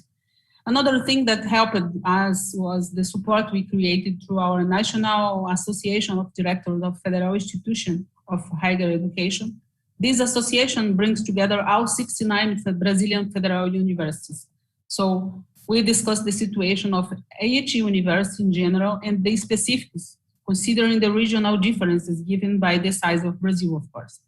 This created an environment of solidarity and support for all of us. So this helped a lot, and we took into account all these questions I put here, and this helped us a lot to make the regulations necessary for the time we were in that moment.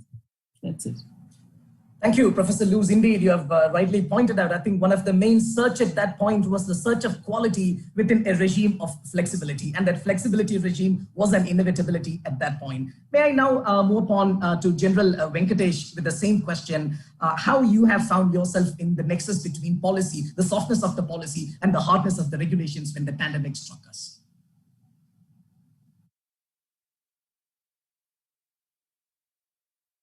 Thank you, Professor Srijit. I think before I get into my response, I would like to give a small context in which the university is existing. We are in Manipal, which is a small coastal town near Mangalore. it's a district headquarter by itself. And Manipal happens to be one of the largest private universities, grown over now from 1953 till now. It houses, at any given time, when the pandemic struck, we had close to more than 25,000 students on campus, with majority of our programs, more than 60% or 65% of the program being in the health sciences domain. So that was one issue. And second, university also was hosting one of the largest hospitals in this region, along with 5 other hospitals in the neighboring districts and within the same district. And therefore, we also had the huge social responsibility of providing the healthcare and support to the district administration in terms of tackling this pandemic. At the time when everybody was clueless, everybody was absolutely, when the pandemic hit the unsuspecting world in India in the early part of March, and the problems were aplenty, and the policies were non-existent. In fact, the public health policies had to be reinvented from within whatever information that we got from the ministry and various other health regulatory agencies.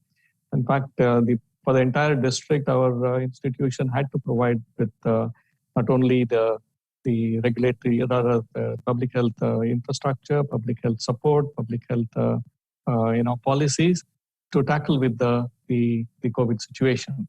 So this is one issue. Second issue which concerned us was the student demography within the university was something very, very different. We had almost 85% of our student strength who were resident within the university or staying outside the university in the close vicinity of the university. We were dealing with 3 distinct subsets of people. One, residents within the university, a cohort of students who were residents just outside of the university, and also the day scholars who were coming in and out of the university on a daily basis. And this was, again, another issue that the university had to tackle and keep in mind, because keeping the way in which the COVID spread. The third major imperative on the university was to, as Madam mentioned, is about the health and wellness of the people, the faculty, the non-teaching staff, and the student community, and also the community who stays around. In fact, if you see the university town, much of the economy of the town depends on the university. Therefore, we need to keep this community also in mind when we had to do our planning in that sense. So first and foremost priority that the university accorded at that particular time was the health and safety of the students, and also provide the requisite medical support that was required for the community around us and 6 other districts surrounding the Udupi district. That was one part.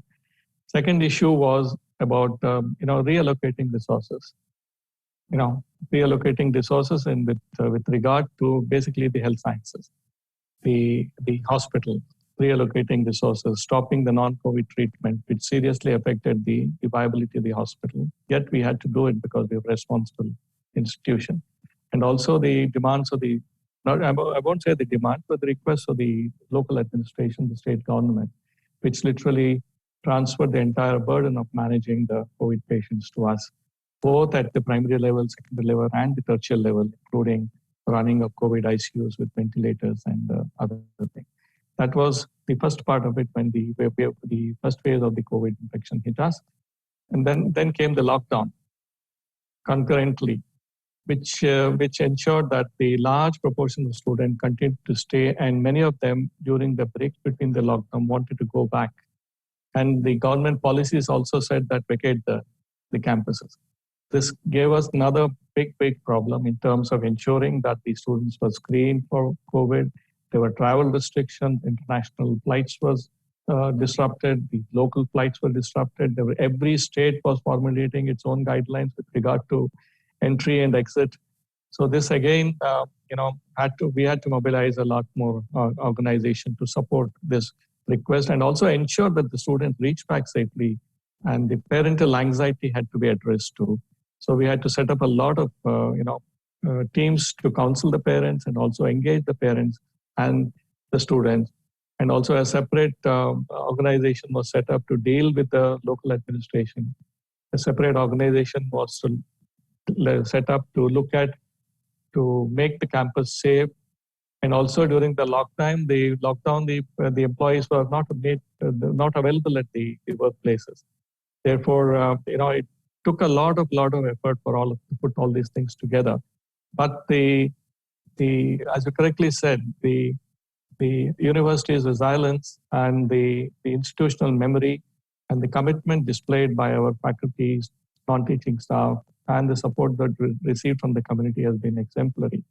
And this was part one of our journey in the phase one of the COVID infection, and where everything was new. Nobody knew what was going to happen, and the instructions were far and in between, and they were really not quite helpful. So we had to take our own decision, deviate from our set policies, and be flexible in our approach, and decentralize decision making. This was a very, very critical thing that we did. And since it's a sprawling campus spread over 1,200 acres, different institutions in different places, hostels in different areas, so we were very consciously decentralized decision making, but yet there was constant monitoring.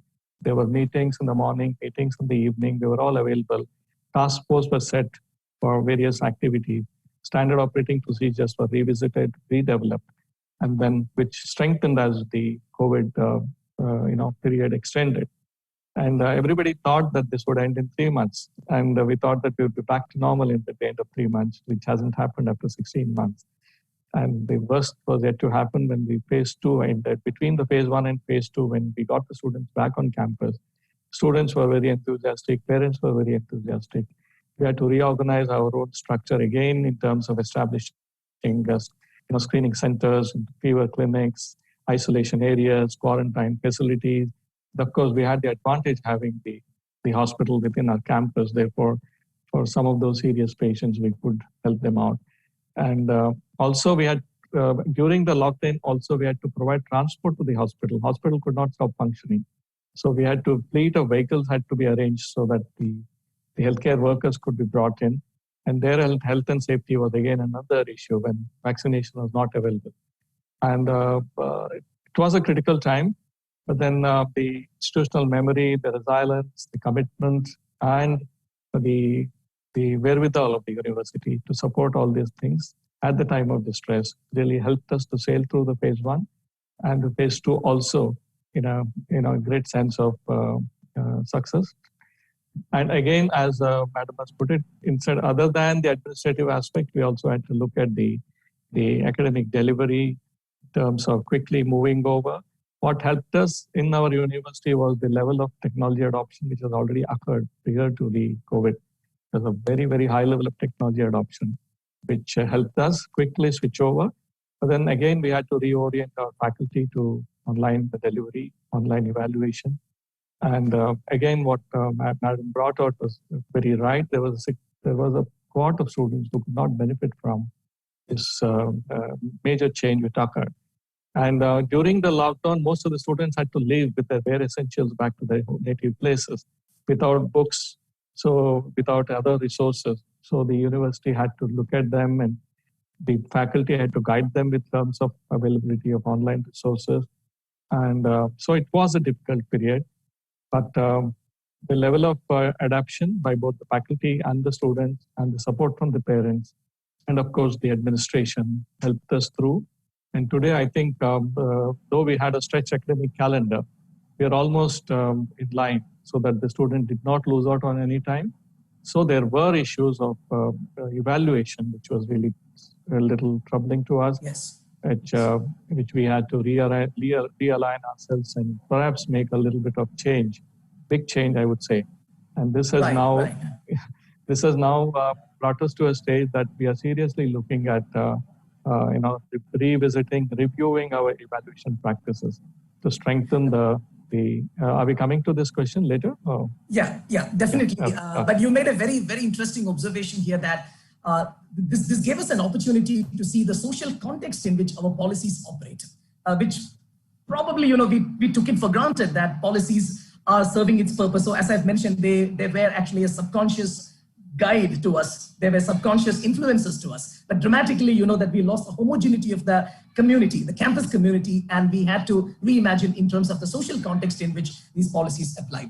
May I now move on to Professor Nicholson with the same question, actually, because we've also felt a density of policies. how much of regulatory aid literally we got at this time when policies were the subject matter of our deliberation or reimagination. Thank you very much. Yeah, the experience in South Africa, I think, was very similar to the one that has been shared with us by Professor Luz in Brazil. We also have a very demographically diverse student population, and a great many of our students, in fact, rely upon the university for a lot of their support that will normally in a wealthier community from the home environment. So when we were plunged into the situation where our students were compelled to be returned home, a lot of them returned to rural environments, to very underprivileged environments where they had difficulties with connectivity, even with electricity supply. I don't know how aware you are of the electricity problems in South Africa currently, but with load shedding, etc., even students who did have access to internet had difficulties because of lack of electricity supply. And of course, we have very underprivileged students who live in environments where they have no electricity, no internet connectivity. So the universities were compelled to be very innovative in ensuring that they were able to continue to support their students. So as with the other institutions, our first priority was, of course, to develop the necessary processes and policies to ensure the safety of our staff and our students for work and for study. And then our second priority, of course, was to complete the academic year, but ensuring that we maintained the quality of the academic offering and at the same time facilitated access for students to the offering that we could make available. That meant that we had to move into modes of developing, for example, a laptop loan system where we acquired laptops and distributed them to students who didn't have them. This was supported by tutoring support that was made available, including telephonic tutoring for students who couldn't make use of laptops. We even resorted to sending written materials to students who would not be able to keep up to date with their studies. Our motto at the time was "No student left behind."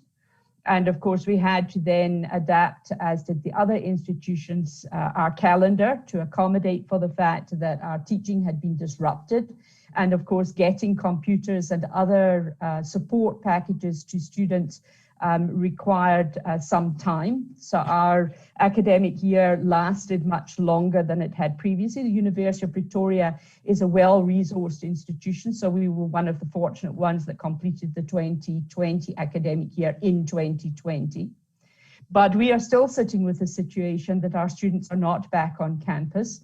The vast majority of our students continue to study from home, and a considerable portion of our staff continue to work remotely as well. And that, of course, has necessitated the creation of new policies making provision for people working from home, new leave policies to deal with situations where people are exposed to COVID-19 but actually are not infected with it, dealing with staff members who cannot perform their duties remotely but also cannot come to the campus because they have comorbidities and such like.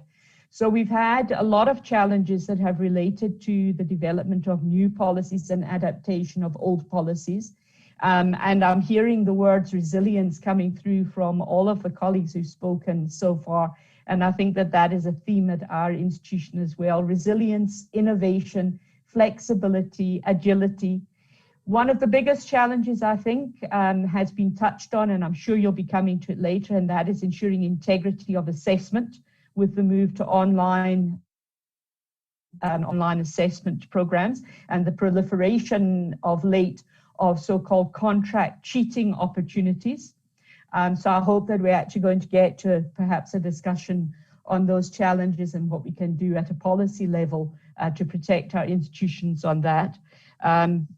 But indeed, I would just like to mirror what my colleagues have said to date. I don't think that University of Pretoria's experience is unique in terms of what I've heard now. Thank you.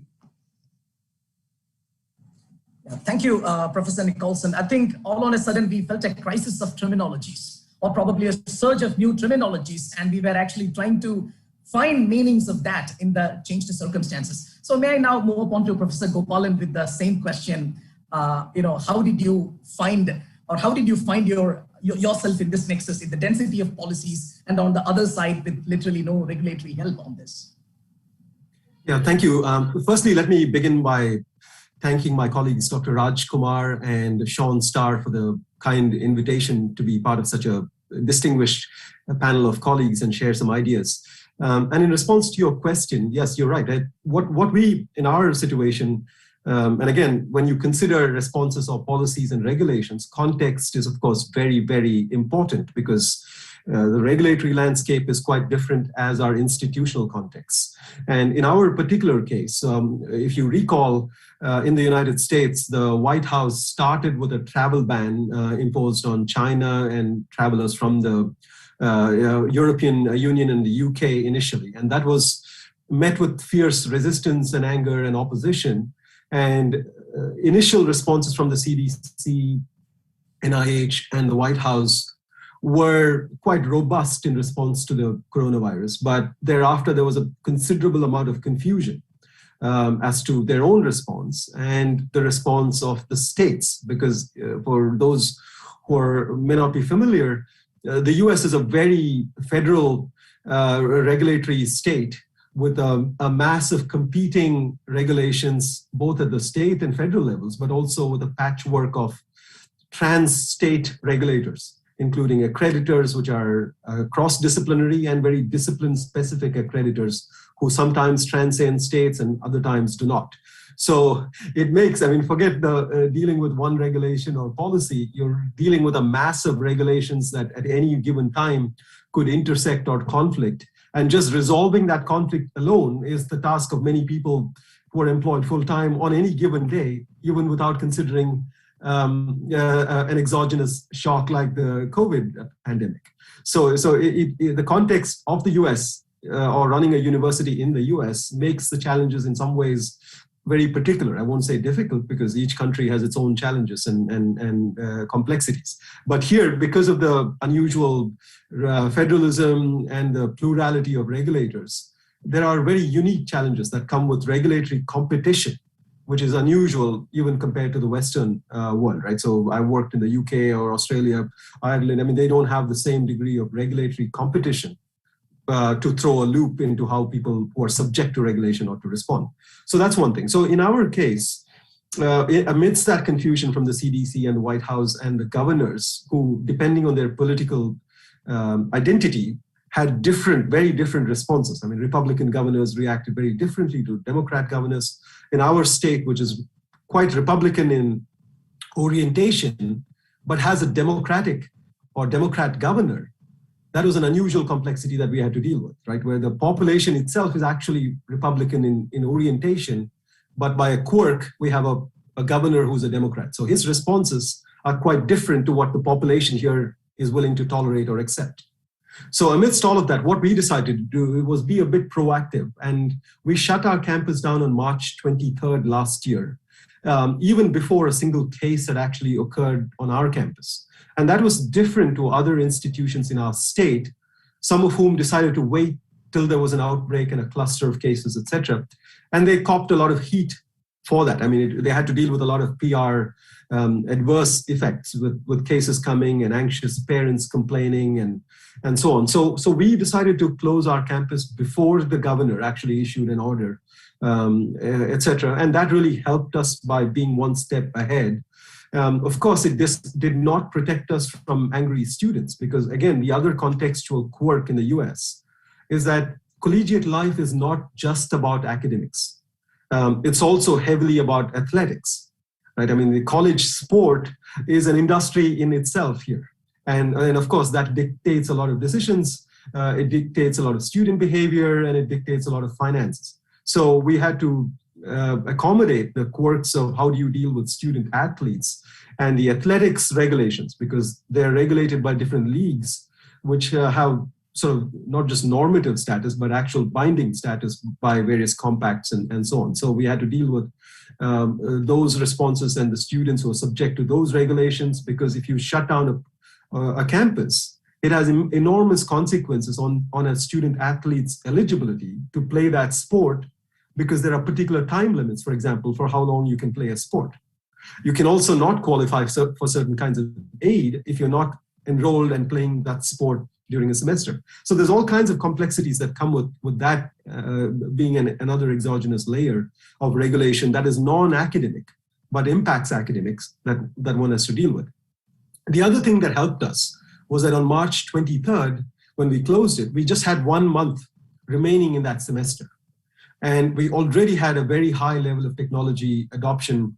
As Dr. Venkatesh mentioned before, we had transitioned almost all of our systems to an online capable, and actually every course was already being offered online as well. So the transition to purely online was not a very difficult transition for us, especially considering that just 4 weeks were remaining in that semester. The bigger challenge for us was what to do after that semester ended. And in that sense, maybe as a segue to further discussion, we decided to use our summer semester, which, as many of you would know, in the States is a smaller enrollment and a smaller set of classes, et cetera, that is offered during the summer when most students go off campus.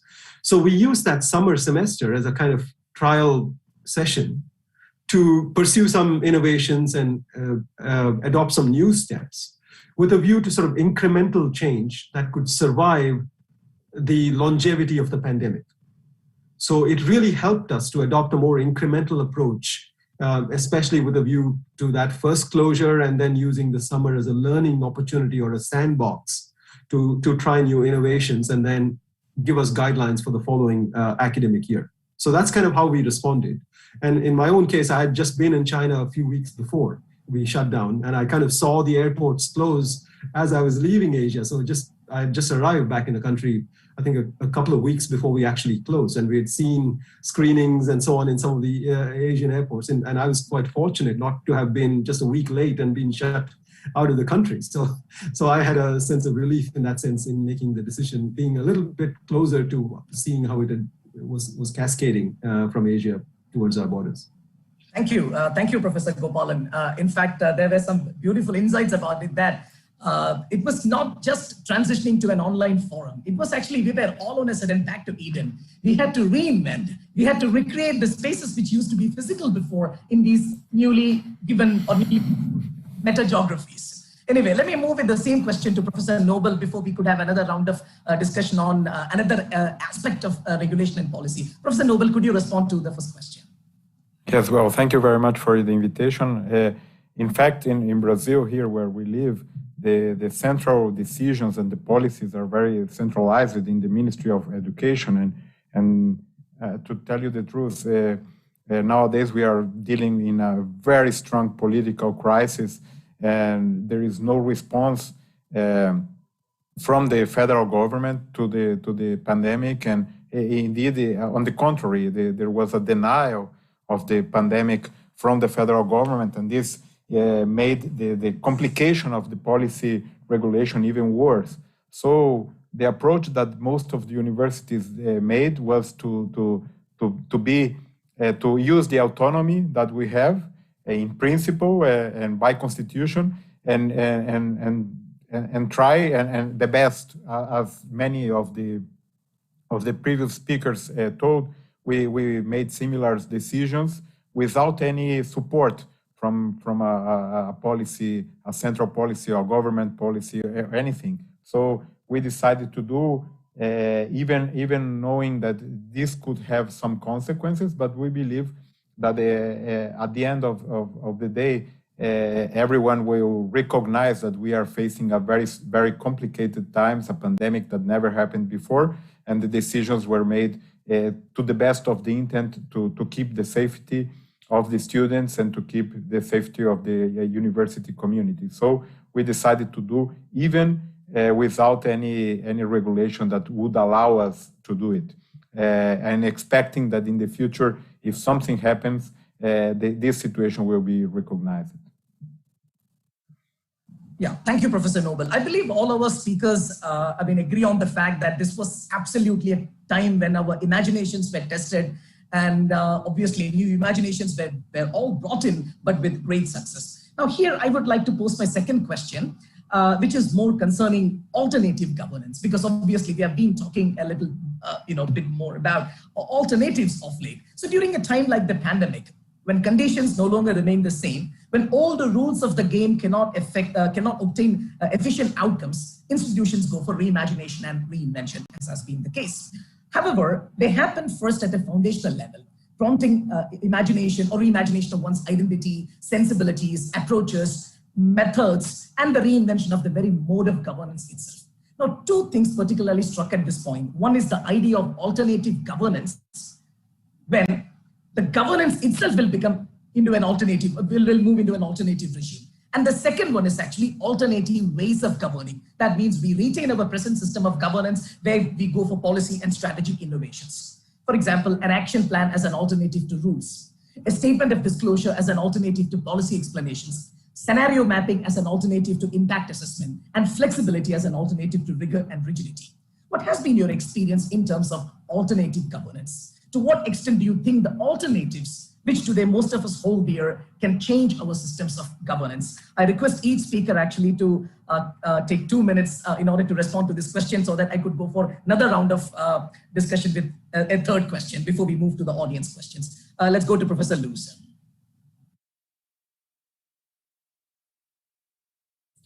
Okay. I believe that the massive uses of technology we had experience in UFSB. UFSB is the initials of our university. Even before the pandemic, it allowed us to handle this crisis in a less traumatic way. Our university was already experiencing with online classrooms from its very foundation. The UFSB is a pretty new university. We started 7 years ago to have activities here, and so we started with this using of technology, despite of all the structural problems I told before. Was then understood that as a means to reach relatively distant populations, this use of technologies without access to public superior education. We are in a region that has a lot of people that don't have access to public superior education, so we started using the technology to reach those people. This significantly facilitated our institutional adaptation to this new situation. But I used to say that the university is at the same time innovative and conservative. There was, and there still is, an enormous resistance regarding changes in the way you used to do things. But I don't believe that we can go back where we were before. The pandemic forced the change to virtual space, which was already expected. Obviously, there is the need to discuss and reflect all the aspects of this virtual global education experience. But there is no denying that many of those changes are here to stay. And at the same time, universities institutionally practice the regulation. The pandemic forced us to out of this world of this somehow what the unthinking protocolar practice, making us have to deal with new unanticipated problems. I believe these experiences brings out the best side of our institutions, our very vocation with this critical permanent problem solving disposition to handle the most pressing issues of the world. So I believe that these experiences will put us in another place, in another way of thinking our university. Of course, this will impact a lot what we have to do.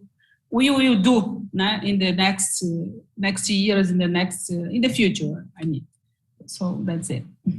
I think the language of alternatives, which we have been using since 90s, so we have been quite accustomed to that, and obviously, surprise is nothing new for humanity. Ever since we have moved into the post-modernity, that we have been getting one surprise after another, and we have developed this amazing capability of resilience in this modern world, which obviously helped us even during this time as well. So I would like to move now to General Venkatesh with the same question. Did you opt for an alternative governance or alternative means within the existing system of governance? Yeah, I think I like the terminology that you have brought in, the alternative means of within the existing system. I think that is what we adapted to. Because, the Indian governance system is pretty rigid, and there were regulations that need to be followed, the periodicity of meetings, the periodicity of recording, periodicity of various academic bodies. All those issues had to be adhered to in full. But then this was not possible during the times of this COVID situation. Therefore, we went into alternative ways of governance and successfully utilized the technology for holding on these meetings. Of course, not in the same periodicity as was described in the original listing, but yet we made, or wherever the deviation was, we made from the original governance structure or governance decision, we went back to the governing body at a later date and got them ratified. Therefore, you use the flexibility and the confidence with the governance structure had in the day-to-day administration of the university to the fullest. And of course, everybody understood that there was a need for us to move away the capital expenditure, the revenue expenditure, the resource allocation, the rules and regulations governing human resource management. Everything had to be changed to an extent to suit the requirements at that particular time. So a lot of things changed. And I suspect that this will reflect in the way we govern ourselves as we go forward.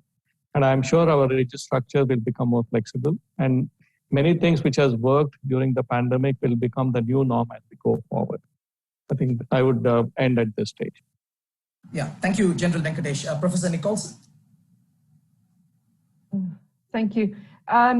We also didn't move to an alternate form of governance. Our governance structures are dictated by the Higher Education Act, which is the regulatory framework within which the public universities operate. But we also harnessed the technology. We moved our meetings online. It gave us amount of agility in terms of setting up extra meetings in order to address pressing problems. It allowed for thorough participation and discussion of issues as and when they arose. So we as the others did, also made use of alternate means of governance. What our universities currently is with a process of reimagining the university for the future. Because I agree with my colleagues, I don't think that there's any possibility that in South Africa, universities will resort to the status quo ante and just simply go back to how things were. We are going to see what of the changes that were accelerated pandemic will benefit us going forward, and what of the old structures and the old processes and so on will benefit us, and try and marry the two to offer an improved university going forward. Thank you. Thank you, Professor Gopalan. Thank you, Professor Nicholson. Professor Gopalan. Thank you, Srijit. I mean, that's a massive and a very good question that you posed. But of course, I'm struggling as to whether I should respond to it as a legal academic or as a VC type person. So I'll try to be the administrator and not the academic. And in responding to it, the colleagues who've spoken before me have done a great job of describing the internal governance, internal organizational governance elements of how things have changed or not. So I'll focus more on the outward touching parts of alternative governance, just to give a little bit fuller picture. So take one example, which is the public safety and health of students, right? And normally the safety and health is a subject matter for governance and regulation for either the federal government and its agencies or the state government. I mean, that's true in most countries, including the United States. So what do you do when either the federal government or the state government, which occupies the domain of making regulations and governance standards, does not do anything? Should universities step into the void and seek to provide an alternative form of governance, because safety and health, of course, directly impact a university's operations? That's a very challenging question. And many universities here have kind of tried to step into that void and fill it with some kind of alternative model of governance. And to be very specific, what I'm talking about here is the upcoming reopening of our fall semesters. In our own case, that's coming up in mid-August, and for most universities in this country, it's August or September. So what has happened here over the last summer, over this last summer, has been a proliferation of vaccination mandates by universities, which have said to their students coming onto campus next month, that if you don't have a vaccination and cannot prove it, you cannot come onto campus. This is a clear case of an alternative form of governance because the state has not mandated it, nor has the federal government. Right? The government could have easily said, if you want to qualify for federal financial aid, you need to prove vaccination status if you have to be on campus. Similarly, the states could have said, if you want to qualify for certain grants and so on, or if the university has to operate as an entity, you need to prove vaccination status for all people who are on your campus. Neither entity has said so. Universities, on the other hand, have stepped in to varying degrees and said you've got to prove vaccination status, 1, to attend classes, and 2, certainly to live in our dorms. Some have even started kicking out or de-enrolling students who have not produced that proof.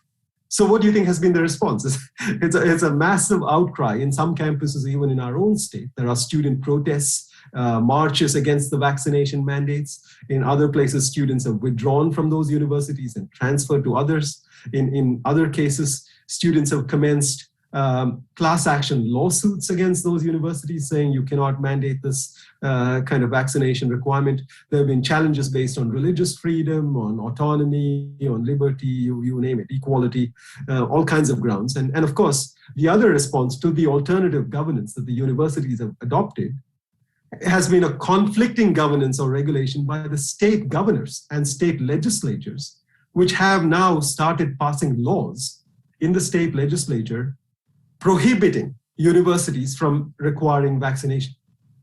So it's an amazing study, if you're a scholar of alternative modes of governance, as to what can happen, right? Because there's law passed by the Florida legislature, there's a law passed by Ohio, I think just recently, and there's a bill currently pending in North Carolina, which expressly prohibit universities from denying access to education based on vaccination status. So it just tells you, I think, and for the reason why we did not adopt a mandate is because we thought it's a dangerous place to be and it is trying to do too much because the university is not the public health official in either the area, much less the limited zip codes that it occupies. That is preempted and it expressly allocated to either the state or the federal government. So if a university tries to do too much, the risk of being caught in the middle is too high. So we've been very cautious in not requiring such a mandate.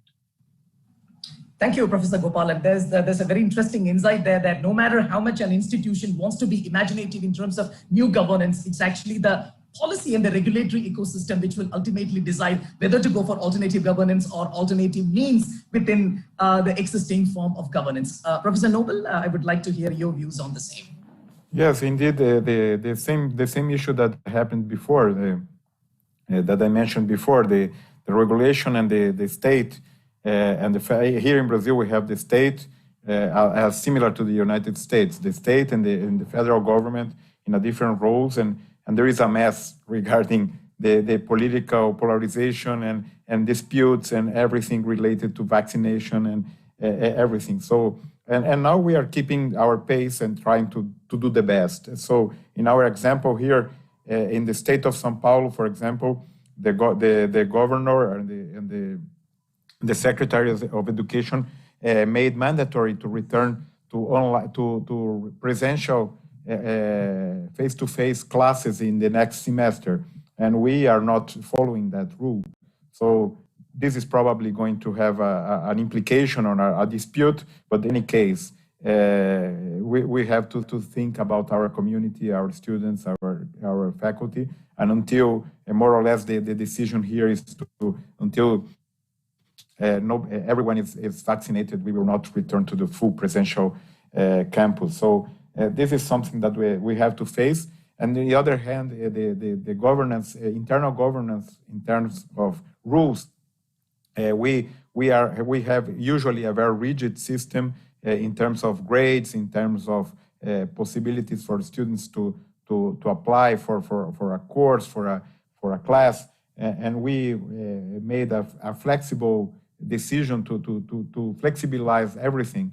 So this is something that we decided in our campuses, and we are dealing with that. So the internal governance was kept with a lot of flexibilization on the rules, and waiting for the best response from the society, from the students, from the faculty, and from everyone that depends on the university.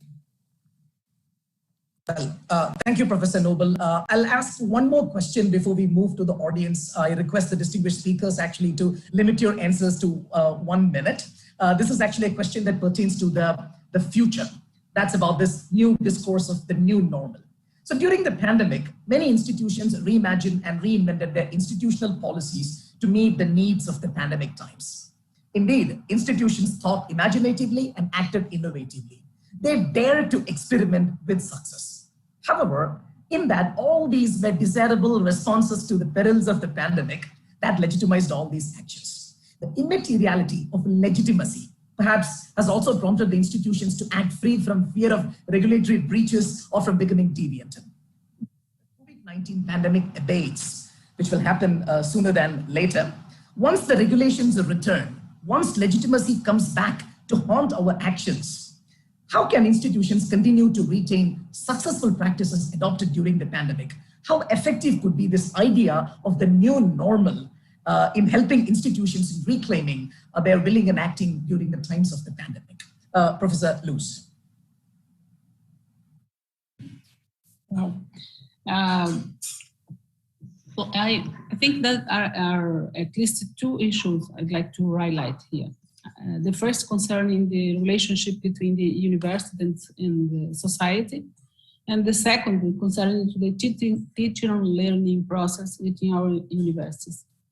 On the first issue, the pandemic has placed us in a situation where we need a much closer dialogue with different sectors of civil society, public authorities, companies, several communities, etc. But this was needed because public universities in Brazil responded quickly to the crisis, and in many work fronts, university hospitals were made available to take care of people affected by the COVID. Many of our researchers were involved in all sorts of researches, and we also worked very hard to keep the population well informed in different communication channels.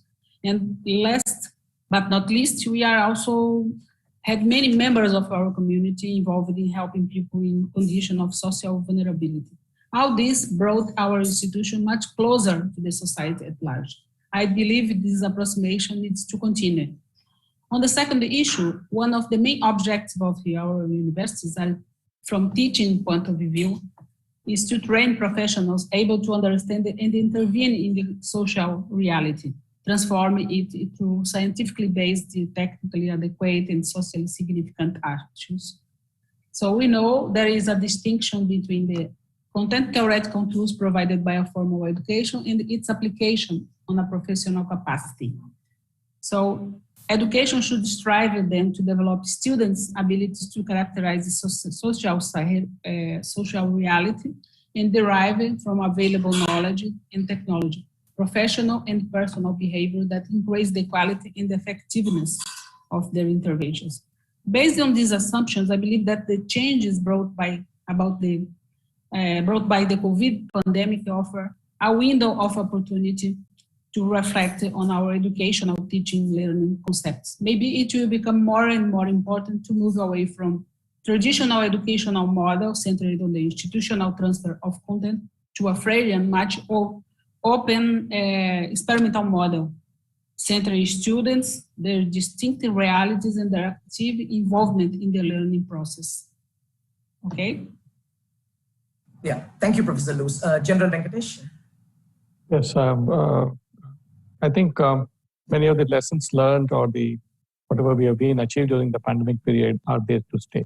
That's something that I personally feel. Though one would look at having the students back on campus, brick and mortar campus university way of delivering education will be one of the ways of delivering. I suspect that the blended model will become more and more prevalent. And within I'm sure the regulators are already are being quite conscious of it. The government policies are quite conscious of it.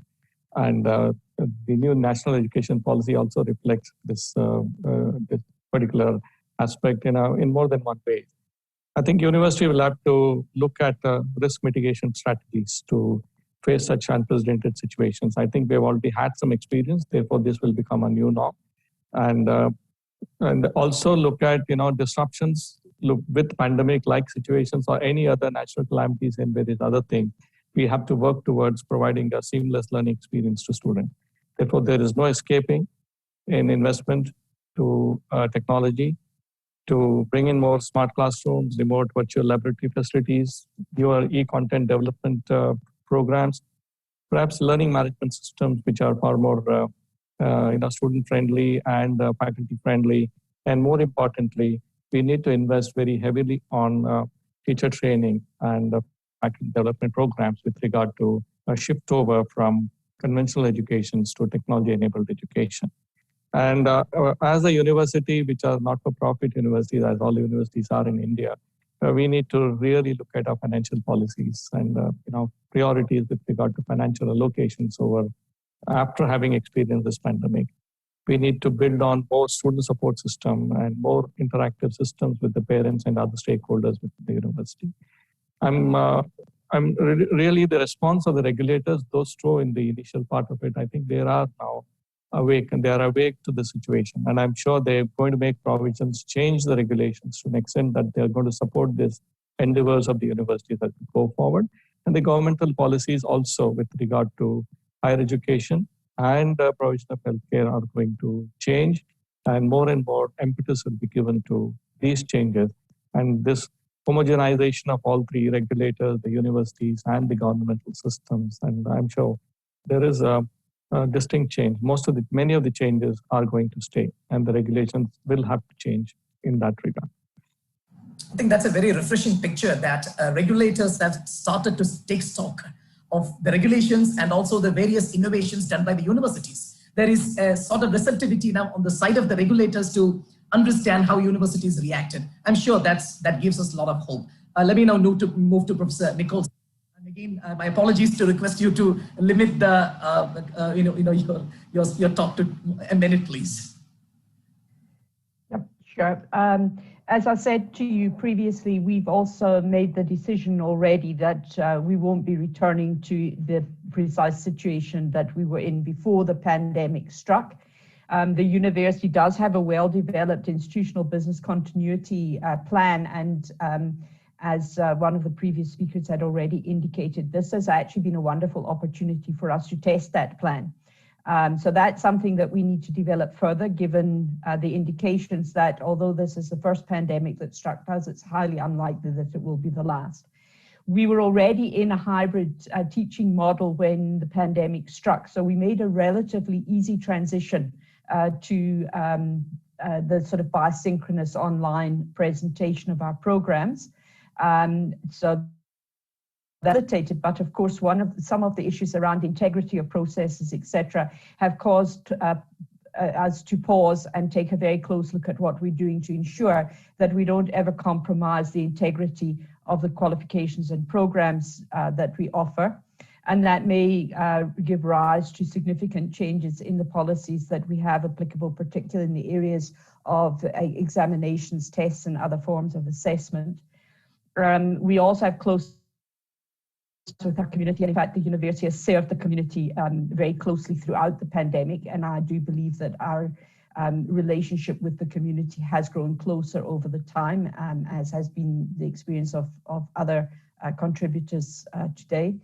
But I do think that this is also something that we will need to maintain. I think the role of a university as part of a community and in service to the community is going to become a theme that will apply going forward. So thank you. Thank you, Professor Nicholson. Professor Gopalan? Thank you. Again, just to be very brief, without the kind of a possession of a crystal ball, my guesstimate is that there will be many new normals rather than just one new normal in the future. And the normal will be variable depending on where you are and what part of the university or higher education landscape you occupy.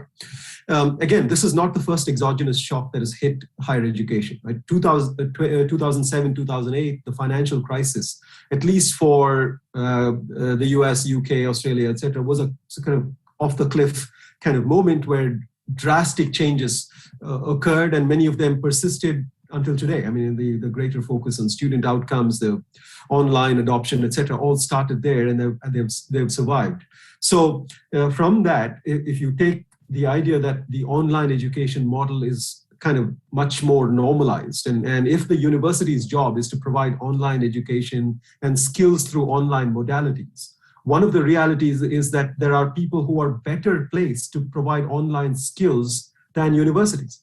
Right? For example, Google and Amazon can provide online education in AI and digital marketing and whatnot better than any university can. And in fact, what we will probably see is a proliferation of industry credentials and certifications, which supplant or displace university qualifications. We already have that in the US. Now already the big employers have said college degrees are optional. You don't need a degree to go to work for Google or Amazon or IBM. They provide their own certifications, they provide their own training. The question is how much of this will proliferate beyond the IT, marketing, those kinds of disciplines to become more normalized in other areas. Secondly, I think is the case of regulatory overreach and rigidity truly gone, or is it likely to creep back to previous days? We've seen, despite shocks in the past, every time there is a window of opportunity and hope, that regulators will be more principles-based and outcome-based rather than rule-based, it seems to slip right back to the old ways. So I'm not very optimistic that the regulatory community will truly embrace outcome-based regulation or principles-based regulation. So we're more likely, once memory fades, to get back to the same kinds of rigidity. One hopes that that is not the case, but that would be one of the most crucial pieces of learning that I hope that they take from it, because otherwise, it's not just universities or colleges that become redundant. Regulators will also become redundant. Thank you, Professor Gopalan. That's a very interesting insight. Professor Noble? Well, I know that we are late already, so I will be really quick. Well, I believe from the future, I know that is an exercise of futurology that is really hard to say, but I would say that probably, in my opinion, I am a little bit more pessimistic. I would say that we will return to the usual way.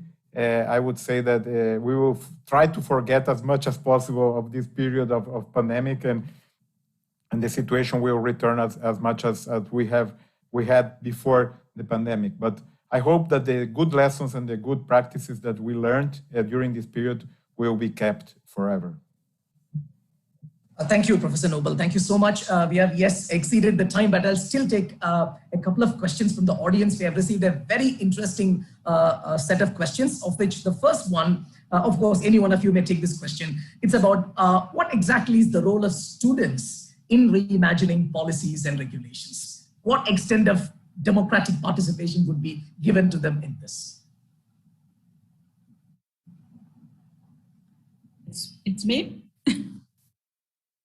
Anyone can take the question. Yes, Professor Luce, please. No, I think as Professor Noble talked, I think that for our students specifically, I think that what they expected is we guide I don't know if they have this not compromise, but they in Brazil, I don't know if Dr. Noble agrees with me, but we have our universities are organized in terms of this academic and administrative structure with the participation of members of our community, including the students and the outside people from society. So we discuss a lot our policies and our regulations with the students, and I believe that would be very interesting for us to have this background from them about what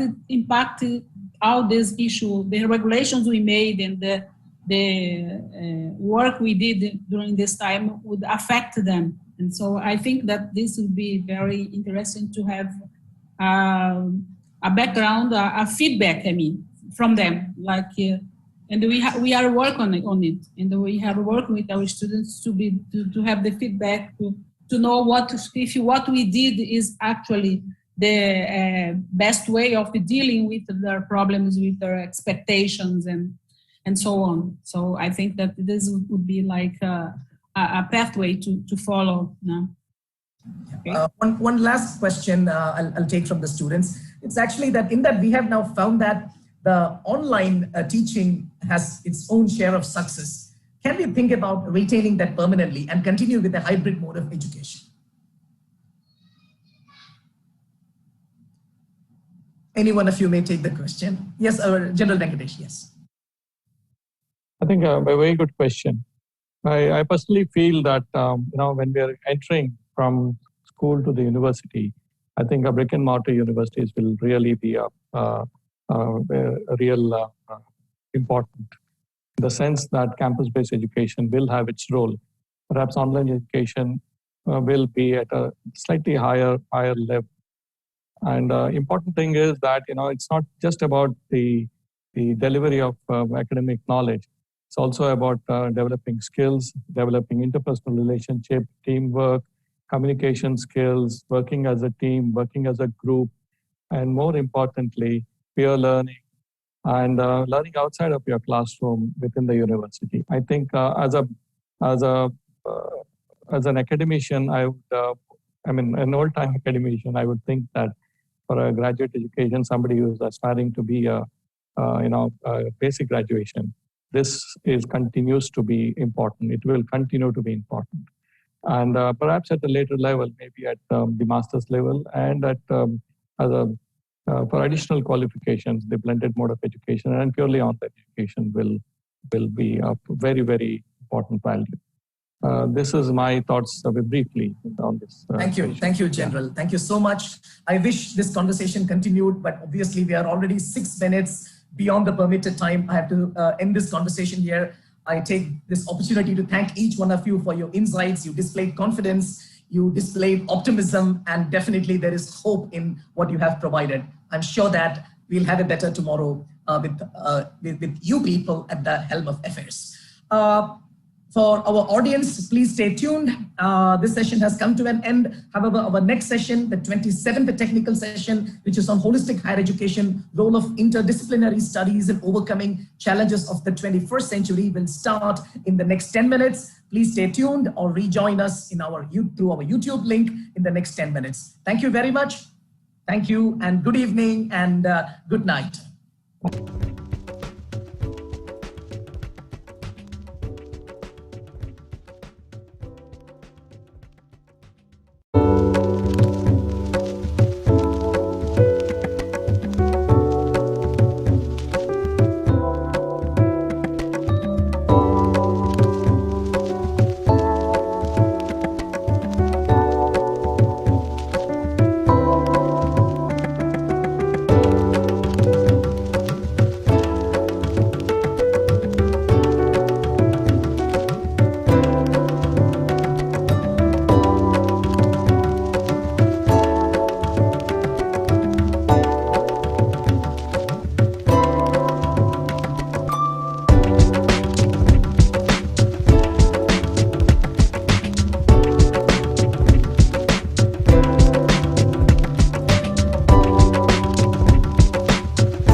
So yeah, it's very early in the morning.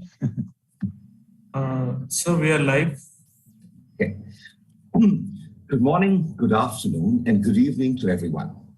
Welcome to the 30th and the last, but certainly not the least, thematic panel of this wonderful and unique World University Summit. It has been an impressive, informative, and exhilarating 3 days, and in many ways, this panel closes the circle and brings us back to our central business, education. I'm Joydeep Chatterjee, the Executive Dean of the Jindal School of Art and Architecture, and I will be the moderator for this panel entitled Holistic Higher Education, Role of Interdisciplinary Studies in Overcoming Challenges of the 21st Century. The importance of interdisciplinary education is something we are all aware of, something we believe in. Indeed, interdisciplinary education has been gaining currency rapidly. Interdisciplinary studies connect ideas and concepts across many disciplines, encouraging students to have broader perspectives. One of the most successful ways to help students bridge across disciplines is to put them in charge of their own interdisciplinary journey by enabling them with greater flexibility in the choices they make. Additionally, interdisciplinary research brings together different concepts and characterizes them with several features. Students' unique characteristics are addressed, helping them build valuable, transferable skills at the same time. Critical thinking, communication, and analytic abilities grow as one progresses through life. When universities empower and encourage students to design their own interdisciplinary routes, they help students learn in the best way possible. This strategy is certain to create an interest in learning, reignite students' passion for studying, and help students overcome difficulties in learning. This kind of holistic education strives to meet the emotional, social, ethical, and intellectual requirements of students in an integrated way. In order to learn, students must first be able to assess their influence on the global and local communities and the influence of others on them. Students are often involved in projects that help them use critical thinking to find various practical solutions to real-world challenges. Finally, an interdisciplinary training is critical to developing thought leadership, from dissemination of vaccines to bringing together healthcare with operations management to the deployment of new social media technologies that bring together understanding of technology with human behavior. Innovations today are driven by the amalgamation of various disciplines. Yet questions and challenges concerning interdisciplinary education are substantial too. How can we structurally enable interdisciplinary education? How do we get students who often come from very rigid structures in their high school education to embrace interdisciplinarity? What about parents? As educators, we too are often prey to our own disciplinary moorings and are resistant to interdisciplinarity. How do technological advances interact with the aim of interdisciplinarity? Does crises, for example, the recent pandemic, affect our ideas of interdisciplinarity? We have a fabulous panel for you of eminent academics who are going to deliberate on these and more questions. First off, we have with us Professor Dr. Malavika Sarkar, who is the Vice Chancellor of Ashoka University in India. We have with us Professor Dr. Arshad Ahmed, Vice Chancellor, Lahore University of Management Sciences, Pakistan. We also have with us Professor Dr. Diego Quirega Ferri, who is the Rector, Universidad de Francisco de Quito, Ecuador. Finally, we have Dr. Ahmed Ismail, who is the Deputy Rector, International Islamic University of Malaysia. My first question to the panelists is to all you panelists, but Professor Sarkar, if you mind, we can begin with you. Now, we all know interdisciplinary knowledge, we need interdisciplinary knowledge, right? We need disciplinary knowledge from multiple disciplines to deal with the real world challenges of the 21st century. Now, in what ways have you seen the growth of importance of this need for interdisciplinarity to enable innovation? What are some of the pressing challenges of this century that you think could benefit from interdisciplinary studies? Over to you.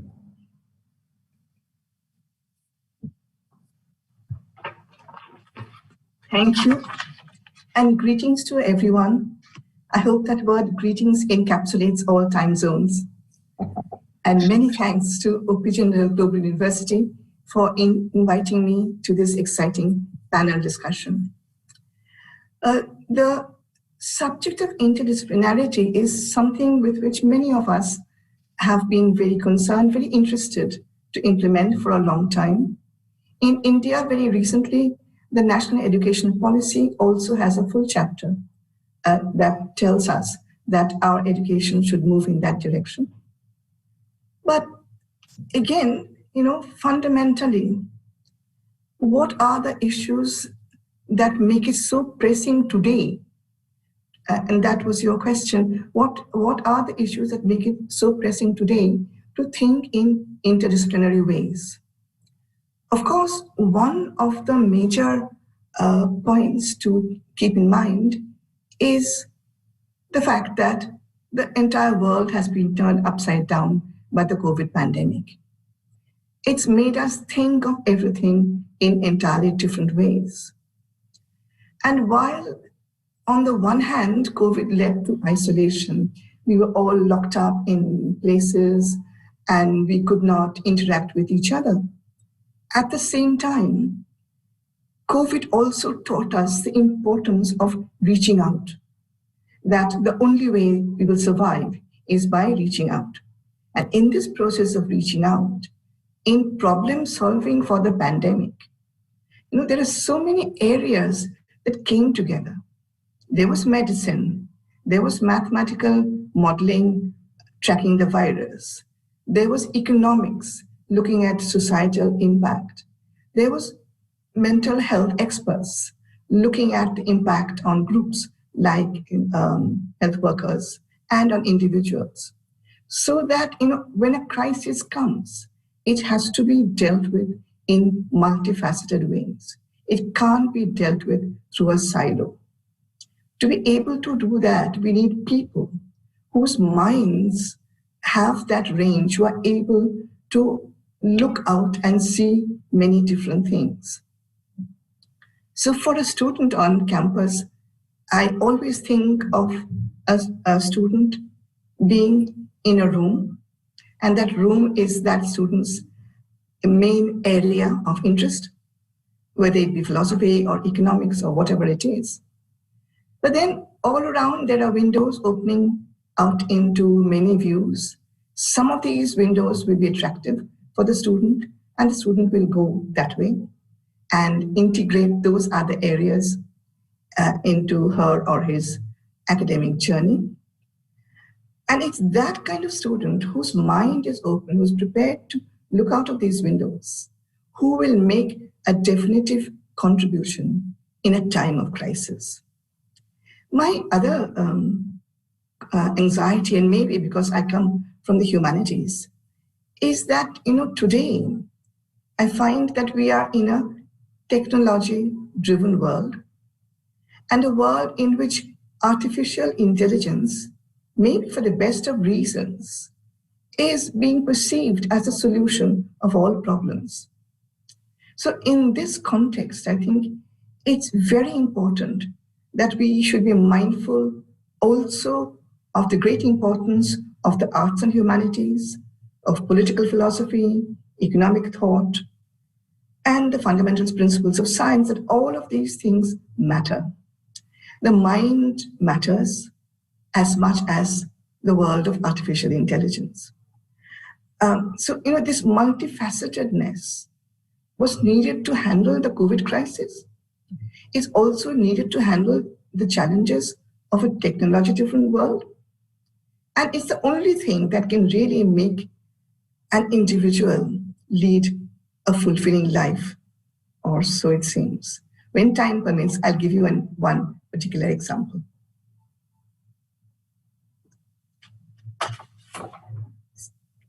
Sorry, we can't hear you. Professor Ahmed, if I can ask you the same question. In what ways have you seen this kind of a growth of importance for the need of interdisciplinarity at your university? And what do you think are the pressing challenges of this 21st century that could benefit from this kind of an interdisciplinary approach?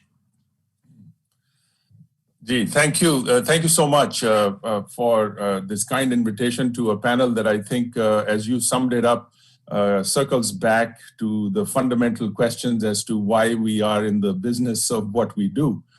And so I'm really pleased to be here to sort of give you a lens from the point of view that, all of us, irrespective of our institutions and our contexts, do face certain challenges that are, just call them either regional or global in nature.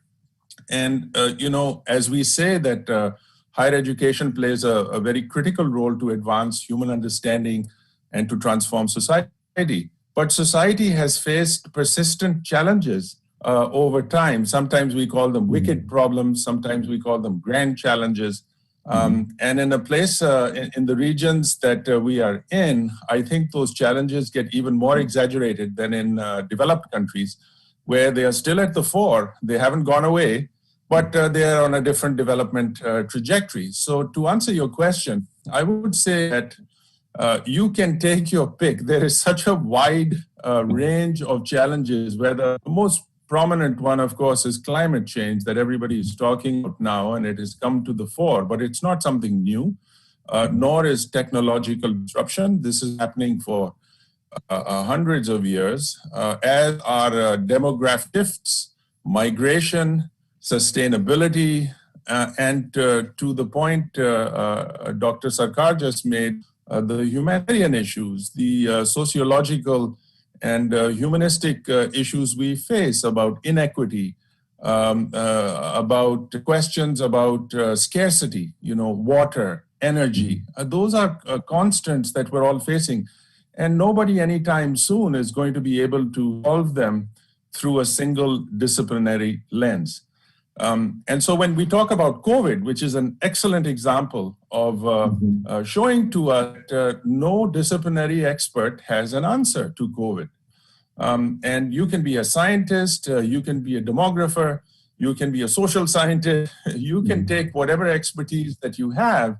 And while this expertise has been tremendously helpful for universities in particular, where we've organized ourselves in around disciplines, almost in a tribal-like fashion. What we've forgotten along the way is that universities from its origins were much more holistic in nature. You can go to the Greeks, you can go to South Asia, you can go to any region of the world, and you see the origins of universities were really about addressing these grand issues through a curriculum. And of course, the research that backed up that curriculum to provide students, and they have become numerous now. We have access has permitted hundreds of thousands of students to be able to engage in this process of choosing areas in which they're going to improve their own outlook towards solving these issues. So I think it's an imperative that has always been there, but somehow we have not focused on structures that will allow us to bring people not just around the table, which is a good thing, which is multidisciplinarity. You bring people around from different views and they talk about their view. That's not enough. I think when we start thinking of integration and we start thinking of interdisciplinarity, and then we can go beyond that to involve other stakeholders, we truly get into scenarios where we have seen that most solutions to these kinds of persistent, wicked problems come from a meeting of minds that are invested in doing this kind of work and not just talking about it. It has to get to the core of the business of the university. Thank you, Professor. I think both of you raised some very interesting things, and we'll come back to some of this in our next questions, especially this question of both there being a kind of a dichotomy, some things coming together, and yet some things also being put away, and also this part about this that how we have perhaps become a little too tribal as universities. I love the way you put that, and then the question of multidisciplinarity, interdisciplinarity, and as we were discussing a little earlier, of transdisciplinarity, like going beyond the discipline itself. My next question is for you, Professor Ismail, and then Professor Quiroga, is this, like, what, in your experience, and what have been sort of the key innovations that you have witnessed across universities to promote a holistic interdisciplinary education, right? And what are the challenges that accompany this kind of both the innovation and our ability to pull together holistic interdisciplinary education, curriculum and learning? Professor Ismail. Okay, thank you very much, Professor Chatterjee, the chair for this evening session, my fellow panelists, and of course, ladies and gentlemen who have been watching our panel this evening. Let me take this opportunity to thank the organizer for having me as one of the panelists this afternoon or this evening. So I guess to answer to your question, I would say that I agree with the earlier two panelists that really this pandemic situation really opened up minds of people. I think we have been complacent for so many years. People have been enjoying the routine, okay, and suddenly this pandemic hit us, and suddenly I think now there are so many conversations, reflections, looking back, and as a matter of fact, I think the topic for today's session is very much relevant, looking beyond the pandemic, the post-pandemic. I guess you can see that a lot of people coming together, working together, helping each other, understanding each other during this pandemic. And this is really the success factor or the key ingredient for a successful interdisciplinary type of work together. I can give you what some of the things that happened in my university, the International Islamic University in Malaysia, located in Kuala Lumpur. For example, I mean, I see some of our staff or academics from engineering faculty start to work with the medical doctors from the medical faculty, trying to come up with maybe some tools, methods, technology that can ease the frontliners facing the pandemic. I mean, this is one example of how we work together, and as well and the human science. One thing that we episode is the mental health issue. One of the things that is the mental health issue, no longer one disciplinary. I think this is, it will require cooperation, collaboration, only from the psychology, but also from people tech, as well as people who know medical background, as well as, in our university, we also even talking about what will be the spirituality dimension of it, you know. So a lot of things that will promote this. I'm